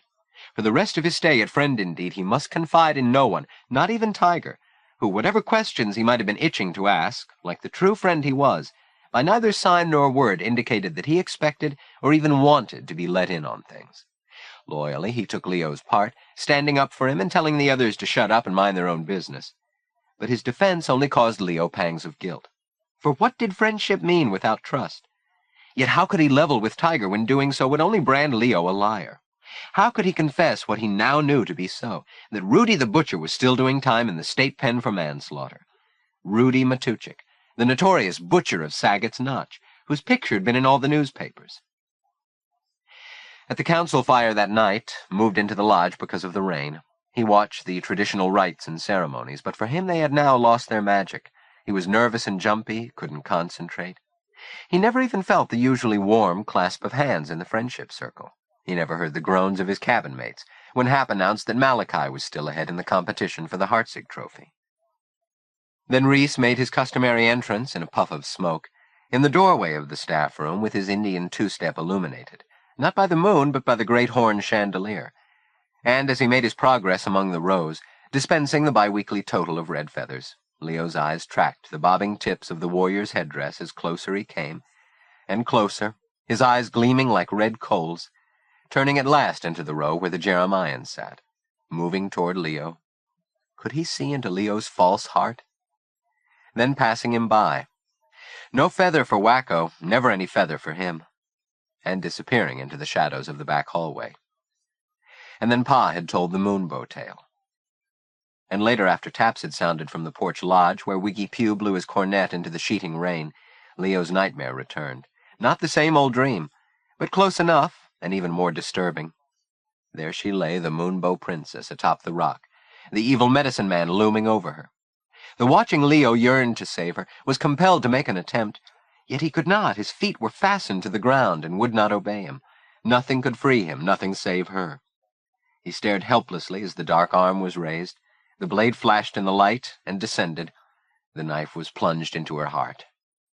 But see, the Indian princess was no longer a princess, but Emily, and the executioner, Miswis, had become Rudy in his straw hat and butcher's apron. Such was his new dream, and as he had his first night in camp, he woke up screaming, while his cabin mates stirred. Wacko, Wacko, dreaming again, and went back to sleep. He lay panting and mutely sobbing, racked with shame and fear. The next night he dreamed a similar dream, and another night after that, and each time he awoke with a cry, each time terrified that he might have said something in his sleep to give away the truth that must at all cost remain safe. In the face of these renewed nocturnal disturbances, Reese took it upon himself to have Leo transferred to a bed in the infirmary for observation. There, when he awoke screaming, Wanda came padding in with her flashlight to sit beside him in the chair and talk him back to sleep again. He wanted badly to tell her about it. If he did, she'd be sure to understand. Wanda seemed to understand about so many things. Fritz, too. But much as he exerted himself, Leo couldn't bring himself to say the words. A couple of times he made up his mind to do it, and he would get right to the point of starting. Then he would clam up, and that would be the end of that. When the time came for him to take up his abode in Jeremiah again, his counselor attempted to block his return, and only the intervention of Ma Starbuck kept Leo from being dispatched to a recently vacated bunk in High Endeavor. How could she know that such a move, though mortifying, would have been a relief to him? For since the excursion to the castle, of his 7 bunkmates, 5 had been barely speaking to him, and when Tiger and the bomber were elsewhere, the air in the cabin fairly crackled with hostility and ill will. If it wasn't Phil razzing him, or Wally giving him sullen looks, or Dump criticizing him, or Monkey, once so easygoing and friendly, it was Reese himself, always there, even when he wasn't, watching, measuring, assaying, and judging, as if by piercing Leo's thoughts with that sharp look, he could discover the terrible secret Leo strove so desperately to hide, and thereby make his own secret safe. Reese, who knew that Leo knew, who would never forgive him for spying that day at the ice house, or for the bloody nose Leo had given him. As the rain hammered its monotonous tattoo on the tar-paper roof, sounding hollowly in the interior of the cabin, Leo's heart would jump at the sound of that instantly recognizable footfall on the porch. Or if by chance they met alone in the Dewdrop Inn, as happened occasionally, Leo at the trough would freeze with embarrassment, and his water would dry up as if a spigot had been turned off, while Reese would stare straight ahead, whistling or humming, and pretending Leo wasn't there. And in the night, as he lay in his bunk, eyes open to keep from dreaming, he would stare across at the counselor's cot, at that blond head resting on the pillow, and it seemed to him that even with closed eyes Reese was watching him, and he would screw his own eyes shut, trying to blot out the scene that no one must ever discover. And yet it remained. It was always there, waiting to catch him out. He couldn't get away from it, couldn't stop seeing it, dreaming it. No, stop it, I don't want to hear. Not a whore. What? Reese's eyes were open now. What did you say? Then he tossed a look around at the awakened boys as if to say, Didn't I say so? Nuts. Wacko really was Wacko. During the day he avoided Jeremiah when he could, spending a good deal of his time working on the Austrian village, now almost finished. Because of the leaky roof in the crafts barn, it had been transferred from the Swoboda corner to the warmth and dryness of the lodge, where it was to be permanently displayed on a base specially constructed by Hank Ives. Several notables, including some aldermen and Dr. Dunbar, had been invited to a formal unveiling and dedication ceremony, and the local paper had promised to send a reporter and a photographer to cover the story. When he had covered up his work with a sheet and put his tools away, Leo would leave the lodge for Fritz's cottage, which, while the bad weather continued unabated, had become among a certain group of campers a refuge from the stultifying atmosphere of their cabins, a place where boys, unused to being kept indoors, unused even to one another's company, older boys as well as virtue small fry, found themselves mingling together, the members of an unofficial club. The Katzenjammer Kids was what Reese Hartzig dubbed them. There might be an impromptu musical program when Fritz would play records on his Victrola. Enrico Caruso or Rosa Poncel or Madame Schumann-Heink singing Ich liebe dich. One recording, a rare treasure, favored over the rest, was a talking disc, on which could be heard a conversation between Alexander Graham Bell and Johannes Brahms. Several of the boys, especially Tiger and Dusty Rhodes, were enthusiastic stamp collectors, and deprived of the pleasures of baseball, they spent hours poring over Fritz's well-worn stamp album with a magnifying glass, exclaiming at its most notable entry, a 1918 U.S. airmail stamp with the airplane at its center inverted, which had been a present to Fritz from his grandfather. Others, Leo, and unexpectedly the bomber, were good at chess, and often as not, while marshmallows hung from wire coat hangers toasted over Fritz's hot plate, a game would be in progress, with 4 or 5 kibitzers following every move of the antique ivory figures Fritz's father had brought from Hong Kong. It was perhaps inevitable that what had in fair weather been the welcome cultural hub of camp, in bad weather became the object of envy and rancor, that what had seemed only natural, ordinary behavior, for a few boys to drop by occasionally during free periods for a bit of music, a picture book to page through, now struck chords of jealousy among those campers who were allotted no share in these activities, though they would have derived little pleasure from them in any case. Inevitable that these malcontents and mischief-makers would begin holding meetings of their own in places where one might least expect to discover them. Up in the loft in the Marconi radio shop, for example, or at odd moments in the Dewdrop Inn, or hidden in Amos or Malachi or Hosea with the flaps closed. Oh, it ain't gonna rain no more, no more, it ain't gonna rain no more, so how in the heck can I wash my neck when it ain't gonna rain no more, sang the boys, though this ditty was far from reality. Yet upon occasion the torrent would let up, and even show signs of clearing, and it was at such a time that Leo, crossing the sodden playing field, noticed a lively crowd of Harmonyites, stripped down to their underwear, sliding on a strip of hard-glazed mud. Their satisfyingly wet, dirty sport looked like fun. He would gladly have shucked off his duds and joined them, but he knew they wouldn't want him. Their very hilarity and high spirits seemed to exclude him from their ranks. The song had come from Hosea, and as Leo approached, he saw one of the side flaps open and a small figure pop out and trot off toward the cadet unit. "Hey, Pee-wee, wait up," Leo called. The boy slowed reluctantly, ducking his eyes as Leo joined him. "What's doing, Pee-wit?" he asked. Pee-wee frowned. "Nothing. Don't call me Pee-wit." "Have you heard anything from your sister? Is she having a good time?" "What do you care?" came the cold reply. "I was only asking." Pee-wee's scowl was fierce. "She ain't never coming home. Not ever." Though Leo felt a pang, he knew better than to believe Pee-wee's exaggerations. When the boy started away, Leo reached for him. "Hold on, Elephant. I want to talk to you." "I can't. I ain't supposed to hang around with you no more." "Who says?" "The guys, you know." "Why not?" "Because you hang around with Fritz, and you play dollies with Willa Sue." "I do not." "And what's wrong with hanging around with Fritz?" "He's a Jew." "So what?" "The Jews crucified Jesus Christ our Lord. Fritz shouldn't be here. This is a Christian camp. Let him go to his own camp if he wants." Leo stared.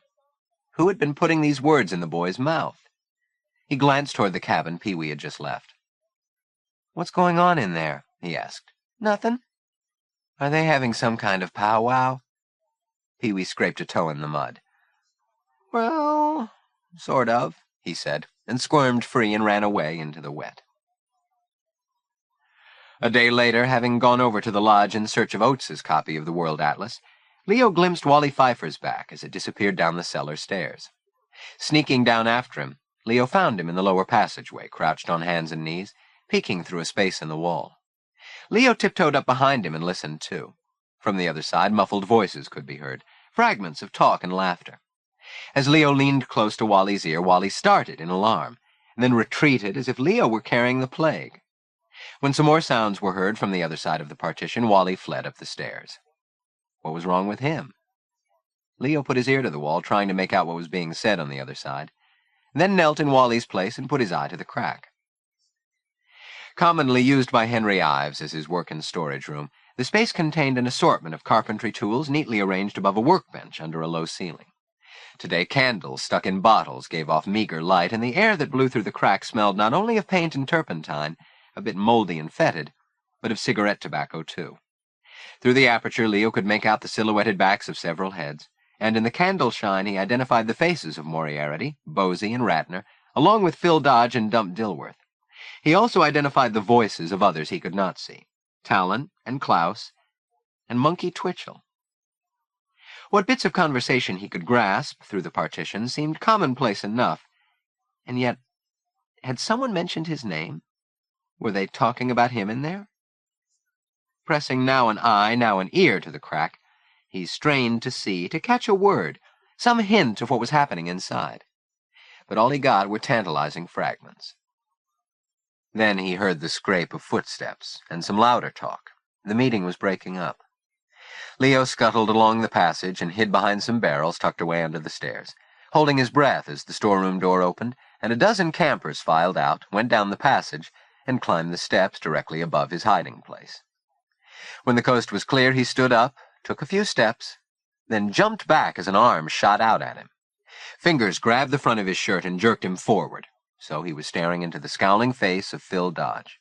Behind him stood Bosey, Moriarty, and Monkey. "Well, well, look who's here," said Bosey with a burlesque leer. "Wacko the Quacko." "What are you doing down here?" demanded Phil. Leo stared, unable to think of an excuse for his presence in the cellar. Finally, he pointed to the door of Hank's storage room. "Paint," he managed. "I was looking for some paint for Fritz's model." "Screw the paint, and screw you, wacko," said Bosey. "You better scram out of here if you know what's good for you." "I bet he's been listening at keyholes," Moriarty said, shouldering his way in and jutting out his jaw. "You're always sticking your nose where it don't belong. That big potato nose of yours, that big, long Pinocchio schnoz of yours." He took Leo's nose between his knuckles and twisted it. "Big nose, huh?" Leo's face heated up, and his eyes stung as he tried to pull away. Moriarty laughed and nudged Bosey, standing next to him. "Smatter, can't you take it? Big Jimmy Durante schnozola." He gave the nose another painful twist, making Leo cry out. "That hurts!" "Oh, poor baby, he says it hurts. You know something, whack off? If I had that nose full of nickels, I'd be so rich I wouldn't ever have to work again. Right, Phil?" Phil was quick to agree. He turned to the others. "Come on, let's leave this spot and get out of here." Abandoning Leo, the four ran noisily up the stairs and disappeared. Leo waited until he was sure it was safe to leave, then crept away, feeling lucky he hadn't got a fat lip for his snooping. That evening, after he'd gone through the candy line, the store had been moved inside the barn because of the weather. He waited for Pee-wee to make his purchase, then grabbed him and walked him down to the lower camp, using the occasion, and Pee-wee's inability to keep quiet even in the company of one he had been told to avoid, to ferret out everything he could concerning the unexplained goings-on.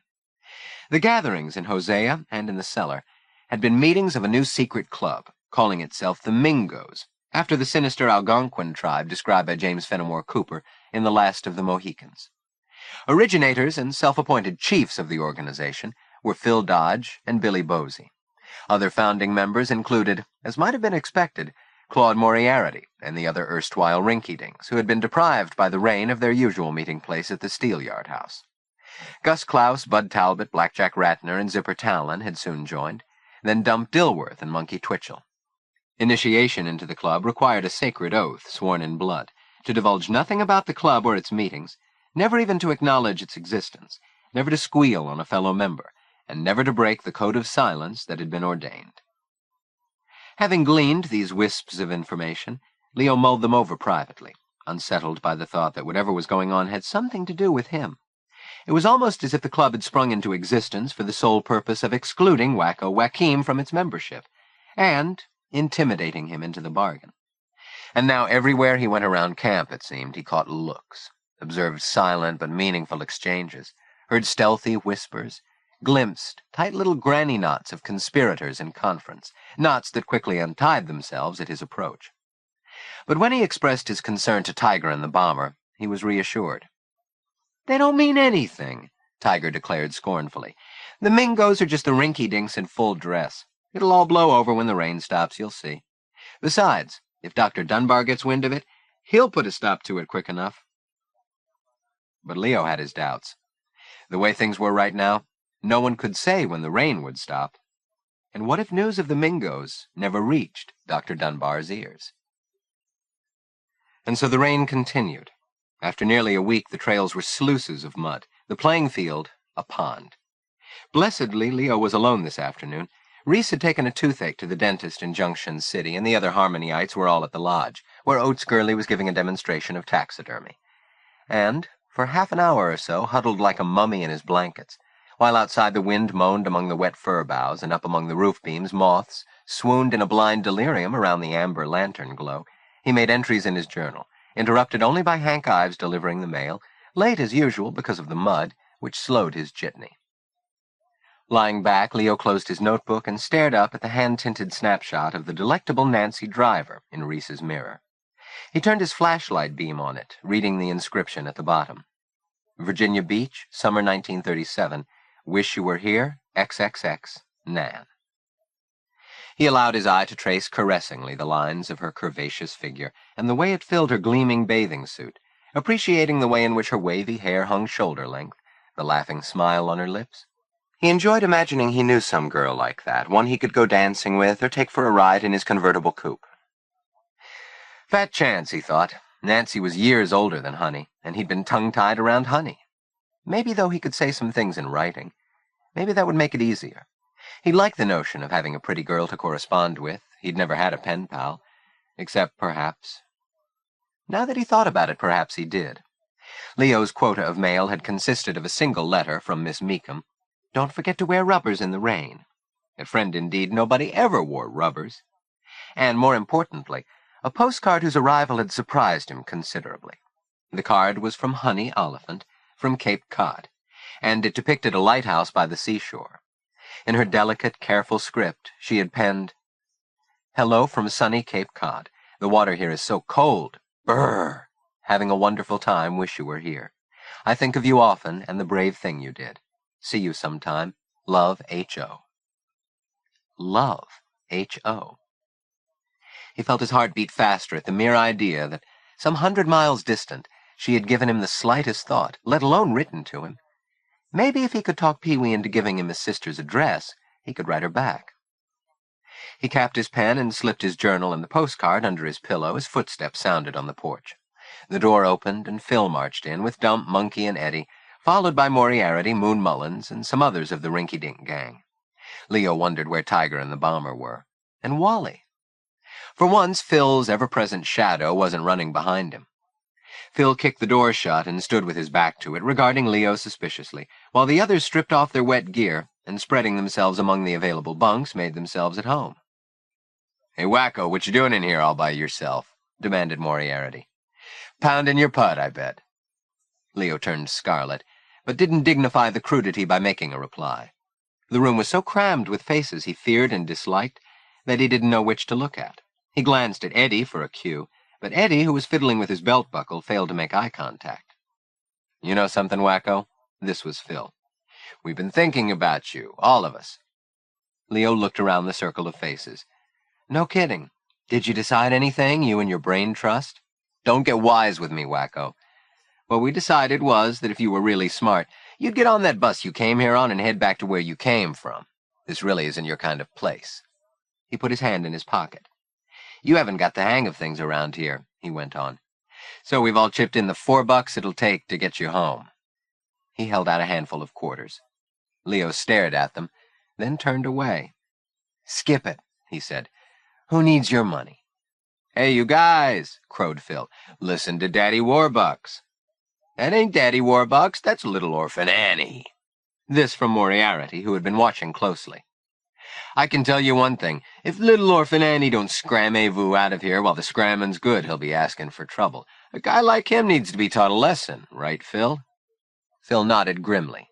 I think Wacko already knows we have ways of getting rid of people we don't like. Leo returned Phil's glare. Like Stanley Wagner, is that what you mean? Phil's brow furrowed. You better shut up about Stanley Wagner before you... He broke off without finishing as the door opened again, and Pfeiffer slipped in, dripping. Well, here you are, Wally said, shaking out his poncho and staring around at the group. You didn't tell me you were leaving. Geez, Pfeiffer, said Moon Mullins. Does Phil have to draw you a map every time he wants to do something? He's not your mother, you know. Shut the damn door, growled Zipper. My ass is freezing. Wally slammed the door shut. He hung his slicker over Phil's, then began sneezing. I'm catching a cold, I can feel it. He slid his red bulbous eyes around the room. His long pale lashes were wet as though he'd been crying.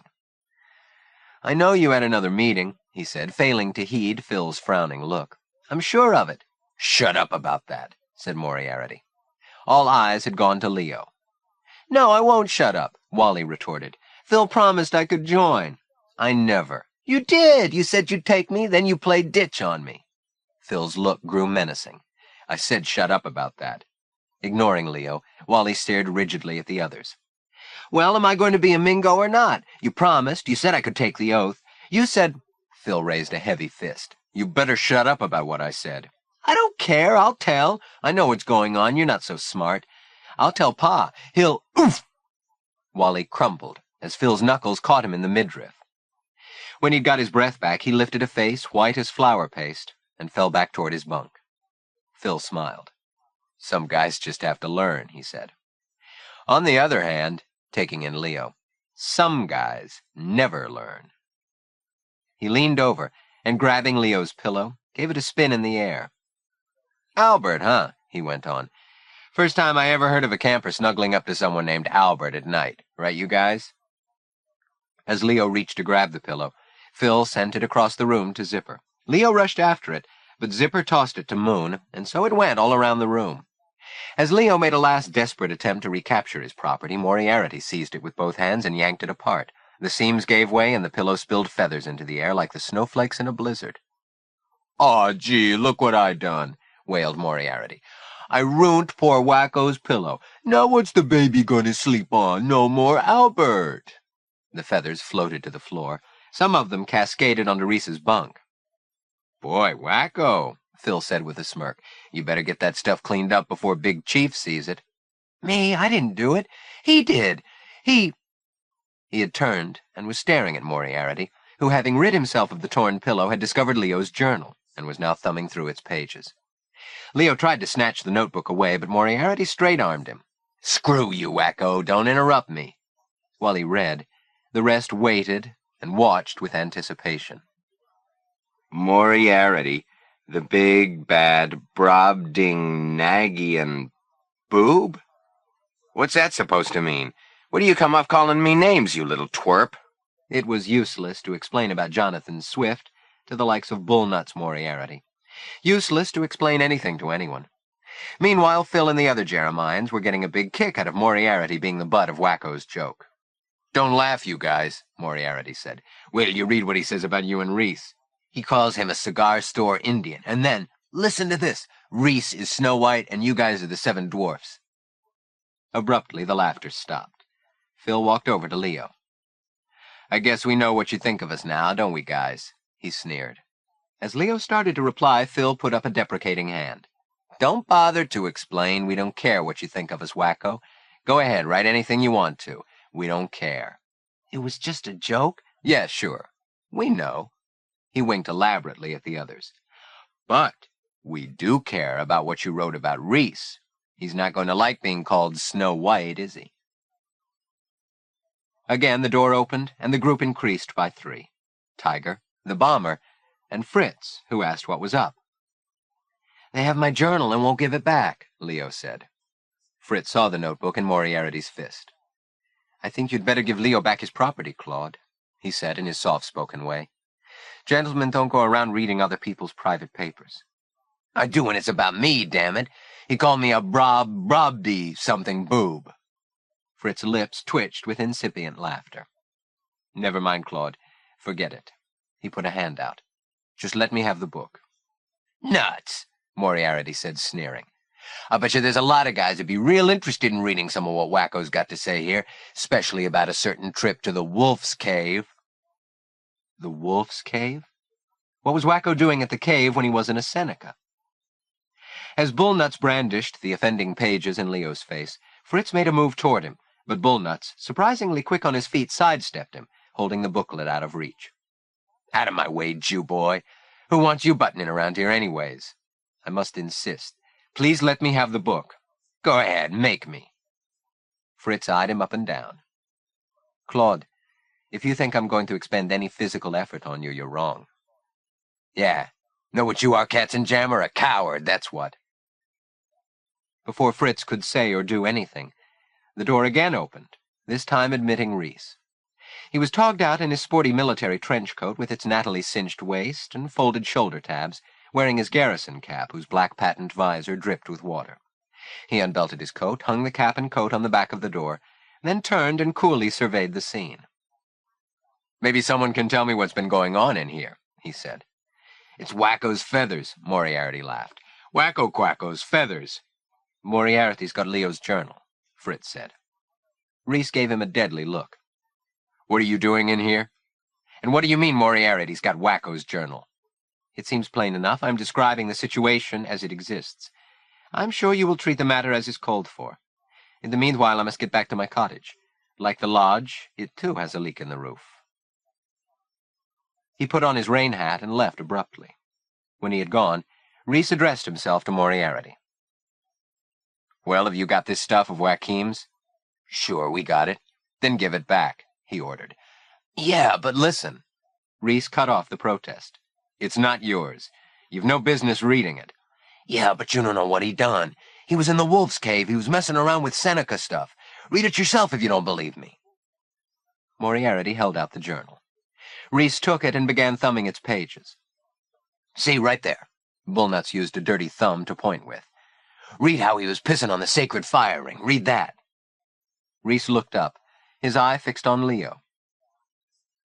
What were you doing at the Wolf's Cave? Don't you know better than to go there? It's off limits. Stammering, Leo tried to explain how he'd stumbled on the place the night of the snipe hunt. I got lost. I only found it by accident, he said weakly. Please make them give me back my book. His appeal went unheeded, however. Reese scrutinized page after page, the crease between his brows deepening as he read. Finally, he closed the cover and slowly rolled the notebook up scroll-like in his hands. You know what I think? He said quietly, looking around at the group. I think our great author here should be made to eat his words. Ah, they all thought. Here it came. One of Heartless's big numbers. Yes, that's it, Reese reiterated. I think our Ernie Hemingway should be made to eat every one of these pages he wrote. Ah, that was clever, the boy's look said. Leave it to Heartless to come up with a way of making the punishment fit the crime. We'll just find out how they taste. Unrolling the notebook, Reese opened it and randomly tore out a page, which he proffered to Leo with exaggerated ceremony. Eat it, he said softly. Leo blinked. I can't. Go on, eat it. The words cut through the air. No, eat it. Again Reese's eyes blazed. With a hopeless shrug, Leo obeyed. Slowly he tore the page into quarters, crumpled the pieces, and took them one by one between his lips, munching slowly and methodically. He chewed for a long time, and when he finally swallowed with an audible gulp, someone giggled. Gus Klaus. Instantly, Reese's stern gaze fell upon the miscreant. This was no joking matter. He tore a second page from the spiral and held it out. Leo backed off a step. I can't. It's making me sick. I promise you'll be a lot sicker if you don't, Reese growled. Leo took the page and munched it. A third followed, then a fourth. The boys looked at each other. How many pages would Reese make him eat, they wondered. All of them? Finally, Tiger was moved to protest. Come on, he is liable to get sick. That's too bad, Reese retorted. "From now on, maybe he'll be more careful what he writes down for other people to read." He held up the notebook clenched in his hand. "See, Tige, this is what comes of indulging a spud, making excuses for him every chance you get." He addressed Leo again. "One of these days you're going to find yourself in deep trouble. You know that, Joaquim? And you know where you're going to wind up? Right back where you came from, at the Institute." He smacked the offending journal into his palm, clamped his fingers around it, and stepped back to the door, which he threw open. "Okay, you guys, hop it, all of you." "Where to?" asked the bomber. "It's powwow time, and it's raining out." "I said scram. Joaquim and I are going to have a little powwow of our own." When the cabin was cleared, Leo stood in the corner waiting for whatever further punishment was scheduled to be meted out. Instead of the anticipated tirade, however, Reese tried a new confidential tack, and when he spoke it was quietly, without rancor. "So, what do you think, Wacko?" he asked softly. "About what?" "Oh, about you and camp. I don't think we could say that it's been the greatest success, could we?" "I don't know." "Is that all you can ever say? I don't know? I hear tell you're brighter than that. A lot brighter." He jerked his head toward the door through which the boys had retreated. "Don't you care if they think you're a sissy and a coward?" Leo's look was defiant. "I'm not a coward." "You give a darn good imitation of it." He shook his head with mock despair, then sat down on his footlocker. He kicked off his wet moccasins, dried his feet, and put on a pair of dry socks from the tray inside the locker. Then, shutting the lid, he dragged his boots out from under the cot and went about the elaborate ritual of polishing them. The industry with which he conducted this chore meant that the silence was prolonged. In the stillness, the moths resumed their mad romance with the lantern until one, dusting past Reese's cheek, caused him to jerk his head back and softly curse. Leo watched as it whirled and made another pass, attracted by the flickering light.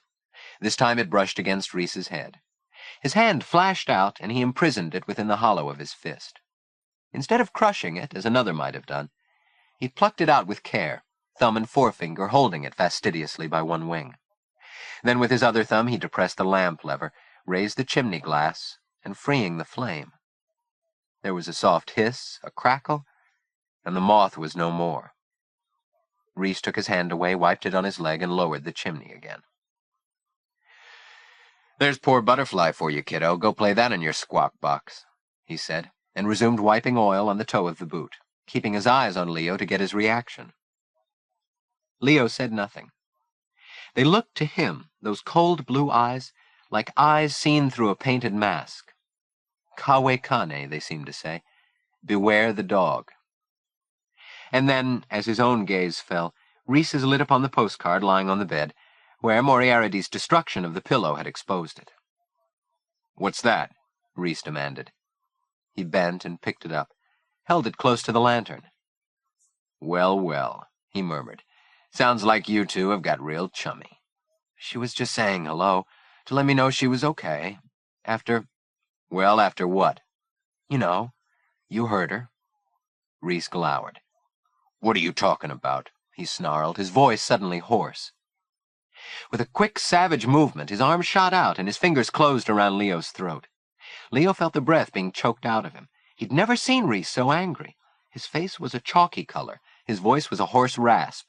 He yanked Leo up by the hair and shoved his face close. "Who the hell do you think you are? Where do you come off giving me all this crap anyhow? You ought to learn to keep your trap shut." His hand squeezed tighter, making Leo wince with pain. "And I'm warning you," Reese growled between clenched teeth. "If you ever say one thing about that business, if anything ever goes around, you'll regret it, you hear me? You'll get it good. Understand?" Yes, Leo understood. Like Stanley Wagner got it good. Reese neatened his clothing and tucked his shirt in carefully. He put on his freshly oiled boots, caught up his coat, and tipped his cap onto the back of his head. A hint of a smile hid in the corners of his lips as he gave Leo a last look, then strode out. In the doorway, he whirled for a parting word. "I don't want to see one single feather in here when I come back," he said. "Not if it takes you the whole dinner hour." Chapter 2. By dinner time, news of Leo's transgression had spread through the campground, and as he shuffled to his accustomed place in the dining hall, there was a palpable undercurrent of mischief in the air, a suppressed hint of something about to happen. But when he looked to the bomber for a clue, All he got back was a blank, studied glance. Not a sly wink, not a sign. As for Tiger, though he said nothing, his very silence was a reproach. During the meal, Leo couldn't eat a morsel, and made only token passes at his food. The corned beef was rubbery. Just the smell of the boiled cabbage made his gorge rise, and as he picked away at his plate, he didn't have to look up to feel the battery of hostile eyes drilling him from every side. Whatever talk there was, he was sure it had to do with Leo Joaquim, who'd been forced to eat crow in the guise of a blue-lined spiral notebook. Dessert time came, rice pudding, and after Monkey, half of this week's waiter team, handed around the dishes, everyone seemed suddenly interested as Leo took his spoon and dug into his portion. No matter what, he couldn't resist pudding, with raisins yet. The moment Oates's tin cricket sounded dismissal, the boys sprang up like jack-in-the-boxes, and the table waiters started hustling their trays, eager to get their tables cleared, while the balance of the campers went trooping outside, heading for the lodge and the scheduled early evening rainy day activity, a sing-along and a movie. Before Leo could get away, however, he was accosted by Bullnuts, also waiting on table that week. "Hey, Wacko, I see you ate all your pudding," he said. His look was foxy as he hoisted his tray to his shoulder. "Hope you don't get the collywobbles from it," he added, before making his way back into the aluminum pandemonium of the kitchen. Not that Leo really cared much what Bullnuts said. It was the rift that had erupted between him and Tiger. This morning they had been friends. This evening Tiger was making no bones of the fact that he was fed up. "If you ask me, you're pretty dumb sometimes, you know that?" Tiger said now as they walked down to the lower campus after dinner. "But those things were private. How was I to know they'd read them? You should have thought, that's all. Now you'll never get in the Senecas." Leo was stung. For Tiger to take this tack was grossly unfair. "Who cares?" he said with a shrug. "You cared bad enough 2 weeks ago," Tiger sighed. "I guess you were right. Maybe you shouldn't have come to Moonbow. Maybe Reese was right." "What's that supposed to mean?" "Maybe you're just not good camper fodder after all." Leo saw red. "I think you're all a bunch of shits," he said. "It goes both ways, kiddo." "Okay, yourself, kiddo." Leo lengthened his stride and marched away.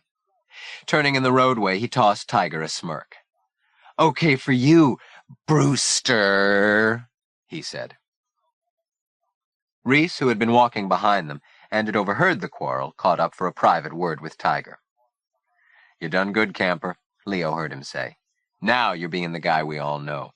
You just got off track, that's all." And when they got to the lower playing field, Reese tossed an arm around Tiger's shoulders, led him over to the Green Hornet, and the pair sped away, radio blaring. By the time Leo reached the cabin, he wasn't feeling very well. Swallowing all that paper was making his stomach act up. He hiked it over to the infirmary, where Wanda got out the bottle of rhubarb and soda, her universal panacea for stomach woes, administered Leo a healthy dose, and sent him on his way. But when he got back to Jeremiah, he felt sicker than before, and he fell into his bunk, where he lay, hot and panting and nauseated. From the lodge, he could hear them singing down by the station. He wanted to go pee, then brush his teeth and go to sleep. He did none of those things.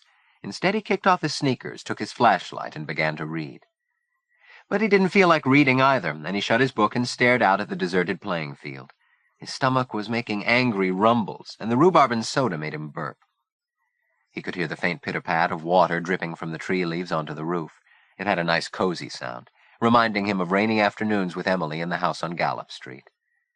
He must have dozed, because before he knew it, he heard the sounds of the Jeremians trooping up the cabin steps. He doused his lighted flashlight quickly and feigned sleep as they came trooping in, talking and laughing as if he weren't there, and then out again to the wash-rack and Old Faithful to brush their teeth, and back in to settle into their bunks with the usual last-minute quota of gags and giggles. He hated lying there in bed, awake but unable to read, and in desperation began to recite Hiawatha to himself. He had reached the stanza that began, "As unto the bow the cord is, so unto the man is woman," when the first spasm hit him, causing his body to contort as if it had been lashed. Then a second cramp seized him. When it passed, finally, he lay there in his bunk trying to catch his breath. Sweat poured off him. His pajamas were soaked. Something more must be wrong than a few pieces of paper. When the next cramp came, it made him sit bolt upright, clutching his belly. Stifling a moan, he felt an interior gurgling under his palms, as his stomach lifted and heaved. He knew he had to get to the dewdrop, but couldn't make a move. Squeezing his eyes shut and gritting his teeth, he forced himself to hold on tight until the pain passed. Then he grabbed his flashlight and slipped from his bunk, dropping out the rear of the cabin onto the wet ground. The earth was drenched. Each step sucked at his foot as, stepping over puddles, half bent over and clutching his midsection, he headed off in the direction of the latrine. When he got there, he pulled up short, pushed open the door, and hurried in, loosening the string of his pajama bottoms as he grabbed the first hole. Blessed relief flooded through him as he relaxed and voided, and the gnawing seizure that had tied his innards in knots slackened its grip. Then, through the window, he heard the call of a bird. What kind of bird he could not tell, but obviously one of the nocturnal sort. To this sound was quickly joined a second, as if in formal reply to the first. Its mate, perhaps? The duet was joined by yet a third call, nearer, Leo thought, lower-pitched, its tone eerie and off-putting, an ominous note, followed by a protracted silence.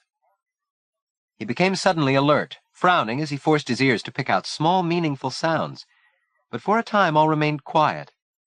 No, wait, there. Something was moving outside. A telltale twig had cracked. Then, in one mind-shattering moment, a heavy object flew through the window and struck the kerosene lamp, sending it crashing to the floor, where, extinguished, it rolled away into the dark. Leo froze, waiting for more to follow. But nothing was forthcoming.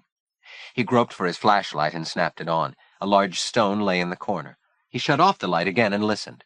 Through the dark oblong of the window he picked out the faintest of sounds, as though several creatures, human or otherwise, had convened out there in the surrounding darkness. The next thing he knew, the walls of the building were being subjected to a series of violent blows, seemingly on all sides simultaneously, a hammering so thunderous that to protect his ears he pressed his palms over them. When it stopped, he got to his feet, groping for his pajama bottoms and yanking them up to his waist. But before his fingers could locate the ends of the cord, the floor tilted and the building began to sway. Back and forth it pitched, its abrupt rocking movement catching him off guard, and propelling him from the buckets to the opposite wall, where he smacked his forehead against a 2x4. With the sickening upheaval, the noisy tattoo along the building's outer surfaces resumed, accompanied by voices, gleeful laughter. The rocking intensified. The building was being torn loose from its moorings. Defenseless, Leo felt his body tumbling head over heels as the Dewdrop Inn toppled on its back. He came to rest, sprawled across the holes, and looking up saw the door drop open above him. It missed his head by inches, swinging crazily on its hinges. For a moment he lay where he'd been flung, dizzily trying to get his breath, his ear catching the fragments of laughter as they fitfully exploded and were suppressed in the darkness outside. Silence fell again. He could taste blood where his lips had been cut. More was running into his eye from a gash in his scalp. Beyond the oblong shape created by the open door, he glimpsed bits of tree foliage silhouetted against the sky. He got up and slowly, painfully, made a futile attempt to reach the open doorway.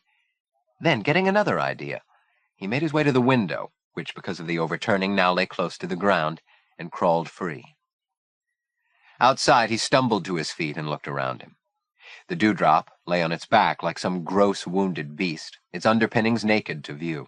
In the dark pit he could see patches of white where the usual ration of quicklime had been applied.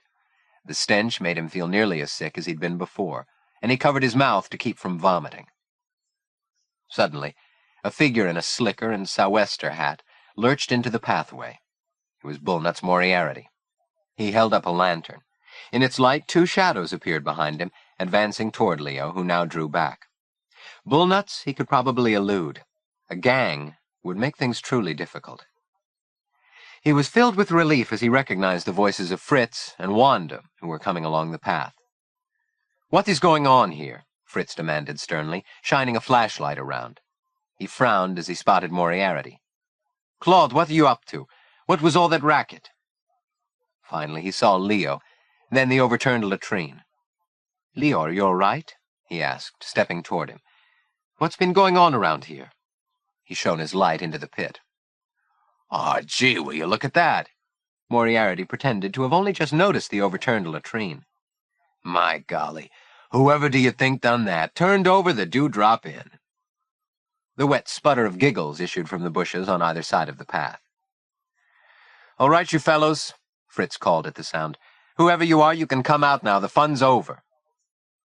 A sudden flurry of activity erupted among the shrubbery as dark forms broke from their hiding places and scuttled to safety in the encompassing dark. Fritz now shone his light on Leo. "I think we'd better get you over to the infirmary and let Wanda have a look at that head. As for you, Claude," he went on, turning to Moriarty, "you may consider yourself on report." "For what?" Claude bellowed. "I didn't do it all on my own. Those guys were in on it, too. Rinky-dinks, I suppose. Kindly give me their names, and I'll see they're all properly dealt with." "You gotta be kidding." "Try me and see, Claude. Now, I suggest everybody get to bed. Leo, that means you too." As Fritz turned to go, Moriarty made a sudden movement forward, but Leo was swift enough to dodge him, leaving a space for Bullnuts to plunge headlong through, his momentum carrying him over the edge of the latrine pit. No one was more surprised than Claude to find himself hurtling through space, lantern and all, to hit the bottom with a wet, splishing sound. Chapter 3. The boys who had gone to bed during a final deluge of rain awoke to a bright world again, and although the entire camp was so waterlogged that it would take days for the place to dry out, from the red-painted designations on his dock pilings, Doc Oliphant was able to demonstrate that the lake had risen 2.5 inches in the 6 days of rain. With the return of good weather, everyone at Moonbow cheered and roused himself and felt renewed, as if before the season's end, friend indeed had been granted a second lease on life. Like schoolboys too long cooped up in the classroom, the campers burst forth into the sunshine, giving full vent to their natural ebullience, spreading themselves across the breast of the lake in flotillas of watercraft, carousing north and south along the line path, shinnying up the trees in Shinny Park, and catching snakes and firing slingshots at anything that moved. Every clothesline from Virtue to Endeavor sagged with damp shorts and polo shirts, and moldy bathing towels and bedding were spread out for airing on every available cabin roof and shutter. To all outward appearances, the world at Moonbow Lake was green and gold again. But not for Leo Joaquim, whose stock at Friend Indeed had plummeted since the exposure of the contents of his private journal. With his incriminating comments set down in Parker's blue-black quink, how could he afterward deny what he had written, or explain that his comments were just private jokes, not to be taken seriously, that Reese Hartzig didn't really look like a cigar store Indian in his Moonbow warrior's garb, that Claude Moriarty didn't really bear a resemblance in certain particulars to Farmer Kelso's prize bull, or that Pa Starbuck wasn't the Bible-thumping Billy Sunday of Moonbow Lake. And the boys had had their private revenge. Knocking latrines off their beam ends was old-timers' sport at Moonbow. Mischievous campers had been pulling such stunts since the days when Rolf Hartzig was an adolescent bunkie and Jeremiah was only a tent. But it was not exactly customary for such barrel housing to occur when a person happened to be inside the dewdrop. Nonetheless, Pa had chalked the business up as another prank, and if it was more than that, well, Leo had trespassed, hadn't he, and let it go at that. As for Moriarty's tumble into the pit, even Pa smiled at the reports, while Bullnuts went around camp loudly demanding reprisals. Thus far, however, he had done nothing along those lines, and for the time being the joke remained on him. If only, Leo thought, that could have been the end of it. But now, from every quarter, starting in Cabin 7, and extending up and down the line path to the outer reaches of High Endeavor and Virtue, he felt the resentment of his fellow campers. There was a general feeling that he had got away with it, that peeing on the Seneca campfire was a violation on a par with dancing around in the Buffalo Bill war bonnet, and fully deserving of punishment. But the Sachem's Council, convening to adjudicate the matter, stood divided on the issue, with a few, after an impassioned argument by Fritz Auerbach, maintaining that the real crime had been reading Leo's diary. Since the Sachem's decisions were required to be unanimous, no action was taken, as a result of which two things happened. One, after an acrimonious row, Reese Hartzig resigned from the council, and two, the Mingos, whose clandestine meetings had been removed to the Rinky-Dink's former bailiwick in the cellar of the Steelyard House, let it be known that they themselves would see to the matter. When formal notice of the council's decision, or lack thereof, had been posted on the bulletin board outside the lodge for all to see, the paper was torn down in the dead of night, and in its stead a crudely lettered poster appeared. Wanted, Leo Joaquim, dead or alive, preferably dead, for crimes against the camp. Also wanted, Fritzy Katzenjammer, alias The Nose. Quickly removed, the placard was, as usual, ascribed to camper hijinks, with Pa listening to Fritz's objections with half an ear, then dragging out his boys will be boys wheeze, and declaring he was sure the whole thing was only meant as a joke. During his pre-dinner remarks after grace, he reminded the boys that this was camp Friend Indeed, and that actions speak louder than words. And that was that. Except that at night, when the sun had gone and a gibbous moon gored the dark sky with its horns, mischief was afoot. After lights out, campers would find excuses to visit the Dewdrop Inn. As they came and went, they stopped in dark clusters for a few words, mirthful sputters and giggles, and then the mocking warning would be sounded among the trees. Wacko, wacko, someone's gonna get you. And along the needled paths, the spores of poisonous toadstools, Amanita muscaria, blossomed in the potent dark. Far worse than all this for Leo, however, was his fall from grace where Tiger was concerned. The two boys were constantly thrown together in the normal course of events, but since their quarrel, no words more intimate than "pass the potatoes" had been spoken between them. No look had been exchanged. Though Leo was resentful of what he judged to be Tiger's failure to understand the situation, how could Tiger blame him when Leo's privacy had been invaded? He regretted his flagrant use of the despised epithet, and would gladly have called it back. But to do so required an apology he couldn't find it in himself to offer, and so they remained apart, each playing invisible man to the other. Leo felt the schism keenly as the day approached, when, with the completion of the village, he hoped once again to redeem himself for all that had gone before. The model would repose on its stand in its glass display case. The formal unveiling would be held, photographs would be taken for the paper, and the two creators of the village would be honored. By Tuesday morning everything was set, and he sat on his stool in the work corner of the lodge, surveying the fruits of his labors. Was it all right, he wondered? He had just given the castle one last coat of banana oil, the fortress was fitted securely into its mountain site, the banner with its Habsburg device was flying over the portcullis. If only Leo thought Tiger would come by to make it up, everything would be just fine. It was not Tiger who arrived, however, but Pa Starbuck, accompanied by two young men who were announced as the newspaper reporter and his sidekick photographer. While the photographer checked his camera equipment, the reporter asked Leo some questions. "What's your name, son, and where do you come from? Are your folks members of the Society of Joshua? What do they call you? Play baseball? What's your batting average? Ha ha!"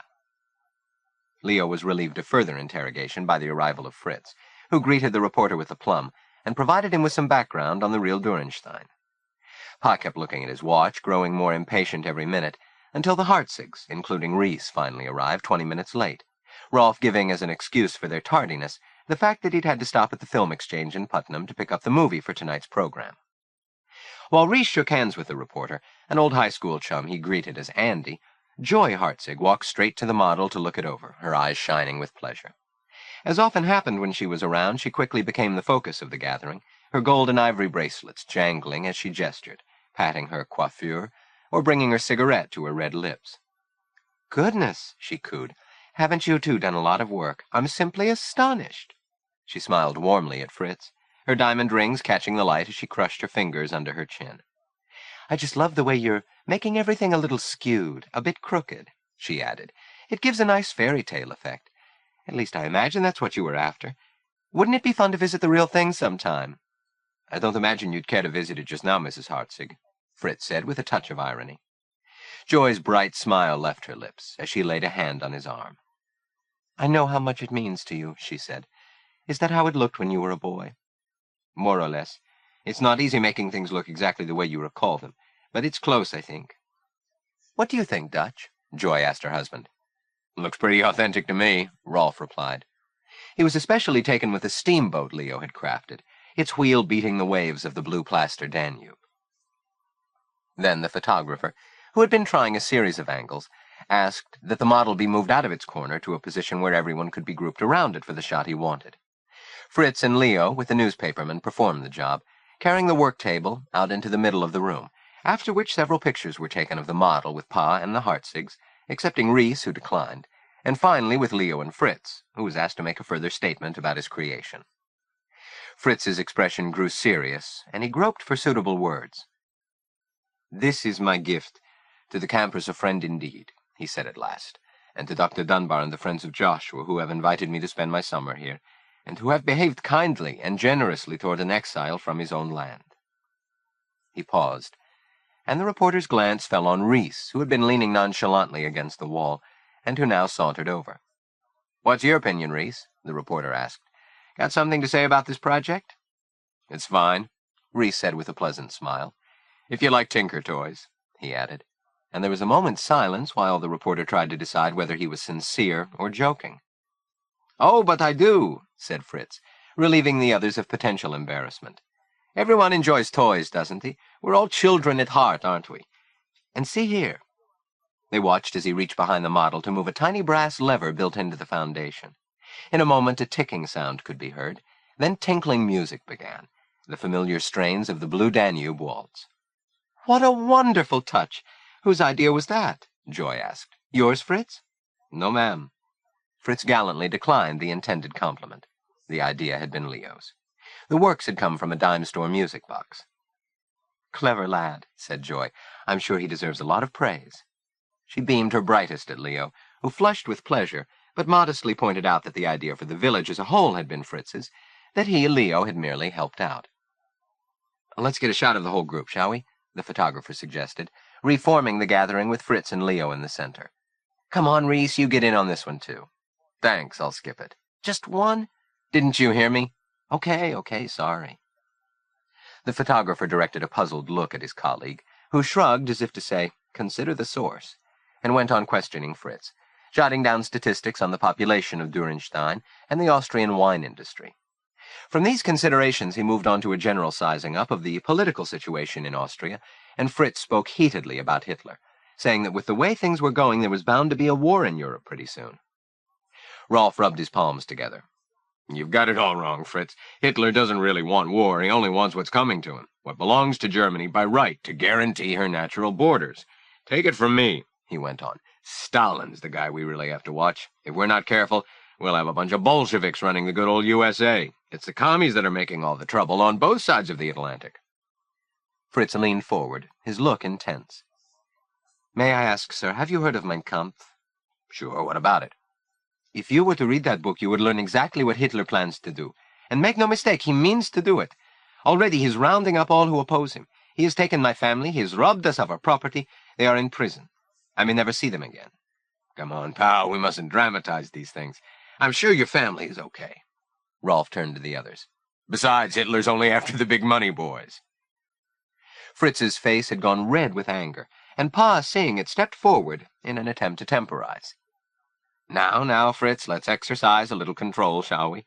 What's happening over there has nothing to do with us over here." "You're wrong," Fritz said. "You don't know what you're saying." Now Reese stepped into the argument. "Watch it, Katzenjammer." Fritz rounded on him. "I have asked you not to call me that." Reese gave him his blandest smile. "It's just a joke, Fritzy." "I do not find it amusing," Fritz glowered, and Joy began chattering to cover the awkwardness. Andy, who had been scribbling in his notebook, asked Rolf, "Can I print all that? What you said about the big money boys?" "Sure, why not?" Rolf replied. "It's the truth, isn't it?" Then he gave Andy a friendly clap between the shoulders and sent him off with his partner to write up his story. Movie night always drew an enthusiastic crowd, and that night the boys seemed in uncommonly boisterous spirits, as shortly before 8 they came trooping into the lodge and took their places. The movie projector rested on a card table in front of the model, which had been left in the center of the room to be ready for the dedication ceremony, but the older boys ranged their seats around it without much difficulty, so that no one's view was obscured. Big Rolf's friend at the film exchange had selected The Phantom of the Opera, the Lon Chaney silent hit. And as the last stragglers appeared, the audience began to chant, clap, and stamp their feet, and otherwise demonstrate their eagerness to be scared out of 10 years' growth by an actor whose fame rested on precisely that, a singular ability to terrify audiences in movie houses across the country, where fainting and horror-stricken females had to be carried on stretchers into the lobby, and revived with ammoniac ampules, and carted off in waiting ambulances. There was a hitch in the proceedings. No one knew why until Oates Gurley, whose duty it was to operate the movie projector, said they couldn't start until Reese put in an appearance with the film cans. A mixture of cheers and jeers sounded in the room. Then the boys began to chant, "We want Heartless, we want Heartless." At last the courier arrived, at which the room erupted into louder huzzas. After he had exhibited the cans of film and made mock bows to all sides, he slipped in among his boys, and the reels began to turn. Alas, anticipation soon turned to disappointment. Lon Chaney had gone to the great movie show in the sky, had in fact died 8 years before, and his silent movie had a decidedly creaky look. In fact, the term "the flickers" had been coined to describe films such as this one, Old and scratched, the reels had undoubtedly run through the sprockets of untold projectors over the years, and the titles leaped and danced about on the screen. Catcalls and whistles, groans and jokes greeted the coloratura singing her heart out on the stage of the Paris Opera House, and the corny notes written by the Phantom threatening the end of her career, nay, her life, if she presumed to appear on stage instead of his beloved Christine. There followed a higher scoring scene, in which, while the heroine dares her fate, the giant crystal chandelier at the top of the opera house ceiling is made, by some sinister hand, yikes, the Phantom, to come crashing down into the orchestra, crushing to death those spectators unlucky enough to be sitting beneath the fixture. And then finally, the electrifying moment when Eric the Phantom first appears, his features hidden by a mask. With his long, slender, and enticing hand, he lures Christine down many floors below, under the opera house, where there exists a sullen black lagoon, and anchored at a stone mooring step, a slender coffin-like vessel. Upon this slender vessel, the lady is persuaded to embark for the Phantom's subterranean apartments, where she is safely and presumably contentedly installed, seemingly only a little intimidated by her bizarre surroundings and the Phantom's eternally masked presence. Later, unable to control her curiosity, as he plays the organ, she slips up behind the unsuspecting Phantom and tears away his mask. Oh, horror!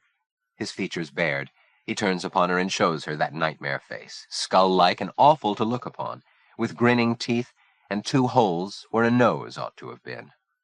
Ha ha! The Phantom scornfully mocks Christine and her irrepressible curiosity, then moves menacingly toward her. Unable to tear his eyes from the screen, Leo watches with mounting horror.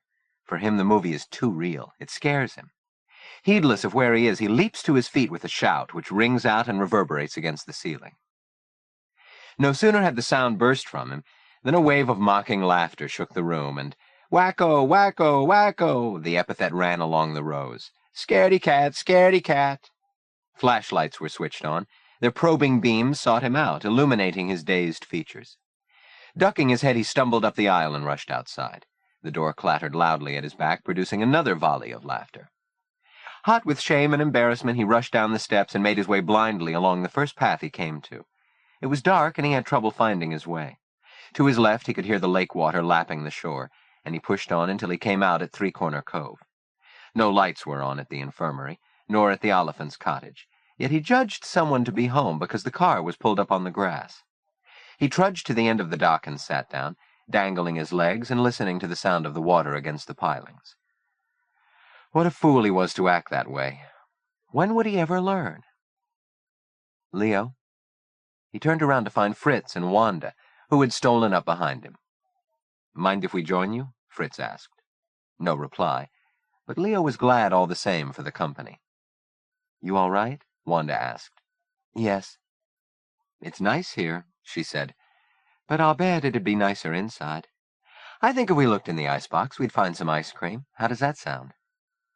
Leo was appreciative. Neither had asked about his exhibition in the lodge.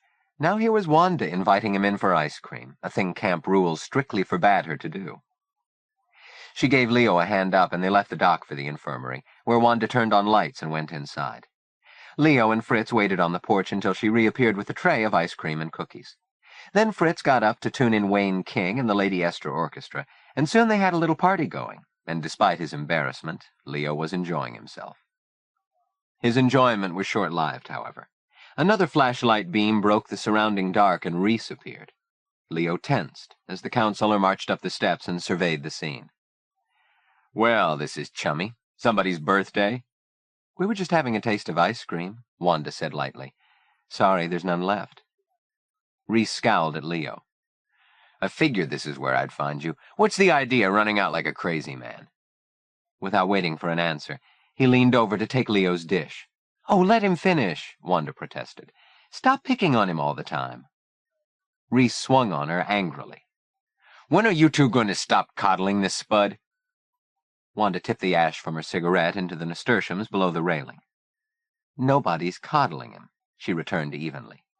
"Leo really doesn't deserve the kind of treatment he's been getting around here." "Look, like I told you once before, he's not your camper, he's my camper," Reese retorted. "I'm the counselor of Jeremiah, and as long as he sleeps in my cabin, he belongs to me. I'll decide what to do with him, not you. I'm only trying to help. He's got to have someone he can turn to in this place. And that someone is you, hmm? The way you spoil him, he'll never get anywhere. You're like a mother hen. Then I'm glad, since he hasn't got a mother. Reese's voice sharpened. Lots of people don't have mothers, and they get along just fine. So take my advice and steer clear of him. Fritz snorted. And you are going to make me, I suppose, with your Mingos and your foolish posters? Reese lounged negligently on the railing, his expression lightly mocking, as if he found Fritz a figure of amusement. You just don't get the picture, do you, Fritzy? I expect you'd be happy to show it to me, though. Any time you like, bud. Making fists, Reese assumed an offensive stance. Come on, I dare you. Wanda put out a restraining hand. Don't, please, there's no point to it. Reese crossed his arms and smirked. Better listen to your girlfriend, Fritzy. And you better shut up about the Germans, too. I'm German and proud of it. Fritz shook his head sadly. Sometimes I think I shall never understand people like you. That's okay, Fritzy. Reese returned softly. Sometimes I don't think I'll ever understand people like you, either. So why don't you just trot along and play with your toy village? Or better yet, go back and join your family in that pretty little camp they're no doubt in. Reese! Wanda sprang to her feet in protest and took Fritz's arm, only to have him shake her off. Suddenly the two men were grappling together, furiously pummeling each other. The muffled sounds of blows punctuated the dark, while Wanda cried out for them to stop, trying to get herself between them, but unable to separate them. Reese's tall, muscular form towered over the smaller, wirier Fritz, who seemed to be catching the worst of it, until the sounds of the struggle produced results. Lights came on at Three-Corner Cove, and Doc Oliphant appeared on his porch. "What's going on over there?" he demanded, peering across the water. "There, then. Will you two please stop now?" hissed Wanda. "It's all right," she called back. "Just a little kidding around." "Wanda, dear, try and control your hot-blooded beau, won't you?" came the doctor's admonition, as he went back inside and turned off the porch light. Panting from their exertions, the two combatants faced each other with dull, sullen looks. "You're bleeding," Wanda said to Reese, whose lip had been opened by a lucky punch from Fritz's hard knuckles. "Let me get something for it." "Skip it!" Reese spat over the railing, then turned to Leo. "All right, campers, skip off to where you belong," he said. And his lip, red with blood in the lamplight, he swung away down the steps. With a prompting nod from Fritz, Leo followed. At the head of the path, Reese split off without a word or sign, to disappear in the direction of Bachelor's Haven and the game of poker in progress, while Leo limped back to Jeremiah, where, as taps blew, he fell onto his bunk with his clothes on. The crescent moon hangs high above the lake. Nothing stirs, except in Hosea. Gus Klaus snores fitfully, making liquid flutters under his nose. Presently, from among the cabins of the Harmony unit, a solitary figure emerges, creeping stealthily along the line path, crouching low, as if fearful of discovery. With purpose and intent, he moves on to the lodge path. High in the Methuselah tree, the owl Icarus spies him soft-walking along the path, stealing up to the lodge. Inside, like a wandering moth, a pale light flits across the wide board floor to the upright joist where the rope supporting the great horn chandelier is figurated over the cleat. The dark phantom bends closer. In his hand, a knife. Its sharp blade presses hard against the twisted fibers of the rope, then begins its calculated work, making a ragged cut. It is not difficult, the rope is old. One after another the strands give way, until only a handful remain intact to carry the weight of the fixture. Satisfied with his handiwork, the phantom sheathes the knife and melts into the darkness. All is quiet again in the lodge. But in the darkness, the implacable force of gravity works upon the weakened rope, exerting its power, causing the remaining strands to relinquish their hold, one after another parting. Icarus cocks his head. Soon now. Any moment. Yes, now. The ponderous mass of iron and animal horn breaks free of its beam. The severed rope speeds through the tackle, the wheels turn noisily, as the chandelier comes crashing to the floor. The pine grove is rocked by the deafening sound. The lodge walls tremble from the impact. The panes in the windows rattle. In the cabins along the line path, campers and staff spring to sudden wakefulness. What is it, they ask? What has happened? Shouts and calls break out. 50 pinpoints of light are seen flickering along the pathways, converging on the lodge. And inside, "Ah, too bad," they mutter. "What a thing."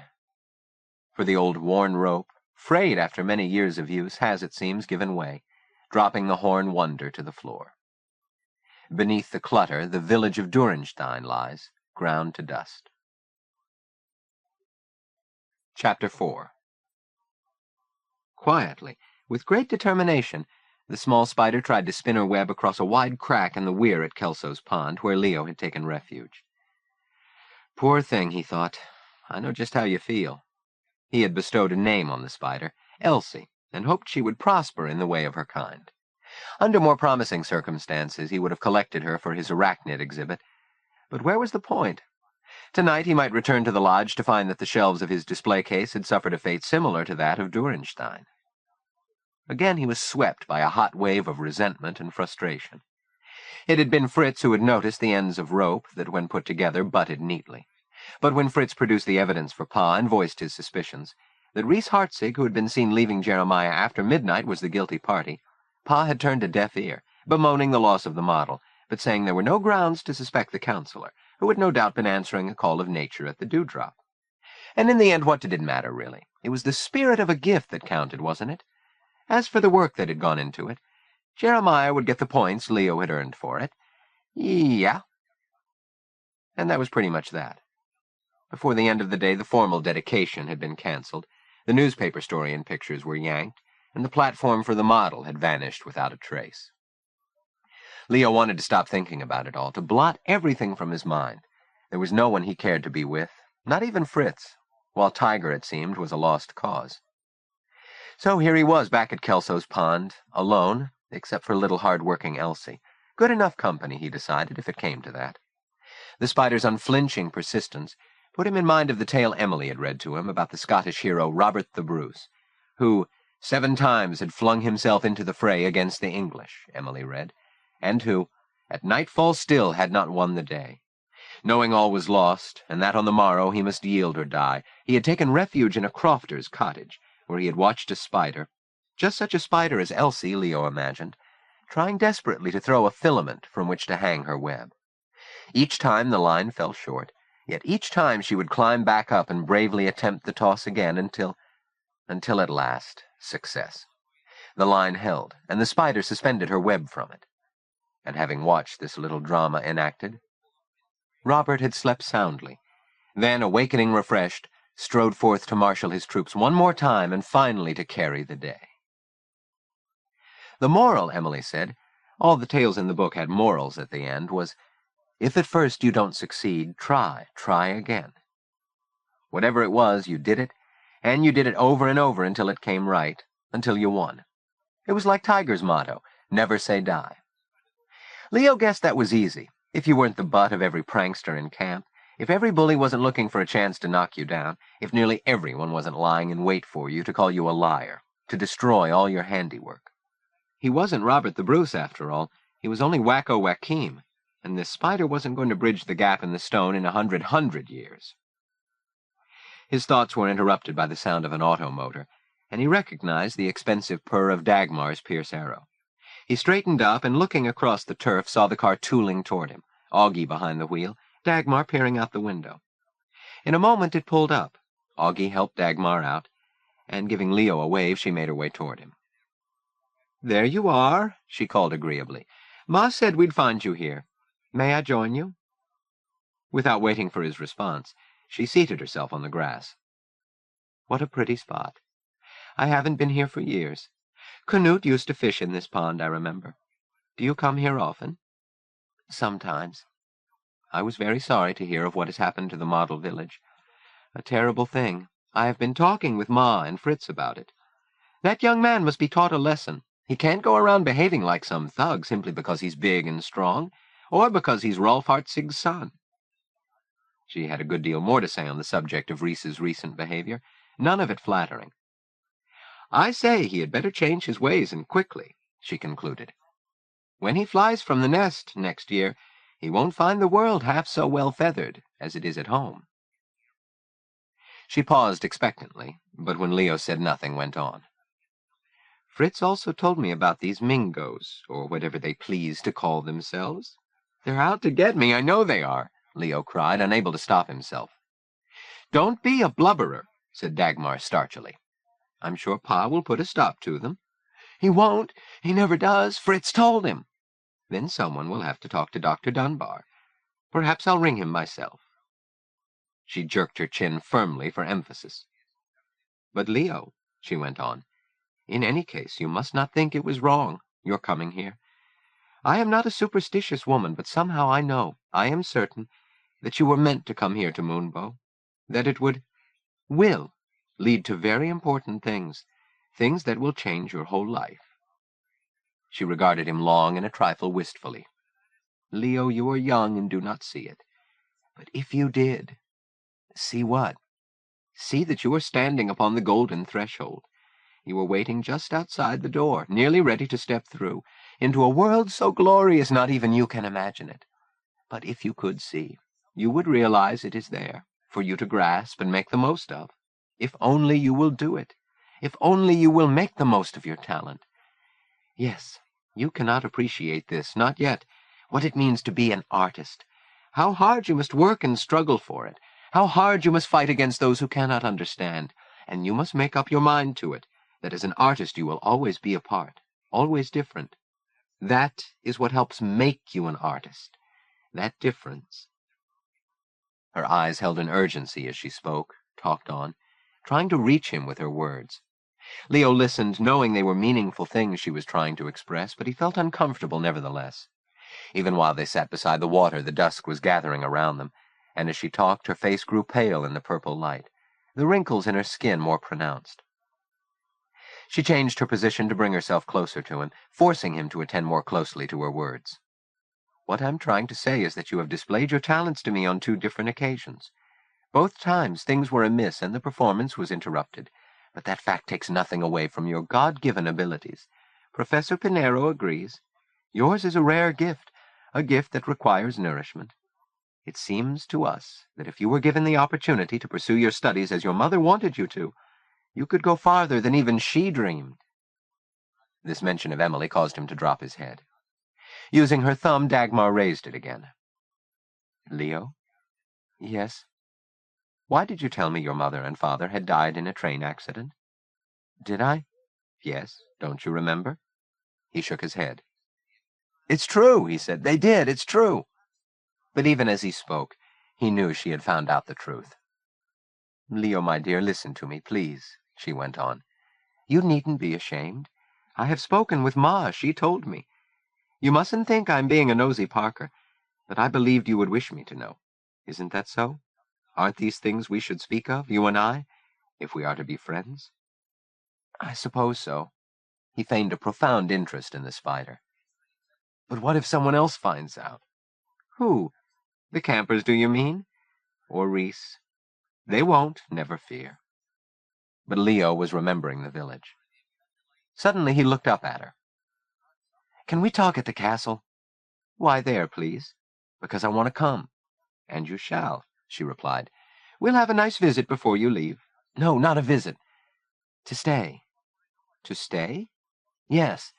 Then you can ask me anything you want, and I'll play for you. But you must promise to keep me forever and ever." "Oh, my dear, how can I do that?" "Tell Mr. Poe and Miss Meekum you want me," he said eagerly. "Say I'm to come and stay with you." "That's a very nice idea. Perhaps you can come for Christmas vacation. But I'm afraid a longer visit would be out of the question." "Why?" "Leo, I am an old woman. I cannot have the responsibility of a boy to look after. What would happen if I became ill?"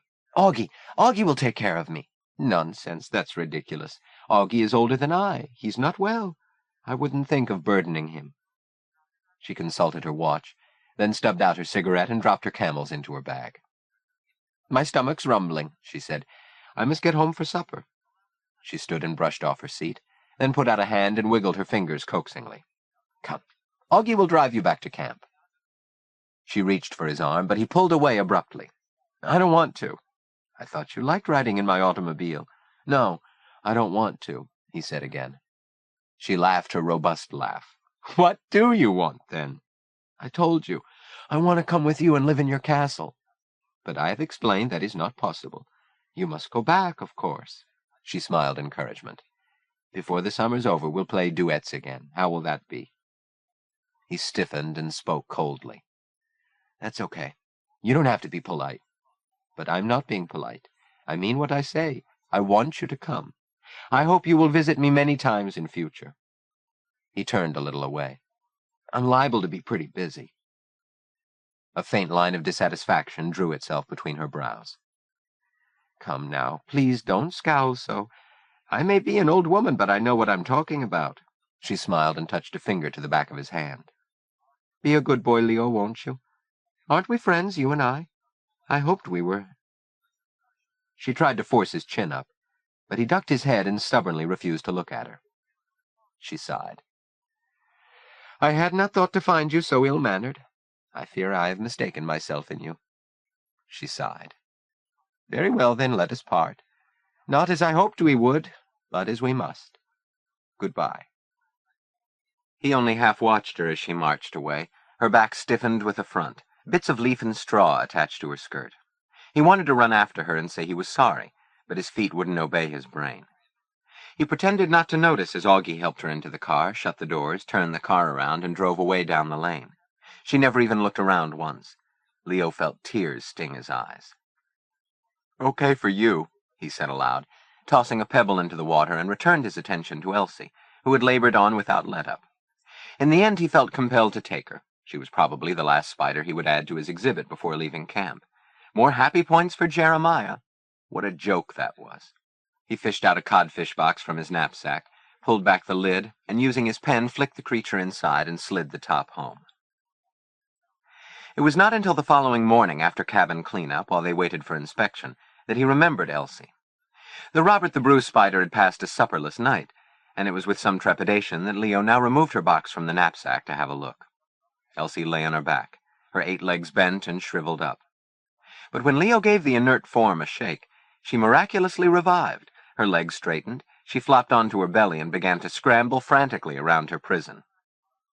Yikes, it's alive! Cried Pee-wee, having dropped by as usual, as the spider crawled up the side of the box.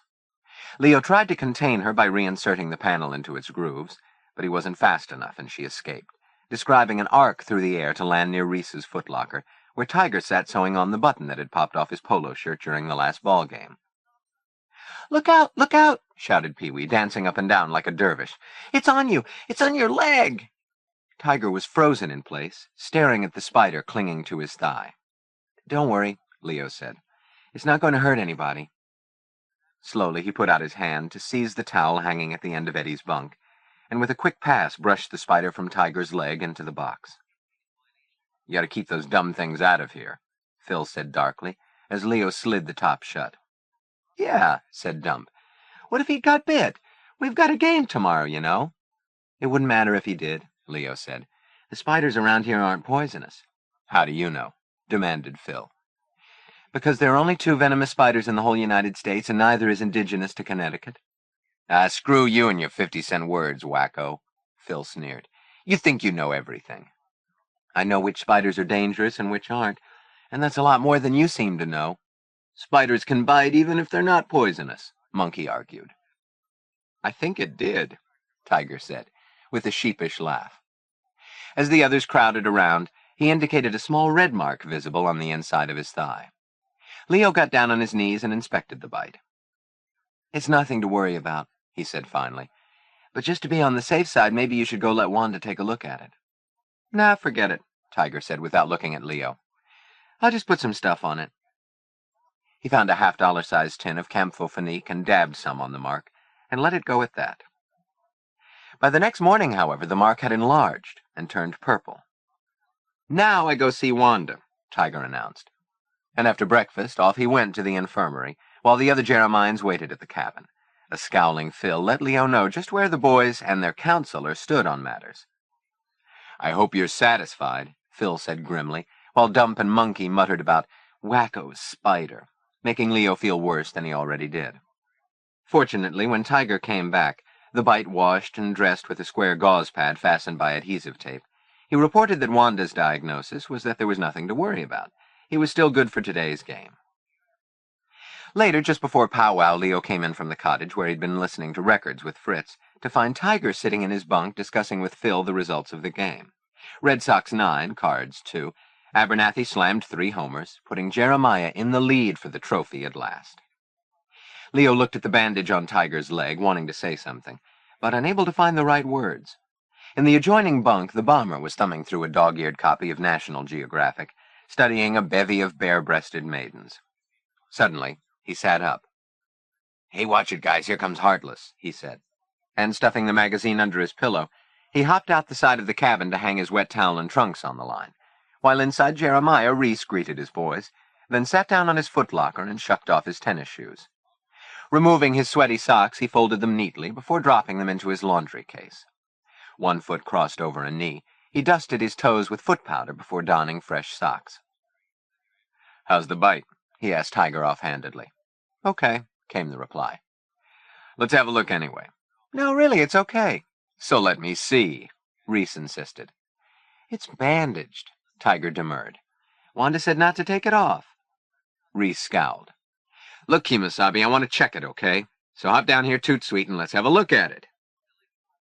Knowing better than to argue when Reese's mind was set, Tiger jumped down from his bunk, hitting the floor hard. "It's okay, I'm telling you," he said. "Good," Reese declared.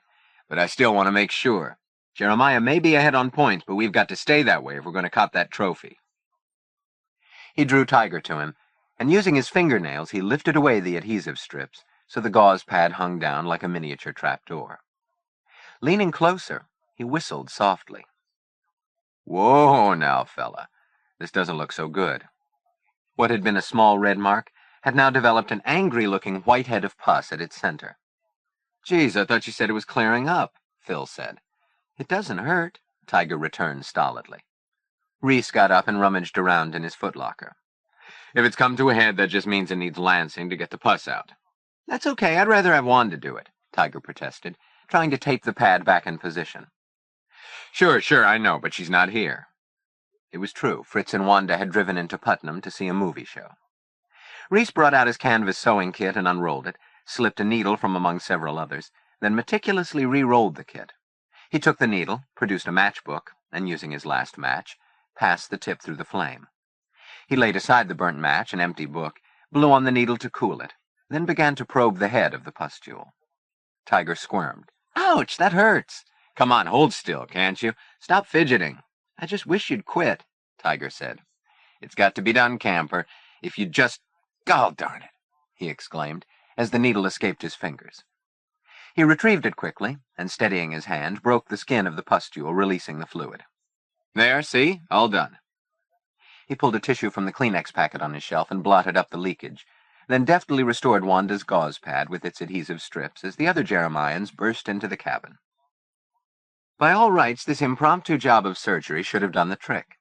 Unfortunately, it did not. Next day, when Tiger reported to the infirmary to have the dressing changed, there was a degree of increased inflammation that caused Wanda to wonder, but she washed the infection thoroughly, dressed it, and applied a fresh bandage. "Better lay off the swimming for a day or two," she advised, "and check back with me this afternoon." Though Tiger did his share of grousing, he heeded Wanda's advice and stayed out of the water morning and afternoon. But by the following morning he was limping, and, he announced, his leg had begun to throb. The boys watched as he peeled down the tapes and dropped the gauze pad. Overnight the inflamed area had enlarged to the size of a quarter, and there were scarlet lines extending above and below the infected area. Again Tiger headed for the infirmary. "What does it mean?" he asked Wanda, who put on her glasses for a closer examination. "It means I think we'll consult the doc." Unfortunately, this did not mean Doc Oliphant, who night before last had turned the dispensary keys over to Wanda and driven to Hartford, thence to New York for a medical conference. In the event of an emergency, she was instructed to seek out old Dr. Malcolm over at Woking Corners, and this she now proceeded to do using the office telephone. The doctor obligingly drove over and examined Tiger's leg, pronouncing him a fine fellow, but allowing as how they might do well to keep him in the infirmary a day or so until the local low-grade infection was cleared up. To take the strain off, a Rube Goldberg harness was rigged up with ropes and pulleys and a window sash weight that kept the patient's leg hoisted into the air, and a prescription was written for the new sulfanilamide drug. All afternoon, Wanda's latest charge garnered numbers of visitors who sat jawing with him and joking about his torture chamber rig. Not only did the Jeremians come trooping into the room with Reese at their head, But other campers from up and down the line path paid duty visits, including Pee-wee, whose rambunctiousness became so annoying that Wanda banished him from indoors, and he had to resort to standing on a box with his head inside the sick-room window. Even Pa took time out from his birding to pass by for an encouraging word, while Hank Ives delivered Ma and Willa Sue by jitney for a get-together. Ma had baked brownies for general consumption, which she brought packed in a candy box. Only Leo stayed away, watching the procession to and from the infirmary with a heavy heart. Already he was being blamed for Tiger's predicament, and though he was sure the spider's bite had not been poisonous, there was no doubt that it was Leo who had put Friend Indeed's star camper in a position to be bitten in the first place. His anguish over this fact was compounded by his quarrel with Tiger. With each day that had passed since their foolish argument, Leo had looked for a way to make it up with his friend, to have things as they had been before, had tried and had failed. But now he must get in to see Tiger and explain, apologize. He must. Around and around his thoughts went, and still there was no resolution. Then, during powwow that evening, as the conversation turned to the upcoming Glee Club concert, the answer came to him. And after supper he took his violin and crept up to the sick-room window, where he settled himself against the wall and began playing, listening for some reaction from inside. It came almost on cue, the mirthful sputter that said Tiger was getting it. Leo beamed. Nurse Kozlowski, however, didn't find it so amusing. Leo had just reached the release when her reproachful features appeared in the window. "Okay, Wise Apple, what's the big idea?" she demanded, poking her head out at him. "You think this is an amusement park or something?" Leo grinned and shrugged. "I was just playing. What kind of song is that anyway? The music goes round and around. Tiger likes it. If he does, he's the only one. Now suppose you just put that harp away for a while and get your Baganza inside here." "How's he doing?" asked Leo as he came around the porch and up the steps. "He'll live. Go ahead in. He'll be glad to see you." Behind the screen that helped close off the doorway to the sick room, Tiger lay in his white hospital bed, his leg hiked as if from a skiing accident. "Hi," Leo said. "Hi yourself. How you doing?" "Okay, how about you?" "Me, I'm fine." "Well, don't just stand there. Come on in." Leo sat in the chair, maintaining a discreet distance. "What brings you down this way?" Tiger asked. I wanted to see how you were coming along. If it weren't for my spider, you wouldn't be here." "Don't give it a thought. It's not your fault. I'm glad to see you." "You are?" "Yep, real glad. We're some pair, you and me, acting like two dumbbells." Leo dropped his gaze. "You were right. I've been acting like a jerk. And I'm sorry I called you that name. I don't think I'll die because of it. Let's just forget it ever happened." Tiger held out his hand. "Shake?" Leo held out his. "Shake." "Your playing was really neat," Tiger went on. "Glad you liked it. How's Harpo? I miss him." "He's okay. He misses you, too. He's really been dogging it since you haven't been around." Tiger laughed at Leo's pun. "Listen," he said, lowering his voice. "I was wondering, do you think you could bring him down here so I could see him?" Leo lowered his voice, too. "Would Wanda let you have a dog in here? He's liable to have germs and stuff.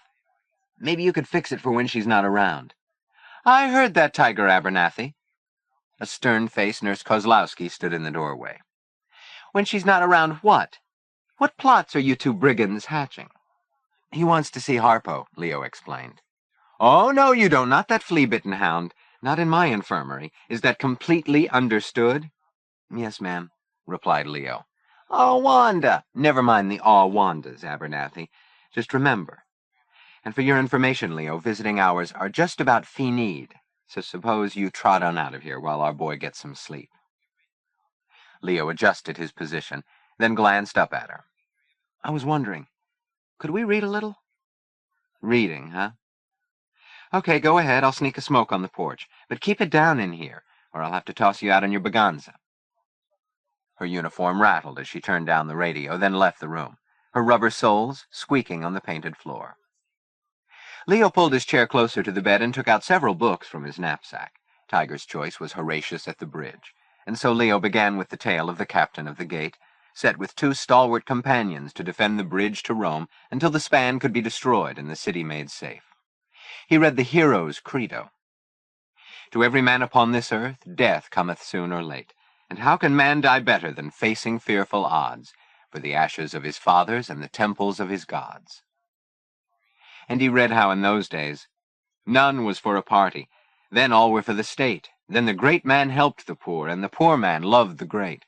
Then lands were fairly portioned, then spoils were fairly sold. The Romans were like brothers in the brave days of old. He read until a figure in white appeared in the doorway. Finger to her lips, Wanda signaled Leo to leave. "Don't stop," Tiger murmured. "I'm not asleep." "If you're not, you're giving a darn good imitation of it," the nurse replied. "Doctor wants you to rest." "But I want to hear the end."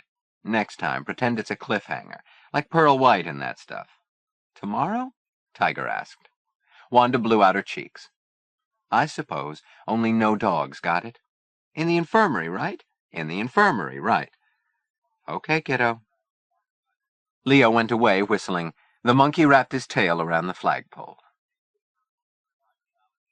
Next day, when Leo looked in at the infirmary window, he found the patient entertaining a pair of visitors whose presence both surprised and pleased him.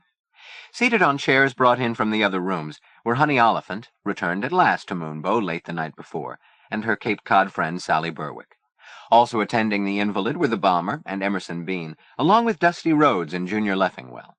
The Bomber had just got off one of his corny jokes, and everyone groaned, when an alert-looking hairy head appeared in the open window. "Harpo!" Tiger exclaimed with pleasure, stretching out welcoming arms. "Good evening, Mr. Abernathy," said Harpo, wagging his shaggy head. He spoke in a deep, solemn voice, and sported a bow tie along with the famous Eddie Foy derby. "I don't believe I've met the dark-haired young lady," Harpo declared, his pink tongue hanging out moistly from under his whiskers. "Is she a new girl in town?" Sally, as dark as Honey was fair, giggled. "Please be so kind as to introduce us," Harpo went on, and managed cleverly to doff his headgear. Getting into the spirit of the thing, Tiger performed the social amenities from his bed. "Sally, this is Harpo the talking dog. He can perform 20 tricks in 20 minutes or 10 tricks in 10, take your pick. Harpo, shake hands with Sally." "Hello, Sal," said the dog, and shook hands in a friendly way. "How's tricks? Say, is she in the movies?" he asked Tiger. "No, she is not in the movies," Honey replied.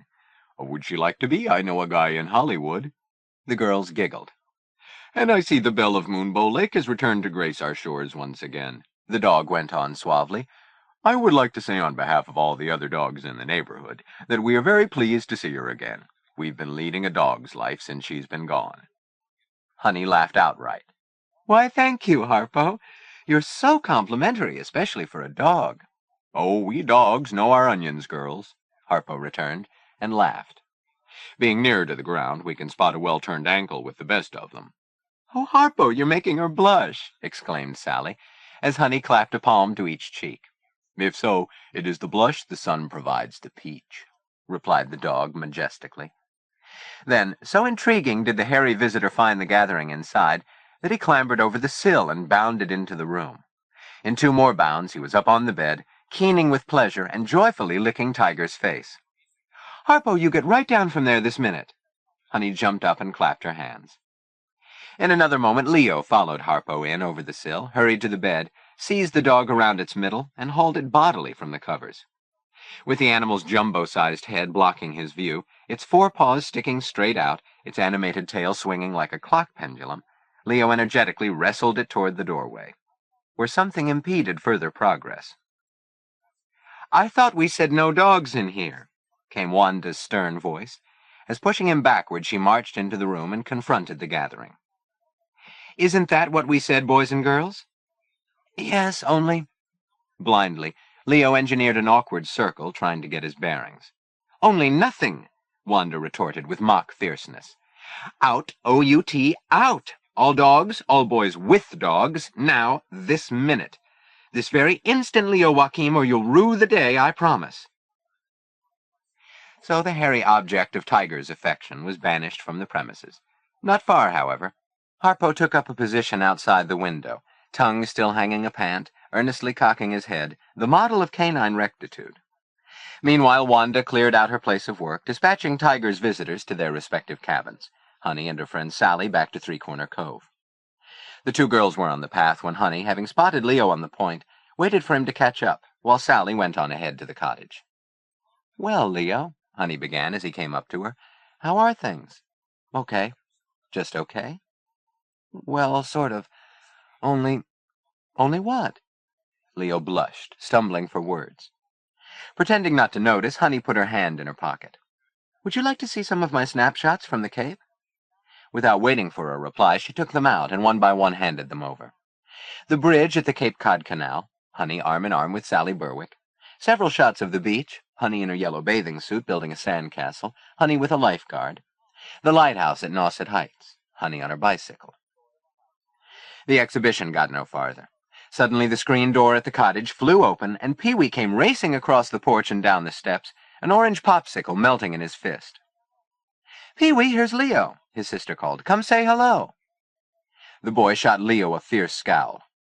"I can't talk to him, he's a spud," he said, and ran on toward camp.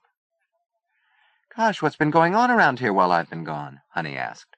"Why are you and Pee-wee on the outs? You used to be such good pals." Leo ran his tongue around inside his mouth. "It's nothing. Pee-wee's just—" He shrugged. Honey laughed. "Young, I know.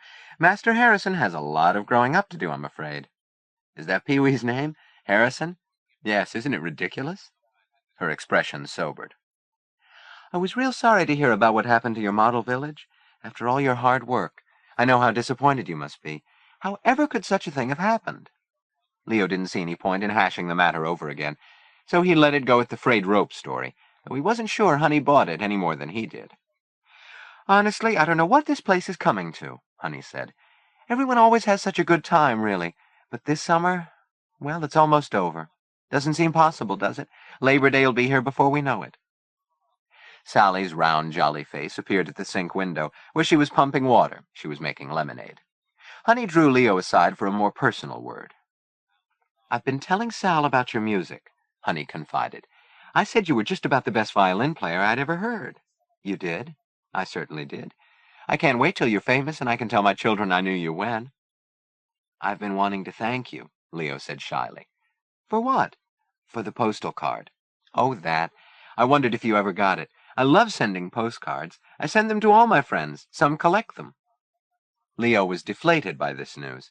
Others got cards, too. "Will you keep yours?" she asked. He nodded, eyes cast down to his toes. "Good.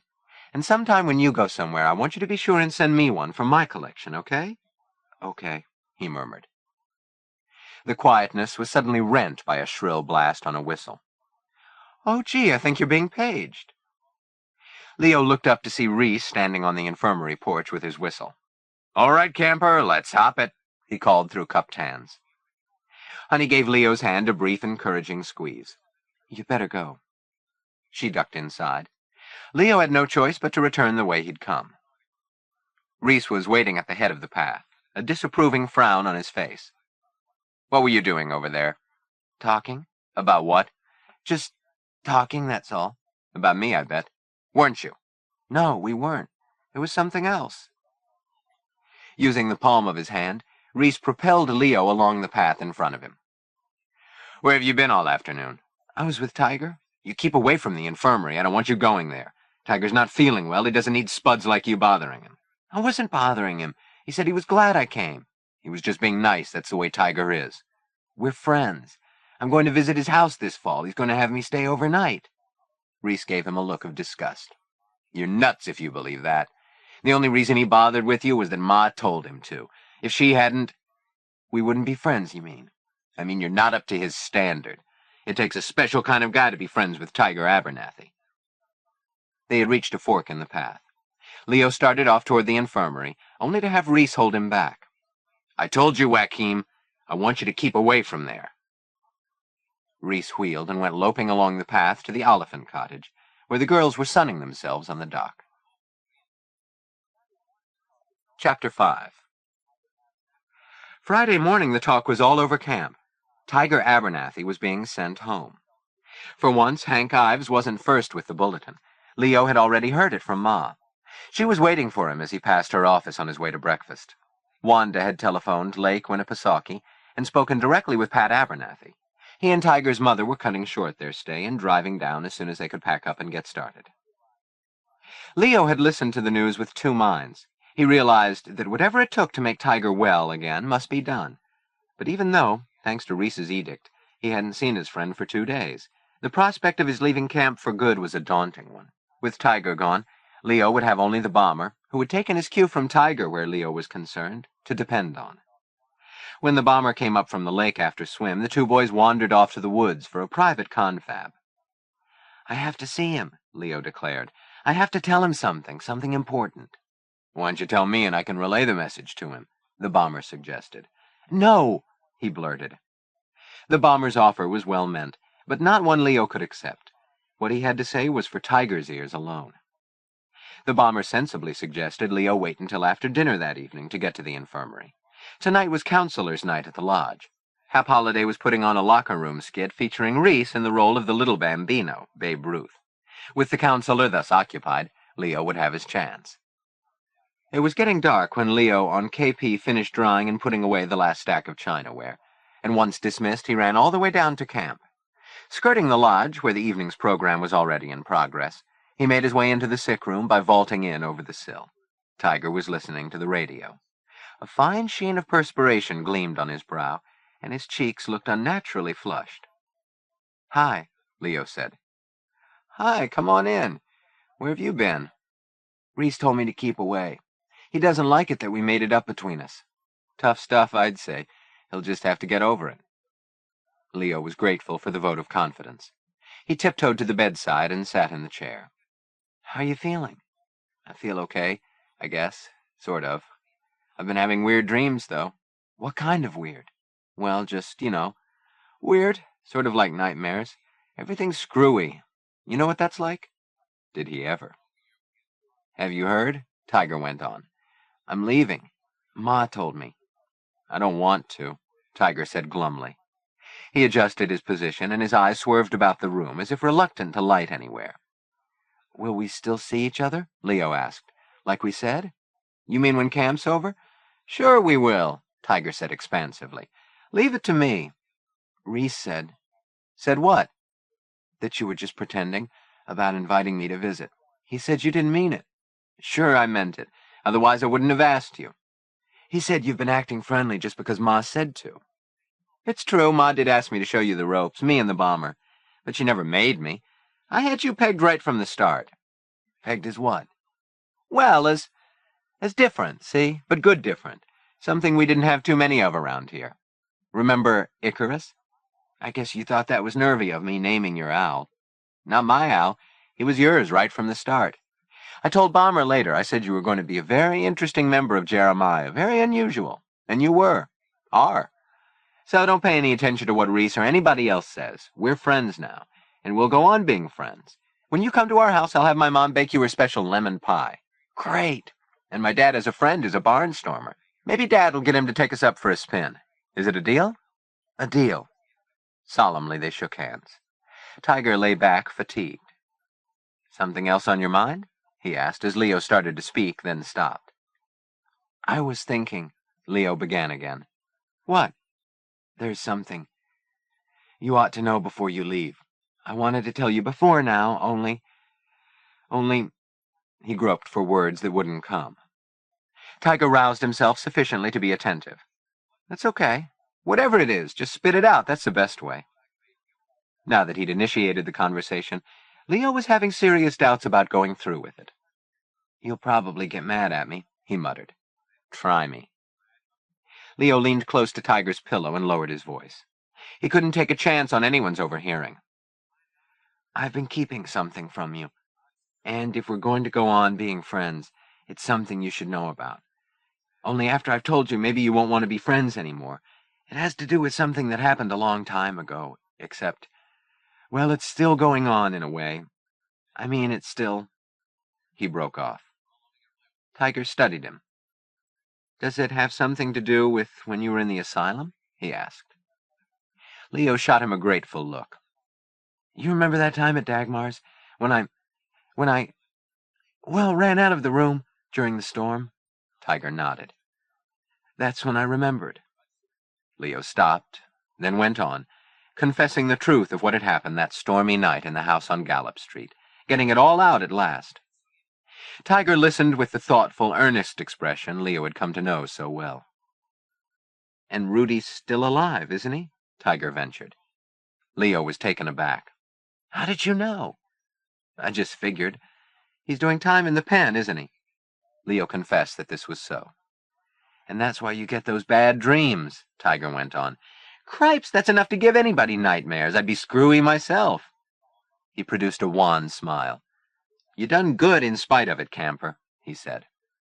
This affirmation made Leo feel better. His spirits were further cheered when he was instructed to open the table drawer. In it lay Tiger's bowie knife, in its leather sheath. "I want you to have it, to remember me when you go back to Pitt." "I can't do that, it's yours. You won it." "I'm leaving, remember? I won't need it. But you might." Leo shrugged. "I don't think I'll stay after you're gone." "Why not? Listen, I know the guys have pulled some lousy tricks on you, but you don't want to let that stuff get you. Don't give in to them." Leo shook his head stubbornly. "I don't want to stay without you." "That's crazy. It's just what they want you to do. Quit. You don't want them thinking they licked you, do you? That you're another Stanley?" "Do you think I am?" "Of course not, and you're no quitter either. Never say die. Remember the Count?" Leo was in no mood to talk about the Count. "They're saying it's my fault you're sick. The Mingos—" Tiger was scornful. "Forget the Mingos. They're all full of you-know-what." He gestured toward the knife. "Now take it, will you? I want you to." Following the command, Leo took the knife, undid his belt, and slid it through the slits in the sheath. He thought about what Kretsch would say when he showed it off, how Measles and all his loudmouth bunch would carry on. Tiger's gift was a token of friendship and esteem, honor even, things guys like Measles didn't know or care anything about. They fell silent for a time. Leo's eye wandered to the night table where Tiger's medicine bag lay, beaded and feathered, guarding its tantalizing secret. He still yearned to know what it contained, what made those provocative little bumps in the bag. From the elephant's dock came the strains of music from Honey's Victrola. Then, "Finish the poem, why don't you?" Tiger said, opening his eyes. "I don't want to go to sleep this time without knowing how it ends." Leo was agreeable. Opening Fritz's book, he picked up where he'd left off 3 days before, with the Etruscan forces making a bid to cross the Tiber Bridge. 400 trumpets sounded a peal of warlike glee as that great host, with measured tread, and spears advanced and ensigns spread, rolled slowly towards the bridge's head where stood the Dauntless Three. The Dauntless Three. Leo glanced over to the bed to see if Tiger had heard, but his eyes were on the ceiling. Leo went on. "Alone stood brave Horatius, but constant still in mind, thrice 30,000 foes before and the broad flood behind. Down with him, cried false Sextus, with a smile on his pale face. Now yield thee, cried Lars Porsena, now yield thee to our grace." But the stubborn Horatius would never yield. He fought on until the bridge went down and Rome was saved.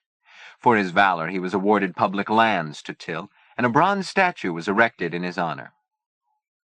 It stands in the Comitium, plain for all folk to see, Horatius in his harness, halting upon one knee. And underneath is written in letters all of gold, how valiantly he kept the bridge in the brave days of old. When Leo looked up, he saw that Tiger's eyes were shut. His cheek lay upon the pillow. Leo watched him a moment longer, then reached over to switch off the bedside lamp. Unwilled, his fingers went instead to the Seneca bag lying in a pool of light. He picked it up and held it by its string. The chamois sack twisted slowly in the lamplight, not heavy, but somehow weighted by the mystery of its contents. He hefted it, then let it drop into his cupped palm. What power did it contain? Just touching the bag made his hand tremble. Gingerly he kneaded its contents between his fingertips. What was it? Something small, hard, round. He inserted 2 digits into the neck of the bag, loosened it, and felt inside. 3 small objects, round sort of, about the size of raisins. Nuts? Beans? Checking to make sure Tiger's eyes remained shut, he spilled the objects into his palm. 3 pebbles, that was all. Just 3 ordinary pebbles. 1 black, 1 white, 1 red. It didn't make sense. Why were 3 common pebbles of such significance? He was about to return them to the bag when one of them slipped through his fingers and bounced on the floor. He bent quickly and picked it up. When he straightened, Tiger's eyes were on him. Leo turned scarlet with guilt. I... Tiger reached over and took the pebble, dropped it into the bag, and closed the neck.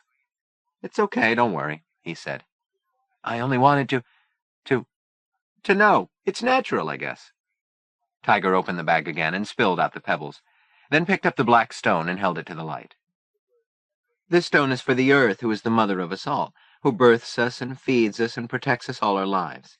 And this," holding up the red one, "is the blood of the Senecas, who are blood brothers bound together in friendship and loyalty through all our lives. And this," the white stone, "is for purity of soul, the shining spirit of the great Manitou who awaits his sons in the happy hunting grounds." He closed his fist around the pebbles and clenched them tightly so his knuckles turned white. Then he spilled them back into their bag, pulled the drawstring, and set the bag back on the night table. "Thanks for the poem," he said, leaning back on the pillow. "It's a good one, especially the ending." Through the trees came the light notes of Wiggy Pew's cornet as he blew retreat. Leo knew he should be getting back to camp. He'd have a tough enough job explaining to Reese why he'd missed counselor's night. There'd be docked desserts to pay for that crime. And for the 100th time, a vision of Stanley Wagner crept into his mind, that shadow that had a habit of reappearing at the moment Leo least expected it.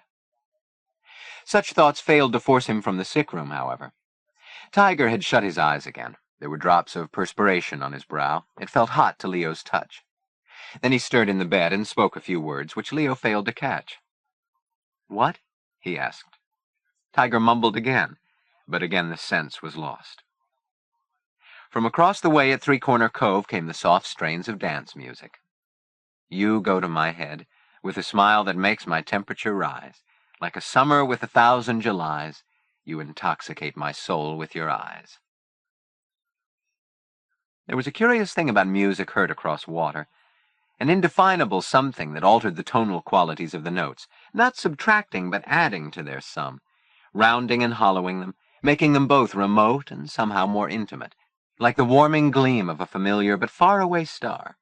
And in years to come, whenever he might hear that song, no matter where he was or what he was doing, for Leo Joaquim it would always be the summer of '38, his Moonbow summer. Beyond the partition, Wanda lay on the daybed, listening to the soft burr of the boys' voices.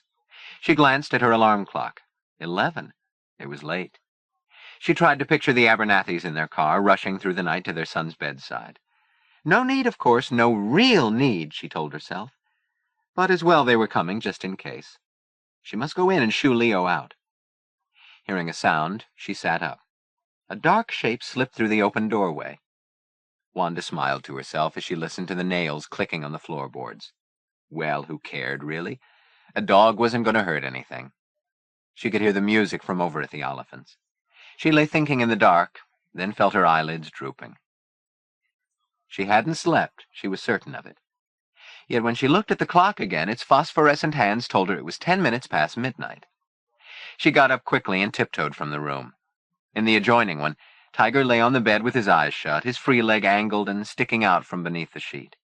In the chair, Leo slumped, head canted to one side, his mouth partly open, hands loosely folded in his lap. Between the chair and the bed lay Harpo, who raised a sleepy head to regard her with inquisitive eyes, then dropped his muzzle to the floor again. Wanda felt Tiger's forehead.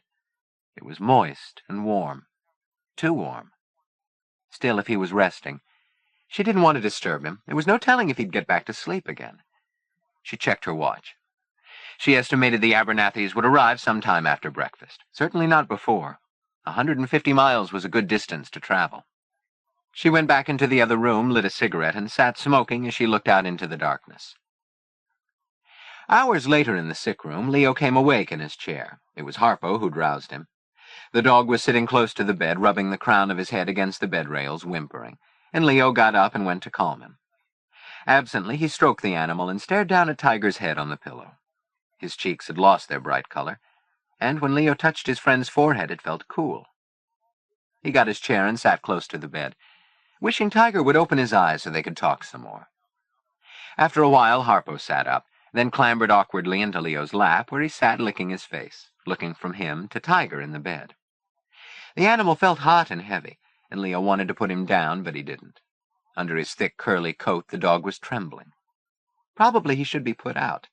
Wanda would be annoyed if she awoke and found she'd been disobeyed. Through the window he could see familiar shapes as the dawn began to break. The lake surface was already glinting in the early morning light. A fine mist curled along the edges of Three-Corner Cove.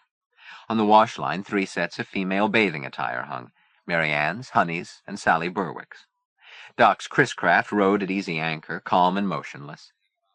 Leo tensed as from the bed came the sound of Tiger's voice. I'll Bridge, Leo heard. Was it fever talk? Tiger's eyes were open, and he stared up at Leo, but didn't seem to recognize him. What? What did you say? Leo asked. Tiger turned his head restlessly on the pillow. I'll kick... Leo frowned slightly. Then it came to him. How valiantly he kept the bridge, he said. Tiger moved his hand on the coverlet, smiled, and shut his eyes again. He looked peaceful. Leo felt exhausted, but not sleepy. Harpo had become too heavy. Leo put him down, then got up and stretched a couple of times. Come on, Harp, Leo whispered, but the dog, now lying near the foot of the bed, made no move. Leo paused a moment longer, then backed away and left the room. Through the dispensary doorway he could see Wanda stretched out on the cot. She moved, then sat up, rubbing her eyes. Is he going to be okay? Leo asked. Swinging her feet to the floor and kneading her back, Wanda drilled him with a look. Of course he's going to be okay. She took her thermometer, shook it down, and went in to look at the patient, while Leo wandered out onto the porch. His backside ached. The camp was already stirring. Over at the Oliphants, Mary Ann appeared on the porch. She was wearing an Indian-patterned bathrobe, carrying a coffee mug and a lighted cigarette. Leo returned her wave, wondering why nobody ever saw her in curlers like other women. Just then Harpo forged his way through the open doorway, bursting from the place like the hound of hell itself, bounding down the porch steps and racing off along the path, past Three-Corner Cove to disappear into the woods.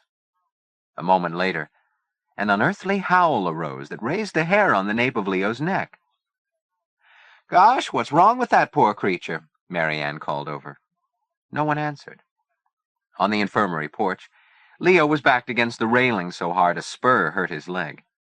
Heedless of the discomfort, he was staring at Wanda, who stood motionless in the doorway.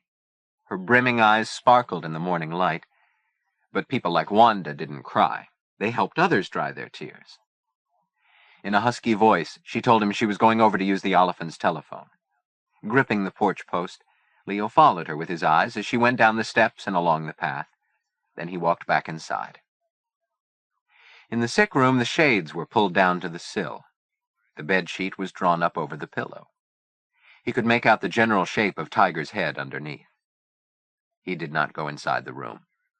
His knees seemed about to fold on him, and he sat down suddenly in Wanda's chair. He tried to think, but his thoughts floated out of reach like ghostly things, as if what was happening wasn't really happening, was just part of a dream. Another bad dream he'd had. Yes, that was it. He was still asleep. He hadn't woken at all, and he was still dreaming. In a moment he would wake up and everything would be okay. It would, wouldn't it? If only... He heard the sound of an auto engine. Through the opposite window he saw a car pull into view. It came to stop on the grassy spot beside the infirmary, and the Abernathys got out. They came up the steps and into the room. "Hello, Leo," they said. "How's our boy?" Leo didn't know what to say.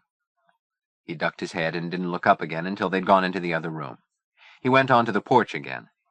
Over at Three-Corner Cove, Wanda came out of the cottage with Mary Ann. Honey was with them. She had a handkerchief to her eyes. When she looked over and saw Leo, she turned away, her shoulders shaking. Leo wanted to go and comfort her, but didn't know how to do that. Mary Ann and Wanda embraced. Then Wanda came back along the path. Leo began to tremble. His eyes were blurring. As Wanda came up the steps, he turned and clambered over the railing to sprawl in the nasturtiums growing along the foundations. He scrambled up and without looking back raced along the path, passing the Oliphant's cottage head down, to disappear into the same woods where Harpo was still howling. Later Leo asked himself, how had the dog known when he himself had not? Chapter 6. Rock of ages, cleft for me, let me hide myself in thee. They were in the grove, all of them singing out the rousing old Protestant hymn, whose words affirm the help that cometh when a man's faith abides in the Lord God of hosts. Leo, however, could not take heart. Sitting in his rowboat, lost in thought, he doggedly kept his back to the somber gathering in the council ring, where every seat was filled, and where the Reverend G. Garland Starbuck had for a half-hour past been haranguing the assembled in his best William Jennings Bryan style. In truth, Leo had not wanted to admit to the fact of what lay atop Tabernacle Rock, the black box covered with flowers, had not wanted to hear about the young sapling, alas, too young cut down, about that peaceful lamb taken unto the holy shepherd's loving flock, who now slept in the soft, sweet bosom of eternity and a life everlasting. The mere idea made Leo want to laugh. Far better to give Tiger a Viking's funeral, the way Michael and his brothers had done in Beaugest. Set the coffin on fire and launch it out to sea in flames. Tiger would have loved to send off like that. A burning vessel, the dead surrounded by battle shields and horned helmets, and a dead dog lying at his feet. From where he sat, Leo could make out certain figures in the congregation. The Abernathys were seated down front, along with Dr. Dunbar and a number of the Society of Joshua elders. Wanda Kozlowski was there, too, and beside her Fritz, and a clutch of females he recognized as Ma Starbuck and Willa Sue, Dagmar Kronborg, and Honey with her mother and Sally Berwick. On the log where the Jeremians were gathered could be seen the crop of blonde, curly hair belonging to Reese Hartzig. At last the singing ended. Quickly, before the service could be brought to its pious conclusion, Leo took his violin from its case and began to play. Slowly, lugubriously, the notes rose from his strings and bow to float across the water to the council ring, where Pa and his congregation, recognizing the burlesque, were stunned to silence.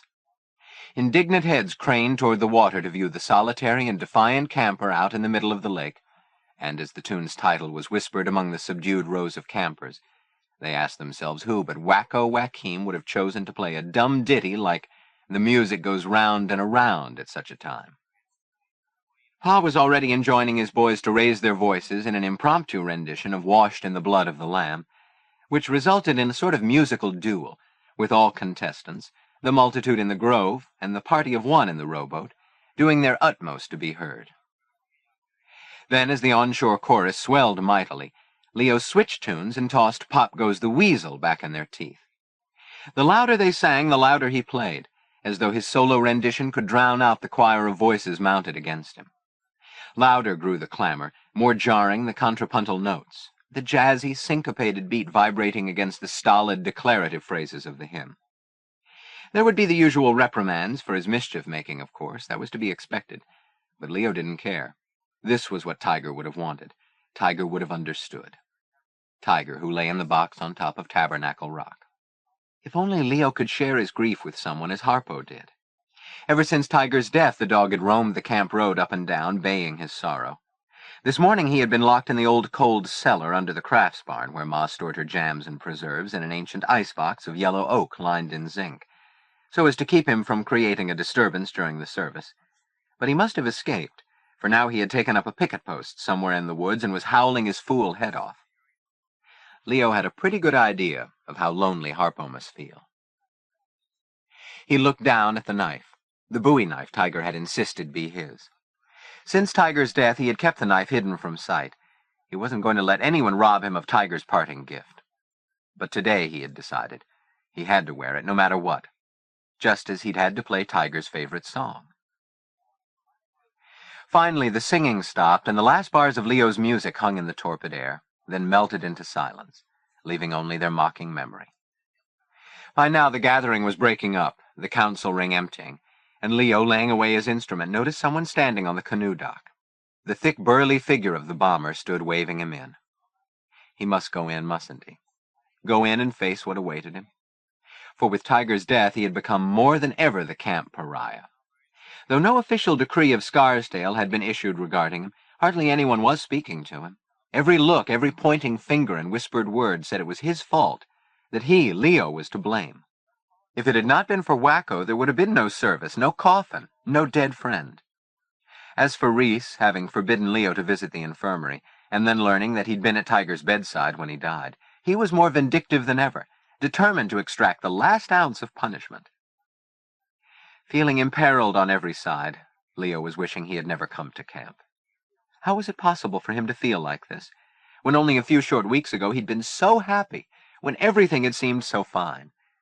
It was as though he'd been drinking water from a well, good, sweet, clear water, and now that water had been muddied and riled. It tasted bitter, as if the well had been poisoned. He packed up his violin and headed for shore, paddling with neat, controlled strokes the way Tiger had taught him. Off in the distance, Harpo's howling had ceased. As he neared the dock, the bomber gave him a look. "What the heck was that you was playing?" "Beethoven's Fifth. Like it?" "Somebody's plenty burned about it," the bomber said. Leo had no difficulty guessing who somebody was. With Leo at the bow, while the bomber bent his broad back to the stern, the two boys jerked the canoe from the water and racked it up. The bomber went to the clipboard to sign it in, and Leo, straightening, looked around the council ring. Everywhere stood knots of campers, staffers, and visitors, mixed together, talking, but moving slowly, as though their feet were held down by heavy weights. When he came nearer, Leo glimpsed more faces he recognized. Big Rolf and Joy Hartzig, Hap Holliday, Hank Ives, a baker's dozen church elders in black suits, gouty, gray-faced, and official-looking. Honey Oliphant was now holding tight to her brother's hand, as if he were a baby she was afraid of losing. They all stood in silent clusters regarding the casket, which in another moment was being removed from its resting place on the rock. Because it was so small, the box required only 2 bearers, who carried it up the aisle to the hearse parked near the top of the ring. Burial was to be private. No campers would be there. Then Harpo came straying toward them from among the trees, tail quivering but not wagging, a forlorn look in his eyes that made Leo want to fling his arms around the dog's neck and hug him. But that would only make Leo cry, and he had promised himself not to do that. Consequently, he ignored Harpo, who finally wheeled and trotted away while Leo climbed the ring and headed for Jeremiah. Midway up the aisle, he paused at the sight of Wanda, standing beside Fritz near a tree. She always seemed so different out of uniform. Today she had on a street frock and a little hat with a veil, and she was wearing gloves. Leo hadn't spoken with her since the morning Tiger died. A group of Virtue cadets was standing nearby. "It's all Wacko's fault," one of them was saying. "Him and his spider." "Don't say that. It's not so," Fritz said quickly. "You boys oughtn't to repeat untrue stories. Now run along." Leo ducked his head as the group broke up and moved away. "It's all right," Fritz said, giving his shoulder an encouraging pat. "Don't pay any attention to that kind of talk." The gesture, meant to be comforting, somehow only made Leo feel worse. As he came onto the line path, he saw the Abernathys talking with Pa Starbuck and the Hartzigs. Mrs. Abernathy was holding a sheaf of gladioli and staring at the black box, its foot protruding eloquently through the open doors of the hearse. Leo flushed with embarrassment as she turned her eyes on him, then quickly looked away again. He desperately wanted to say something to her, to explain about the music and why he hadn't been at the funeral, though something in her expression said she already understood, a little. Instead, to his surprise, he found himself going up to her and holding out the sheathed bowie knife. Misunderstanding his gesture, she shied and turned her face into her husband's shoulder. "Isn't that Tiger's knife?" Pat Abernathy asked. Leo nodded. "He gave it to me," he said. "I think you should have it." Mrs. Abernathy's voice quavered. "I'm sure that if Tiger gave it to you, he wanted you to have it. Keep it and remember him always. I know he thought a lot of you." Then, as Leo watched her from under his brows, she seemed to give out all of a sudden. The flowers slipped from her grasp, and with Rolf's assistance, her husband led her toward their car, parked just behind the hearse. Leo went on, holding the knife in one hand, his violin case in the other. Across the line path, a grim-faced Phil was waiting on the porch of Jeremiah. Leo veered off toward the Dewdrop Inn. He wasn't up to a confrontation right now. But Phil quickly intercepted him, hustling him into the cabin where 7 or 8 boys were sitting around silently in the bunks. "Okay, Joaquim, let's hear it," Phil began with an angry scowl. "Suppose you tell us what that dumb stunt was that you just pulled with your fiddle?" Leo shrugged. "Nothing. Tiger liked that song is all." "Liked it? That dumb thing? You sure have a lousy sense of the fitness of things. You're holding every camper here up to ridicule. Isn't that right, fellows?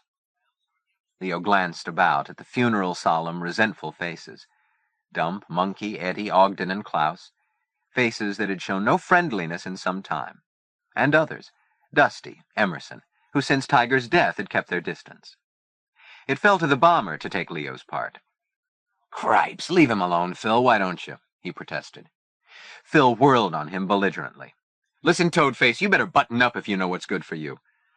"And what are you looking so bug-eyed at?" he demanded of Wally, who had been standing by the door. "Nothing," Wally murmured, and climbed into his bunk. Phil was staring at Leo's hand. "Cripes, look!" he exclaimed, pointing. "He's got Tiger's knife. Where'd you get it?" "Tiger gave it to me. He wanted me to have it." "Liar, you stole it." "The heck I did." "Why would Tiger give you his knife?" Phil stuck out his hand. "Give it to me," he demanded. When Leo refused, a scuffle began as Phil tried to wrest the knife from him. Failing in his attempt, he called for assistance. Dump jumped up and pulled at Leo, who, turning quickly, got an elbow in the mouth. In another moment, a figure had appeared behind them. An arm reached out, a hand seized Phil by the scruff and pulled him away. "All right, boys," said Fritz Auerbach brusquely. "That's enough of these strong-arm tactics. We don't want any fighting today." Phil struggled in Fritz's grip. "Let me go." "I'll be happy to, after you return Leo's property to him." "It's not his, it's Tiger's." Coming in behind Fritz at the doorway, Wanda spoke up. "It was Tiger's. Now it's Leo's. That's how Tiger wanted it." "Who asked you?" Phil said rudely. Fritz was about to take him to task when Reese came into view on the path. "All right, what's all the racket about?" he demanded, joining the group. "Don't you guys know we just had a funeral service around here?" "Phil is bent on keeping Tiger's knife," Fritz explained. "But Tiger wanted Leo to have it." Reese eyed him. "How do you know? Did Tiger say so?" "No, but Leo told me." "Oh, so you'll take his word then?" "He's not a liar. I believe him." "It's true," Leo cried. "We talked about it the night before he said, since he was going home, he... "Be quiet," Reese ordered. "Phil, give him back the knife." Phil drew back in outrage. "No, I won't. He can't have it." Reese repeated the order in stronger terms. Cowed, Phil grudgingly handed over the knife, which Leo took and held behind him. Turning, Phil deliberately jabbed him in the ribs. "You really are a crummy little spud, you know that?" "All right, you guys hop it over to the lodge and wait for me," Reese said. "I want to talk to you."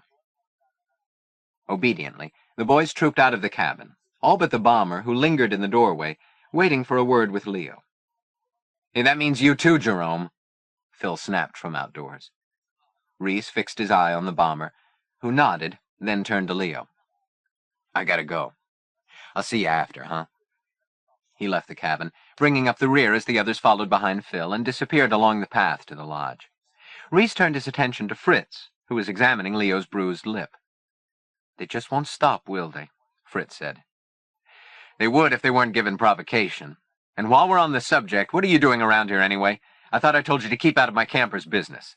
"They were ganging up on Leo again." "Sure, I know. Everyone's always ganging up on poor Leo." "But they were," Wanda insisted. "Look what they did to him." Reese waved an impatient hand. "Yes, take a good look at him. If it weren't for him and his damnable spider, Tiger Abernathy wouldn't be being carried out of here in a box. He broke off, then turned and marched out. The others watched him go. Wanda turned to Leo. "You'd better come with me while I put something on that lip of yours." She was halfway out the door when she encountered the Hartzigs. There was an awkward shuffling of positions as Wanda stepped aside for Joy, who stood in the doorway, her eyes sparkling with fresh tears. "What is it? Why was Reese weeping? What did somebody say to him to upset him like that? Fritz, did you say something?" "Nothing that mattered, Mrs. Hartzig. I was thinking, however." "Thinking what?" She teetered on her high heels. "Exactly what do you mean?" "I was thinking that Reese will soon be going into the Air Force." "Yes, we know this." "And I was thinking how fortunate Camp Friend indeed will be when he is gone. I myself will be very glad to see the last of your son." "What? What are you saying?" She clutched fiercely at his sleeve.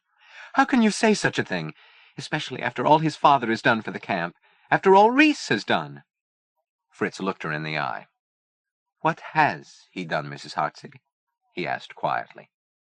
How can you ask such a question? He's done everything, simply everything. He's set an example, for one thing. He's given the boys someone to look up to and emulate. Why, wherever they go from here, they will take the memory of Reese Hartzig with them. Fritz's shoulders lifted, then drooped. Let me just say this, please. I consider it just as well for Camp Friend indeed that your son should not be back next year. This place does not need men like him among its counselors, no matter how long he has been coming here. Joy stopped dabbing at her melting mascara and stared at him. What nonsense are you talking now, Mr. Auerbach? He's thoughtless, your Reese. He's careless of other people's feelings. No matter what some may find to admire in his character, flaws are also evident. I would not like to think of campers emulating those as well. Everyone has flaws, Joy retorted, her mouth pulled down in an angry bow, her pale cheeks bedizened with 2 flaming spots of color. I'm sure you have your share, Mr. Fritz Auerbach. You should think of that before you go around saying nasty things behind people's backs. I will be glad to say them to Reese's face, if you wish me to, Fritz replied with icy formality. I have said nothing but the truth. What truth? The truth that it is wrong to blame Leo Joaquim for an act he had no part in. If you mean Tiger's death, I suggest you remember that it was Leo's spider that inflicted the fatal bite. Pardon, dear madam, but that is also untrue. Say, wait a minute, Fritzy, demanded Rolf, lunging into the group. You calling my wife a liar? I'm merely trying to point out that Leo is in no way to be held responsible for the tragedy that has happened here, and to wrongfully blame him is not to be tolerated. I will be leaving tomorrow morning, and... Rolf hiked his chin. Running away, are you? Fritz colored. I assure you, sir, I'm not running away at all. I'm going to Washington to talk with some Red Cross people who may have knowledge concerning the fate of my family. But while I am gone from this place... Yes, go on. If upon my return I should learn that Leo has been mistreated, or persecuted for any imagined sins, I would then be obliged to go to Dr. Dunbar and inform him of the facts. What facts would those be? Demanded Rolf, his heavy arm cradling his wife's small form against his side. For one, the fact that if it weren't for an act of carelessness on the part of your son, it is highly likely that Tiger Abernathy would be alive today. Rolf blinked. The muscles in his face began to work. What the hell are you talking about? What act? Leo knows. It happened here in this very cabin one afternoon. Reese insisted on inspecting the bite Tiger had from the spider. Leo's spider, let's remember, said Rolf. Fritz shot him a look. That has nothing to do with it, since the spider was not venomous. Then why did the boy get sick? Wanda spoke up. Because the bite became infected. Reese used a soiled needle to open up his wound. I don't believe it, Rolf protested. Reese would never do such a thing. He'd sterilize it. A good camper knows that. Fritz shrugged. He did sterilize it. There, Joy cried. Didn't we say so? But then he dropped it on the floor and forgot. He just... Hey, where'd you get a story like that? Again Wanda spoke. From Leo. He was there. Rolf snorted with contempt. Who do you think is going to believe anything he says? You're all in cahoots. Is that what you think, sir? Fritz said. No. Joy's chin quivered, and tears came to her eyes as she spoke. Reese had nothing to do with Tiger Abernathy's Oh, I can't say the terrible word. It was an accident, that's all, just an accident. Fritz spoke quietly but firmly. Yes, Mrs. Hartzig, that is so. But now Leo is being blamed, and he is innocent. Do you think that is fair? Joy's eyes snapped with hostility. What does that matter? What my husband says is true. You and this... Without warning, she whirled like a demon and rushed at Leo. Oh, you naughty, vindictive boy!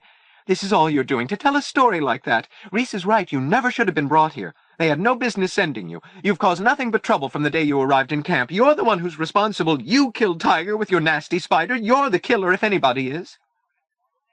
She rushed out of the cabin onto the line path, taking pittering little steps up and down, moaning and clawing at the air. Appalled, Rolf went lumbering after her, making helpless, chastening gestures around her pathetic bird-like fluttering form. As the others watched in embarrassed silence, he managed to get her into the car and drove quickly away. When the field had once more fallen quiet, Leo left the cabin and walked across the line path into the pine grove, where the tall, silent trees rose beside the lake, and the light filtering down through the boughs was made visible in the dust stirred among the fallen needles by many pairs of feet. In his mind, the place seemed just the same as it had been on the evening of his arrival. At a glance, nothing had changed, yet now all was changed. He felt intensely the presence of his lost friend, as if Tiger Abernathy stood here beside him as he had on that first evening. "Mr. Ives's jitney leaves a lot to be desired. I suggested he call it Bellerophon." What a show-off Leo had been, a real spud. It was a wonder Tiger had put up with him for a minute, let alone taken him in hand and been his friend. He leaned back on his palms and sighted up to the top of the Methuselah tree, where the owl still kept its eyrie among the topmost branches. Icarus, the flyer. Icarus. Icarus? That might be a good name for the owl. What do you think? Fingering the hilt of the bowie knife, Leo thought of the promise Tiger had made him give, to never say die. No matter what, he would stay at camp to the end. As he watched, the owl spread its wings and sailed from its perch. From somewhere over in Indian woods, the dog began to howl again. That evening, a memorial torchlight parade was held, vividly recalling to Leo his first evening in camp. Again, the lines of boys bearing their flickering brands wound through the pine grove and along the tiers of the council fire. But tonight the trembling flames were in token of a fallen comrade, prayers for a lost friend. And, as holding their torches, the campers joined voices in the old songs. Each was suffused with his own personal memories of their dead companion. Each in his heart had the hope that somehow, at any moment, he might come trotting in from a ball game, whistling between his teeth. The service lasted no more than a half hour, and afterward, Reese in the lead, the boys wended their way silently back to the line path to gather in front of Jeremiah for the benediction. A breeze had arisen, making the torches flicker. From the White House came intermittent gusts of music. Leo, unwelcome among the Jeremians, was there with Fritz and Wanda. Afterward, people blamed what happened next on moon madness compounded by grief. But in truth, there was no explanation for the hot, dry wind of excitement that rushed lightly but noticeably among the campers, inciting them to movement and agitation and more. Through the window, Leo observed them as they held aloft their torches, the flames flickering in the darkness. Among them, he was able to make out Reese and the Jeremians. Hap Holliday was there, too, and some of the bullies from High Endeavor. A dance began, an Indian toe-heel step, and they uttered savage Indian war cries behind their palms. Woo, woo, woo, woo. Bending low, leaping high, wilder and wilder they danced. Then some 6 or 8 of them broke free and went racing toward the cottage, where silhouetted in the open doorway stood Leo and Fritz, with Wanda at his side. The boys began yawing and japing at them, poking and lunging with their torches. Leo spotted Hap again, standing on the sidelines, entertained by the mischief. Then, without warning, a torch was seen to pinwheel through the air and land on the roof, whose newly oiled shingles quickly took fire. A second torch flew up, and a third. The 3 standing in the doorway ran inside to rescue Fritz's possessions, but the heat quickly drove them out again, and a rushing, cracking, snapping sound was in the air. The enamel on the shutters popped in ugly blisters.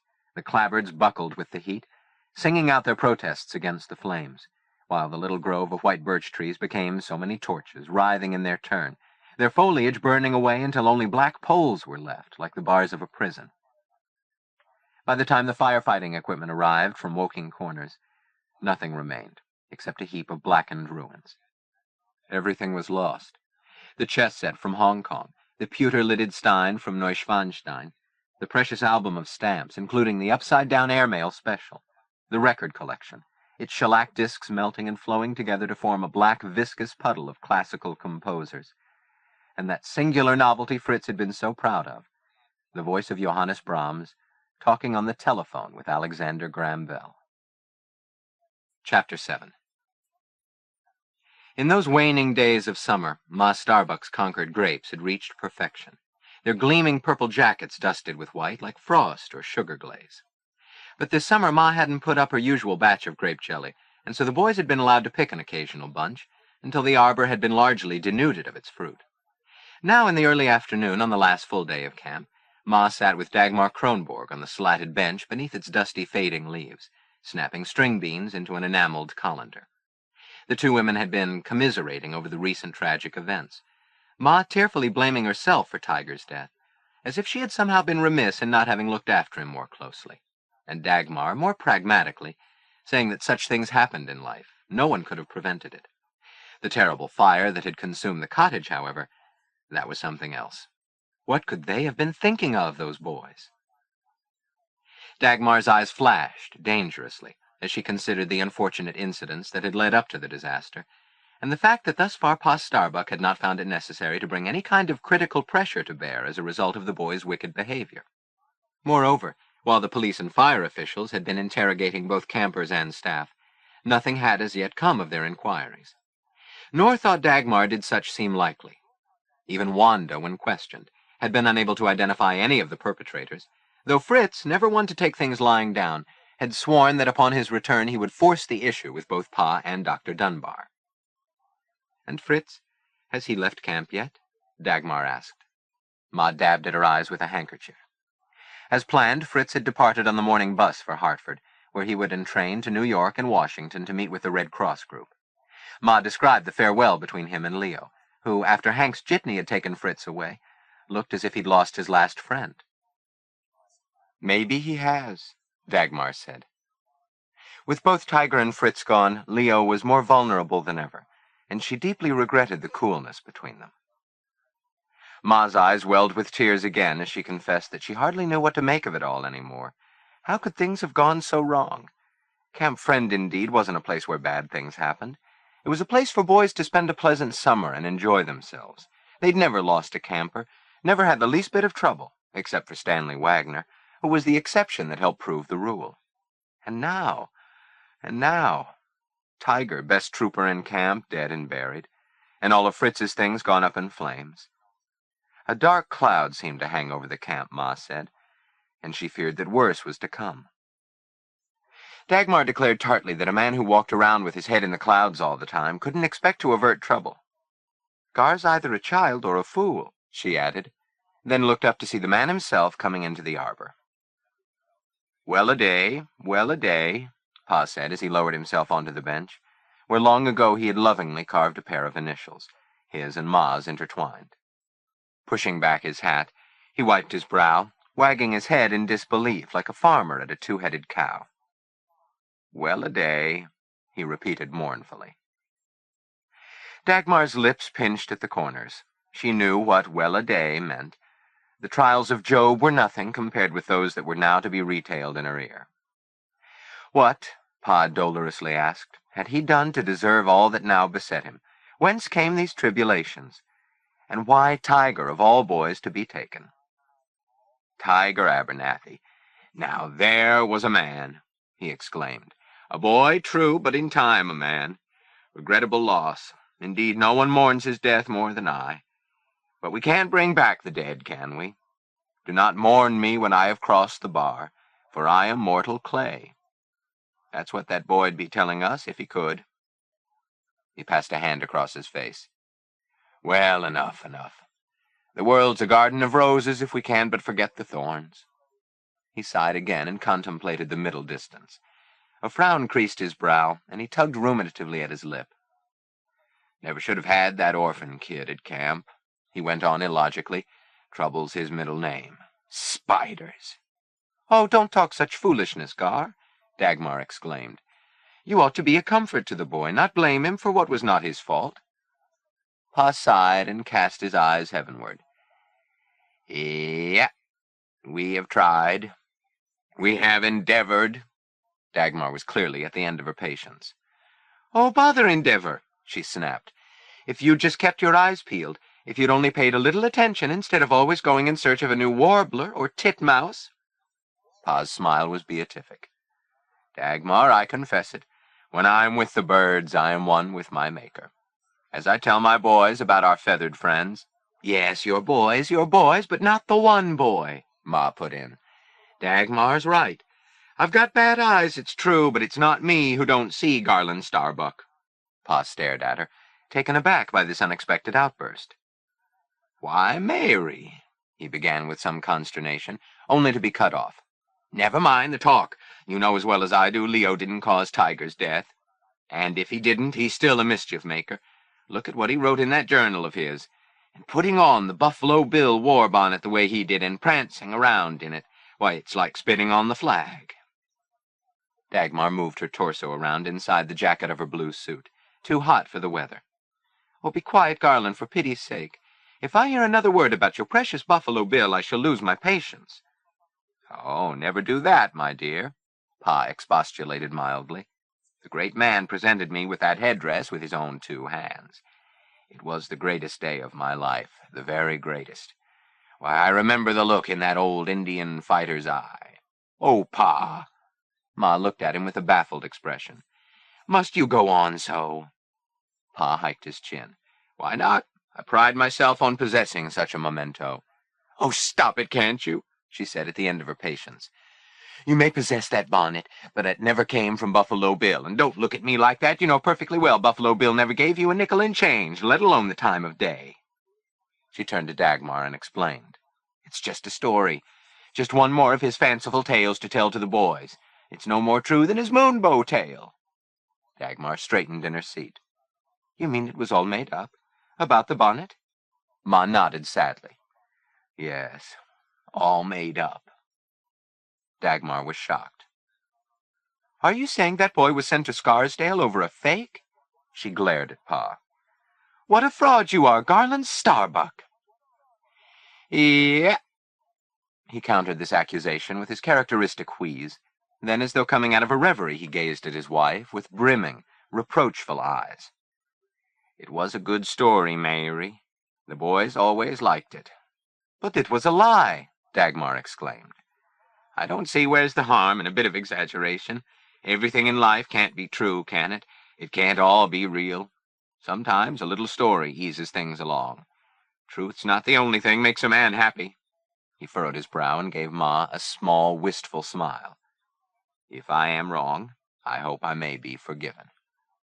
He gazed entreatingly at both women, then heaved himself up, jerked his head round, and ambled off. As he headed for the house, Leo emerged from the office, shading his eyes as he peered into the sun. Dagmar got up suddenly. "Well, I'll be off as well," she said crisply. She kissed Ma, and tucking her bag under her arm, she marched away, meeting Leo halfway between the office and the arbor. His face was pale and pinched. "If you're looking for Ma, she's over there," she said. "Try not to upset her more than she is." She unsnapped her bag and took out a bill. "Here's $1 for you." "Come, take it and don't be foolish." He shook his head. "Stubborn boy." She snapped the money back in the bag. "I won't see you again once you're gone, I expect." She started away, then turned back. "Ask Ma to tell you about Pa's famous Buffalo Bill war bonnet," she said. Then, pulling in her chin, she marched away, while a mystified Leo went on to the arbor, where Ma set aside her colander and made room on the bench beside her. Leo glanced at her. Her iron-gray hair had a side part today, and was rolled around her ears on a bit of ribbon. "What did Dagmar have to say to you?" she began. "Nothing. She must have said something. I saw her talking. She said to ask you about the war bonnet." Ma shook her head ruefully. "It's of no matter now, honey. Your old Ma shamed her maid of 30 years in front of company, and she's mighty sorry. But how are you? Are you all right? You've lost your friend, Fritz. Fritz, too, though I was thinking of Tiger." A tear appeared behind her glasses. When she took them off to wipe her eyes, she seemed a stranger to Leo. Her pupils were clouded by a milky film, and she visored them with her crabbed hand, attempting for vanity's sake to hide her affliction. "It's not right to weep for the dead, I suppose," she said, fumbling for her handkerchief. "God don't want that, I know. Tiger's with his Maker in paradise now, and 'twon't do to mourn him overmuch." Evidently her glasses didn't please her, because she took them off again and rubbed the lenses with her handkerchief. "You're a good boy, Leo Joaquim." She still pronounced it Joaquim. "Don't seem possible the summer's over." She sighed. "Seems like you all just got here, and soon you'll be leaving." She beckoned him nearer. "See here, Leo, Dagmar's told me how bad you want to stay with her at the castle. I'm sure she'd like to have you come visit, thinking a good deal of you the way she does." She's got plans for you, musical plans. You've got to get your schooling, and to do that, you've got to go someplace where there's folks to teach you proper, don't you see? Now, before you leave, I want you to phone her up and tell her you're sorry. Yes, she told me how you spoke. And you are sorry, aren't you?" He nodded and dragged his toe in the dirt. "Of course you are. And, dear," she went on, "I know you've been meanly treated by some of the boys. But, oh, honey, I don't think they meant to be bad. I'm sure they didn't. Our boys are good boys, Moonbow boys. Only, I don't know, this summer something seemed to get into them. They were all mischief-bent. I don't know why, this summer. It wasn't like that before, and I'm sure it won't be that way again. Besides, a body's got to go on. I've got to go on. You've got to go on. We've all got to go on. My mama said it.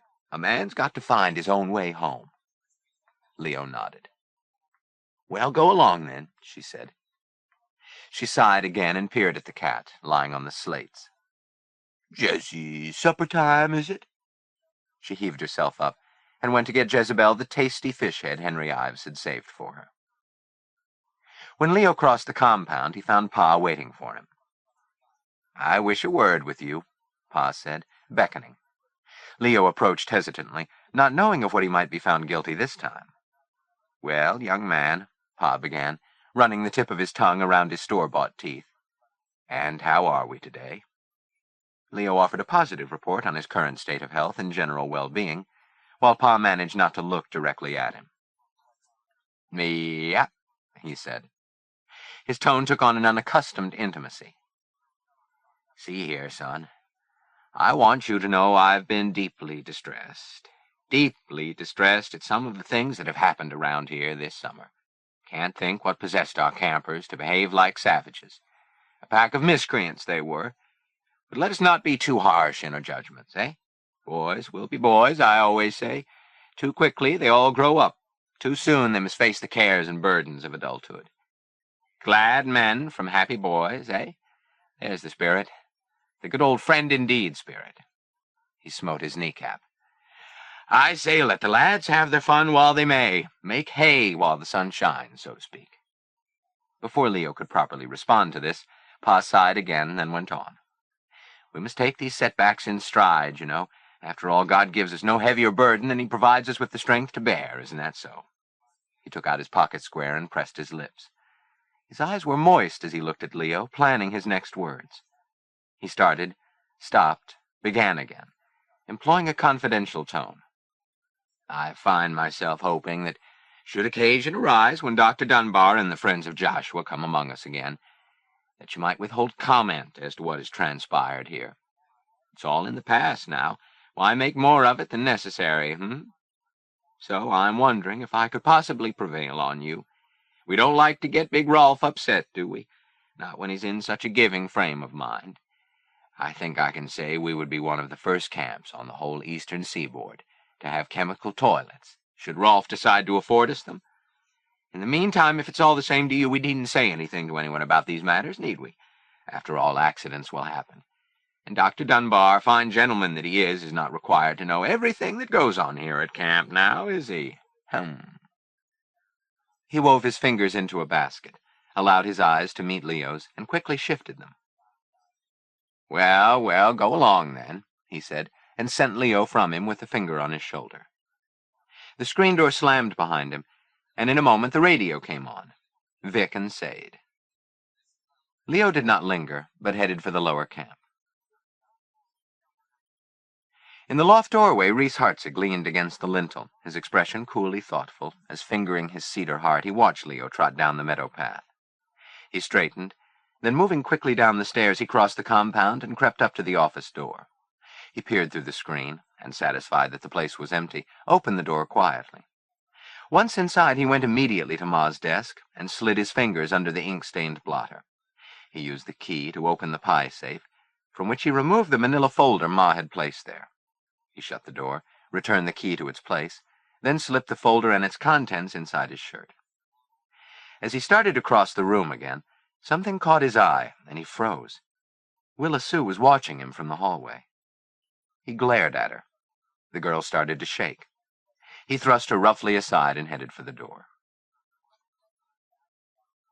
Not long after, Leo was standing in the Dewdrop Inn, where he'd made a stop, his pee creating a satisfyingly tinny sound against the trough. Suddenly the door opened, and someone ducked quickly inside.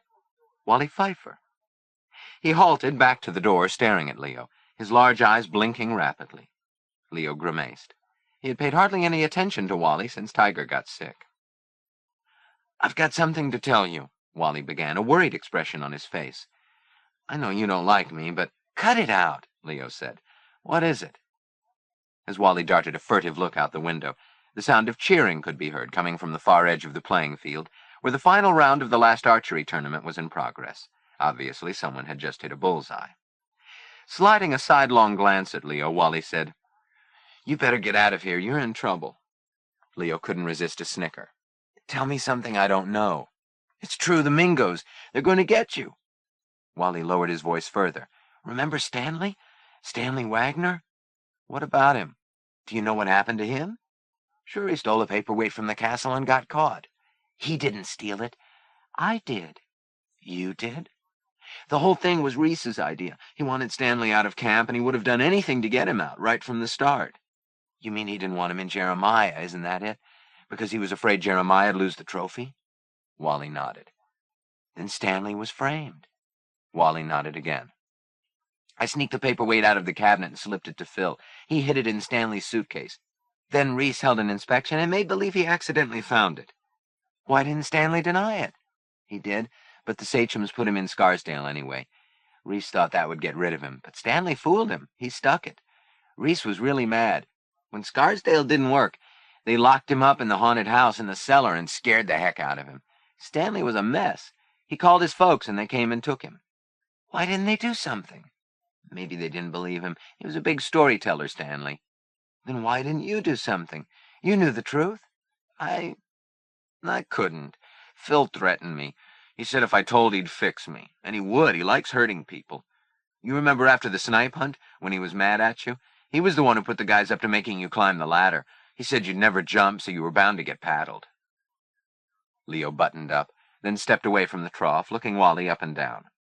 "So why are you telling me now? You never liked me." "No, I never.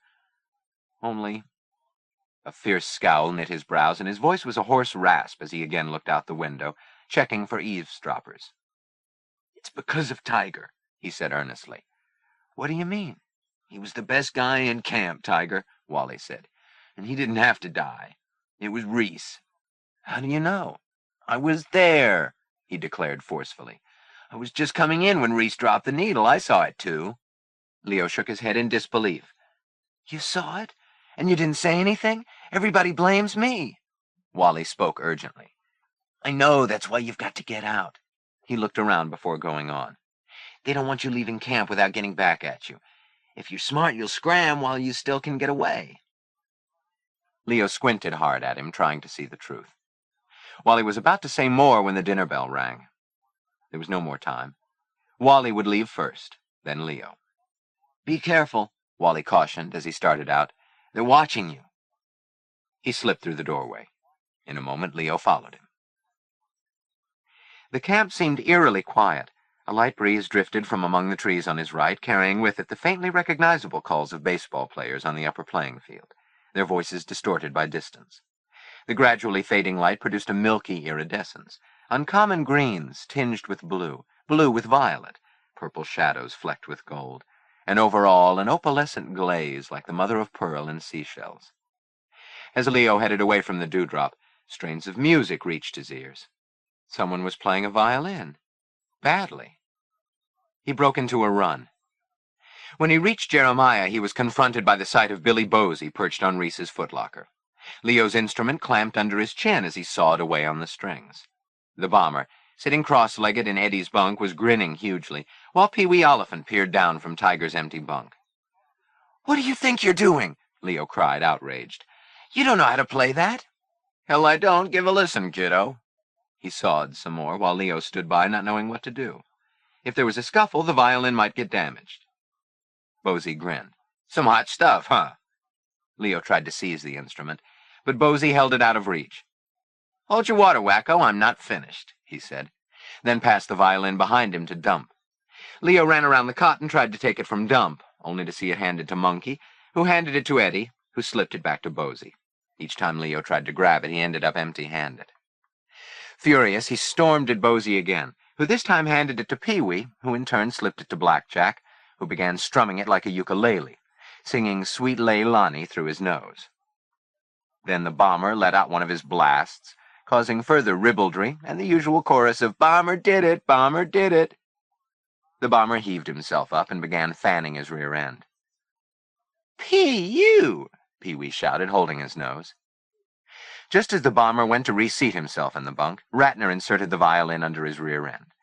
The bomber fell heavily into the bunk, and there was an ugly sound of splintering wood. A silence fell. He reached under himself and sheepishly extracted the mutilated instrument, which he gripped by its neck and held up. "Jeez, it broke!" he exclaimed with mock surprise.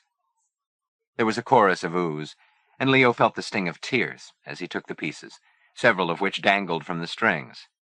"Cripes," said Bosie. "Look at him, will you? He's going to cry. A lousy violin, and he's going to cry over it." "I am not." "Sure you are. Look at you. You got tears in your eyes already. Go ahead and cry. You're nothing but a sissy anyway. Cry all you want." Leo squeezed his eyes shut. When he opened them again, he was staring accusingly at the bomber. "Don't look at me like that, wacko," he said. "You seen it was an accident." "You're a liar. You did it on purpose. You know you did." He glared around at the others. "All of you. You planned it." "Ah, you're crazy. Why would we do a thing like that, wacko?" Because you're all a bunch of shits." Bosie got up and squared off at Leo. "Hey, wait a sec, wacko. Who you calling names?"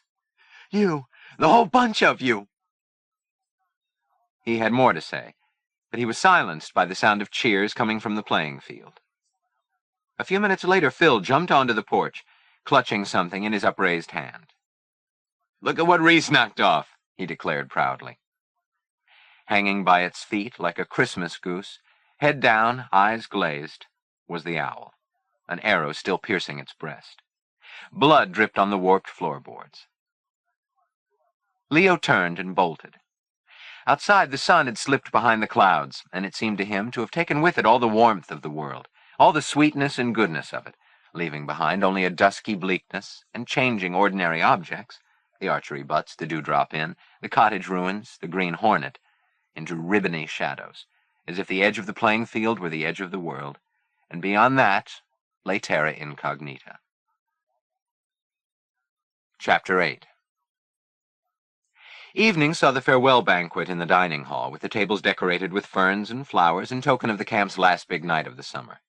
Ma and Willa Sue were in evidence at the staff table, along with Doc Oliphant and Mary Ann. Honey, too, everyone eager to learn who the winners of the Hartzig Memorial Trophy were going to be. When the meal ended, Leo watched as Pa rose to offer some choice parting words, the usual friend-indeed talk, which Leo only half heeded. He was still thinking about Icarus, felled by Reese's arrow, never to fly again. And the violin. What, if he had lived, would Tiger have thought of the destruction of Emily's violin, the treasure that to Leo had been such a potent talisman, not only of the past, but of the future that Dagmar had spoken of? A stir among the campers marked the end of Pa's speech, as he turned to the presentation of the initial awards. Bibles and felt badges for various camp competitions. He was followed by Hap, making the athletic awards, then Rex, who handled the aquatic awards in a like fashion, and Oates, who bestowed certificates of merit for nature studies, and, in Fritz's absence, for crafts. As each camper received his prize, there were cheers and applause, until Leo's name was announced, to be greeted with silence. Not a jeer or a knock, only a titter or two from the back of the room. Leo cursed the spider collection that made it necessary now for him to exhibit himself before the camp, and blushing furiously, he all but snatched the paper from Oates and regained his seat. Finally, it was time for the awarding of the trophy. The winning cabin's name did not come immediately to Pa's lips, however, for some fulsome words of general commendation were required to lay the carpet, so to speak, before the grand announcement could be made. During these remarks, Hap stood by, exhibiting the silver cup for all to see. And finally, the winner was Jeremiah. Reese strode to where Pa stood to accept the cup. "In the name of all Jeremians, past, present, and future, with special thanks to Tiger Abernathy, who had contributed so much toward winning it." So the Jeremians, as expected, had taken the trophy. That any other cabin should have won seemed unthinkable. Yet, as he left the dining hall, Leo harbored a curious sense of so what? As if, with Tiger gone, the whole thing had never mattered much after all. At 8 o'clock that evening, as he'd done all summer before the start of each council fire, Pa made his customary appearance at the head of the line path, bearing aloft the great torch, its sacred flame a beacon for all to see, there to be met by the trio of honorary runners who lighted their torches from his, then separated to carry the flames to all 3 units.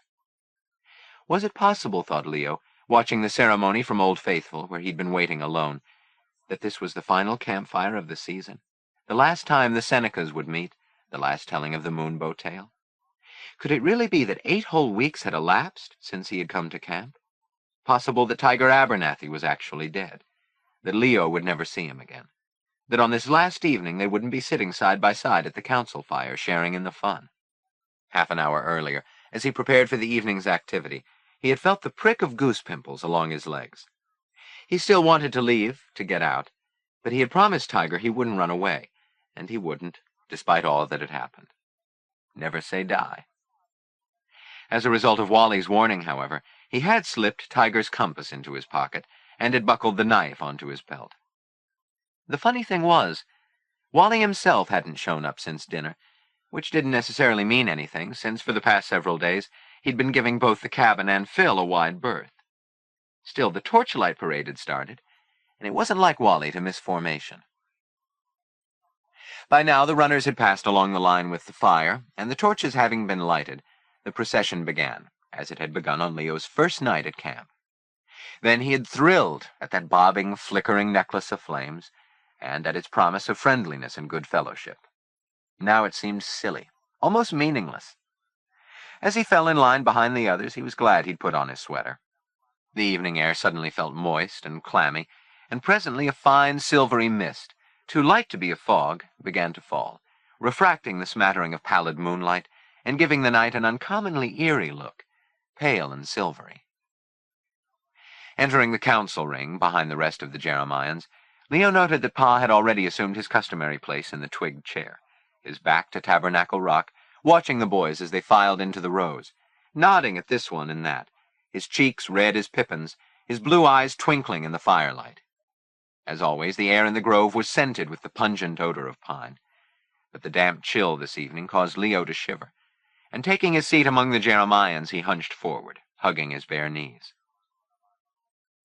When everyone was seated, Pa rose, and extending his arms began weaving the traditional friendship chain that joined one camper to his fellow all around the ring, arm over arm, hand clasped in hand. The boys of all 3 units linked according to tradition. And Leo, too, joined hands, with Eddie on the left and Monkey on the right. Yet their touch was cold, not as it had been on that first night. "Camping in the pines of Moonbow, down by the lake," they sang.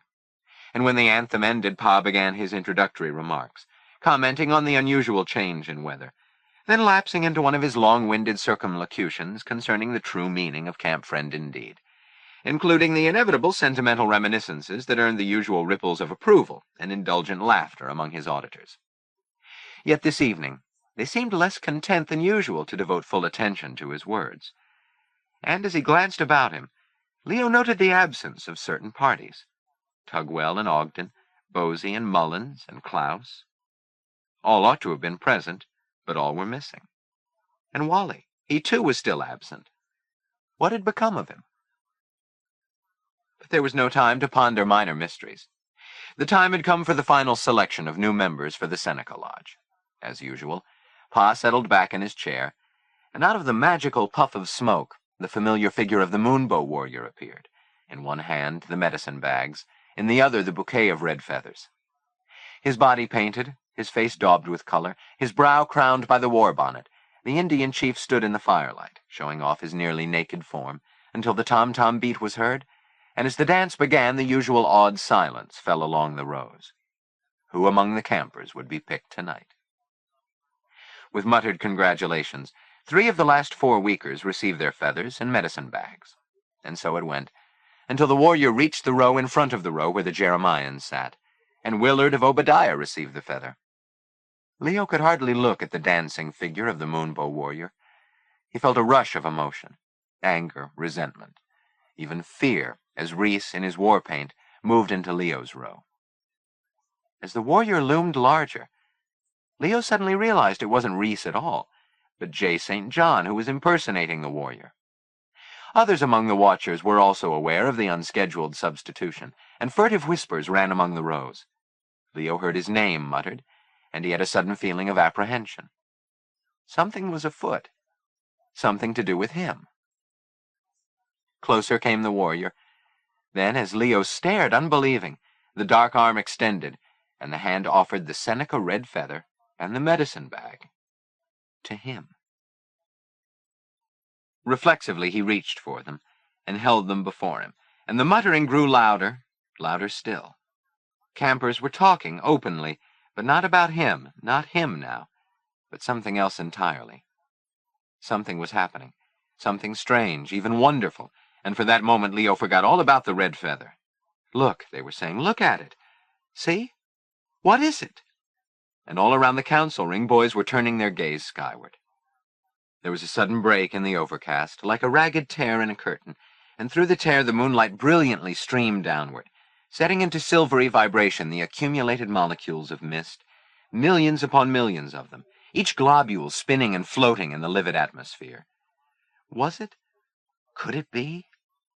Hardly daring to breathe, they watched, as above the mist-shrouded waters, the particles of moisture began to gather themselves together, resolving themselves into a thin veil, a curtain of shimmering light, and the broad bow took form, shaping itself into a luminous arc that spanned the lake, from the hills behind them to the tall tip of the Methuselah tree. As if pulled by some magnetic force, one by one campers and counselors alike rose to their feet, some abandoning their places to make a concerted movement toward the waterfront, where the view was unobscured. "Ah," they breathed, "it is the Moonbow. The Moonbow they'd been hearing about for so long. The Moonbow of Pa's story suddenly made real. A light like no other in the world." To Leo, standing with the rest by the lake shore, it suddenly seemed that the magical arc bathing them in its silvery glow was a sign that the bitter events of the summer should be forgotten, that from now on everything would be all right, that they were all true friend-indeeders here together, boys of Moonbow, who, having passed through a long, dark way, had again emerged into the light. As he gazed up at the sky, it was as if all the mean tricks that had been played on him had not been played, the angry words not spoken. This was the thing he would take with him when he left, the Moonbow. If only Tiger were here to see it. The phenomenon lasted for 3 minutes, no longer. Then a breeze rose up from the east to tear at the gauzy mist, and before their eyes the arc dissolved, ending as it had begun in darkness. Leo sat down again, shivering and hugging his ribs. Clutched in his hand was the red feather. From his neck hung the empty medicine bag, soon to be filled with magic. The sight of them brought him back to reality. Yes, he remembered. The Moonbow warrior had presented it to him. Within the hour he would be made a Seneca brave. Already someone was tapping his shoulder. "Get going," came the whisper, and Leo saw the other Seneca designates leaving their places to go to the wolf's cave. Like an automaton, Leo jerked to his feet and switched on his flashlight. As he joined the rest of the honor party, his mind again strayed to Tiger, and his fingers caressed the empty medicine bag on its string around his neck. Suddenly, another more sobering thought crossed his mind. There was something fishy in all this. Again he recalled Wally's warning, and his heart beat fast. Yes, he was certain. This was just another Mingo trick, and he'd fallen for it. What a sap! He wasn't to be made a Seneca. They were planning to get him off in the woods and do a Stanley Wagner on him. Holding his breath, he glanced discreetly to both sides, ahead and behind. No one seemed to be paying him much attention as they trudged along the path toward Indian woods. He made up his mind. He must make his run for it, right now, or it would be too late. Scarcely breaking stride, he turned down the nearest cross path and sprinted forward. No sooner had he begun his move than a shout erupted behind him, and they were on to him. He ran as if from the devil himself, dashing blindly along the path, panting, his breath coming in heavy exploding bursts, hearing nothing but the sound of his own feet hitting the needled ground, legs frantically pinwheeling as he spurred himself on. The light grew dimmer, and he was forced to slow his gait. The ground was boggy, pale scarves of mist threaded among the trees, and with every headlong step the way grew more treacherous. Though the sounds of pursuit had died away, still he did not feel safe, only alone. He had started off with such a violent rush, and now he wasn't sure where he was. It was the snipe hunt all over again, only tonight the games were over. The games, the jokes, the fun. No anagrams this time. He picked up his pace, stumbled, then stopped dead, staring ahead. Before him, in the shadows, a quartet of menacing silhouettes barred his way. He blinked once, twice, thinking he must be imagining them. But the four, mute and motionless, remained staring back at him. Their faces were smudged with burnt cork. Their eyes shone white. Who they were he did not know. But what matter? They were there and they wanted him. No sense in running any more, they had him. Then, "Come with us," he heard one say, in an ominous, oddly manipulated voice, a bit of play acting. "What do you want?" he said, trying to pump some sound of courage into his words. The order was repeated. The air was very still. Suddenly Leo felt his body go flaccid, like an old rubber with no spring in it, and he knew he was licked. It would be Stanley time at the Wolf's Cave. A robot, he proceeded as directed by his summoners. Chapter 9. Single file, like Indians, they broke away from camp property onto the old lake road, heading surprisingly, not into Indian woods as Leo had figured, but farther east, toward Pissing Rock. Trudging along the shoulder, he could hear the open-throated drag of his captor's breathing as they marched doggedly on, the two backs ahead of him, sturdy and somehow brutal-looking, while from behind him, his every flagging step earned him a helpful prod in the small of his back, forcing him to keep pace. There was no other sound except the rhythmic crunch of their shoe soles. No cars passed, no dogs barked, nothing. Done with its brilliant show, the moon had hid its face. The night was dark, and Leo fearful of what lay ahead. They came around the bend, and then he saw it. There, beyond the treetops, rose the slanted roofs and chimneys of the steelyard place. It was to the haunted house that they were taking him then, not to Indian woods, not to the grove, not the cave. Tonight Leo Joaquim would witness no gathering of the Senecas, nor would he be made a member of that honorable lodge. Larger and more sinister, the roof peaks and gables loomed as they drew near. He wanted to look away, but could not. He dragged his step, only to suffer another prod that made him jerk, forcing him on. Now they were hustling him up the crazy paving, past the beds of cinders and weeds. At the front steps he balked. Nothing could make him enter that house another time. They would have to kill him first. "Go up, or we'll drag you by your hair," ordered one of them, his face disguised, voice too. "Be a man," advised his partner. "Go forward." Yes, thought Leo, be a man. Above all, he must be a man. Glad man, from happy boy. Ha ha. The first pair marched onto the porch. Leo must follow. Making up his mind to it, he placed his foot on the bottom step and began his ascent behind the two rigid backs, the other two close behind him. The floorboards creaked, and the structure protested under their combined weight. As the party approached the doorway, the leaders held up their lanterns, then stepped inside.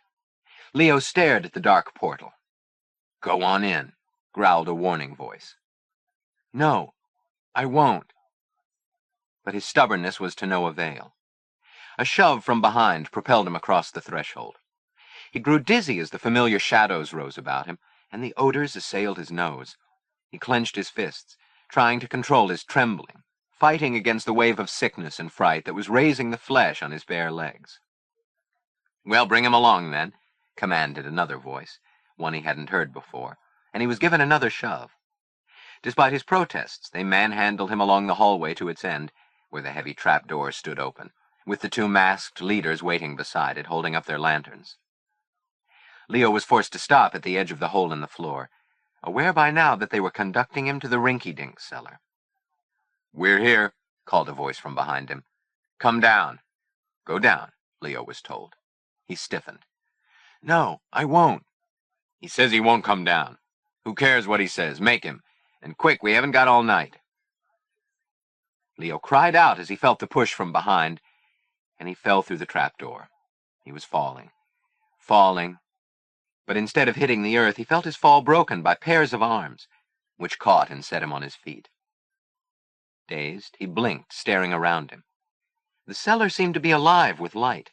Torches flamed everywhere. He could make out some 20 or 30 huddled forms arranged along the walls of the room, a band of grotesque, fearsome-looking figures, their faces besmirched with blacking and garishly painted.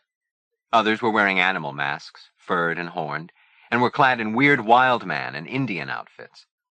In addition to the torches, their hands clutched makeshift weapons, sticks and staves, tomahawks, axes, and shields taken from the exhibition wall at the lodge, Leo realized. But this ragtag and bobtail lot was no brotherhood of Senecas come together in a ceremony of honor and friendship. Tonight, the night of the last campfire, night of the Moonbow, there would be held not Seneca ceremonies, but Mingo revels. In the flickering torchlight, one by one he examined the evil-looking bunch, seeking hints as to who was who. Yet so successful were their disguises that they were to all intents and purposes impenetrable, except, yes, maybe the one got up as a fox, who now took up a position of importance before Leo, eyes glinting behind his furry muzzle. In one paw he displayed an Indian rattle, which when shaken gave off a menacing sound, like the tail of a rattlesnake. It must be Phil, Leo decided. He'd been clever enough to remove his ring, but there was a telltale white band around his finger that the burnt cork had missed. "Go ahead, look about you," the fox suggested with a spurious show of affability. "See what is to be seen. Think where you are, and to what purpose."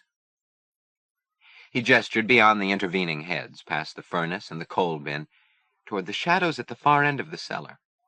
There, a line of Indian blankets was hung with wooden clothespins on a wire stretching fully across the room, effectively shutting off the farther view, while in the corner was something else Leo hadn't noticed before. He stood tiptoe, trying to make out who it was. "Go on, take a good look," urged the fox smoothly. "It's a friend of yours. Maybe he'll give you an idea of what's going to happen, just in case you were wondering." Oh, no. Leo stared in alarm and astonishment as he recognized Wally Pfeiffer. His arms had been pulled back over his head and secured, his ankles and legs bound as well. On his bare chest a crude swastika had been drawn.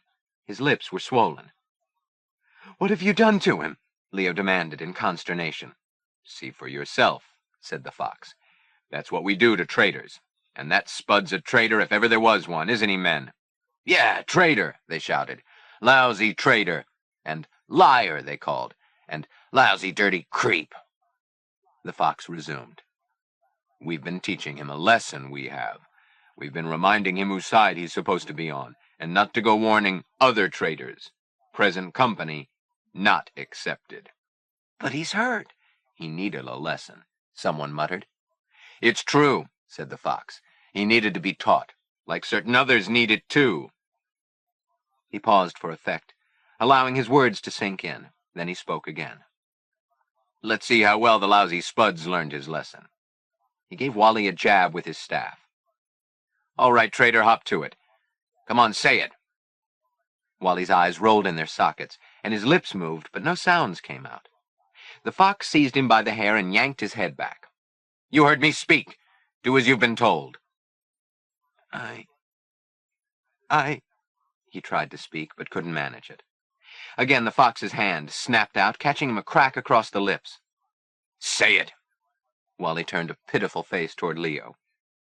You dirty, murdering bastard." And he spat. Leo recoiled as Wally's spittle flew into his face. "Make him say the rest," prompted another voice, deep and resonant. It came from the lips of a wolf. Leo could see the flash of eyes behind the mask. Eyes and voice, he knew both. They belonged to the brown bomber. His friend? who had smashed his violin. "Well, speak up," urged the wolf. Wally only stared in fright. "Leave him alone, Bomber," Leo said in a low voice. "He didn't do anything to you." "Silence!" came the fox's crisp command. "There is no Bomber here. We are the Brotherhood of Mingoes." That much, ironically, was true. No Bomber here, not really. The third of the three musketeers had betrayed not only Leo, but Tiger Abernathy as well. As if reading Leo's thoughts, the wolf turned away and prompted Wally again. "Go on now, say it." "I forget." "Tell him what you are," he commanded. Wally's head lolled. "I'm nothing but a dirty traitor. I deserve to die." "All right, that's enough of that crap," came an impatient voice. "Let's get on with it and stop all this screwing around." As hands reached for Leo, he broke free and, ducking under their outstretched arms, headed for the hatchway steps. Before he could reach them, he felt a heavy blow across the back of his neck. He crumpled to the floor. Amid shouts, they grabbed him and dragged him back into the light, securing him with rawhide thongs to a post in the same way Wally was tied. Bodies huddled closer now. Faces, hot and sweaty, were streaked with soot. "Let the trial begin," the fox intoned. "Yeah," they all muttered, nodding. "The trial." Still dizzy from the blow to his neck, Leo peered around at their faces, at their eyes agleam, anticipatory, hungry for action. So he was to be tried, then. But on what charges? What was his crime? "A man should be told what he's being tried for," he said, trying to keep his voice even. The fox stared back at him. "I'm the judge here. You must say your honor to me, like in a real court." Leo put on a show of bravado. "This isn't a court. It's just some stupid game. You're all nuts." The forthright declaration provoked a volley of laughter. They were nuts? No, pal, Wacko was the one who was nuts. After all, Wacko had been to the asylum. The fox's fist flew up and caught him across the mouth. The blow hurt. Tears stung his eyes, and he was helpless to wipe them away. Now he was certain the fox was Phil. "He likes to hurt people," Wally had said. Leo could taste blood, feel his lips swelling. "Hey, come on, you guys," someone called out wearily. "Let's get on with it." His companions muttered agreement. They wanted the whole show. The group parted, as another figure, this one featuring a bear's physiognomy, made his appearance. "Who is it that now comes before the tribunal of the Mingo Lodge, and to what end?" intoned the fox. "It is I," said the bear, "Nananda, the all-knowing spirit of the Mingo tribe, and I've come to accuse. Am I permitted to continue?" "Who do you accuse?" came the query. A grubby finger was raised, pointed. "I accuse the prisoner." From the voice, Leo thought perhaps the Bruin was Bosey. The thick-set crocodile at his shoulder was Bullnuts. The fox nodded gravely. "Very well, you may continue, Mr. Prosecutor. Call your first witness." The bear turned and surveyed the group on both sides of him. "I call the frog," he said. "Let him come forward and testify. Listen carefully, all of you, to what he has to say." The group gave way, and yet another figure, smaller than the others and costumed as a frog, was pushed forward. "Say then, give evidence," instructed the fox eagerly. The bear prompted the frog. When the frog spoke, it was in the accents of Pee-wee Oliphant. The whole idea of Pee-wee's being in on this monstrous show turned Leo's stomach. "Why have you dragged him here?" he demanded. "He's only a kid. He should be in bed." Haw, haw.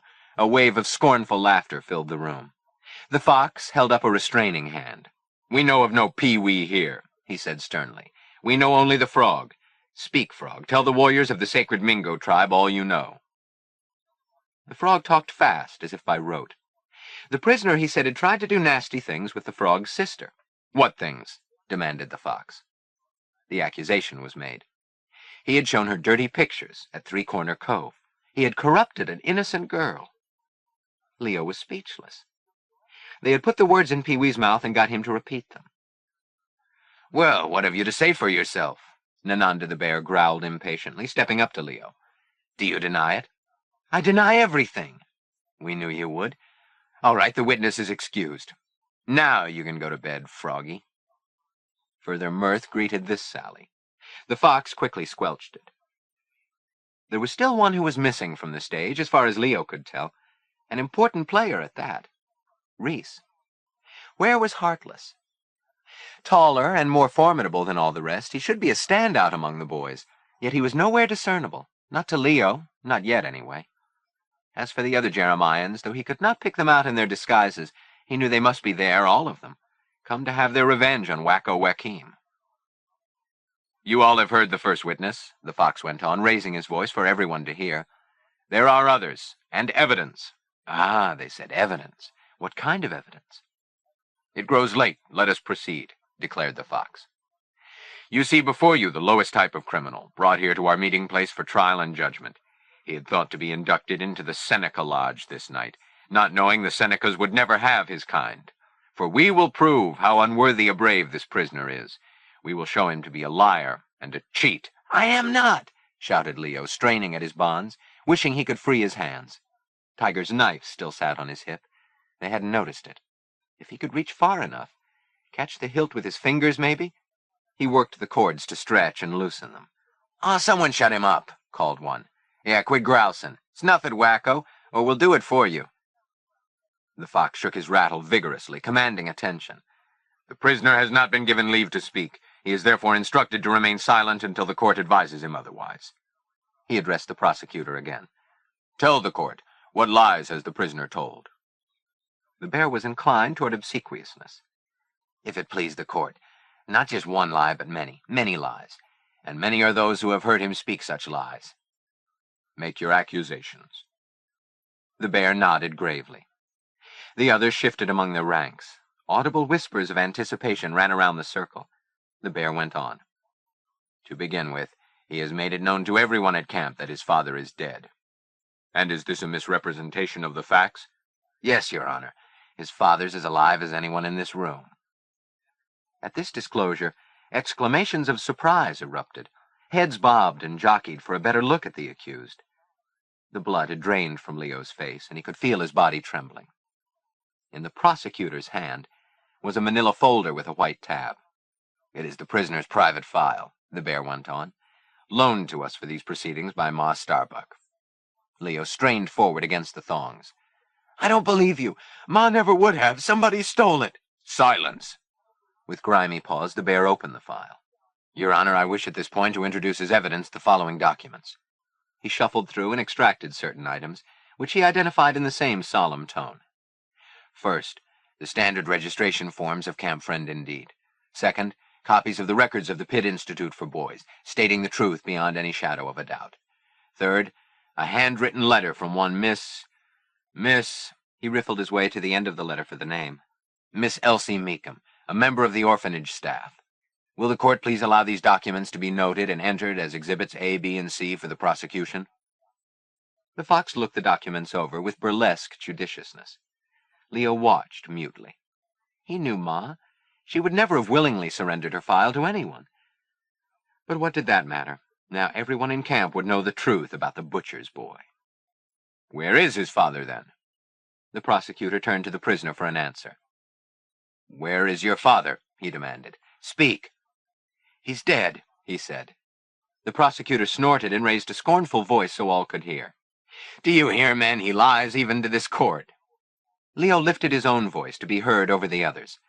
He is dead. He's talking about my stepfather.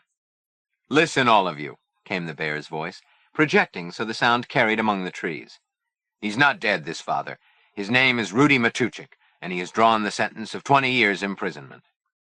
At this news, the band of watchers put their heads together and again jabbered among themselves. Once more the judge raised a hand for silence and addressed the prosecutor. We are interested in your words. For what crime is this man in prison? For the crime of murder. Murder? The word swept through the ranks. It is a fact, the prosecutor continued. Here is the proof in my hand. Again he waved the documents. Now ask me, for whose murder? Yes, whose? They demanded in unison, jostling one another in their eagerness to see and hear. Again, the judge was forced to call for order. For the murder of his wife, came the reply, and his wife's boyfriend. Another eruption greeted this sensational revelation. The bear eagerly pressed his point. Hear me, men, it's all here in the file, every word. He held up the folder.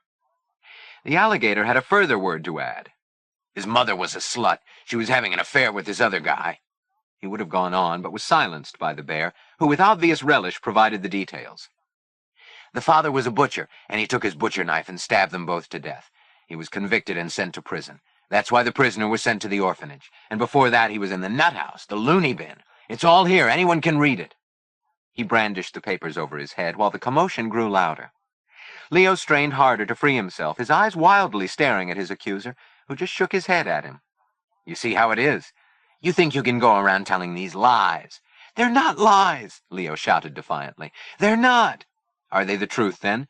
Not exactly, but, well, there you are. You're a liar. And furthermore, the bear went on, ignoring Leo's denial and taking up a position close to the fox. Furthermore, I stand here before this tribunal to accuse the prisoner of being responsible for the death of Tiger Abernathy.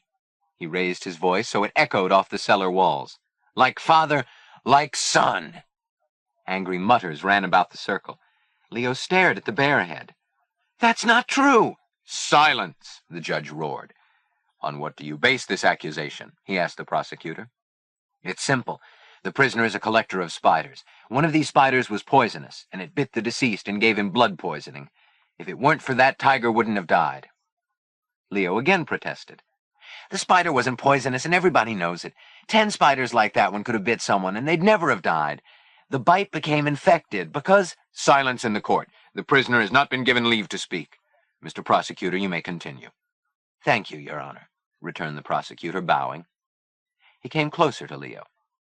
So, prisoner, you will call others liar, will you, when it is you yourself who is the liar? Everything I've said is true. I don't think so. In fact, turning to the courtroom again, I think we have already proved beyond doubt that if there is any lying being done here, the prisoner is the one doing it. And his hands are stained with the blood of Tiger Abernathy, who, except for him, would be standing here at this very moment. He wouldn't! He'd never be here! Let me go! Again Leo strained against his bonds. This was more than a game. This was diabolical. He thought of Stanley Wagner. You have no right! Shut up! Silence him! Give him a poke to shut his mouth! Silence! Silence, I said, shouted the judge. Enough of this. If there are any more outbursts, I'll order the prisoner gagged. We won't waste any more time. We'll have the verdict. And the sentence. Ray! Ray! The boys shouted. Time for sentencing. Jury, what is your verdict? Came the call. As one, they spat the word out in his face. Guilty. Guilty. Guilty! The cellar rang with shouts and cries, while Leo stared in disbelief and mounting alarm. No use for him to struggle more. But the end, where was that? And when it came, what would it be? The fox again stepped forward and raised his arms for silence. In the sudden hush, he spoke to the prisoner. You have been found guilty of the worst kind of crime, the crime of breaking faith. Everybody knows it was your spider that killed Tiger. It won't do you any good to go on lying about it. A liar is what you are, and you will be punished accordingly. He paused, turning to speak sotto voce with the bear and several others who crowded around him to hear what he had to say. Leo watched, hating them all. The fox turned back, cleared his throat. The penalty you will pay for your lies and treachery is as follows. Watch. Watch, all. See what has been arranged for the guilty. Leo watches. The fox reaches up and pulls a cord. Bright lights flash on as the curtain of blankets is pulled back, revealing a makeshift stage upon which a tableau is being enacted, a grisly tableau whose essence swiftly communicates itself to Leo. He shouts out in horror. He would look away, but cannot. There in full view stands the menacing figure of Rudy, the butcher of Saget's Notch, in his shirt sleeves and his bloodied apron, his straw hat perched on his head, his drooping mustache, his ever-present cigar, and clutched in one upraised hand his butcher knife, its blade besmirched. His other hand is closed around the throat of Emily, her breast covered with blood. She is dead. He has killed her. Mother! The anguished cry echoes in the room. In terror and surprise, Leo springs forward, free at last of his bonds, his fingers scrabbling at his hip. As his body knocks heavily against the exposed flank of the murderer, his fingers close around his own knife, freeing it from its sheath. Its steel blade flashes in the light. "No, stop!" comes a cry from among the crowd. A futile cry, for Leo's avenging knife thrusts home. As the blade strikes, there is an explosive sound of shocked surprise from Rudy, who gasps, groans, crumples, then falls backward. Frantic hands snatch at Leo, yanking him away from the stage. He stares dazedly at the gory sight of the murdered Emily, who in some unaccountable yet miraculous transformation has been restored to life, her blood-spattered features now changing into those of Gus Klaus, a look of bug-eyed horror on his face as he peers down at the lifeless body of Reese Hartzig, who lies bleeding on the floor, an expression of surprise frozen forever in his eyes. Tiger Abernathy's parting gift to Leo Joaquim, buried to the hilt under his ribs. Epilogue. Neither lofty nor inspiring, Mount Zion was never what you could call a real mountain, merely one of a range of low hills, the site chosen by Canute and Dagmar Kronborg as their home in America. On a bright sunny morning toward the middle of November 1938, a thin plume of smoke curled from the hen's egg chimney, and high atop the observation tower the Stars and Stripes marked a brisk wind from the east. With the coming of autumn, even the sky had changed, no longer the soft, limpid cerulean blue of summer. It was a harder, more enameled blue, the blue of a Delft plate, and host to wavering wedges of geese flying south from Canada. There was a good nip in the air, too. All through the valley the leaves had turned, and in the farmers' fields the pumpkins ripened their way toward Thanksgiving pies. Except for a black-winged hawk knifing earthward, the valley seemed to drowse in a sort of fairy-tale slumber. On the topmost gallery off the music room, Augie Moss was leaning over the parapet, spilling to the wind the contents of 2 ashtrays. Through the open doors behind him came the sound of music, a lively glissando of notes that lay melodiously on the ear. Augie slid a look up to the cruising hawk, then stepped back into the music room, where Leo Joaquim stood behind the Pleyel piano, some sheets of music open on the rack, Mendelssohn's violin concerto. Augie watched from under knitted brows. The boy had changed some. He looked older, not as thin and gangly. Augie's cooking had helped to accomplish that, and with an indefinable something more grown up in the line of the jaw that rested on the curve of the violin. Returning the ashtrays to their decreed places, the jade one on the big table, the crystal beside the piano keyboard, Augie slippered his way from the room, while Leo continued his practice undisturbed. If he paused for longer than the time it took to run to the bathroom, he would hear from upstairs, the signal for him to resume pronto or catch it. At the castle, one had certain obligations. In the matter of musical practice, diligence was called for. Dagmar was no easy taskmaster. As he bowed away, Leo's eye traveled to the framed photograph on the piano. A pair of suntanned campers clad in khaki shorts, grinning into Dagmar's box brownie.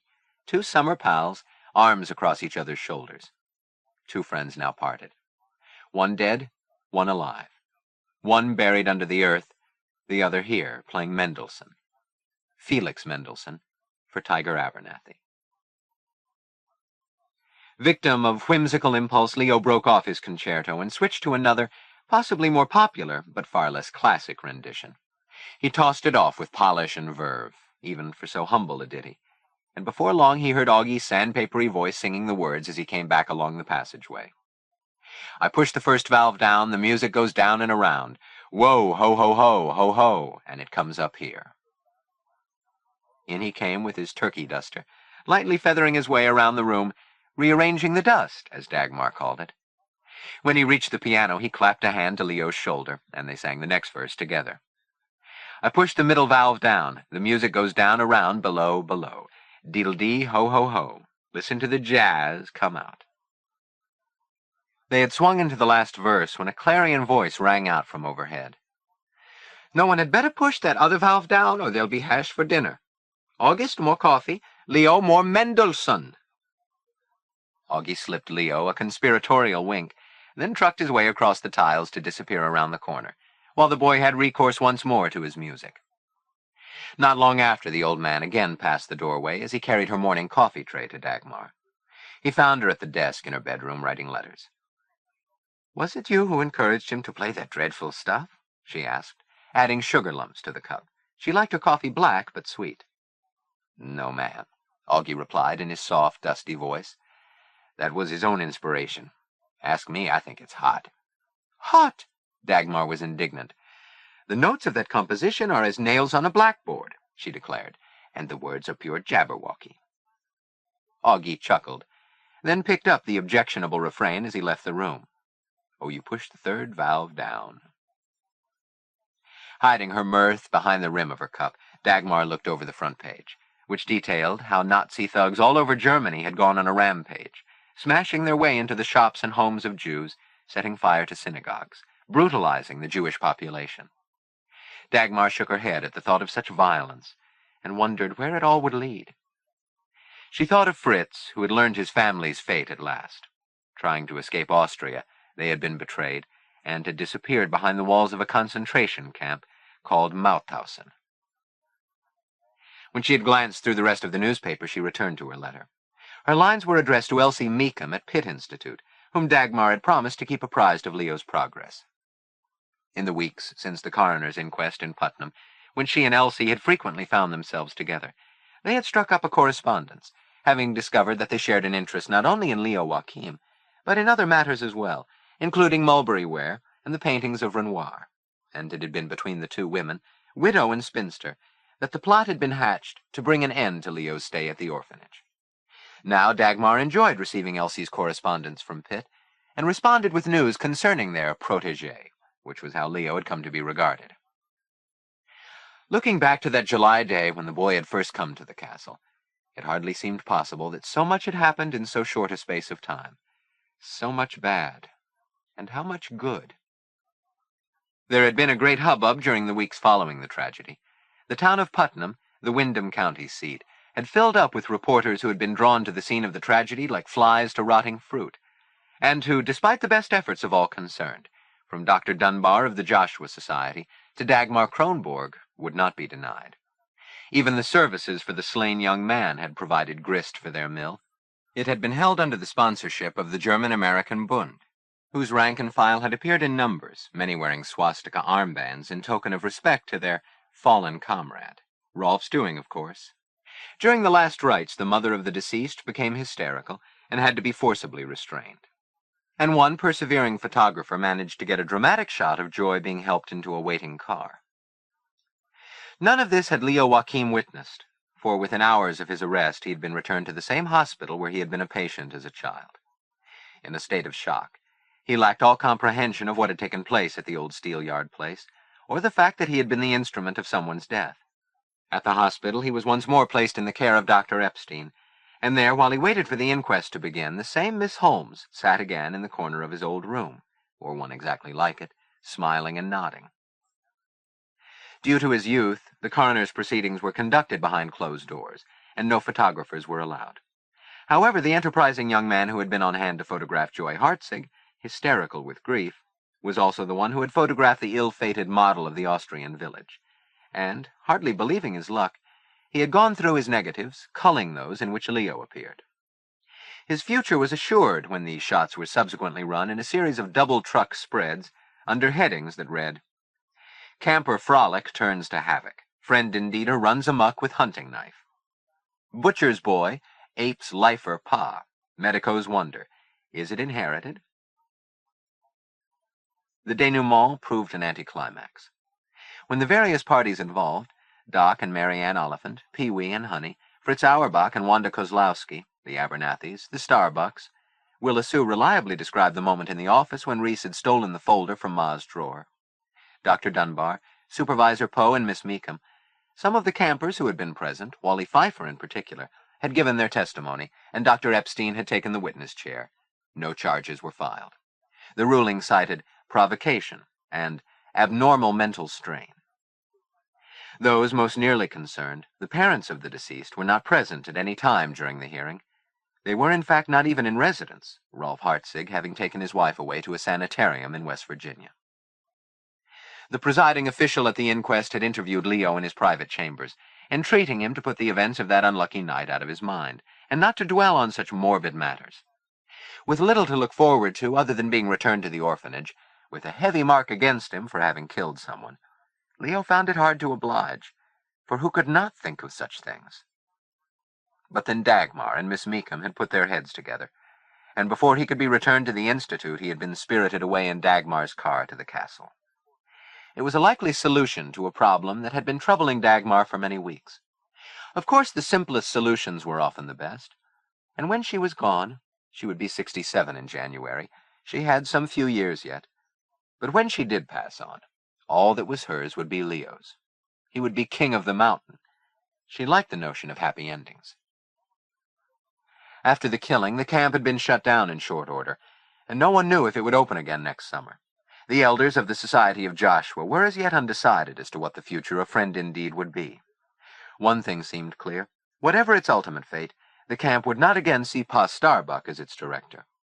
The elders having made their own private inquiry into the tragedy, he had received a stinging rebuke from his superiors, and been summarily relieved of tenure. This fact had, however, been successfully concealed from the press, lest the unsavory nature of the affair rub off on the society itself.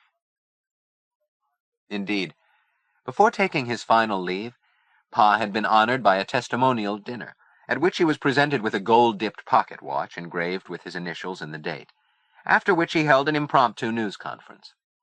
Modestly beaming, he reiterated matters of health as the reason for his retirement, and stated his intention of removing to Miami, where Ma, his spouse of 36 years, could live year-round in bathing suits and drink coconut juice. Ha-ha, that was a good one.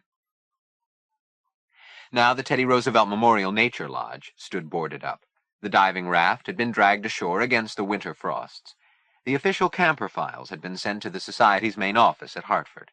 And in the dining hall, mice feasted on uneaten foodstuffs, forgotten at the back of cupboards. Cobwebs were being spun nightly in the tool crib and the Swoboda corner, and upstairs in the Marconi radio shop. The Buffalo Bill war bonnet had been removed from its display case to end up in Pa's duffel, eventually to find its way to a similar exhibit case in Miami, where Pa would eagerly repeat the same old story to anyone who would lend an ear. As for the Hartzig Memorial Cup, its fate remained in doubt. The plaque at its base was never inscribed with the names of the Jeremians who had won it, those boys of Lucky Cabin 7, whose parents had descended on the camp en masse and hustled their sons away as fast as they could. Indeed, after the night of the last council fire, the cup was not seen again at camp. Rumor suggested that Hap Holliday had absconded with it, though nothing was ever proved. Fritz was living in Hartford, working for a printing company, and looking forward to advancement and a raise. Of his family, no news since he had been told of their incarceration, and little hope. Yet being Fritz, he did hope.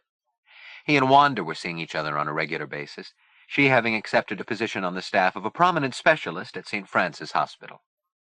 Meanwhile, beginning in the new year, Fritz would be looking out for Leo, who would be staying with him while studying music under Professor Pinero. Dagmar would miss having the boy at the castle, but the bus trip was only 70 minutes. He'd be home often enough. She addressed her envelope to Elsie, inserted her pages, and licked the flap. Now for a stamp. Augie would know where they were. In the music room, the Mendelssohn continued as Leo fiddled away. Set out in a mulberry bowl on the Chinese shawl, a cluster of winter cherries bobbed on their stems, marking the change in the seasons. Also marking, Leo hoped, the change in his fortunes. And he wondered how he had ever made the difficult passage from Gallop Hill in Saget's Notch, from the stone-cold rooms of Pitt Institute, to Dagmar Kronborg's castle. His present state of near equilibrium had not been easily won. Murder. That was what he'd done. Committed murder. Though all he remembered really was the figure of Rudy looming above that of Emily, knife poised over her heart. But it hadn't been Rudy. Only Reese, dressed up like Rudy, play-acting. A little joke meant to drive Wacko nuts. A gag that had backfired, and ended up with Reese dead, and Leo having killed him. He didn't like to think about Reese being dead. But it was hard not to when your mind made up pictures, your brain ticked with memories, and your fears were like so many vultures with hard, hooked beaks, or maybe crows, a flock of them with black wings beating around your head. But in time... From the corner of his eye, he glimpsed someone watching him from the hallway. Dagmar. How long had she been there? Did she approve of what she'd been hearing? How did it sound? That last needs work, she said, marching briskly up to the piano. You're letting your tempo lag. Why don't we try it together? She adjusted the metronome weight from allegro to allegretto, Then, smoothing the folds of her skirt along her backside, she slid onto the bench, toes seeking the pedals. "Keep your mind on your notes, Leo," she remarked wryly, for she knew that on such days as this it was hard for a boy to attend to his work, when the whole outdoors beckoned with its red and gold glory and the pungent smell of autumn smoke in the air.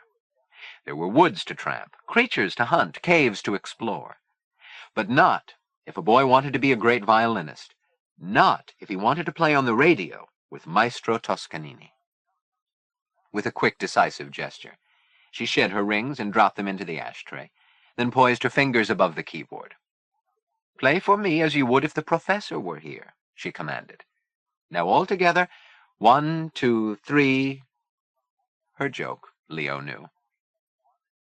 She smiled and nodded as together they began to play, picking up the downbeat and setting off to a lively start, the notes and chords tumbling over one another in their eagerness to be expressed and heard. From time to time, as she played, Dagmar tucked her chin under and worked her brows, her eyes sparkling with that keen, alert pleasure that is given to those who make music and make it well. A boy could let himself sink back into the darkness, there to be seen no more. Or he could make his way up into the golden blaze of noon, into the night's starred firmament, where the air was nimble and buoyant as the salty sea, and carried you along, a feather in the wind. As the notes swelled, Leo felt a welcome lightening of spirits. He imagined himself being carried away in a kind of rapturous flight, up on white feathered wings, unfettered and unleashed. High above the treetops, a lone bird idled in its vast blue domain, climbing higher and higher, growing smaller and smaller, until it was only a daytime star, winking there, and disappearing into the Empyrean. Icarus. Grateful acknowledgment is made to the following for permission to reprint previously published material. Columbia Pictures Publications, Bellwin Incorporated. Excerpt from That Old Feeling by Lou Brown and Sammy Fain. Copyright 1937, renewed 1965 by Leo Feist Incorporated. All rights assigned to SBK Catalog Partnership. All rights controlled and administered by SBK Feist Catalog. International copyright secured. Made in USA, all rights reserved. Warner Chappell Music Incorporated. Excerpts from The Music Goes Round and Around by Ed Farley, Michael Riley, and Red Hodgson. Copyright 1935, Chappell and Company, renewed. Excerpts from Poor Butterfly by Raymond Hubble and John Golden. Copyright 1916 by Warner Brothers Incorporated, renewed. Excerpts from You Go to My Head by J. Fred Coots and Haven Gillespie. Copyright 1938 by Warner Brothers Incorporated. All rights reserved, used by permission. End of The Night of the Moonbow by Thomas Tryon.